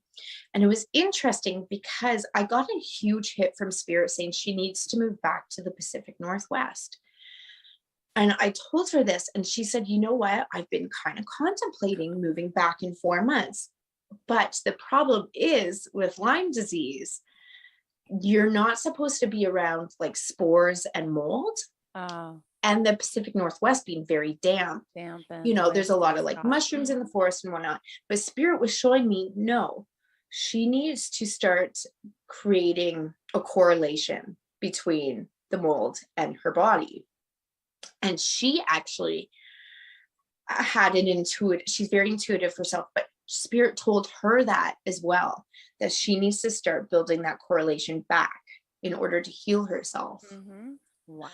And then Spirit gave me the 27% in my head. It said 27 with a percent sign. And I told my client, I was like, I have no idea what this means, but I was just shown 27%. I have no clue what that means. And she said, well, people with Lyme disease, we rate ourselves on a percent level. How much percent healed are we? So I'm 50%, I'm 60%, I'm 70%. So Spirit told me that she's 27% healed. Wow. And so from all the work she does, so she has to do so much more work, right? Because she's still very sick. And she was curious. She told me, she's like, I always wondered what percent I was at. So Spirit wanted to tell her, like, you went from 0 to 27 by doing all this work. She's working with acupuncturists, Chinese doctors, all this stuff, doing a lot of Eastern medicine stuff. And she's only at 27%. She needs to get to 100. But isn't that wild? It's like, wow.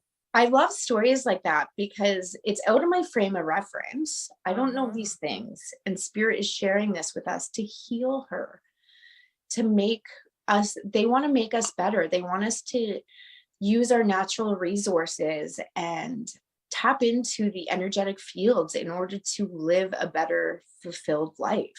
So cool. Yeah, right? Yeah. So, wow. So I'm still working with her a bit. I'm doing like distance healing on her and everything. So our goal is to get her back out to the Pacific Northwest by June. And then so she can start on that next path of like building a relationship with her natural environment and healing her body from that. Yep. Wow. Beautiful. Thank you for sharing. I love your stories. Right? It's all spirit's work. And again, when I see spirits, whether it's a higher power, angels, spirit guides, our family, friends, and loved ones, or our pets on the other side, they're always here to help us. Yeah. And we got to tune in and tap in. And some of us fight it or don't even understand how to decipher it clearly. That's why there's experts like you to help us. And you know, like I've said to you before, Jill, that we all have this innate gift, and it's just about if we want to harness it and utilize it. So sometimes it does take work, but the work is just, you know, sitting back and just sitting with the energy for a minute. Like, you know, with your dream of princess, okay, you woke up thinking, and you didn't just rush off to get coffee or whatever and shower and get ready for your day. You kind of sat with it and you were like, wow, that was intense, you know, and that by acknowledging it, it's creating this bigger energetic field around you. So more information can come through. Yeah. You know, and you know, the other thing is because you started being interested in these topics since we've been talking the past few weeks, that's why like grandma, no problem, flowed, like came in today, no problem. Whereas maybe a few weeks ago, she was just here and she was like, oh, I'll let Jill do some investigating on her spiritual self and whatever. And when she's more open to it, I'll come right in. Yeah. And I've been writing down my dreams too the past week, because after that happened with Princess, I was writing them down maybe 2 days before I started to, because I feel like they're so real and so surreal. And I had this one dream and all of a sudden it was about my tenant who moved out, and this older woman's coming in. I was with my mom and she showed me this. I just bought a mirror and she's showing me the same exact mirror, but a dark frame instead of the one I got. I don't know what that means. But okay, I saw that. I saw my mom and she told me that he has to move out and this old lady's moving in. Okay, fine. Well, the next day he tells me, 2 days, he texted me last night that he's moving out. So I'm just like, I wrote this down, like, is that weird? Like, this is what's meant to be. Am I really starting to pay attention and things are really, because you say dreams are not dreams. Dreams are, what is the word there? Like real happenings or premonitions or intuitions or whatever, but it's like, come on. Yeah, absolutely. And then I went to TJ Maxx Home Goods where I bought my mirror. I stopped in with the boys on the weekend, and the same mirror that I just bought for my house, which is like a white and like a braise looking, like kind of like wood, like old barn looking. Antique, yeah. Yes. It's as dark as that. Is that a piano behind you? There was A one there. fireplace. Yeah. Oh, okay. Oh, I'm sorry. Did you see the top of it? It was that dark wood. That was like in my dream. Like my mom, like, okay, so why is she showing me this mirror now that I'm in Home Goods? I'm like, I'm not buying it, Mom. I don't like the dark wood. Like it doesn't match the bathroom. But I saw the mirror and I'm like, whoa. I feel like, whoa. Right? Yeah. And and like, why the mirror? Why not a candlestick holder? Or why that would else be in Home Goods, you know? But it's just spirit picks this one thing and they just want to be like, when you see it, you're clicking, oh, okay, that was in my dreams. So Yes. there's something with that, and to believe in my dreams and to pay attention more, I think is what it's telling me. Absolutely. And you're so excited and you're being open to it. So it's just going to kind of flow naturally for you now. Yep. And, you know, you're being prepped as well to help your children because they have these innate abilities that are being shown already. Got it. Yeah. And we don't want to shut them off at this age. We want to allow them to explore it and expand it, because life will just be so much easier and will flow so much better for them. Yeah. Beautifully said. Thank Yeah. you. And in closing today, how did you want to leave off before we get your contact information, Jamie? Anything else you want to add? If anyone has any further questions about this or anything else we've ever talked about, please shoot me a message at jamiebreeze.com. That's JAIMEBREEZE.com, or message me at The Mountain Medium on Instagram. Perfect. And by the way, I just dropped the mouse from my computer. Sorry. If they do want to reach out to you, you do an initial discovery call for someone, right? That's free of charge to see the Absolutely. work, and then you can Yep. just judge what they need because there's so many Yep. things that you could do for them.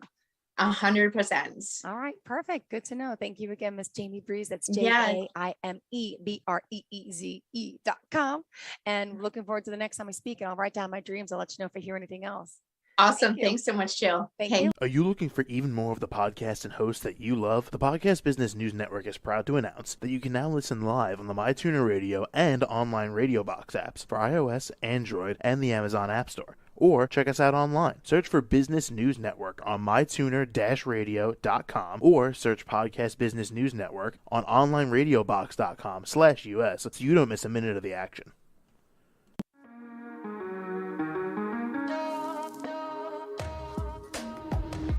Broadcasting from the business capital of the world, this is the Podcast Business News Network. For nearly 2,000 severely injured veterans, everyday life has become filled with barriers.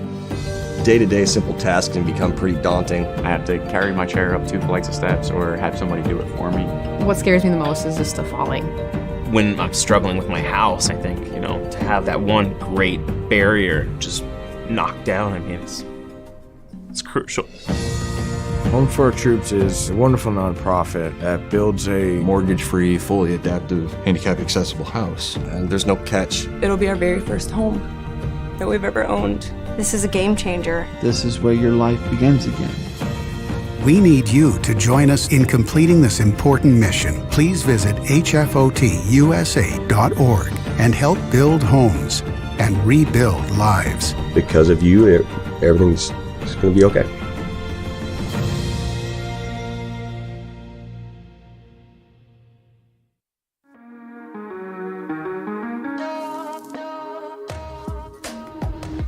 Broadcasting from the business capital of the world, this is the Podcast Business News Network.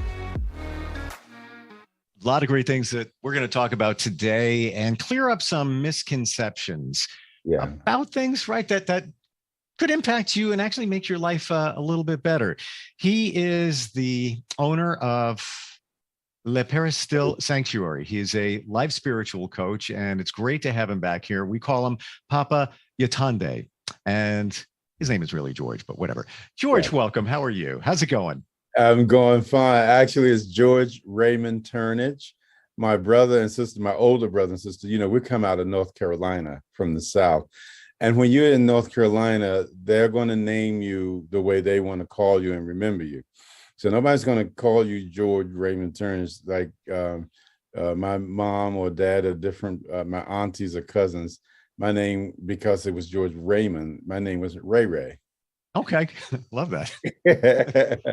My brother, who was the oldest son, Herman Julius or Herman Edward Turnage, they called him Junie. That's cool. For Junior, and my sister was Kay, who was the oldest, KK. That's it. That's how they do you in the South. I love that. It's like a term of endearment where they just take your name and just make it more. My son is Jason. We call him Jay. Same kind of thing. There you go. They make it whatever they want to call you. So how did you get Papa Yatande? After my initiation in 80 something, I've been here 45 years at Le Peristil Sanctuary. Wow. You have to get initiated and as Onsi, which is the first level. And then after your initiation, you can be consul, which is healing hands, the things that you do with medicines, fire, stuff like that. You learn how to do these things. And then my name was changed to Jean, or Papa Jean, when I became a small priest, or called a Pitsi Hungan. And then when my godfather and my wife took me to receive the Ason, which is the level of a high priest, they gave me the name Yatande, which means you will hear me. Oh. Yeah. Yeah. Which means if I'm talking with you or somebody trying to reach you over a matter or serious sickness or some distraction that is going on with you, you'll hear me. I love that. Wow. And we are hearing you, and it's so good to have you here and, spreading the word on PBN about some of the traditions that really do affect all of us. The principles affect all of us, right? It does. It really does. I'm glad you started there. Religions were only started to separate people by clans, by territory, by traditions, language, customs, and things like that. But it in spirituality, it wasn't meant for something to separate us. Why? Because we could go on and talk about where life began, and if we all had melanin or non-melanin, and what all of that was about. But those are talking points also to just simply distract us away from the fact that we're people. And the whole idea of becoming people is to rise in a spiritual level in your mind and body and soul to become a human being. Once you've become a human being, you're talking about someone who can reach out in kindness and in love and respect and in duty and things like that towards your fellow man and your fellow woman. Remember, we quoted Jack Lemmon, is that the purpose for mankind, the proper function of life is for man to live and not just exist. Then he said that I shall live my days and not just exist, which means that whatever it was for him to do to help you or to teach you or to support you, he was going to do that. And he wasn't going to live his life to be seen or to just be famous or to, or any of those things. We have purpose and we need to fulfill whatever that purpose is.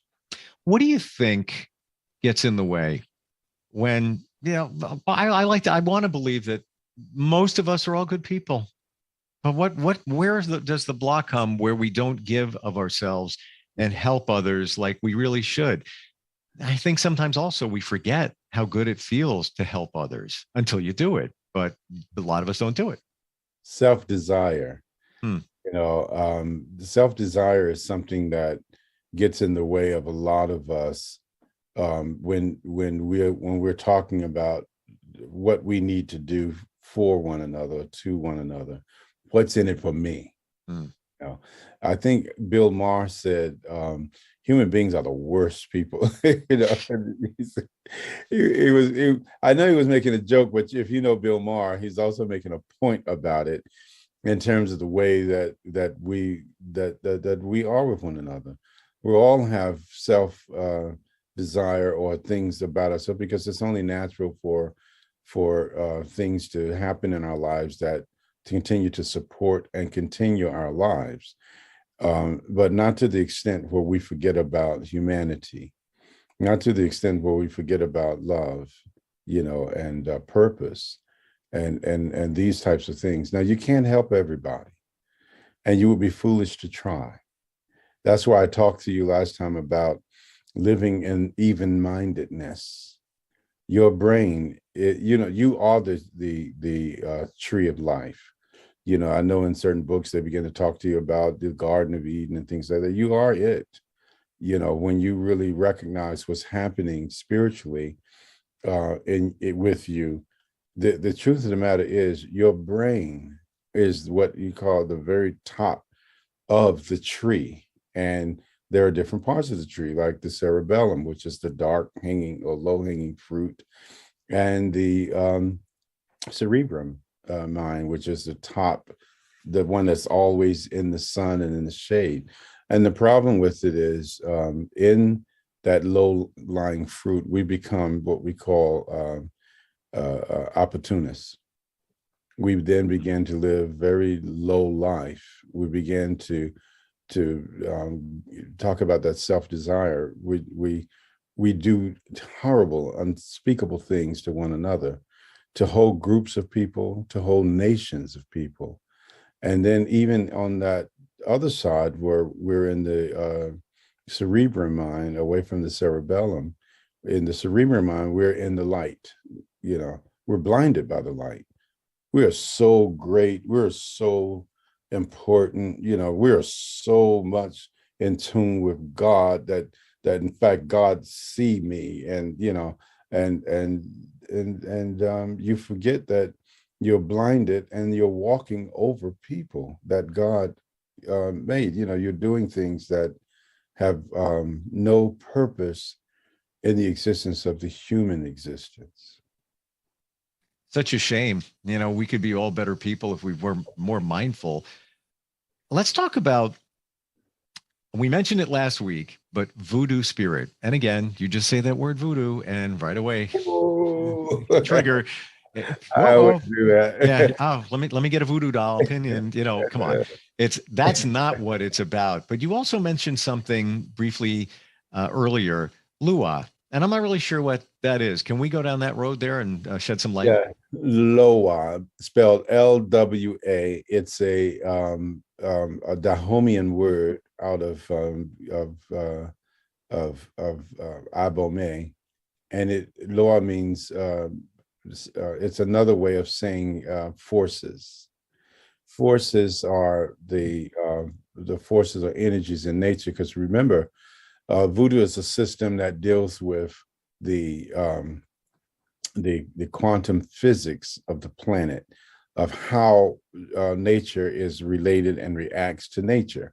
In nature, wind, rain, sun, river, ocean, plant life, every ecosystem is respondent of the other. Loa is attached to each one of those systems.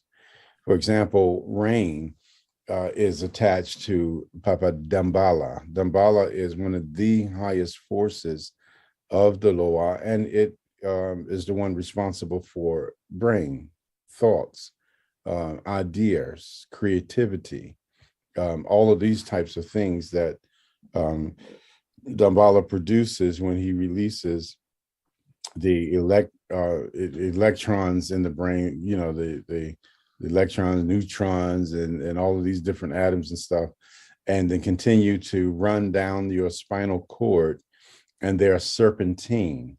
So when you see Papa Dambala, you'll see him mostly represented as a snake or as a serpent, white snake.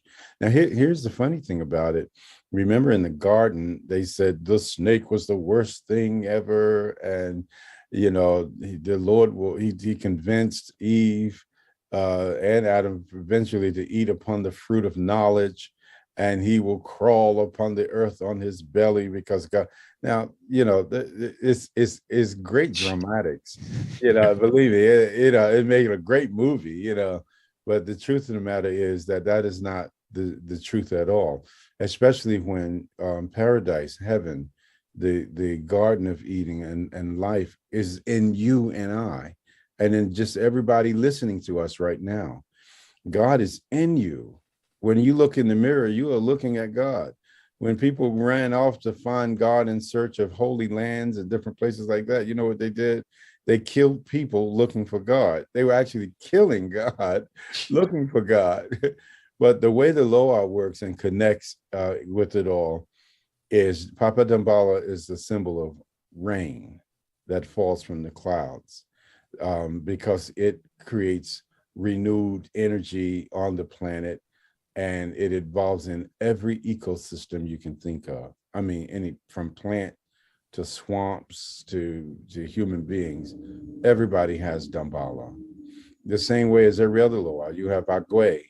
Papa Agwe is a high wind, and also is the winds that are the trade winds and those currents that you see moving across the oceans and in the oceans.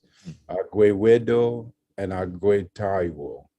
Agwe is responsible in your body for the air you breathe, because you have wind, air, and things in your body. You cannot exist without air. Here's another force of God. Like Papa Dambala, you cannot exist without water, and people have tried it, and some very unsuccessfully. But try not to breathe, try not to take a breath. This is Agwe, the refresher, the heart. Isn't it interesting? And I'm learning more about this, George, that taking a breath or 3 deep breaths and letting them out is so therapeutic. It's like a reset button on your body. And I remember back in the day, I was like probably 10 years old. My father used to say, if you get stressed out, just take a breath and breathe. But they've done research on this, and it's like a complete reset button on your body in like 10 seconds. So yes, to your point, it's not just, hey, we're taking air in. It is refreshing us. It is changing us or resetting us. Fire, Ogun, is a force of fire and iron. A couple of things that you need in the body, but also the original word and name for Papa Ogun, which is the force of fire and iron, is flambos. Phlebotomy. Oh, there you go. I for a moment I'm like, I think I know where he's going with that. Yeah. The blood in the body is Papa Ogun, and I mean, I can sit here for the rest of the show and connect every Loa to your body, but also in nature to show you how you are a part of nature in the natural sphere. And while you are a part of the quantum physics of nature, because you can't live without any of those things. Just look at fire, Ogun, the electrons in the body. It's fire. It's Damballa releasing that. That makes you do this and run and jump. And when you hear the word voodoo, you go, ah! Right. And you run like you're in a Indiana Jones movie.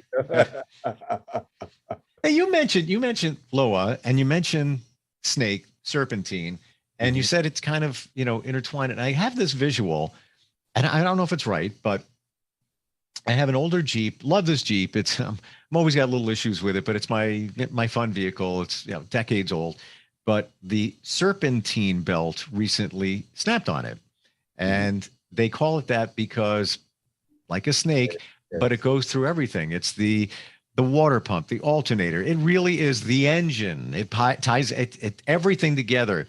When you mention serpentine within us, is it kind of the same thing where it's intertwined, like everything is working all together? It's exactly the same thing. Wow. Look at Damballa is so ancient and so old in concept of the serpent. You cannot get away from his image on any hospital, clinic. Oh my gosh. Because what is there? His staff and those that, and never thought of that. He is a force of health. Is the one that you go to when you're having trouble. Now, any Loa in their area can also aid and assist in getting you healthy.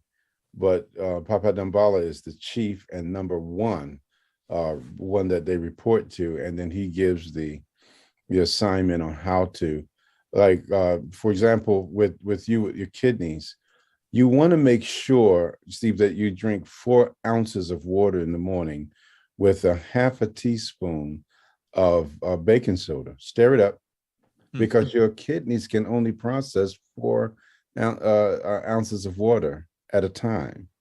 But if you do this, it will clean your little areas and your arteries in there, and it will renew the liquid. Now, what is the liquid that is going to renew and regenerate and refresh?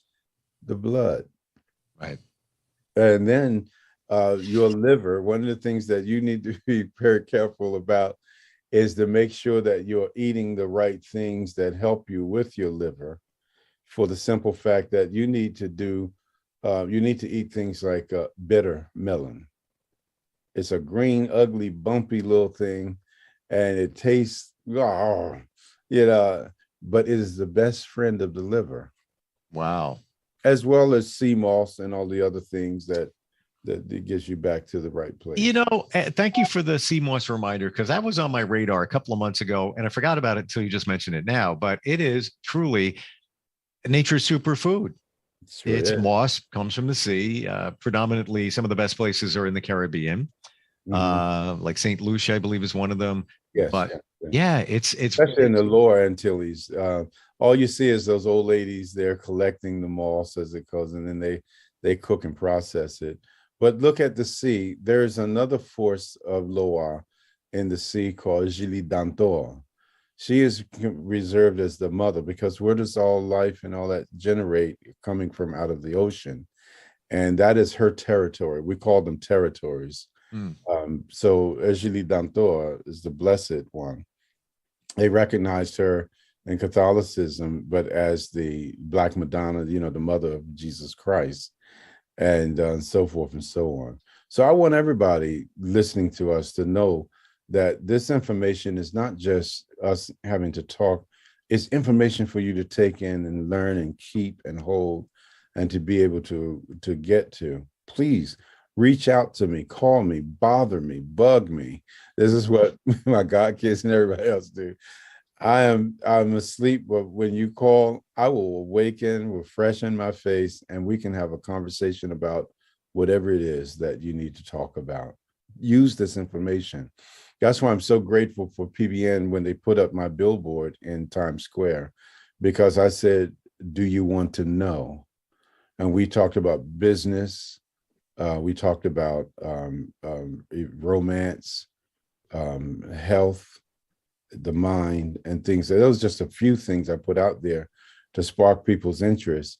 But we can sit down and talk business right away. Like one of the things that I tell people about all the time, you come into a large sum of money, the first thing you do is get quiet and get alone, and don't spend a damn dime.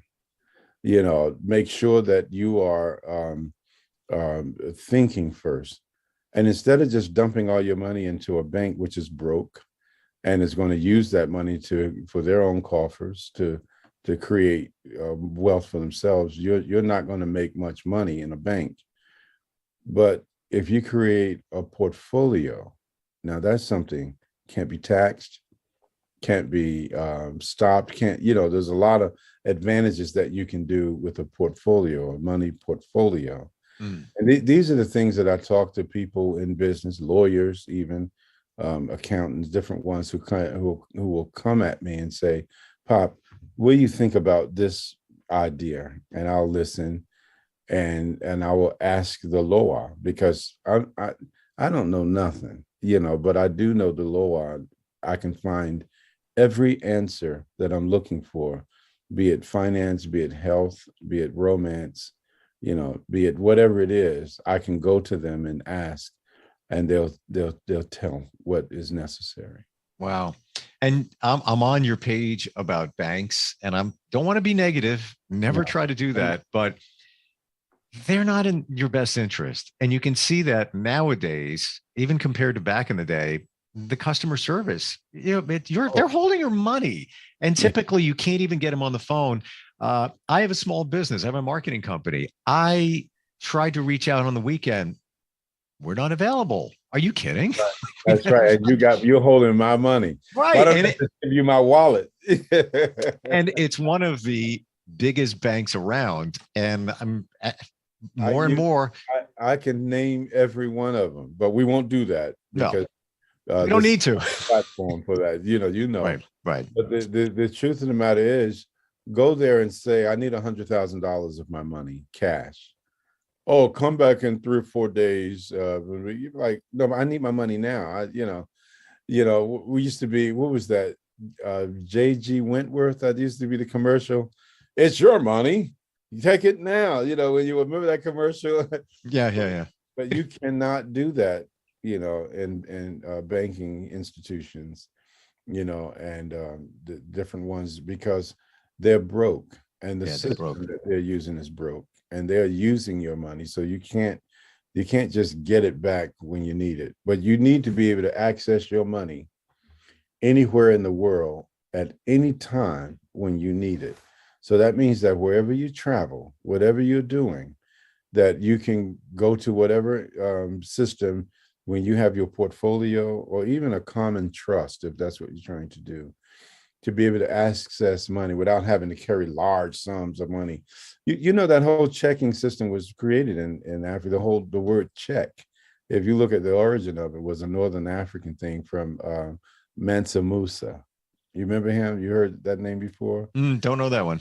Mansa Musa was the wealthiest and probably still is considered the wealthiest man in the world in terms of his processing and handling of actual gold. He created a check system, the whole system of writing a check for his emissaries to travel anywhere in the world, and they can present this check and be given goods and services. That's how old that is. Wow. And we're still looking at the same idea today regarding what it is that we have to do. And it can be done obviously electronically, but you know, I have a checkbook right here, and I got somebody coming by to pick up too. But you know, on the advice of an accountant, still stick with paper. I'm like, okay, but it's like, you know, it's an antiquated system. George, is there anything? They're right. They're right. Go ahead. Is there anything you don't know? Like you like seriously, it's like give me Loa's number. I need to call Loa. Yeah, I'm just being facetious here, but yeah, I got a question. I'll tell you how. Steve, get a bowl of water. You know, just put water in a bowl, and you can either put it by the door, or you can put it outside of your door. Like you see sometimes those vessels that will attract certain Loa for you, particularly Papa Legba. Legba is the opener, the best friend and brother of Ogun. Whereas Ogun was Flambos, he was known as Venmos, the veins.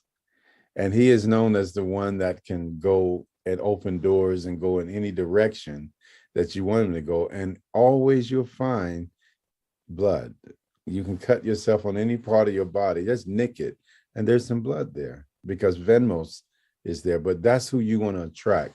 The one thing you don't want in your business is to be blocked. You don't, and he is the one to go to when we say, Papa, this is blocking me, or these people are blocking me, or whatever diabolical energies there are blocking me. You know, he doesn't try to fight diabolical energies or anything like that. It won't be swords and, you know, things like that. He'll just take you and go right over him. Over it. Yeah. You know, what's interesting. I have to say this, the word you're using, Venmos, sounds like Venmo. Yes. I don't know if there's a connection there, but I'm sure there is. If we were to look that up, you know, yeah. Venmo, we're just talking about money, and then Venmos, money, you know. What are you talking about when you talk about Venmos?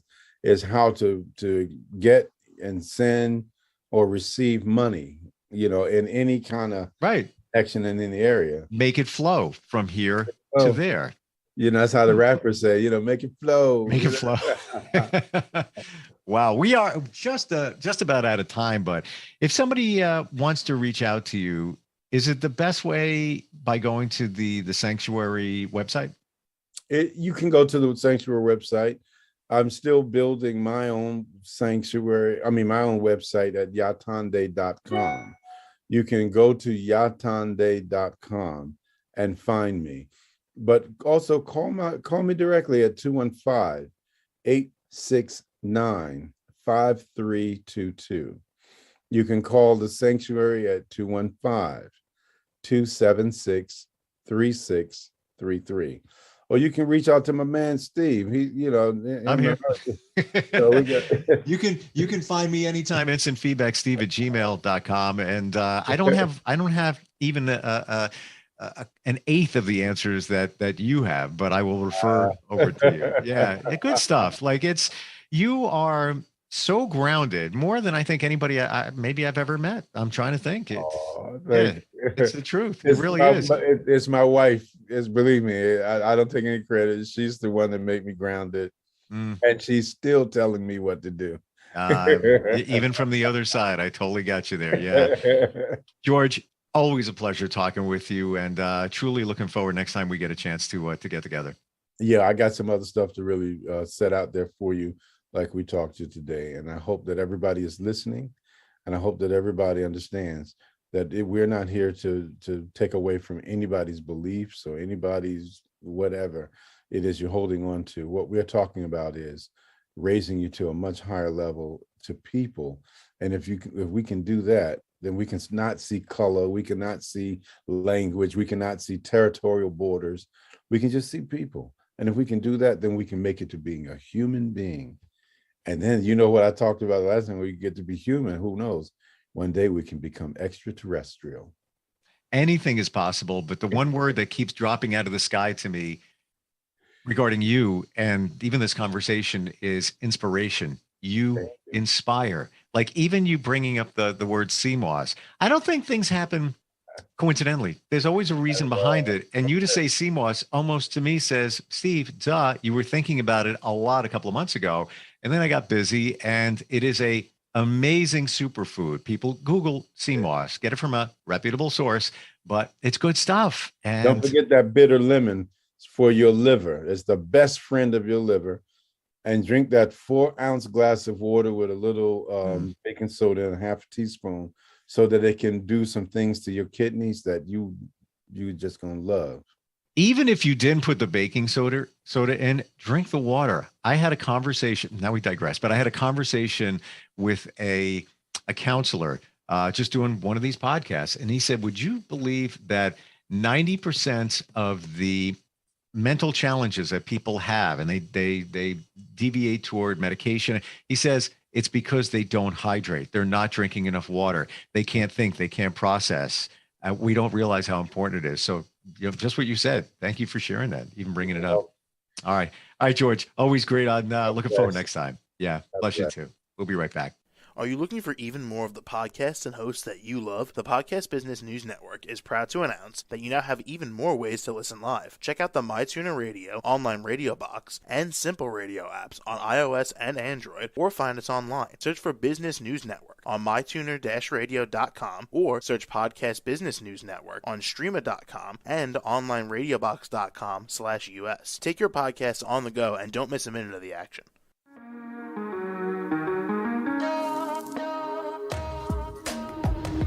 Broadcasting from the business capital of the world, this is the Podcast Business News Network. For nearly 2,000 severely injured veterans, everyday life has become filled with barriers. Day-to-day simple tasks can become pretty daunting. I have to carry my chair up 2 flights of steps or have somebody do it for me. What scares me the most is just the falling. When I'm struggling with my house, I think, to have that one great barrier just knocked down, I mean, it's crucial. Home for Our Troops is a wonderful nonprofit that builds a mortgage-free, fully adaptive, handicap-accessible house. And there's no catch. It'll be our very first home that we've ever owned. This is a game changer. This is where your life begins again. We need you to join us in completing this important mission. Please visit hfotusa.org and help build homes and rebuild lives. Because of you, everything's going to be okay.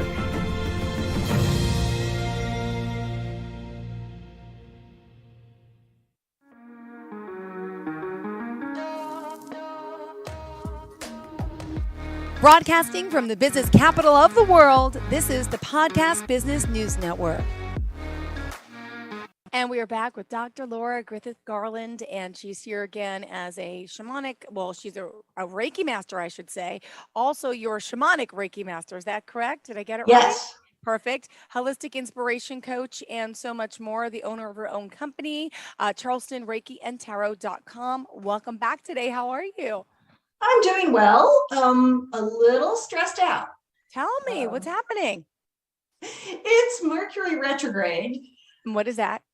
It is like it's one of the only 2 astrological things that I follow. I otherwise don't really pay attention to that. Okay.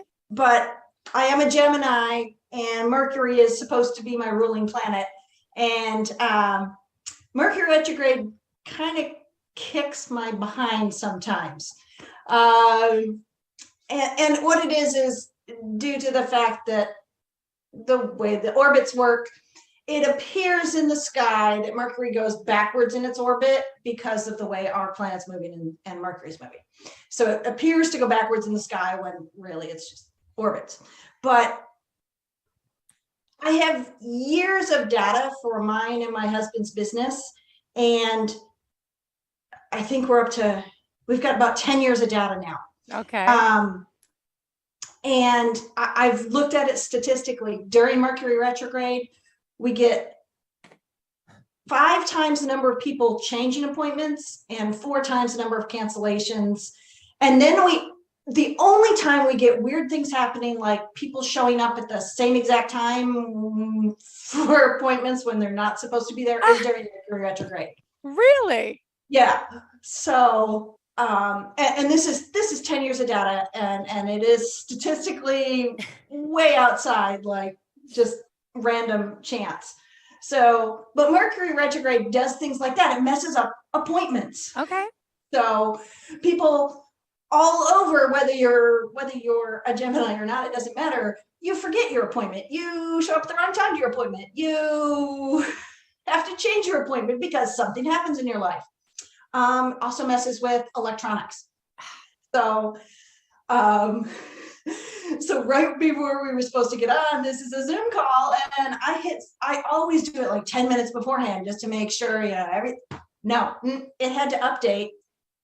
And it took 12 minutes to update. I was like, oh God, she's gonna come on and I'm not gonna be able to do anything because it's still in the middle of updating. That is so crazy. I've been having some issues with the board here at the station, and I had the technician trying to help me the past 2 days. And for some reason, when I'm playing commercials, these weird sounds are popping up and coming in. And I'm like, is my house possessed?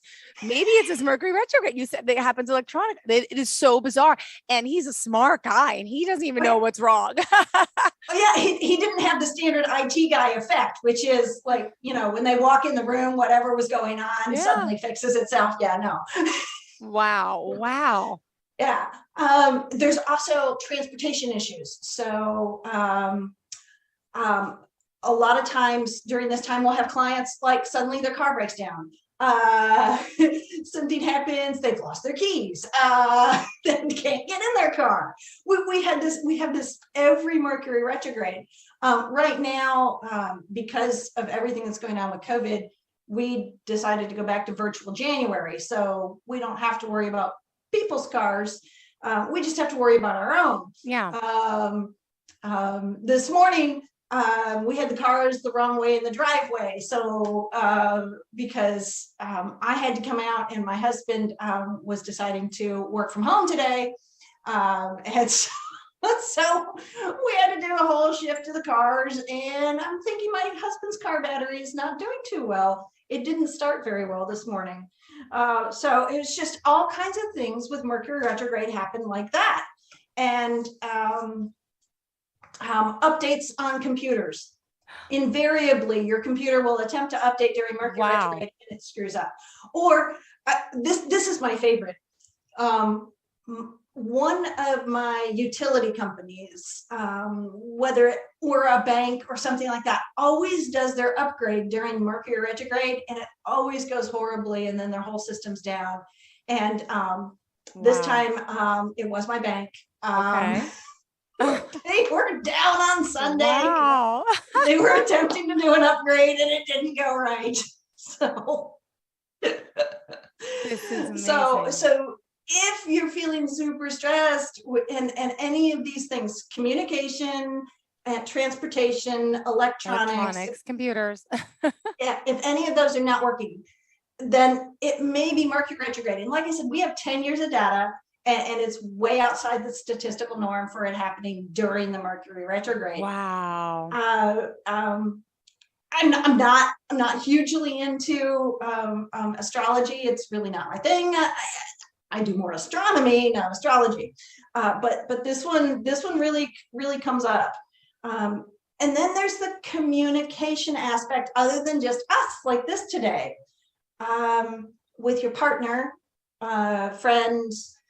Family, you can say stuff and people will take it wrong during Mercury retrograde, and suddenly you'll be in the middle of a fight and you can't even figure out why the heck you're in the middle of some sort of argument with somebody until you pause, take a deep breath, and really listen to what they're saying and realize that they're saying something not at all like what you said. They took something you said completely out of context. Wrong. Yes. Yeah. Or they heard a tone completely wrong. My husband and I did this on Monday. He said something and I said something back, and I heard his tone one way, and then he heard my tone another way. And then the next thing we know, we're in the middle of a little tiff. And then we both stopped and stared at each other, and we're like, but I didn't mean that. And we said that at the same exact time. And then we just looked at each other, and we're like, Mercury retrograde. So you both know what Mercury retrograde is. I didn't. I was like, oh my goodness. I'm like, this is maybe why we're having all these computer issues. Yes. Yesterday, because we've gone completely virtual, so we're doing all of our stuff over. We don't use Zoom because it's. And he's a mental health counselor. Yeah. Got it. Okay. So, Good. so we use a thing that's specifically designed for mental health practices, HIPAA compliant and blah blah blah. And yesterday afternoon, he'd pull up a client, and then the screen would just go completely blank. And we rotated 3 computers through for him. Wow. The work computer, both of our personal computers, and it just kept doing it. It didn't matter which computer he was sitting in front of.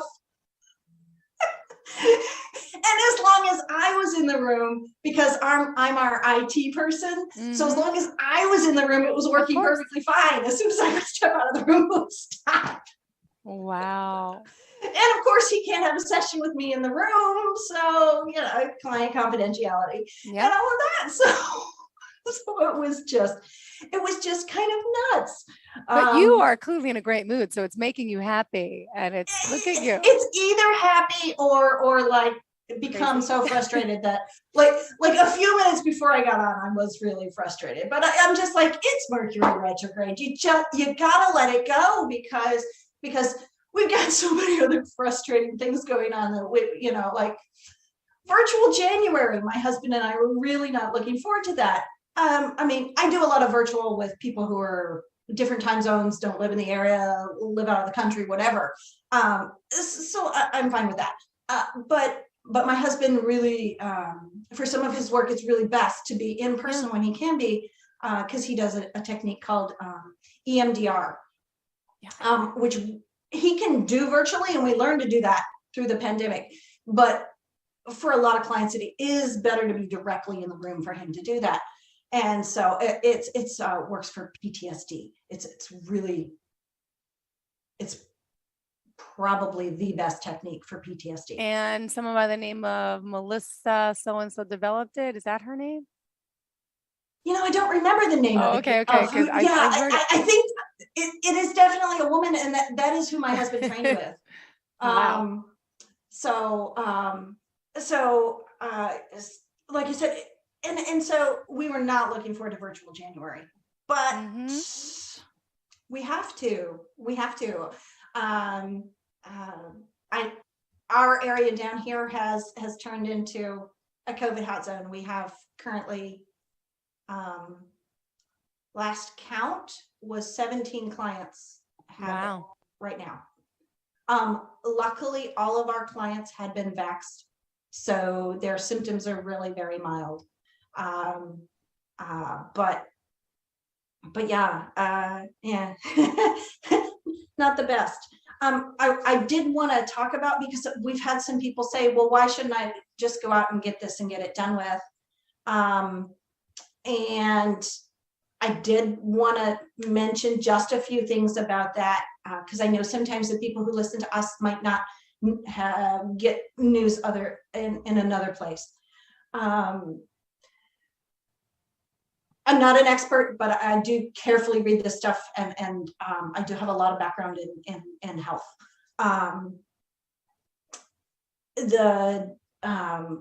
What's come out with Omicron is, if you had Delta, Omicron does nothing to stop you from getting Delta.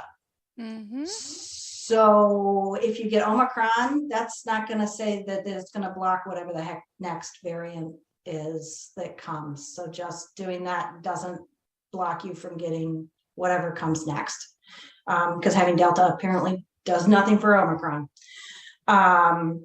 So there's that. There's also a study out of Finland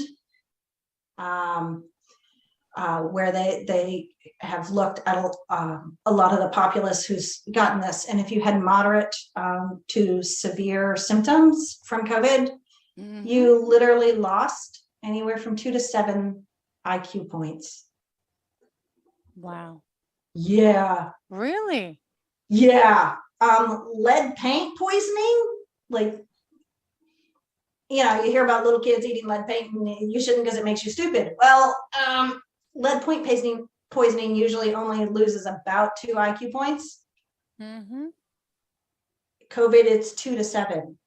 So especially if you were on a respirator in the hospital and managed to recover, it's upwards of 7. And we have a client who has had at least 2 different versions of COVID. I think she got Beta and Delta, and she's having serious trouble with her memory and working solutions and things that she used to do. She's so when this Finnish, ooh, that's hard to say, study came across my feed, I looked at it really carefully, and they did some, this is serious. So the whole COVID party, let's go out and get Omicron and get it done with. If you value your brain, I'm not so sure that that's a good plan. Yeah, I didn't know that. Wow. Yeah, no, it just came across last week. See, I've been out of the loop. I was on vacation, so I haven't listened to the news, and I've been out of the loop. Yeah. Is it just How was your specifically vacation? Omicron, or it was good, but I'm sorry, was it specifically just Omicron, or was it COVID-19? No, it Delta. is. Anything? This study came out when it was Beta and Delta that had been the cases through. So they don't know specifically about Omicron, but the newest statement out from CDC or World Health this morning, shoot, I can't remember which I was reading. Wow. Is that Omicron is not mild. Oh my goodness. Wow. The reason that it apparently appeared mild to begin with is that it was infecting people who had been vaxxed, which does make it way more mild. Yeah. And it was also in South Africa, where they're in the summer right now, where lots of people are out, so they weren't getting the dose load. It's all about the load. The study, and they looked at this coming out of the UK, where the UK is really rather similar to the United States. And if you're not vaxxed, this is just the same as Delta, pretty much. Yeah. Okay. If you are vaxxed, then it does appear to come across as much more mild. Like I said, we have, I think it's 17 clients is our last count. Oh my gosh. They decided that they were all going to get together, and we didn't even realize that all of them knew each other. One of them had a large birthday party, and they were inside. And even though they're all vaxxed, apparently one of them brought it, and then the whole party got it. So Got it. This is super contagious. You don't, and that whole IQ thing, I don't want to lose any IQ points. Menopause seems to have done that already for me. I don't need to lose any more. So. That's great. Oh. So we don't want to do any more. Then I want to hit on some change gears here. Sure. Last time we were talking about New Year's resolutions. And this is the time frame when they really start to fall off for people. Okay. They really do. So it's about getting that plan back together again. Get the plan, get on the plan. Even if you've fallen off, just do it again. And have compassion for yourself. That's a big thing. People will beat themselves up because, oh, I'm off my New Year's resolution already. And so they beat themselves up.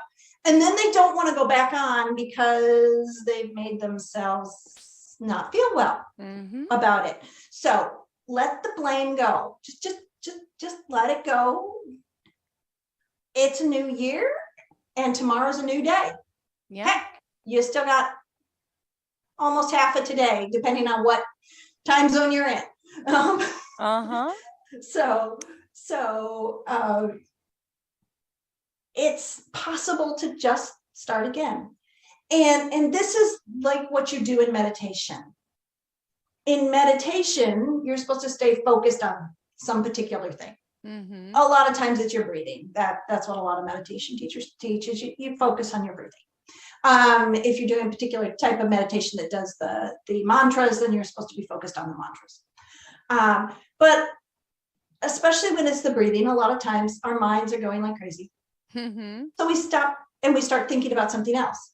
Okay. But in meditation, the entire point actually is to just come back to center. Mm-hmm. So you go think about that, and then you come back to center. And then you think about something else. And then you just come back to center. Mm-hmm. Whatever that center is for you. If you don't like breathing, you can set a metronome. You can do that. You can count on your fingers, whatever it is that works for you for meditation. So you drift off, you come back. New Year's resolution, you drift off, just come back. All right. just come back. And the same with meditation. The real key is to have compassion because you're human. You drift off. It's what you do. Yeah. You just come back very compassionately, without a whole bunch of emotional rile up. You just come back. So with a New Year's resolution, just come back. If it was that you were going to meditate, then just do a couple minutes today, tomorrow, just do it. If it was working out, they have now shown that literally 30 seconds of workout every hour is for a couple of hours during the day is actually way more effective than going and doing a 30-minute workout somewhere. Wow. Yeah. So you do wall push-ups for 30 seconds. And then the next time you do 30 seconds of squats, and then you do 30 seconds of dips, and then you do 30 seconds of high knees or something like that. So you throw in 5-6 different times of this during the day. And then, and it seems to be more effective than doing 30 minutes of straight exercise. Seems to burn fat better if you just get up and move 30 seconds. Now you're supposed to put in a really strong effort during those 30 seconds, but it's just literally 30 seconds. That's it. And then you're done. Yeah. And then you do it next hour. And then you do, and like I said, it's 5 or 6 times a day. That's the newest research that's out too. And I cannot remember where that came from, but it came across one of the feeds that I trust very carefully for that. So, if it is exercise, think about doing that, especially if you're in some of the really crappy weather that has been rolling across the country where you don't want to go out. And it is not safe to go to the gym right now in most places. I really wouldn't. I have a friend who she got COVID at the gym last week. So, and she knows that's where she got it, because that's the only place that she has gone not double masked in who knows how long. So trying to go double masked at the gym, working out, no. No. I'm terribly sorry for gym owners right now, but if we just get through this surge, then we'll be back. But 30 seconds, and you can do all of the body weight exercises. Great thing. Meditation, 3 minutes. You can do 3 minutes. 3 minutes can be really awesome if you do it with that metronome that I've talked about, where you set it to 60 beats a minute, and 5/4 time on the metronome, and you breathe in for 5 seconds, breathe out for 5 seconds. You do that for 3 minutes. That's a huge game changer. If your other New Year's resolutions had to do with food, eating better. Well, when's your next meal? Eat better then. True. Yep. Eat better then. Next meal. Just do it then. Yep. And if the meal after that you don't eat so well, then the meal after that, eat better then. And again, don't beat yourself up. Those beating up emotions actually depress our immune system. And that's really not a place we want to be right now. No. Not with, what is it, Flurona out there now? COVID combined. The double whammy, yep. That double whammy, let's not do that. Empathy, random acts of kindness. Because I had mentioned, let's try to do some random acts of kindness daily. Yeah. I've been pretty good about it. Since mostly all I'm seeing is my husband and a few clients. That's pretty much who have been experiencing my random acts of kindness. Which sometimes it's just I can tell by my husband's tone of voice that I can't hear what he's saying, but I can hear his tone of voice that a session is really intense. It's highly emotional, and I can feel I can feel the emanations that it's getting to him. So I'll just text him a little like heart emoji or something. Aww. So that he gets that and just something cute and sweet. You know, it's just a few seconds to do that. But you can do bigger things. I accidentally did a bigger thing, not even thinking about it. I was driving home right after New Year's, because we haven't talked, right after New Year's, and going past a neighbor. I don't know them very well because they're really around the corner from us. I know them to wave, and that's about it. And I saw that they had one of those trucks from the home improvement store. And it's an older couple. They're both past retirement. And there were some very large boxes in the back of the truck. And he had the side off and was trying to get the box out. And as I'm driving past, I'm processing this. And I'm like, oh my gosh, no, he can't do that. Because his wife is a little tiny thing, tiny. She like comes up to here on me.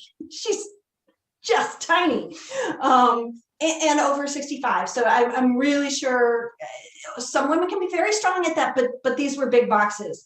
So I stopped my car. I backed up, and I rolled down the window and I said, could you use some help? And they just stared at me like I was nuts. I got out of the car and I just walked over and grabbed the box and helped him get the boxes out and into the backyard where he needed them.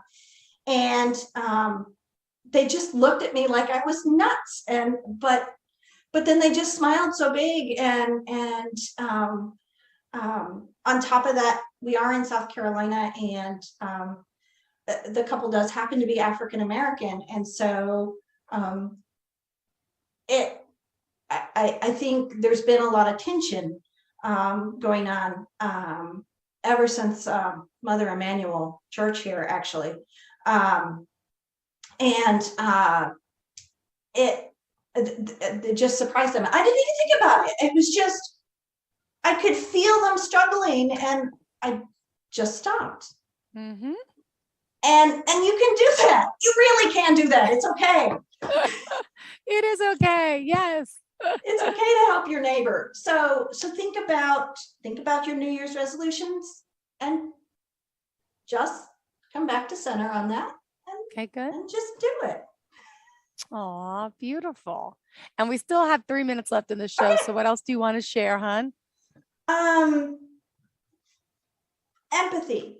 Okay. Oh, no. You know what I want to talk about? I want to talk about the planetary KP index. There's a term called the planetary KP index. It measures the electromagnetic field of the Earth. Okay. And we have had a couple of really big spikes recently. Mm-hmm. This does not help electronics or the whole communication thing or the sleeping. Okay. So if you had trouble going to sleep last night, might have been the KP index spiked up to a much higher level than it usually is. We went to a 6 on the scale, and Okay. usually we're 3 or below. Last night it spiked to 6 and hung out at 6 and then 5 and then 4 and came back down. And this is the thing that will spike an aurora, because it's the electromagnetic field, so it'll spike the aurora. And if you lived far enough north, you probably got a really lovely show of the aurora last night. But planet-wide, it affects our electromagnetic field. Because both my husband and I got up this morning and we're like, oh God, I couldn't fall asleep last night. And I pulled up the index on my computer from the National Oceanic and Atmospheric Association Administration website, NOAA website. And there it was at 6. I was like, oh, well, that explains that too. And it is also important for people who have heart conditions. Japanese emergency room specialist, who also happened to be an amateur astronomer, first realized there was a massive correlation between people who came in for heart attacks and when the KP index spiked. Really? Yeah. And apparently strokes too. The correlation is smaller on strokes, but well, our heart has a much bigger electromagnetic field. It's 1,000 times bigger electromagnetic field than our brain. So if the Earth's geomagnetic field is doing something a little weird, it can mess with people's heart. One of the reasons I keep track of it. My father was diagnosed with AFib, and so I like to keep track of it to make sure he's doing okay. But if you were not sleeping so well last night, that might have been the reason. And now if you're further on the West Coast, that would have been your evening, like meal time, or maybe before when that spiked. So you might have had indigestion, or you might have felt, sometimes it energizes people. Sometimes it makes people almost feel like they've itching powder. Yes. So yeah, it's important to kind of look at all of these things, because they all combine to affect our body and what's going on with us. You are on a roll today. My goodness. Dr. Garland, would you mind sharing with our listeners how we can reach out to you for more information and the types of services you offer so we can get in touch? Sure. I'm a coach. I do shamanic work, Reiki. I also do tarot. So if you wanted a year reading, I do that. And you can reach me at drlaura.coach, that's drlaura.coach @gmail, or phone number 843-259-8349. Perfect. Thank you so much for your time today. It's a pleasure having you here, and I hope you have a great day and stay calm and cool with this whole Mercury thing, retrograde. Yes. I'm like learning about all this. Thank you so much. You're And very hopefully welcome. the computers won't act up again. We'll see you soon. Hopefully. Okay. All right. Thank you, sweetheart. Have a great day. Bye-bye. right.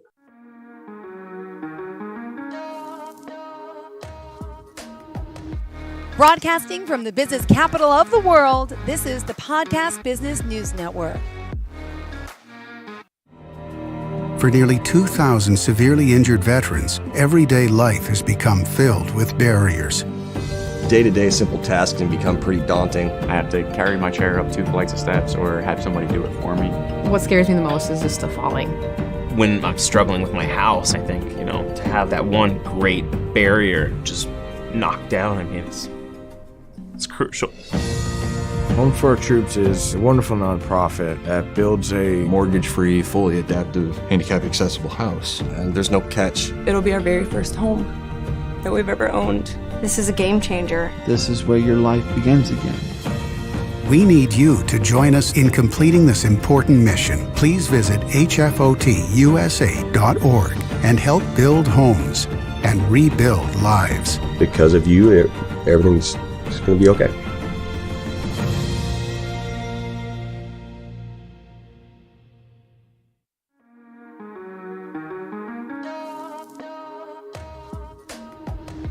Broadcasting from the business capital of the world, this is the Podcast Business News Network. All right, everybody, we are back. Thank you, Mr. Producer. I am joined by this gentleman right here, happens to be Dr. Brandon Fuller. Doctor, how are you? So nice to see you are you at the office? I am at the office. I am. Thank you for having me. I appreciate it. I always love when you come on. In case you people don't know, the doctor is the owner of Absolute Acupuncture and Stress Relief, and that's in Florida. And doctor, we were just briefly talking. You have a, um, a real potentially scary act of God that might be coming through there. Tell us what's going on at the office, man. You got hurricane coming through, Ian. So right now it's kind of the calm before the storm. So it's cloudy and there's not much wind, but it looks like the hurricane's going to come just below Sarasota. So well, we're gonna get hit. And you're in Sarasota, of course. Right. Have you? Is this a normal thing down there in Florida? I mean, does this happen a lot? Yeah, the big storms do, especially kind of end of summertime. We haven't had a hurricane kind of come through the Sarasota area or above or below it in a couple of years. We've gotten lucky and dodged them, but it looks like this time we're gonna get one. Wow, Doctor, aren't you originally from Canada? I am, yeah. And are you missing Canada around now? With right now, it'd be nice to be somewhere with cooler weather and not as much rain. But when the snowstorms come, I'd rather be here. Understood. So, for people who don't know you and have never heard your program before, can you tell us a little bit about your clinic and about your business and what you do? Sure. So I'm an acupuncture physician, and I have a clinical doctorate in pain management and the psychology of pain. And I use natural remedies to generally help anybody and whatever they need. Most often it's acupuncture or cupping. I know we've spoken about that a few times. But there are all natural injections and other sorts of herbal remedies that might be used to help with whatever condition the patient might have. Doctor, have you ever, I might have asked you this, but I think it's important to ask again. Have you ever had a situation where the acupuncture and the cupping and the natural, the holistic ways to deal with pain have taken someone off these dangerous pain medications? I have. So generally, I'm not the one who says, okay, you can stop your medications.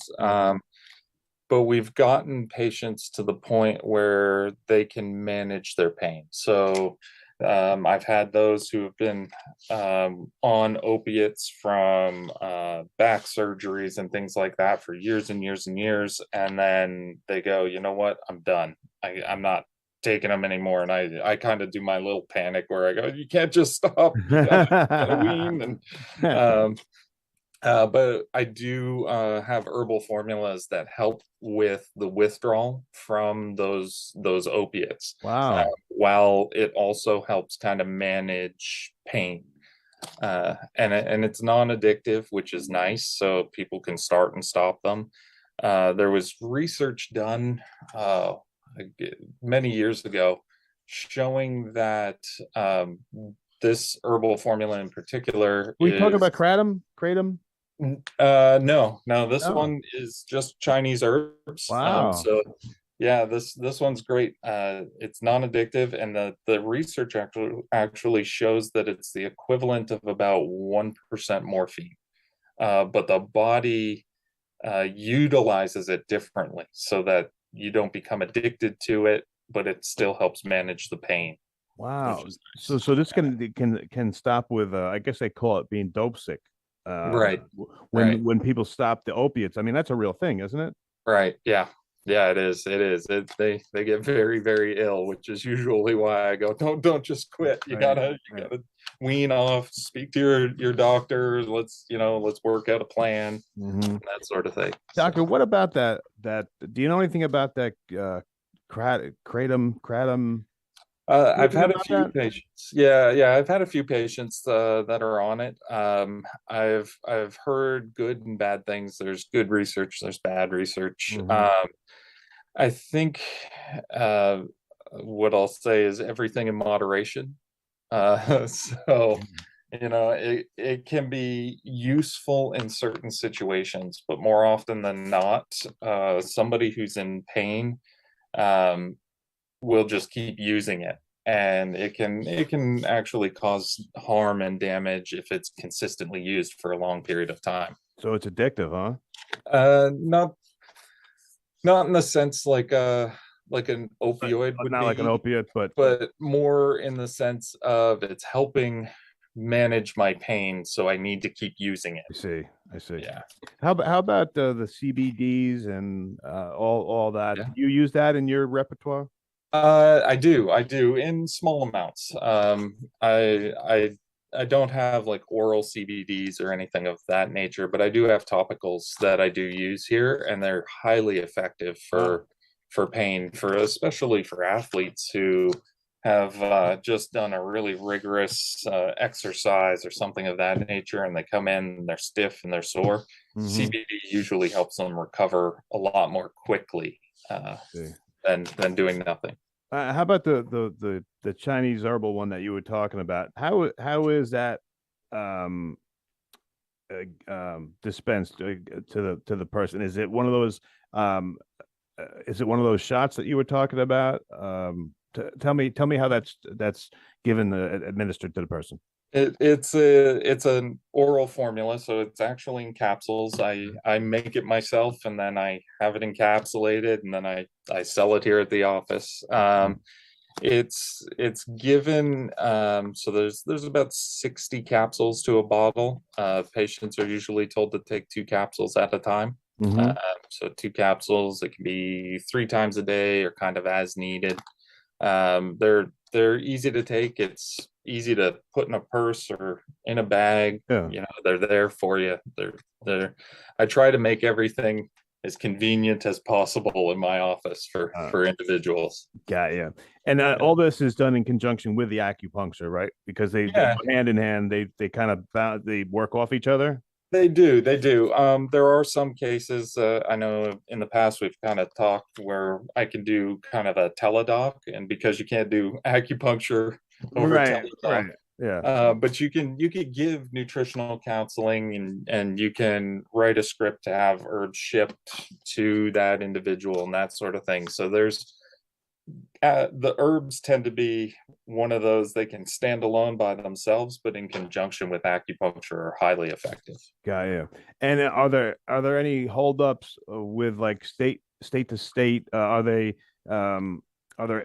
any rules against shipping the Chinese herbs and the different natural medicines that you use? Did they ever screw with you on that?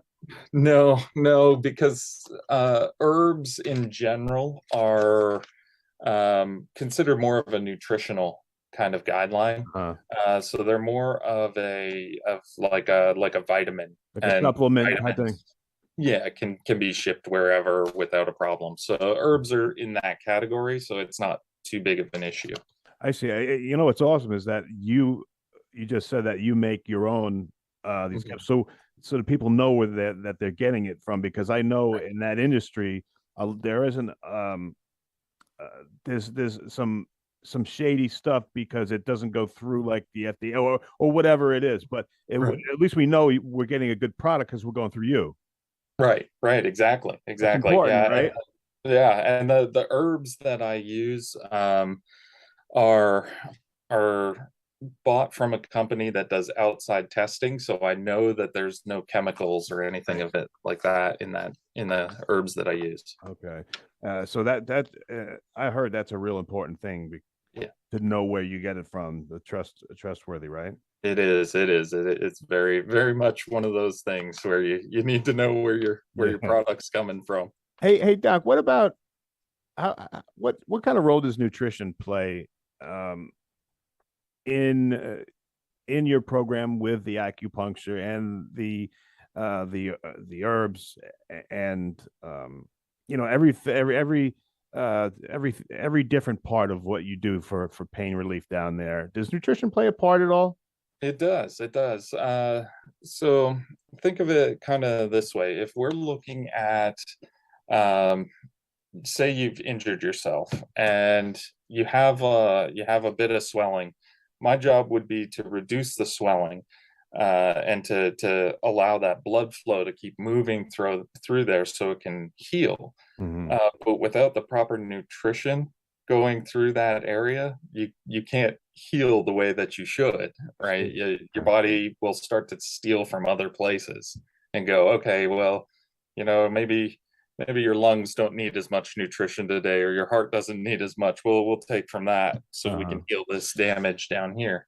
So nutrition, a good kind of therapeutic exercise regimen afterwards to keep that blood flowing, and then herbs, which will help to heal everything a little bit more quickly, a little bit more effectively, and then acupuncture. Those four things play a huge role in what I do. Got it. Oh, now that we're on Zoom, if you don't have them near you, that's fine. But I think it'd be interesting for the audience to see one of your needles. Do you have one around you? Yeah. Give me one second. So we get to see, because you said they're like the size of like a cat's whisker. Yeah, I'm curious to see how they. So this is like the typical. Tell me what you have here. So I have two different lengths, just because it might be difficult in the camera to see. Let me see if we can see that. Okay. Oh, wow. Okay. Because if I know if I go over it, it might not. I can see that maybe, and you said that they're bendable, right? They are. So I can literally take them and bend them and twist them, and they're right back to straight again. That whole thing doesn't go in, right? About 3/4. Really? Yeah, this one's considered an inch long, so we do about 3/4 of an inch. Wow. So how many in a session? How many of those needles will be in somebody at one time? Between 10 and 20, I'll say. Yeah. All spread out different areas, or generally they're located throughout the body to help trigger and signal things. For people with the allergies or sinuses, will they go in the bridge of the nose? Is that a real thing? Probably not into the bridge. So they may do what we call kind of like a cat's whisker, where they'll be kind of in either side of the nose, and then one above. Yeah, kind of right where you're pointing there, and then one above. That will help loosen everything up and get everything flowing. Yeah, I'm glad that we got to see those, because I wasn't quite sure. It's been a long time ago when I got the acupuncture. Yeah, I didn't realize that, but it's cool that you can see that they are pliable and you can bend them, and it's not like, so if anyone thinks it's like a regular, like a needle that you would get a shot in your shoulder or something, it's nothing like that. Nothing like that at all. Not at all. We do have different sizes. So I have a little bit thicker one here, which might be easier to see. If you move it to the that's better. Wow, it's a little difficult. So this is a 5-inch needle here that is really easy to bend and twist, and in fact I could probably, if I'm lucky, do it correctly. I can show you how I can put it. Oh, I wasn't able to do it. I can usually tie it into a knot. Wow. And so I don't think it's gonna stay. Okay. All right. So they're still thin enough, even though it's a 5-inch long needle, that it can be tied into a knot. That's really interesting. Wow. Yeah. I'm sure this is a silly question, but is there any point where you've heard of one of those needles going in someone's tongue?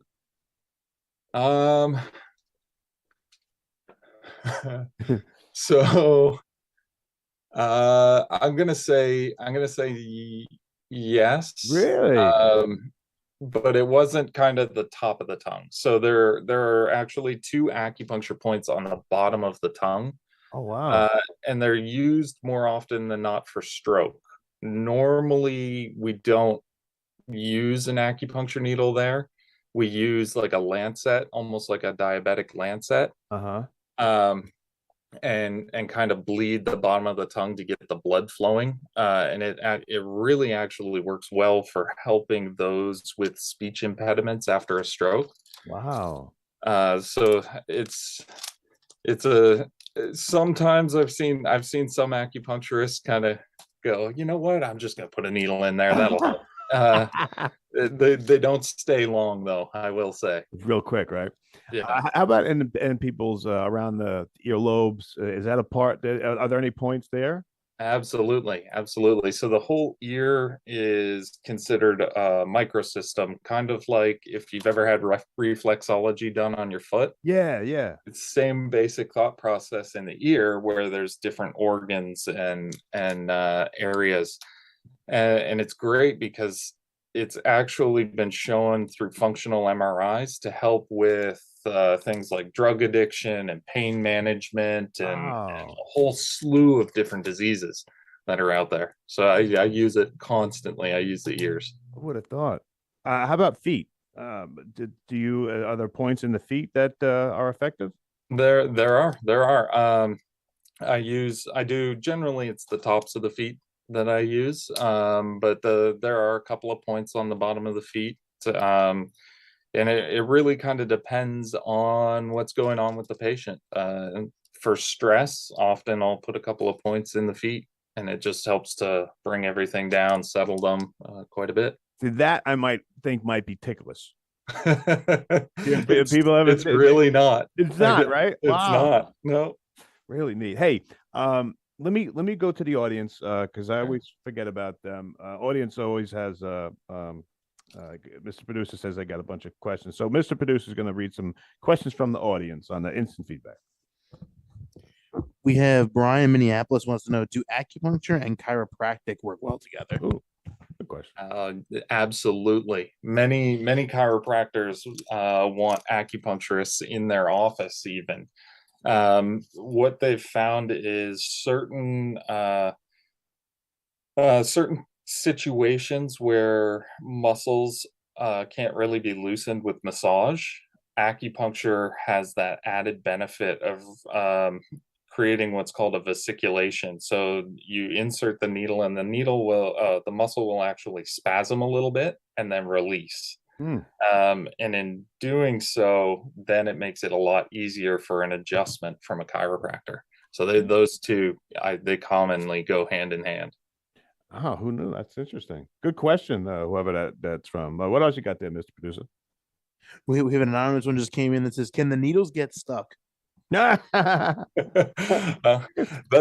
actually a great question. They can get stuck, but there are tricks that we learn in school on how to get them out. There's many different ways. Often what I do is I will tap next to the point, and that will loosen the muscle and allow the needle to come out. And it's not that it's painful. It's sometimes just a muscle will go, hey, I want this. I need Just hold on to it. Yeah, and it holds it. So you go to pull and you go, huh, that's in there. So you tap, and it kind of distracts the nervous system in the brain and allows you to remove the needle. Wow, what a great question. Yeah, that's neat. Does the relief come from when you take the needle out, or when it goes in, or after the treatment's done, like hours later, or both? Or is everyone different? Everyone's different. So all three of those occur. So I will have patients who will come in and they'll say, man, I'm in agony. And I'll put the needles in, and you'll see their body just relaxes. And they go, oh, so much better, which is always great, for the ego when you go, yes, I nailed that one. Right, I got that right in front of my eyes. And you can see it, yeah. Yeah. But then there's others where I've had some where they go, man, it was like my muscle was just spasmed up that entire time. And then as soon as you remove the needle, it just went relaxed and I feel fantastic now. And I'm like, great. And then I have those where 2 or 3 hours after the treatment, they'll call me up and they'll go, this is amazing. I haven't been pain free in all these years. And you know, a little part of you is going, man, I really thought that I didn't do well on that one. I see. but it's good, you know. Yeah. It works. It works well. I got you. Doc, I know we touched on it a little bit, but I know people want to know this stuff. Treatment for libido, to increase libido with acupuncture or ED. Are these real things? They are real things. I will say it's most men that come in here and they come in for knee pain or back pain and then they go, by the way, yeah, is there anything you can do? And it does, it works well. It works very well. All those things I just mentioned. Yeah, for all of those things. Yeah. Generally I'll have an herbal formula in conjunction with the acupuncture to take, and it's almost like I'll say it's almost like an herbal Viagra type thing. Okay. Something like that, where it helps to just get you where you want to be type thing. Right. And that all has to do with blood flow, right? Generally, yeah, it's about blood flow. Right. And is that a lot of what acupuncture is doing? Are the needles bringing blood to a certain area? Right. That's the kind of the easiest way to explain it is the acupuncture creates a micro trauma under the skin, and the body goes, hey, there's something we need to deal with, and brings in fresh blood to that area. Oh, all right. That's an easy way to understand. Yeah. Cool. Hey, Mr. Producer, you got one more? We have Ann in Buffalo wants to know, I've been very stressed at work lately and I'm looking for something different than a typical massage. Can acupuncture help?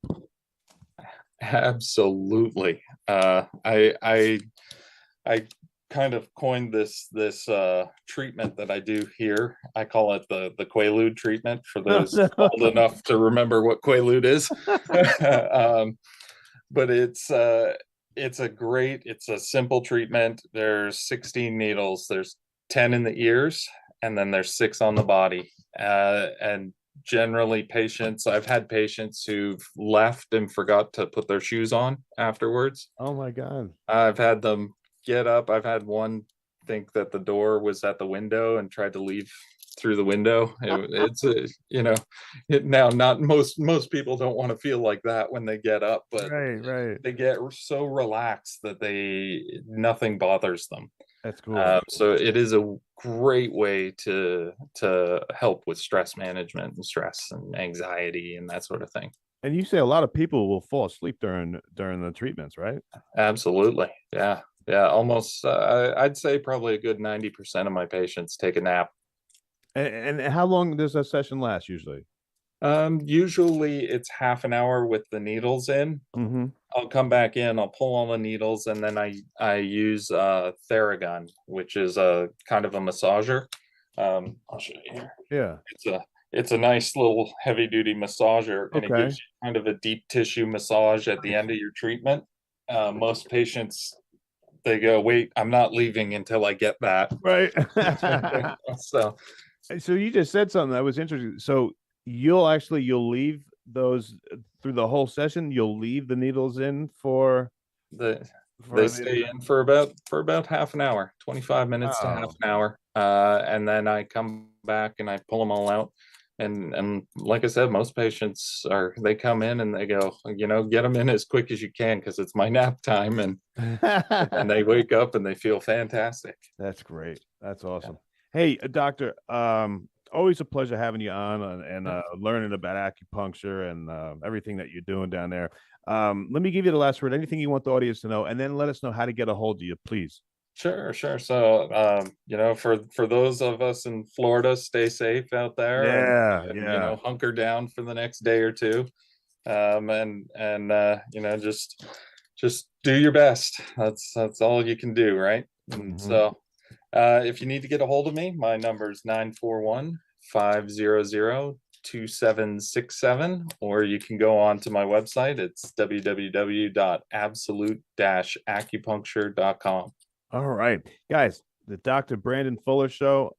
Doctor, be thinking about you with this hurricane coming in. I hope you're safe, and your staff and your family and everybody down there gets through this one all right. And can't wait to have you back. Excellent. Thank you. I appreciate it. I can't wait to be back. All right, awesome. Guys, that's the Dr. Brandon Fuller Show, and we'll be right back. Are you looking for even more of the podcasts and hosts that you love? The Podcast Business News Network is proud to announce that you now have even more ways to listen live. Check out the MyTuner Radio, online radio box, and Simple Radio apps on iOS and Android, or find us online. Search for Business News Network on mytuner-radio.com, or search Podcast Business News Network on streama.com and onlineradiobox.com/US. Take your podcast on the go and don't miss a minute of the action.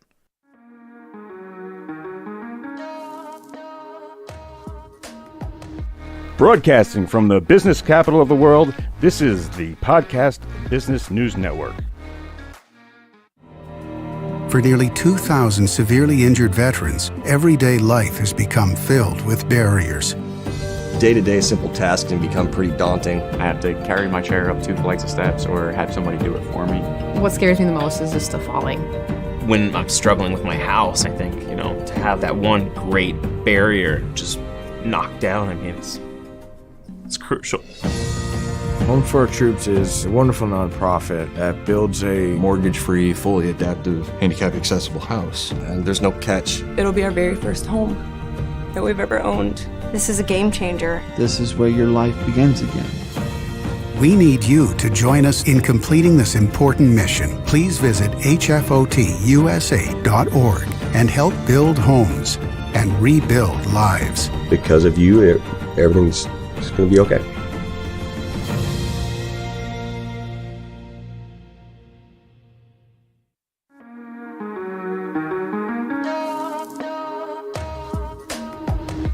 Broadcasting from the business capital of the world, this is the Podcast Business News Network.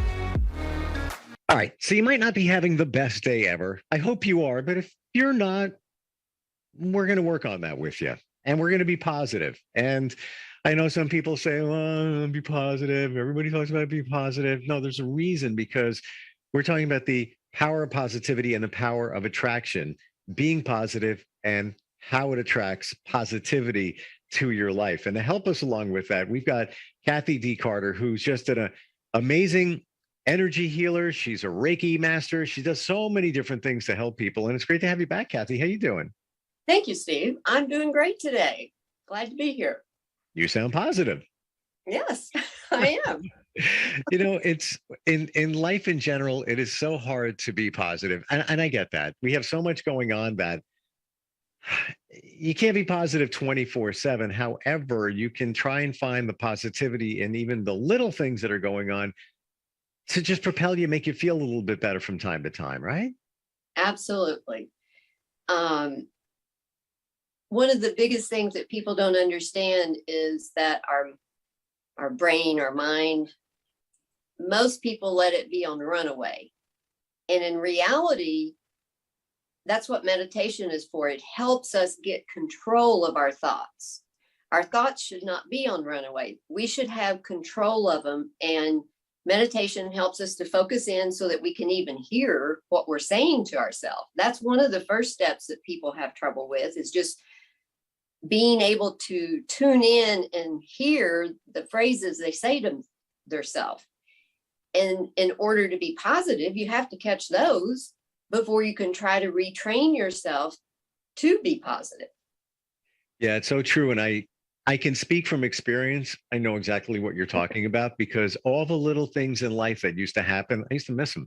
I didn't even see it until I trained myself to just think in a certain way. And of course it varies, of course. We're all human. Can't just be a robot and just think one way. But then I started seeing those signs of positivity, and it's made a difference. All I can do is speak for myself and my experience, but it does really change your life when you take that direction. And that's a great point, Kathy, that you bring up about meditation. It's not easy to do sometimes, but when you do, you're kind of in a zone where you're kind of focusing in on something instead of thoughts running all over the place. Mm-hmm. And that's one of the things that people forget is when you start meditating, your thoughts are going to be running everywhere. You're not even going to be able to find maybe what you're saying to yourself, but that's okay. It's the persistence and the rhythm of learning to just sit there for the 5 minutes, the 20 minutes, whatever you decide to do, and make it a regular practice, because eventually, if you focus, even if it's just on your breath, and another way I do it is have people count backwards with their breath. So you might start at 499 or 99, and you take a breath in, you say 90, you breathe out, you say 9, you breathe in, you say 90, you breathe out, you say 8. And if you get lost, you have to start over. But that will help train you to learn to get control of the mind and the thoughts that are running rampant, because they control your life. Oh, yeah. It's almost like trying to go to sleep and you have so much on your mind that you can't fall asleep. Meditation, same exact way. In fact, they do say it's a form of meditation just before you fall asleep, that just a couple of seconds before you're out. It's almost like a meditative or a hypnotic state that you're in. When we talk about power of attraction, what are some ways that we can bring positive things to us or attract things to us that we're searching for, we're looking for? Daydreams, the first thing that came to my mind. When we daydream about something we're wanting, when we daydream about being in a place of Mother Nature, maybe, when we're relaxed, when we're enjoying what we've got going on in our mind, we're attracting at that point, because we are relaxing into the moment. We're thinking about what we want, and we're very positive. So positive things are going to be attracted to us. It's so true. And I hate to say this, but be careful what you wish for, because oh, yes, you're going to get it. Mm-hmm. I'm going to say it again. You're going to get it. It's going to happen. It may not happen right now. It may take years for it to happen. But if you keep manifesting something, you keep asking for, or not even asking for something, keep saying something. Again, it's not even asking. I was in a relationship, and I always used to say at some point, not all the time, it was an okay relationship. There weren't, wasn't major, but that wasn't like 100% happy. Every relationship is going to be like that. And I would just say, I feel like I'm a paycheck around here. Uh-huh. Guess what I turned out to be? A paycheck. It's really what it was. And I wasn't asking for that. I was just making a statement. It was just a statement. I didn't think anything of it. I was just voicing it. But you know what? I put it out into the universe, and that's what the universe gave me back. And that's just one example. Another example is when you put things out into the universe and attract the power of attraction and positivity. I don't know if I shared this, and it happened again just the other day. Looking for a parking space. I'm at the mall. Rainy day. It was day before Mother's Day. Everybody was out. It was crazy. It was raining. Cold. It was chilly. It was raining. Traffic everywhere. I was with my daughter. Couldn't find a space. And I said, watch this. We are going to find a space right now. It's going to be a closed space. It's going to be one typically where we always park. We're going to find it right now. And I did go up a couple of different aisles. Wasn't finding anything. Going to find a space. We are. I make that turn, and there it was. Empty space sitting right there. It's almost like, what? It is. How is that even possible? Why? How is it? And it's one of the areas where I would usually park anyway, but I didn't go there first because I figured, is not going to be a space there because that place is jamming. The space was right there. I pulled right in. I'm like, okay, we're all good to go now. And that's not it's happened like 3 times in the past 2 weeks where it was very packed, and where I went could be a mall, downtown Village. And I just said, I'm going to find a space. That space is going to be there for me. It's going to be there. It's going to find, and sure enough, I found that space. One little example of the power of attraction. How about you? Anything that has stood out for you? Oh, absolutely. The parking space seems to be one that people can do easily because there's not a lot of resistance to it because we want it. Right. And we let it go. And yes, I remember when I started doing that, and it's just fantastic to say, I do it usually before I even get to the place. I'll say, oh, I'm going to have a parking place. It's going to be easy. I'm going to get right in. No problem. And there have been a couple of occasions where I'll pull up and I'm like that 5 seconds too quick. The car's getting ready to back out and I'm already too far. I have to go on around. But there's always one there. You're exactly right. And it's because you are able to say, I'm going to have it, and you release it. And it happens. That's one of the first ways a lot of people will do attraction, using energy. You're using energy because your energy field is saying, oh, I have a parking spot. And it brings it in. You manifest it. Yeah, was it you that told me that you shouldn't keep asking? Somebody told me that. Put it out there once, twice, maybe every once in a while. Think about it. And I believe in thinking about it as it is. Like, you want to meet somebody. I've already met them.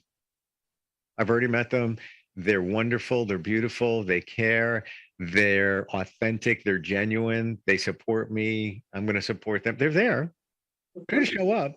They're out there somewhere, right there. It hasn't happened yet. But I thought you had said, don't keep asking. What I mean by that is don't become so attached that you're asking in I gotta have this manner. When you're saying what you're saying, you're not attached to it. It's not like I'm going to die if I don't get this person in my life. See, there's a different energy around it. You're saying, I have it, she's like this, blah, blah, blah. And when we say, this is the job I want, and we're trying to manifest it, this is what can happen with the people that have not done as much healing work a lot of times, unless it's a gift for them to be able to manifest. They become attached, and it's like, well, it didn't come, and then they're aggravated, and then they try to manifest it again. But you see, they're in a cycle of negativity, and that's what's they're resisting it without really realizing what they're doing to themselves. So if you properly manifest it, is it okay to do it semi-often? Yes, like in a partnership. If you're looking for a partner, a lot of people will write down the qualities of what they're searching for, what they want in the partner, and then you have to genuinely want a partner. Sometimes people say they want one when in fact they've got work to do on themselves before they get there. Yes. They won't be able to draw in what they have on the paper until they do fix a few things in themselves, because it's got to be a match. So you've got to be the same quality of what you're asking for the energies to come together.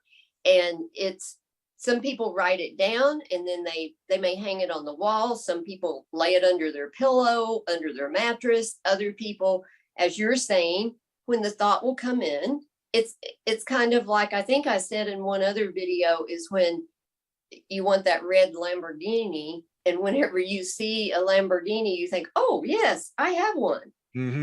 So it's not that you don't ever think of it. It's the manner in which you think of it that's important. What you just said was interesting, because you said relationship.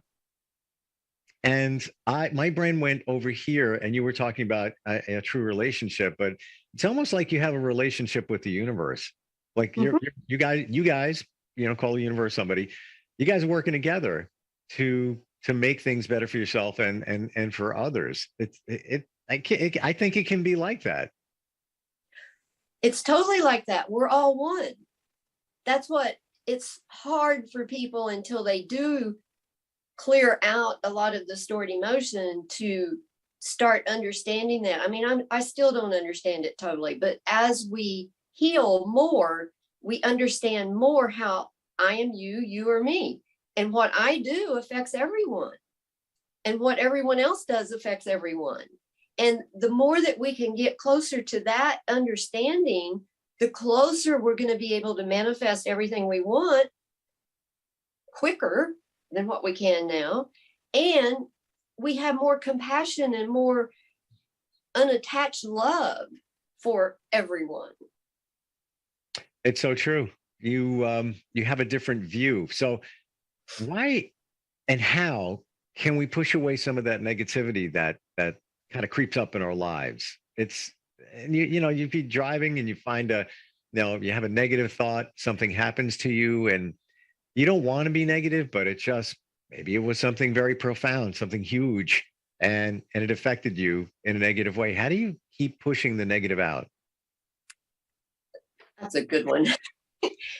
I've got a great example, the one that popped in my head. So I went through road rage doing my healing work, got over it, had all the compassion for anybody that cut me off, turned in front of me, whatever.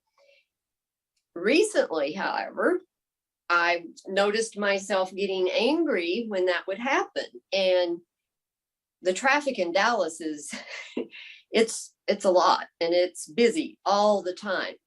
And when I noticed I was starting to get angry again when something would happen like that, because I mean, just cut where you have to put on your brakes because they just cut in front of you to turn off or something. Yep. I found in the healing process, we go in cycles.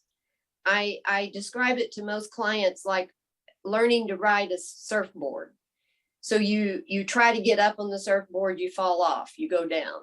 You get back up, you try it again. Sometimes you'll go all the way to the bottom of the ocean. Then you come back up and then finally you ride that way. I relate that analogy to the shifts that we go through in healing.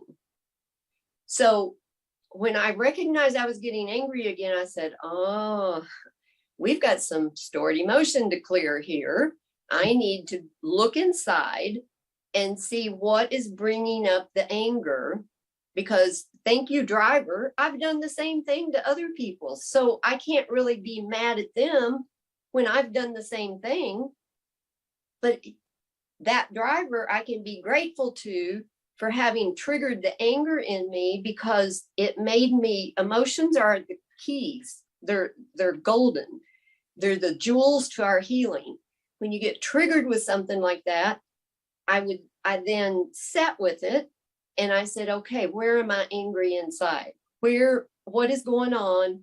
Am I treating myself in anger? Do I have some issue I haven't released the anger around? Or is it just some stored emotion that's old that's needing to move on out?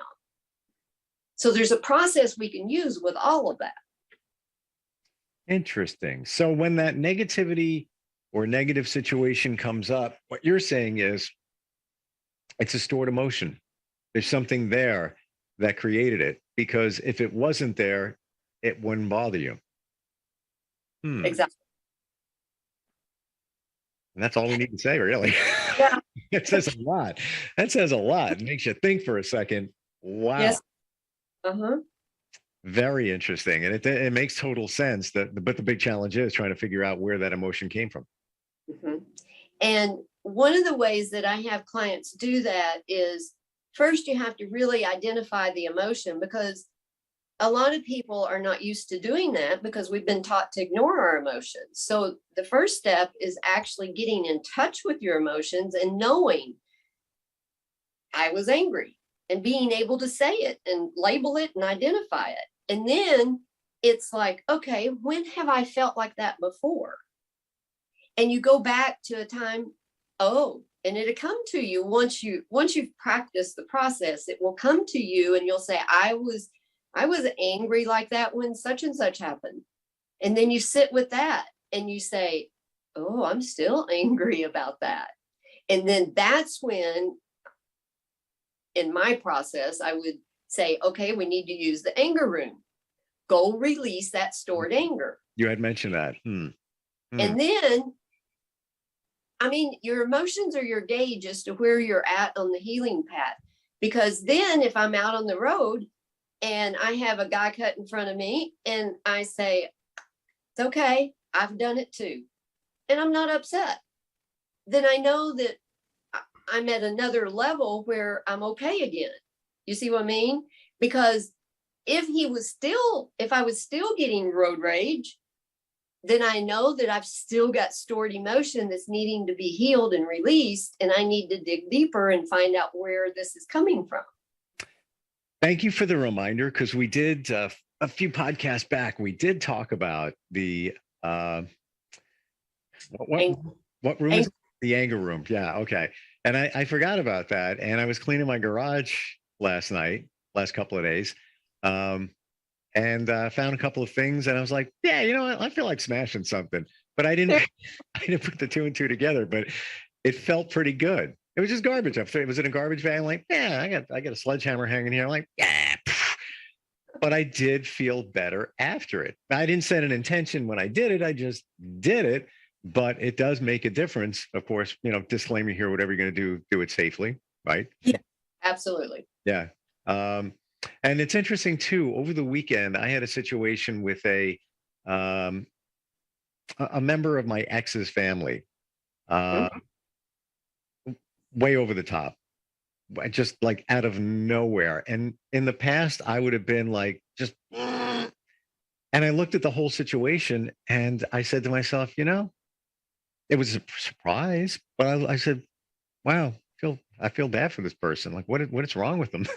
It wasn't, it was a genuine, I didn't put an intention out there. I hope they get healed or whatever their problem is, but that, it didn't affect me like it would have affected me, say, 3-5 years ago. Absolutely. And that is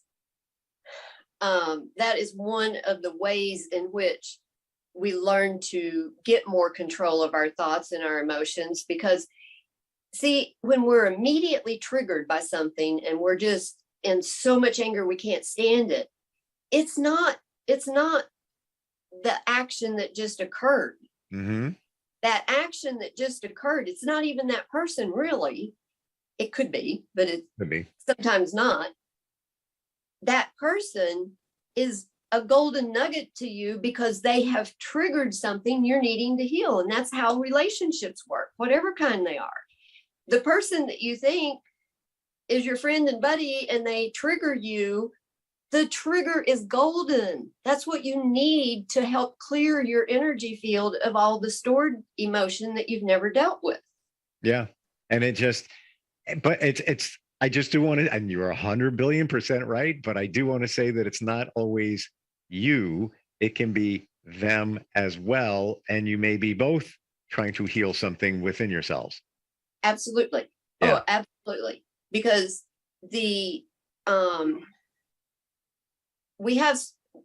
life likes to throw in things. And that's one of the things I always tell my clients, because there's a common belief in the healing world, if you want to call it that everything that happens to us is because of our energy.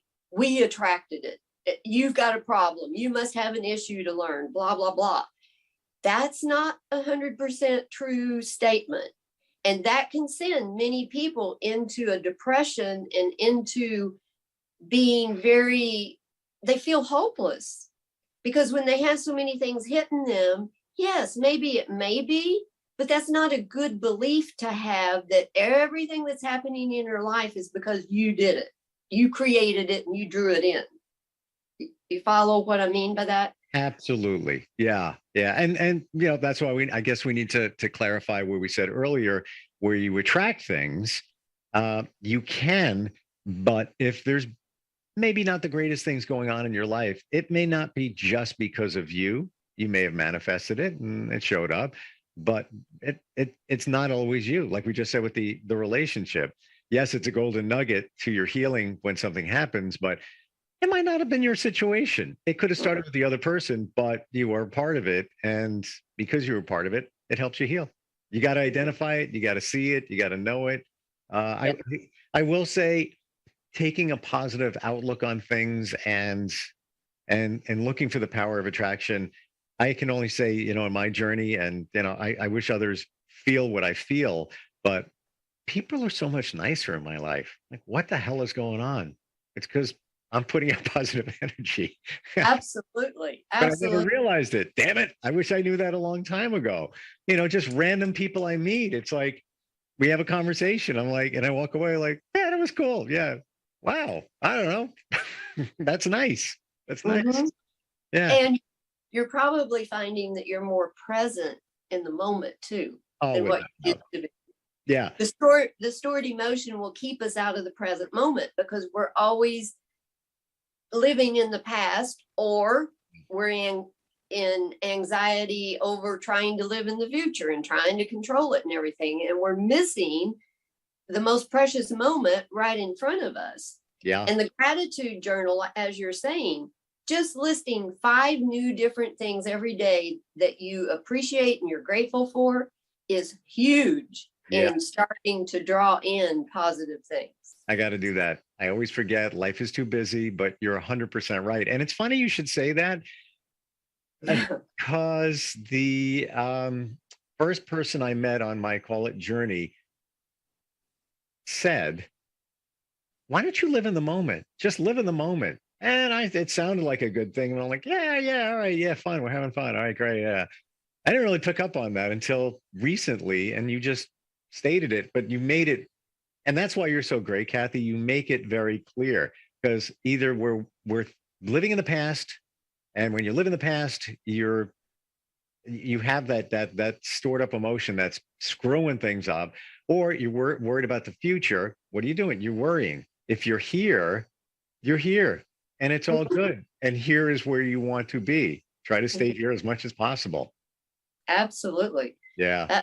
That's the key to it all is, and I have to say, for those that find it hard to be in the present moment, this is part of the healing path. Mhm. That is very common, not to be able to be in the present moment. You may have that few seconds. That's great because it will grow as you learn to get control of your thoughts. You learn how to transmute your stored emotion out of your energy field, and you learn to control your energy field. And all the control we try to put in the outside world, we need to take all that energy and put it on our inside world, because it's there again, it's basically us that is creating that outside world. You become more grateful, more positive, then your outside world becomes more grateful, more positive. Yeah. And that is the power of attraction. And you're totally right. Living in the moment, it'll start here.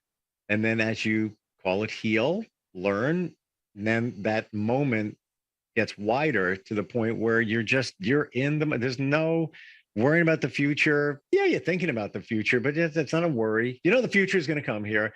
And the past, you've got your past, but you're not letting your past control you now. Mm-hmm. And one of the best ways, if you're really confused of about what it means to be in the present moment, go zip line, go jump out of an airplane, go do something. You have to be in the present moment to do whatever, if you choose an activity that creates, drive a race car, you can't be thinking about the future. You can't be thinking about the past. You are in that moment, in that car, and you have to keep it on the road and not hit somebody else. That's a great idea. Yeah. Why aren't we taught this back when we're younger? And why does it take so long to figure this stuff out? Because we're not taught, and there's not those kinds of guidance manuals out there. It just amazes me how we're taught everything wrong. We're really taught everything just the opposite of what we should be taught. Because if we were taught emotions and we were taught how to heal them once we got out of the victim survivor part of our life, everything would go so much better. And we wouldn't even have the victim survivors raising new children in the victim survivor mode. So it would change everything. It's just that the material isn't out there. The world would be such a better place. Mhm. And it's funny, what do we do? We're out of time, but what do? We'll take a course, a safe driving course, so we can save money on our insurance, but they don't teach you a course on how to live in the moment and live your life better. Duh. It's kind Exactly. of, yeah. Yes. So true. You're an intuitive spiritual life coach, master Reiki healer. You do so much. You're intuitive. You help with people's energy. And if somebody wants to reach out to you, what do they do? You can go to my website, kathydcarter.com, Kathy with a K, Carter with a C, or you can text me at 214-245-2293. Yeah, how cool that you let people text you. Wow. It's the best way for me.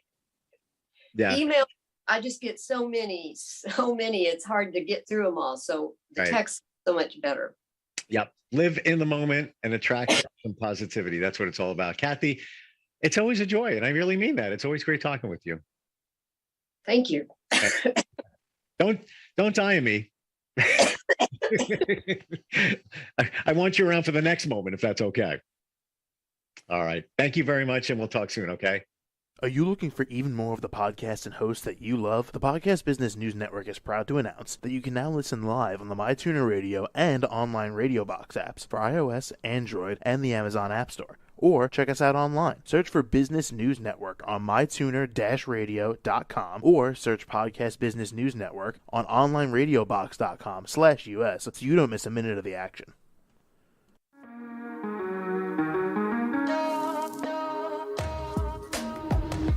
Broadcasting from the business capital of the world, this is the Podcast Business News Network. For nearly 2,000 severely injured veterans, everyday life has become filled with barriers. Day-to-day simple tasks can become pretty daunting. I have to carry my chair up 2 flights of steps or have somebody do it for me. What scares me the most is just the falling. When I'm struggling with my house, I think, to have that one great barrier just knocked down, it's crucial. Home for Our Troops is a wonderful nonprofit that builds a mortgage-free, fully adaptive, handicap-accessible house. And there's no catch. It'll be our very first home that we've ever owned. This is a game changer. This is where your life begins again. We need you to join us in completing this important mission. Please visit hfotusa.org and help build homes and rebuild lives. Because of you, everything's just going to be okay.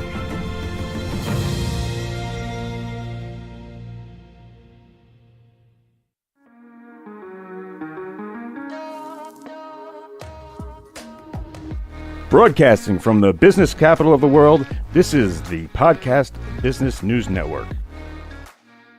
Live All Good Health Coaching, and we are joined by Lee Grigsby once again. Pleasure to have you here live on Zoom and also on our podcast. How's it going today? I'm good, Jill. How are you? It's good to be here with you on Tuesday again. Well, thank you again. I apologize. I'm a little under the weather, so I'm a little hoarse. So that leaves you No to do most problem. of the talking. I think I can cover that. I think you cover that. can. Well, for people that don't know you yet, please say hello and introduce yourself, Lee. Tell us about what you do. Absolutely. So if anyone hasn't been on the last couple episodes, I am Lee Grigsby. I'm the health and life coach and founder of Live All Good Coaching.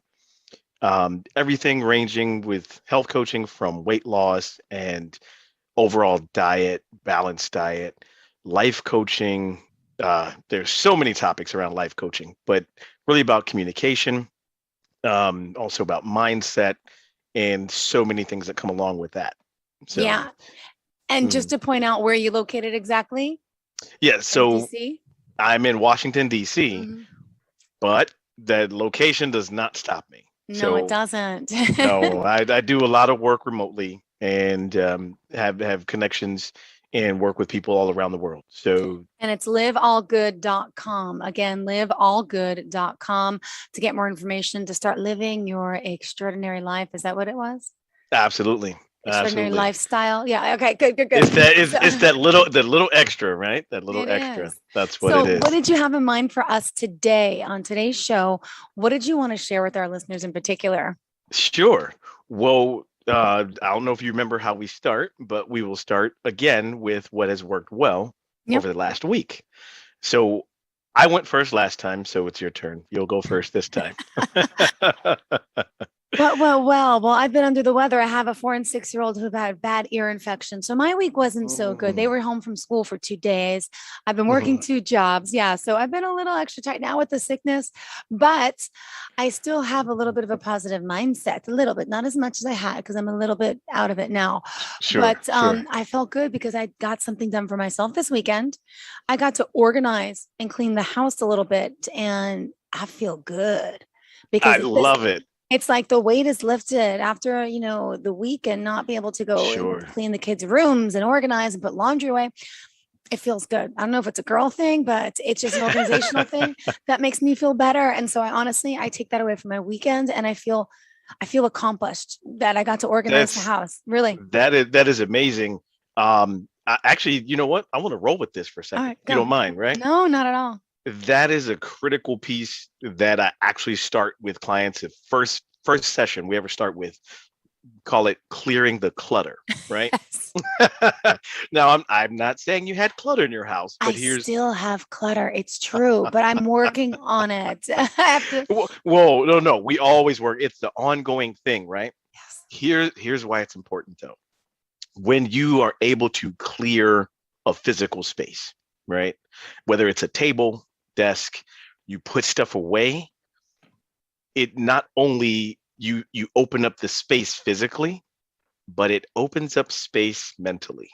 So that way you are able to start working on something new and there's space for that new thing to be there. Because if you don't let go of or clear the clutter from the old thing, there's no space for anything new to go in. Yeah. So And no so room. Literally, I packed away like 2T, 3T clothes, and I have bins of clothes. I have bags that I'm donating, but then I have Whoa. bins that are going to the attic. And then I'm thinking, wait, Jill, you have baby clothes in the attic and bins since they're babies. And now you're going to add 2T, 3T. Do I really need it? I need to let it go. It's like a hoarding problem. And I think I'll feel much better if I let it go. Am I really going to miss it? And I keep saying, well, if I have another kid, I'll have the clothes. Will I ever really use them? Well, So, you can always get more, right, from yeah, other people who are getting rid of the baby clothes. Here's it'll, here's here's the thing too, right? With letting go. And I was going to mention this at the end, and I'll touch on it again later. A lot of people think it's all or nothing, right, Jill? A lot of people think it's all or nothing. Let me offer you this. Go through the clothes and pick two of your favorite outfits that okay. really mean something, That I right? remember in a certain picture, it was the picture with Absolutely. Santa yes. Okay. The cute little, Absolutely. okay. So I pick keep, two yeah, I don't and need all that. then let the rest go. That way, that's a great balance. That's a great compromise, Yeah. but you still are able to let go of what you don't need. Yeah. And I could even take pictures of some of the stuff. So I will. Or is I that will even, cluttering? Or is that cluttering me no, more? that's even better. No pictures, right? I had to do the same thing when I first started training, and we've gone way on a tangent, but I love it. This is important. When I first started training, that was one of the things that I had to learn was to let go. I had trophies from it was in the sports, right? Had trophies from when I was 14. Okay, even younger. Trophies on trophies. I don't have space. I don't have a trophy case. Can't put them anywhere. I was like, what am I going to do? And I was like, oh, wait a minute. I've got all of this digital storage, cloud this, cloud that, right? Yeah. I took pictures of every one of the trophies and then I tossed them out, Amazing. took them to the dumpster. But that's the point, right? It's not the physical thing that the memory is tied to. Yeah. It's not the physical thing. So now if I want to find, I can go through, find the pictures like, oh yeah, I remember that. Or I remember when I bowled a 275. Well, no, it was like 260, but so that's the thing. The physical, you have to let go of stuff in order to keep moving forward, in order to keep opening space for growth. Got That's it. how it Wow. works. Well, thank Yeah. you for that advice. And yeah, Absolutely. so now what do you want to share? Tell me about you. Well, I will say what has worked well for me this week. Some seeds that I planted, some business seeds, are finally starting to grow after better part of a year, maybe two. But it's good to see that. And so it literally like popped out of the dirt this week. Good. Congrats. So that's a good thing. And I put on jeans the other day. Yay! I know, and folks, everybody's like, that's a little thing, but I'm not a jeans type person anyway. I was like, you know what? Let me put a pair of jeans on. Let's see how that works. And hey, they fit very well. So that Great. works. Congrats. How do they feel? The truth is, can I tell you the truth? Absolutely. I don't like jeans that much. They hurt. They're just like a hard fabric. And even my kids, Absolutely. they wear, Yeah. we call them squishy pants, like just cotton pants. I can't, it's so funny because I had a dress on this morning when I had to work in television. Now, when I got to the studio, I have black leggings on. I feel more comfortable and flexible. If I have jeans on, I feel so tight and rigid. You feel stiff. Yeah. You And feel I like feel suck in my stomach. And I'm like, I don't like the feeling. It's too tough. It makes me think too much about how uncomfortable I am. So, okay. But you So like your where- jeans. You're finished them. You're feeling good. yeah, no, yeah. It's probably the only pair, but hey, that's all that matters. That's all that Good. matters. So that's what's working. Congrats. So eating well and doing well. Absolutely. And, and obviously like we talked last week about that, right? Mm-hmm. Diet is an ongoing thing. Yeah. That is definitely on. Oh, I guess I should mention I did complete a half marathon this weekend, That's huge.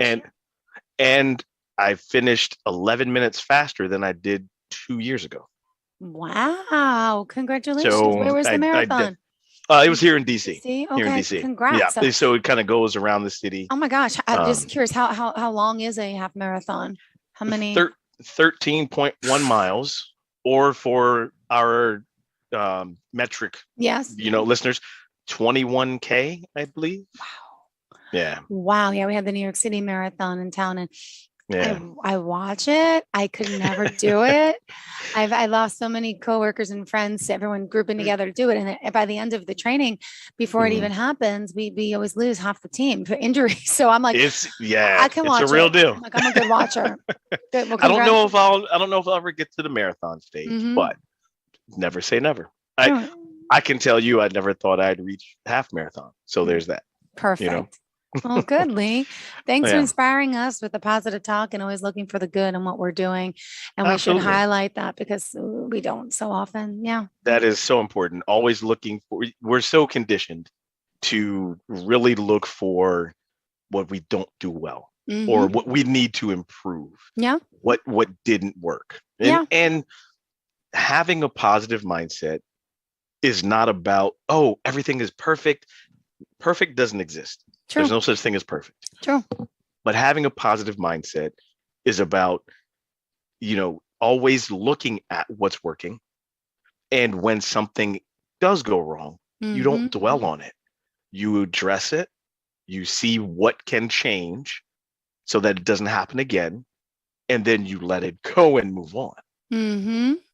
But you don't dwell there. You don't dwell Got there. it. Man. Wow. All right.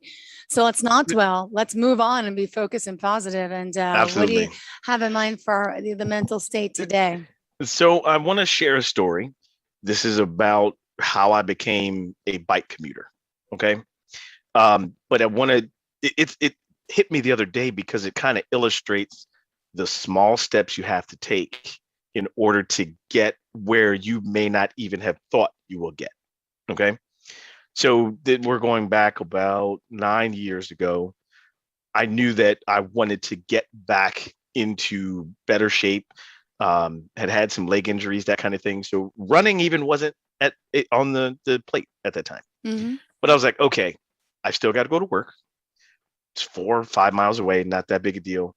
Okay, let me try one of these rental bikes. Rented a bike, got to work. I was like, oh, that's pretty easy. No big deal.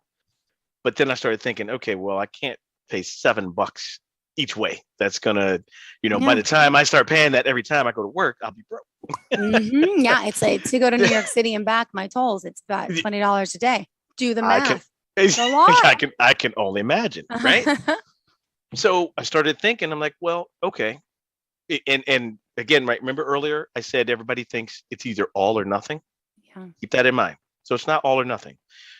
So I started and I was like, okay, what can I do? I don't have the money to buy like a brand new bike at the time. What can I do? And I was like, oh, you know what? Let me look up used bike shops.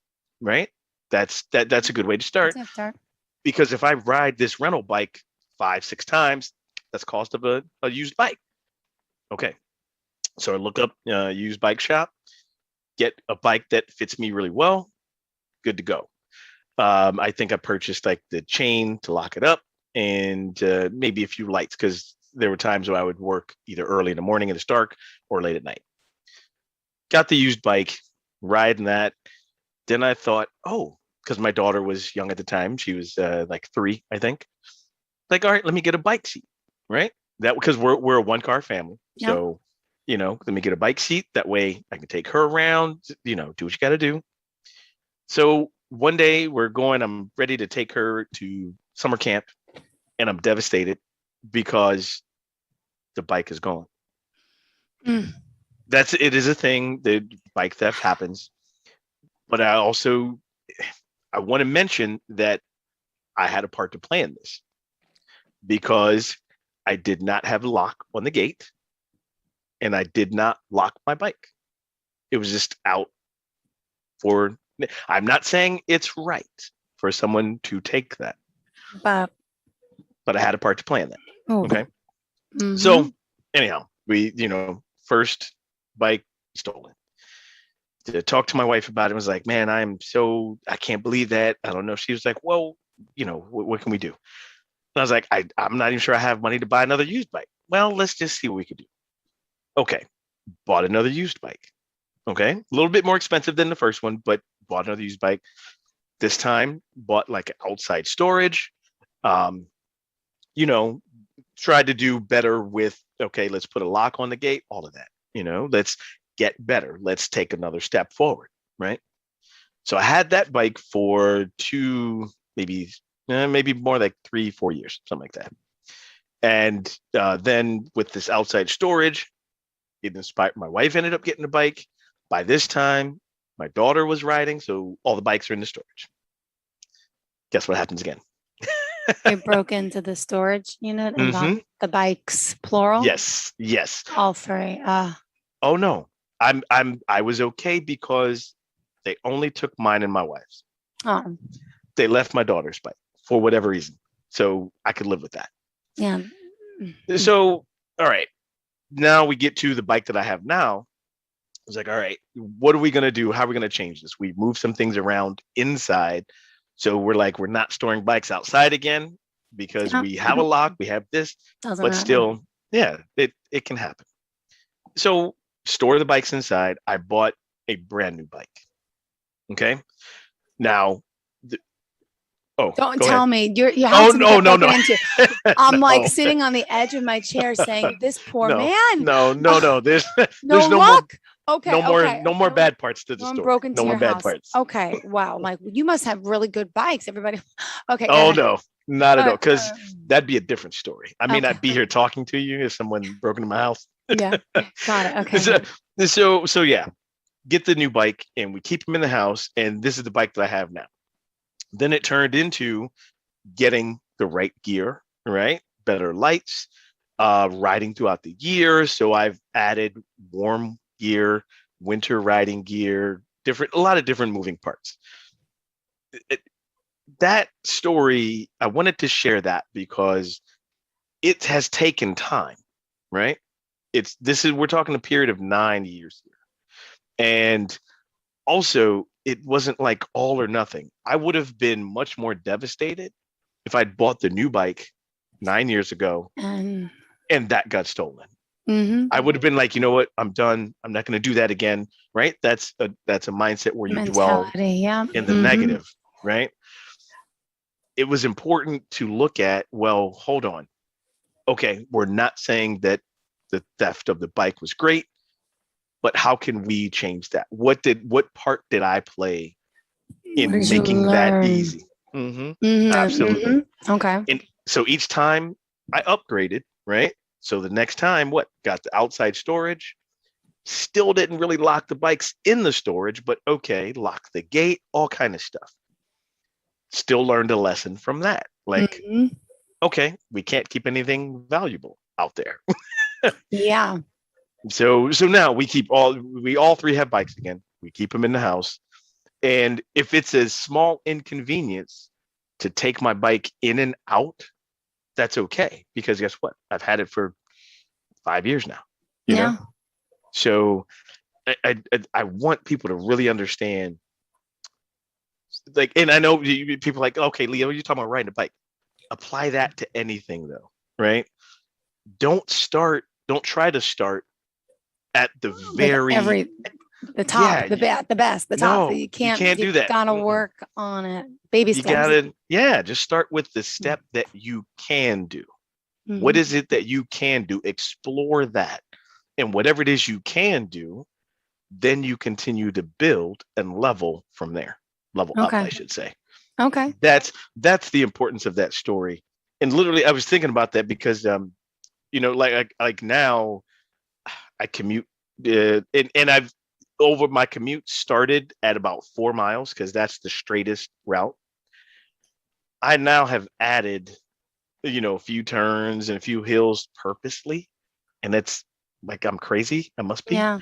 But I added those just to get more mileage because it's exercise, And I started thinking about different routes. Okay, if I go 2 more blocks this way, if I make another right here, if I go this way, I actually add a little bit more mileage, get a little bit more exercise.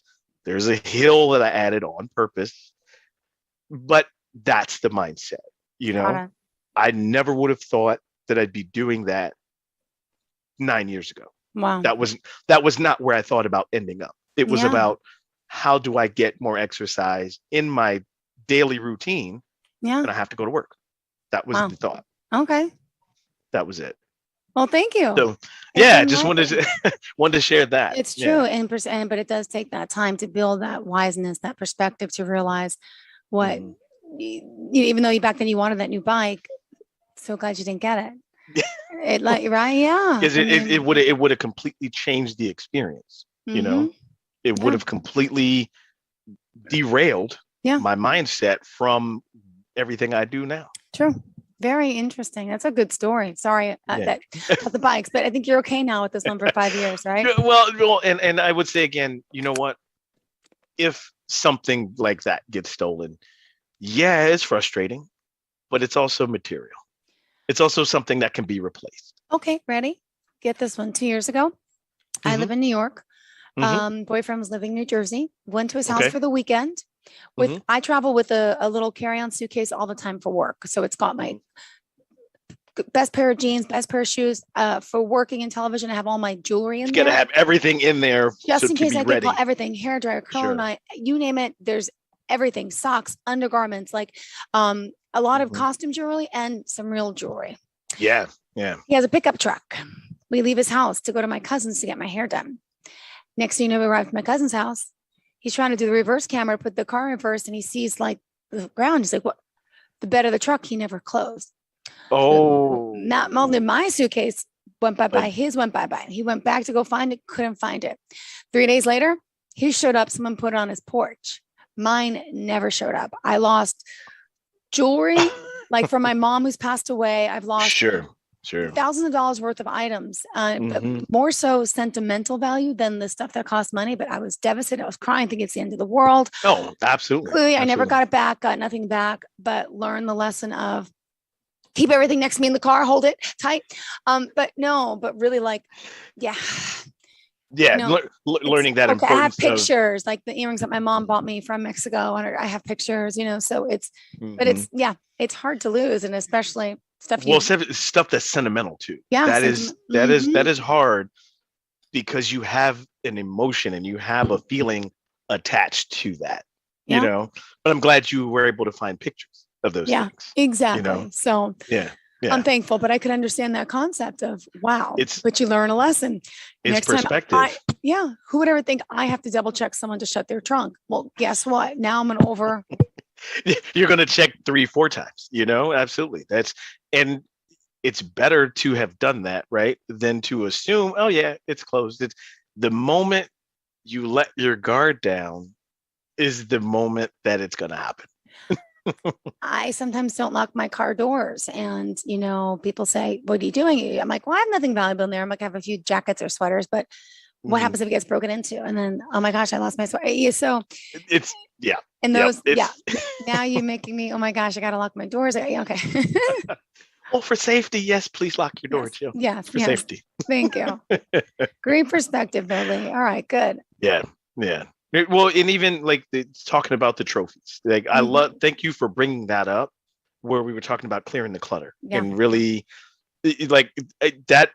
I never thought to take pictures until someone mentioned it. I was like, oh, yeah. Actually, it was my personal trainer who said, well, if you don't have space, she's like, what about cloud storage? I was like, oh, yeah, brilliant.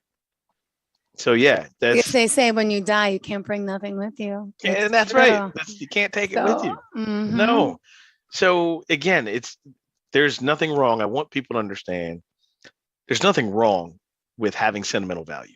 There's nothing wrong with having emotions attached. And it makes you remember the experience, the good feeling, right?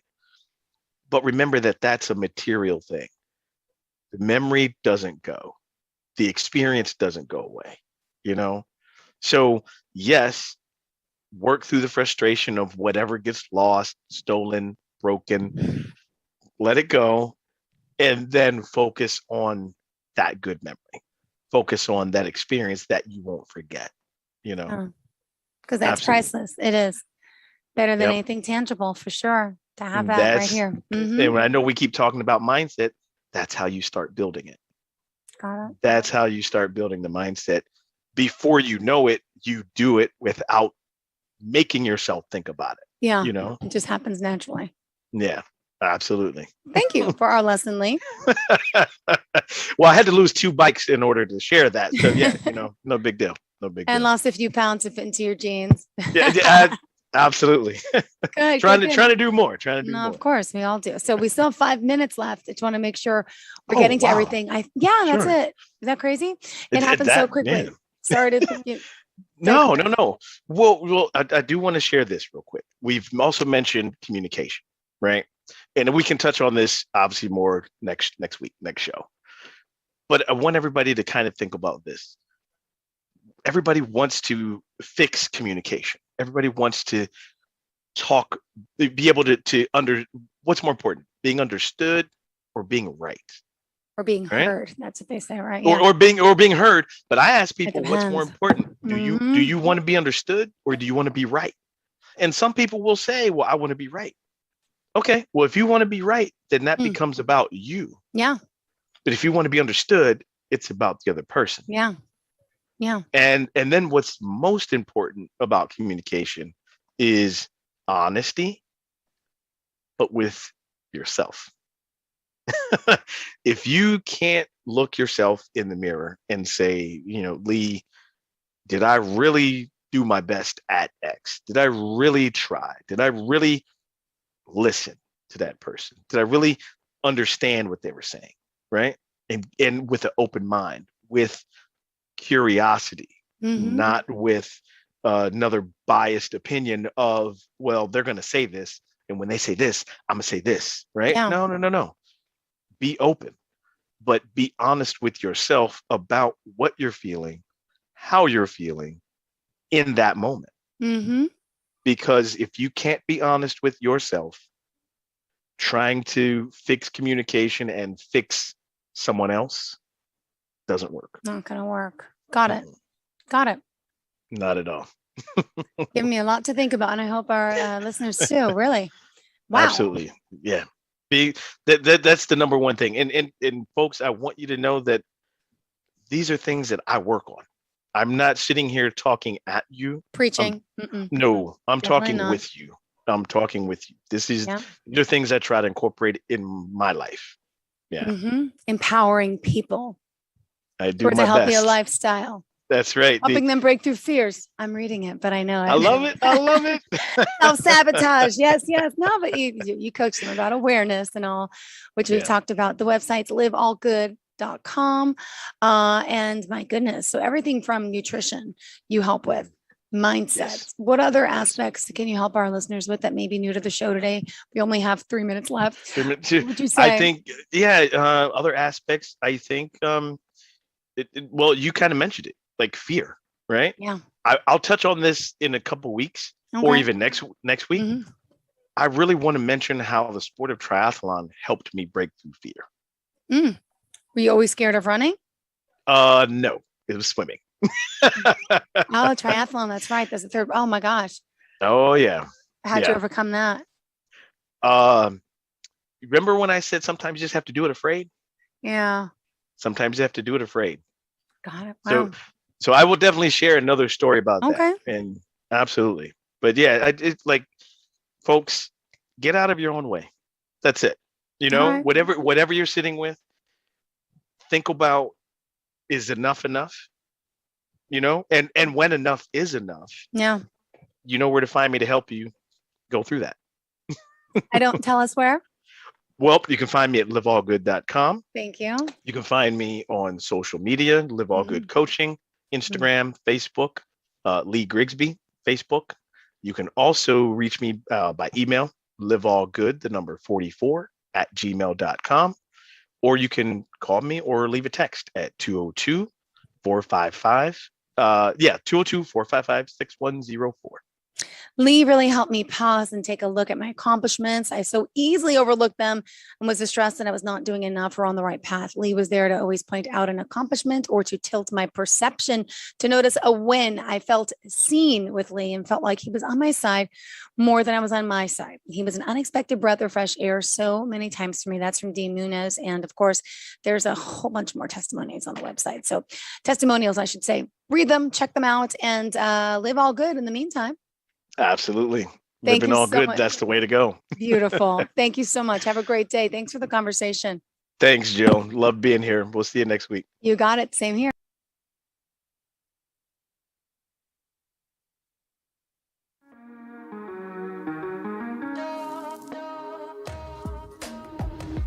Broadcasting from the business capital of the world, this is the Podcast Business News Network. For nearly 2,000 severely injured veterans, everyday life has become filled with barriers. Day-to-day simple tasks can become pretty daunting. I have to carry my chair up 2 flights of steps or have somebody do it for me. What scares me the most is just the falling. When I'm struggling with my house, I think, to have that one great barrier just knocked down, I mean, it's crucial. Home for Our Troops is a wonderful nonprofit that builds a Mortgage-free, fully adaptive, handicap-accessible house. And there's no catch. It'll be our very first home that we've ever owned. This is a game changer. This is where your life begins again. We need you to join us in completing this important mission. Please visit hfotusa.org and help build homes and rebuild lives. Because of you, everything's going to be okay.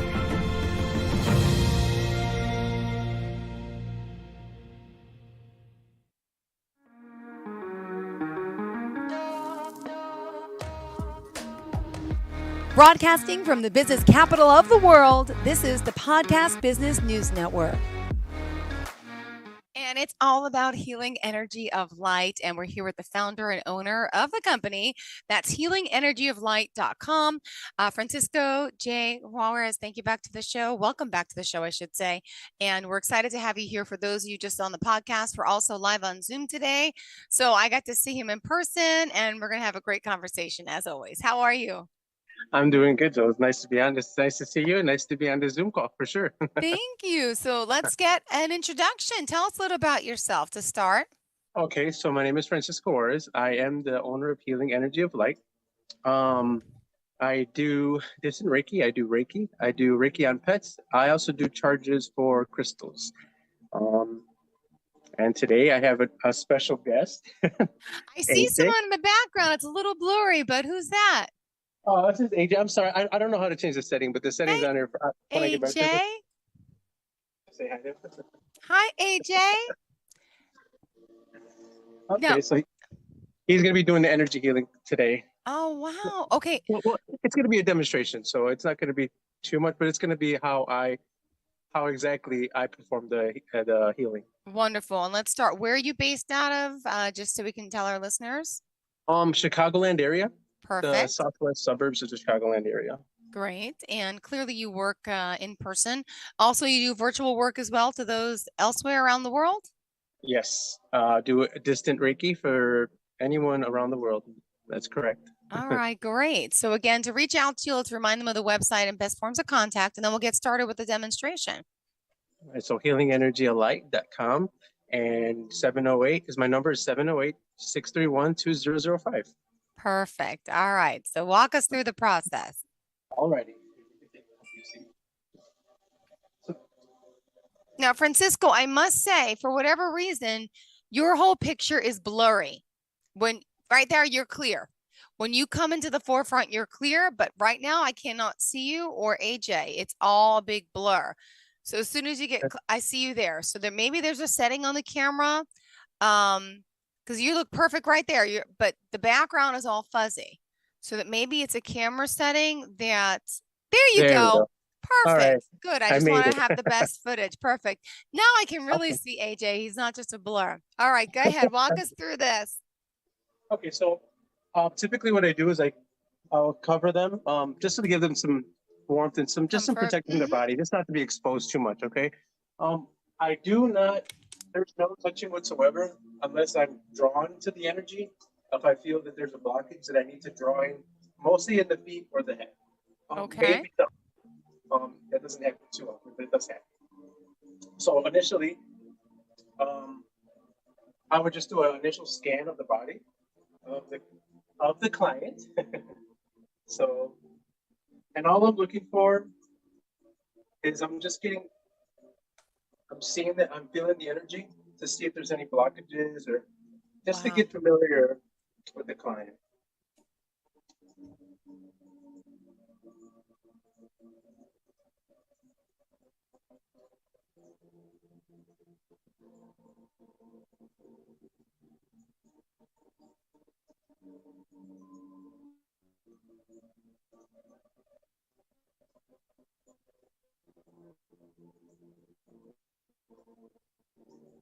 So then I already did an initial scan.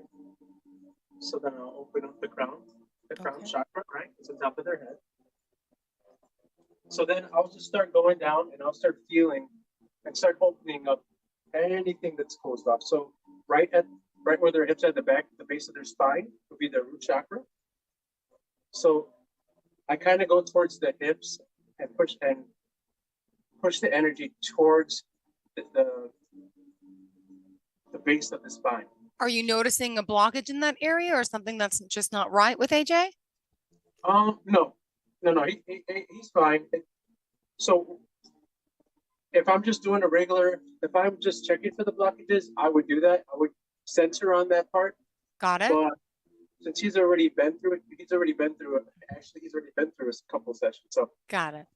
I would just feel to see if there's anything that has got any blockages since we've had the last. Okay. That's it. But it feels fine. So what I would do is that just to make sure that it's fully operational, that the energy is fully flowing, I kind of feel to see how the resistance is in the energy. So I can feel the energy come up from his root chakra. And once I know that there's a good amount of energy when it's pushing back on my hands, which it is now, I will go to the next one, which is solar plexus. For the sacral, this is 2 inches below the belly button.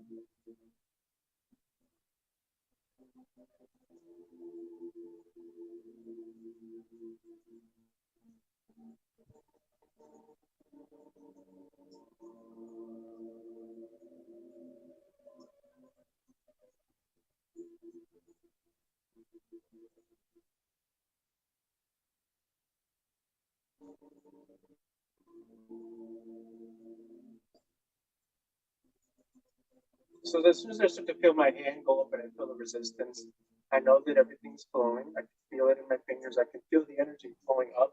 Wow. All through my hand and through my other hand. It's light, but most of my energy flows through the left side of through my hands. Okay. So Once that feels right and the there's pushback. Although I do get called to go back in, like now, because there might be something else that's there. So I kind of feel to see that everything is flowing and the energy is good. So, okay, so now that's much better for me. Feels good. So now I'm moving up 2 inches above the navel of this belly button. That would be the solar plexus.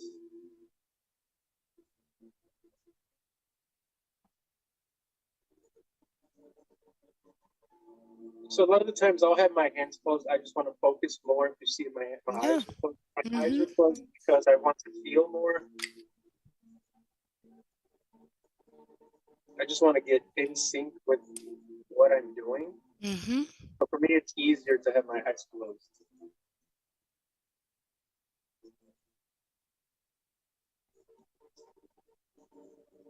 So then what just happened here is I got drawn in from the side. So I'm clearing something from this side of the solar plexus.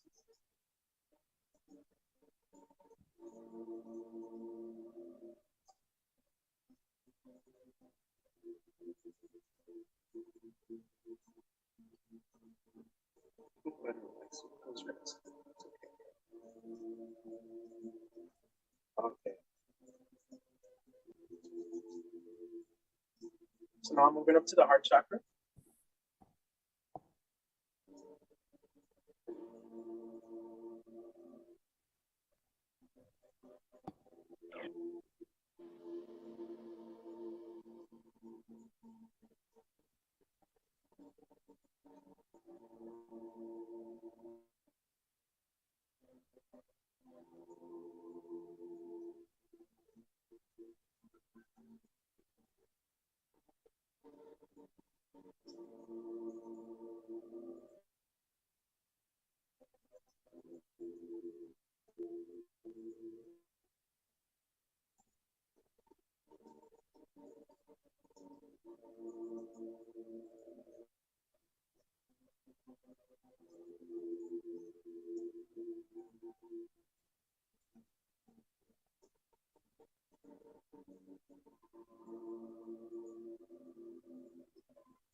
Okay. So he has full energy there. So I'm going to the throat.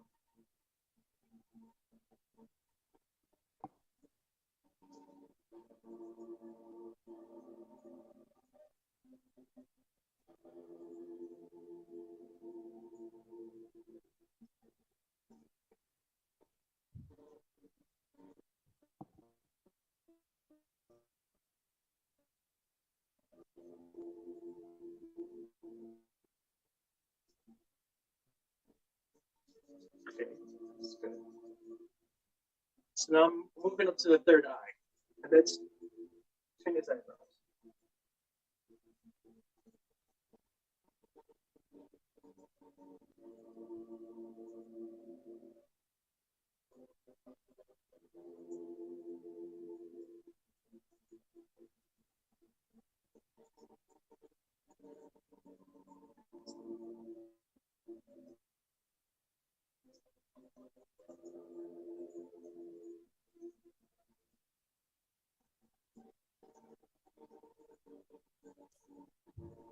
So what I'm feeling for is the resistance, and as I feel it, I can actually feel the energy pushing up.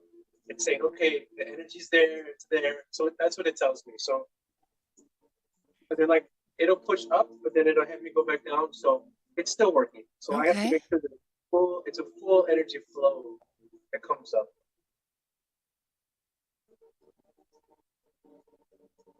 There we go.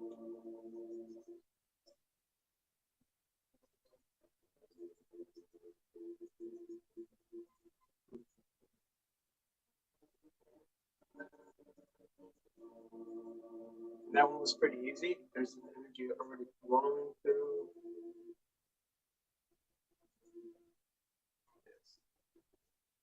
So at this point, I can feel all the energy coming through. And I can feel how strong it is from on my hand. Kind of pushes out.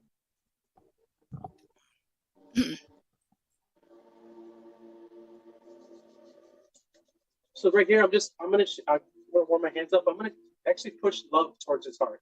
This is another thing that I do. It's just separate from that, but I am gonna push energy towards the center, his heart, and expand the energy so that it goes through his whole body. Okay.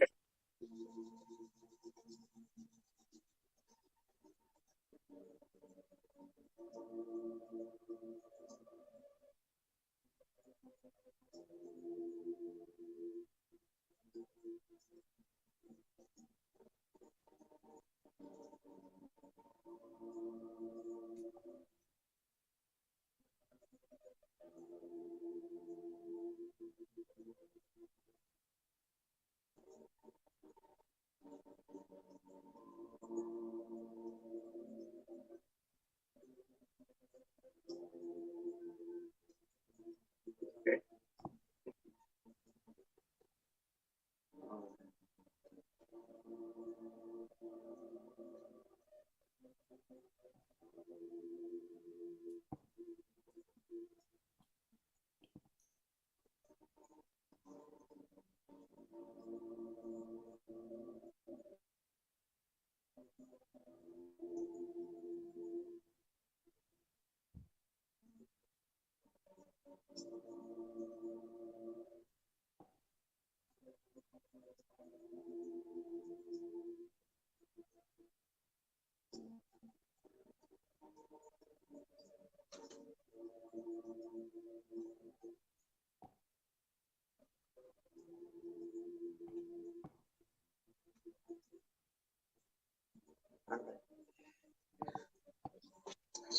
So basically, in a nutshell, I felt it. He's full energy following through. Thank you. He's a little tired, so. Is it relaxed? Now, what did AJ feel? Does he feel anything? Did you feel anything? No. So No. I already did, like I said, he already did an energy healing. He has had experiences before. If he wants to show that, he could. I mean, if you want to share your experiences before, what you've seen, how you felt, okay, you can go ahead. Thank you. Here, it's right here. Come closer. It's even better. Come in the chair. Hi, AJ. I'm Jill. So please, yeah, tell me what the process is like. How does it feel for you? How have you been helped?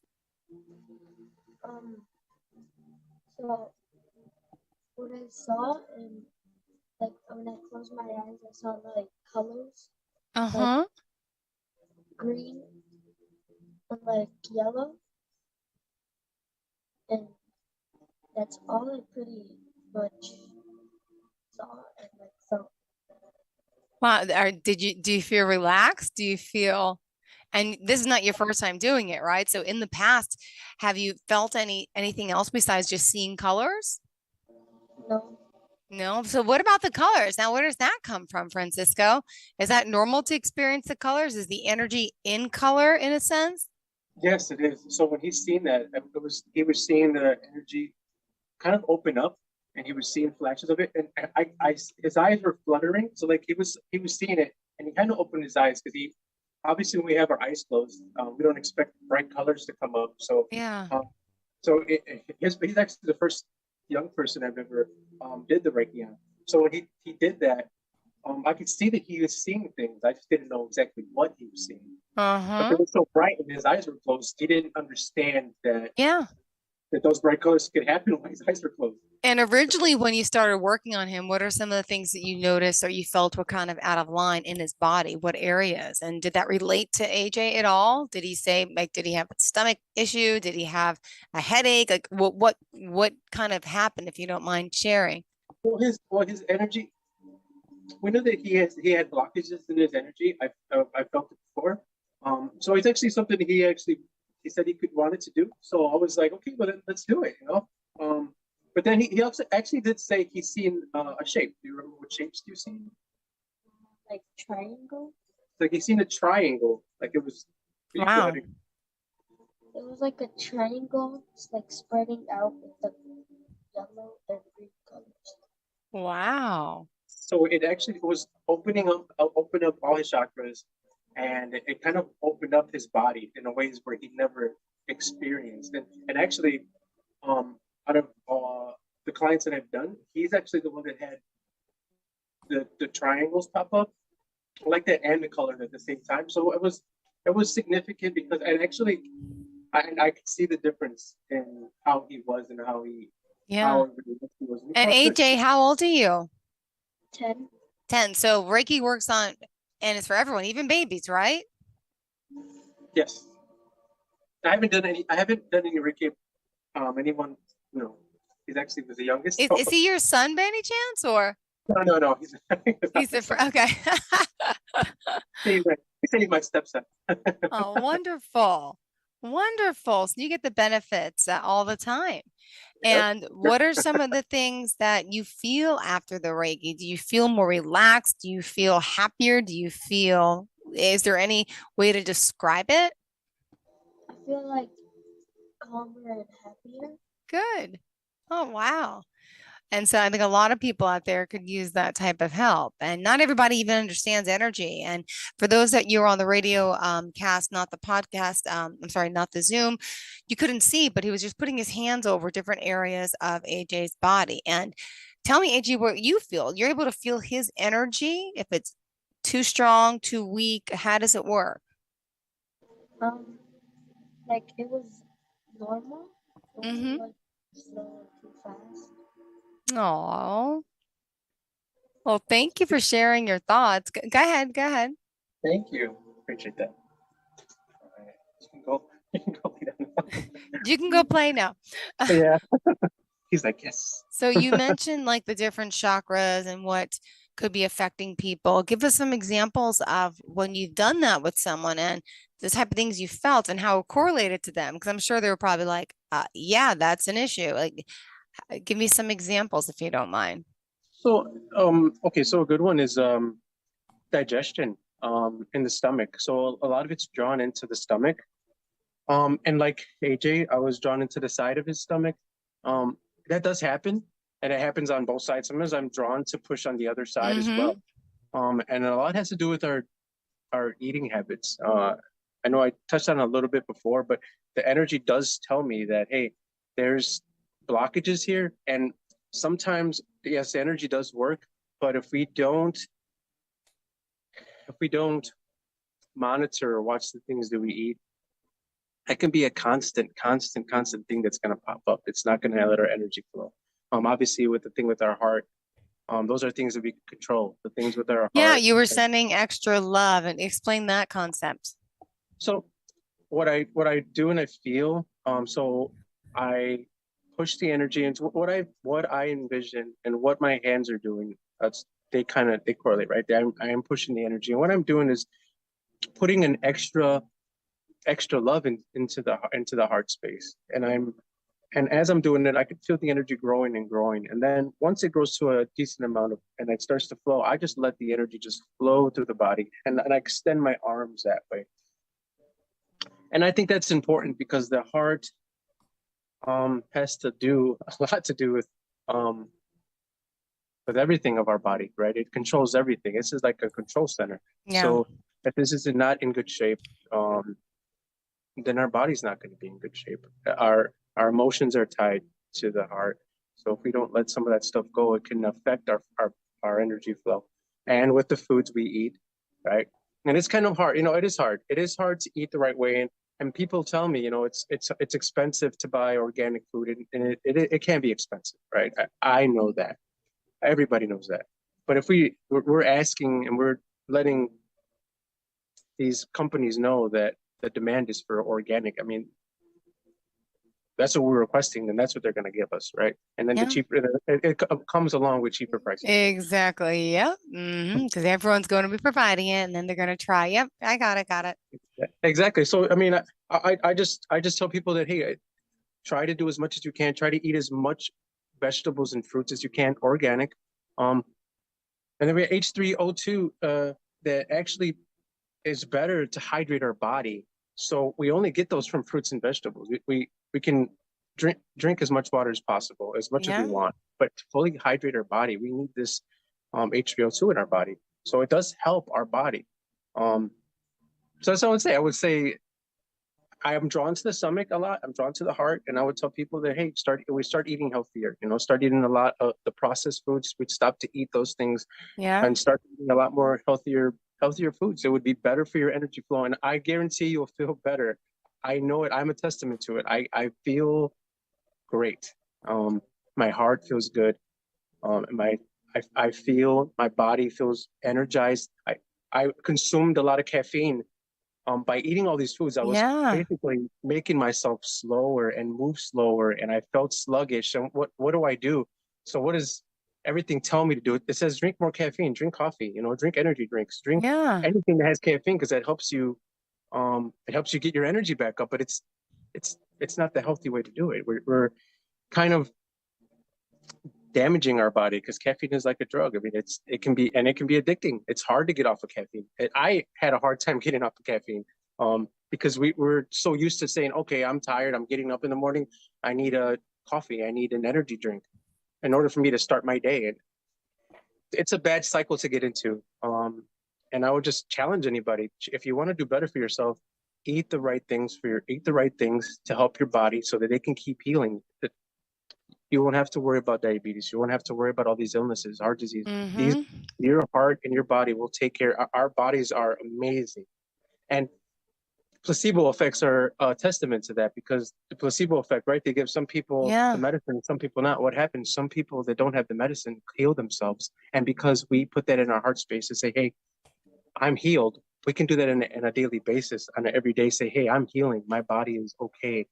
I'm healing, and I know I can heal, and I'm eating the right things, and I know that I am doing all the things to help my body be stronger, Wow. Well, what about, you mentioned you work with crystals as well. What type of work does crystals do, and how does that help your clients? Well, okay, for one thing, like an obsidian. Let's just say an obsidian, and I actually have some here. And these actually protect our energy. So as we're in everyday life, when we come into contact with other people that have maybe energies that are not so great for you, it kind of rubs on us. And if you ever notice that somebody cries or somebody feels mad, what happens to us? Sometimes we get mad too. These right here, and some people have problem with the black, but these are on Earth. Okay, so there's nothing bad about these crystals. People have a misconception of them being something evil, because it's not. Oh, wow. Never heard of that. Okay. Well, yeah. So some people say that because it's dark, and really this protects you. These things protect you. So I would tell people, hey, go online and say, hey, what crystals help me for this? What can they do to benefit me? And these are one of them, to help you, so that you're not getting people's energy. You're keeping your own energy, and your energy safe within you. Great. Well, we're just about out of time today. So let's remind everyone how we can reach out to you to book a session in person or virtually. Okay. So you can reach me on my website at healingenergyoflight.com. You can also email me if you have any questions about this process. I will be glad to share anything any information that you might need, but you can email me at healingenergyoflight@gmail.com. I have no problem answering, or you can call me. My number is 708-631-2005. Perfect. Well, thank you for being here, for joining us, and for enlightening us today. And looking forward to the next time we get to speak. Just curious, are you on social media as well? Yes, I am at TikTok, and that's Healing Energy of Light. I do have a YouTube, but it's not tied to that. I have the link in that bio, though, so you can get the link there. Thank you so much. You have a great day. And to all of our listeners and viewers, thank you. We'll see you soon. Are you looking for even more of the podcasts and hosts that you love? The Podcast Business News Network is proud to announce that you now have even more ways to listen live. Check out the MyTuner Radio, online radio box, and Simple Radio apps on iOS and Android, or find us online. Search for Business News Network on mytuner-radio.com, or search Podcast Business News Network on streama.com and onlineradiobox.com/US. Take your podcast on the go and don't miss a minute of the action.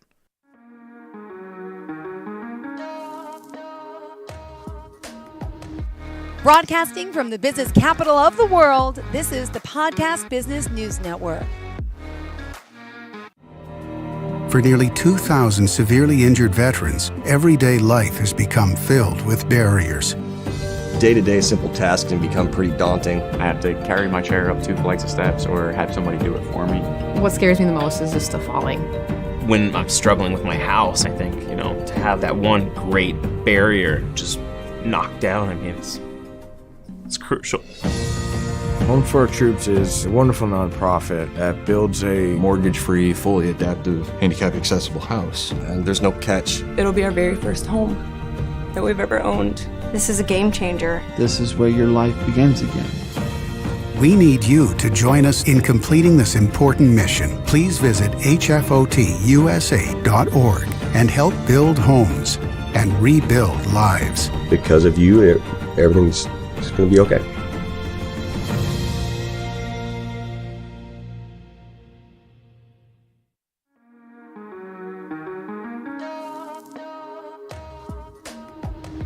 Broadcasting from the business capital of the world, this is the Podcast Business News Network.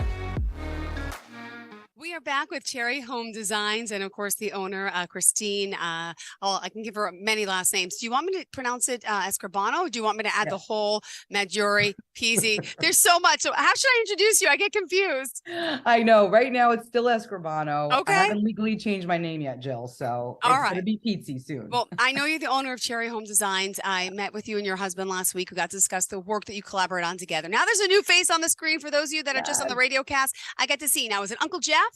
It is Uncle Jeff. Okay, I have an Uncle Jeff, and I thought you said Jack first. So yeah, I have an Uncle Jeff myself. Nice to meet you, Uncle Jeff. Would you mind? Thank you. Saying hello and introduce yourselves, please. Sure. I'm Christine Escribano, soon to be Pizzi, from Cherry Home Designs. And we help our clients live their story. And that is the premise behind our design and construction business. This is Uncle Jeff. Hello, everyone. Say your name. Yes. Hi, I'm Jeff Mazzola, and I am Christine's uncle. Beautiful. And partner. Congratulations. I love this. Now, Jersey Shore beach homes. I mean, is that what you're into? Because there's so many beautiful ones down there. Yep. Yeah. Wow. We, Jill, like Jeff's parents. So it's interesting. Jeff's one of 5. Okay. My mom and him are brother and sister. Okay. But Jeff and I are only 7 years apart because he's one of 5. Wow. I was going to say, because he looks so young, it's really not there. Yep. Good for you.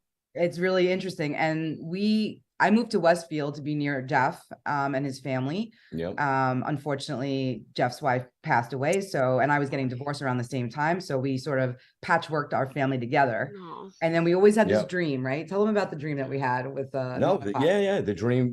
My parents had a vacation home in the Poconos, and from when we were kids, and we've always gotten together and had big family gatherings, and it was a 4-bedroom home, but there was like 40 of us there, and everybody was like spread out like all over the living room and in the mud room, who was sleeping in the garage. It was just like wherever you could find a spot. Mm-hmm. So we always had that experience growing up, and it was really so much fun and so many memories with the family and all that. And we kind of when my parents passed, and we sold the house and whatnot, and Christine and I have always spoke about, we're like, the two of us, we should really go out and find a vacation home. You mentioned over 50 family members, like for family reunions and holidays, must not be easy, right? Exactly.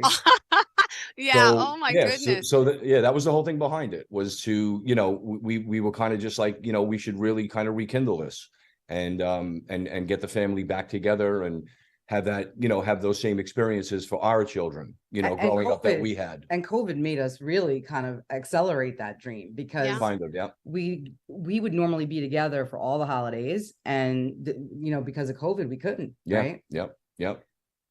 We were totally broken apart. Like those 2 years were like lost. So we'd never had the family gatherings and all that.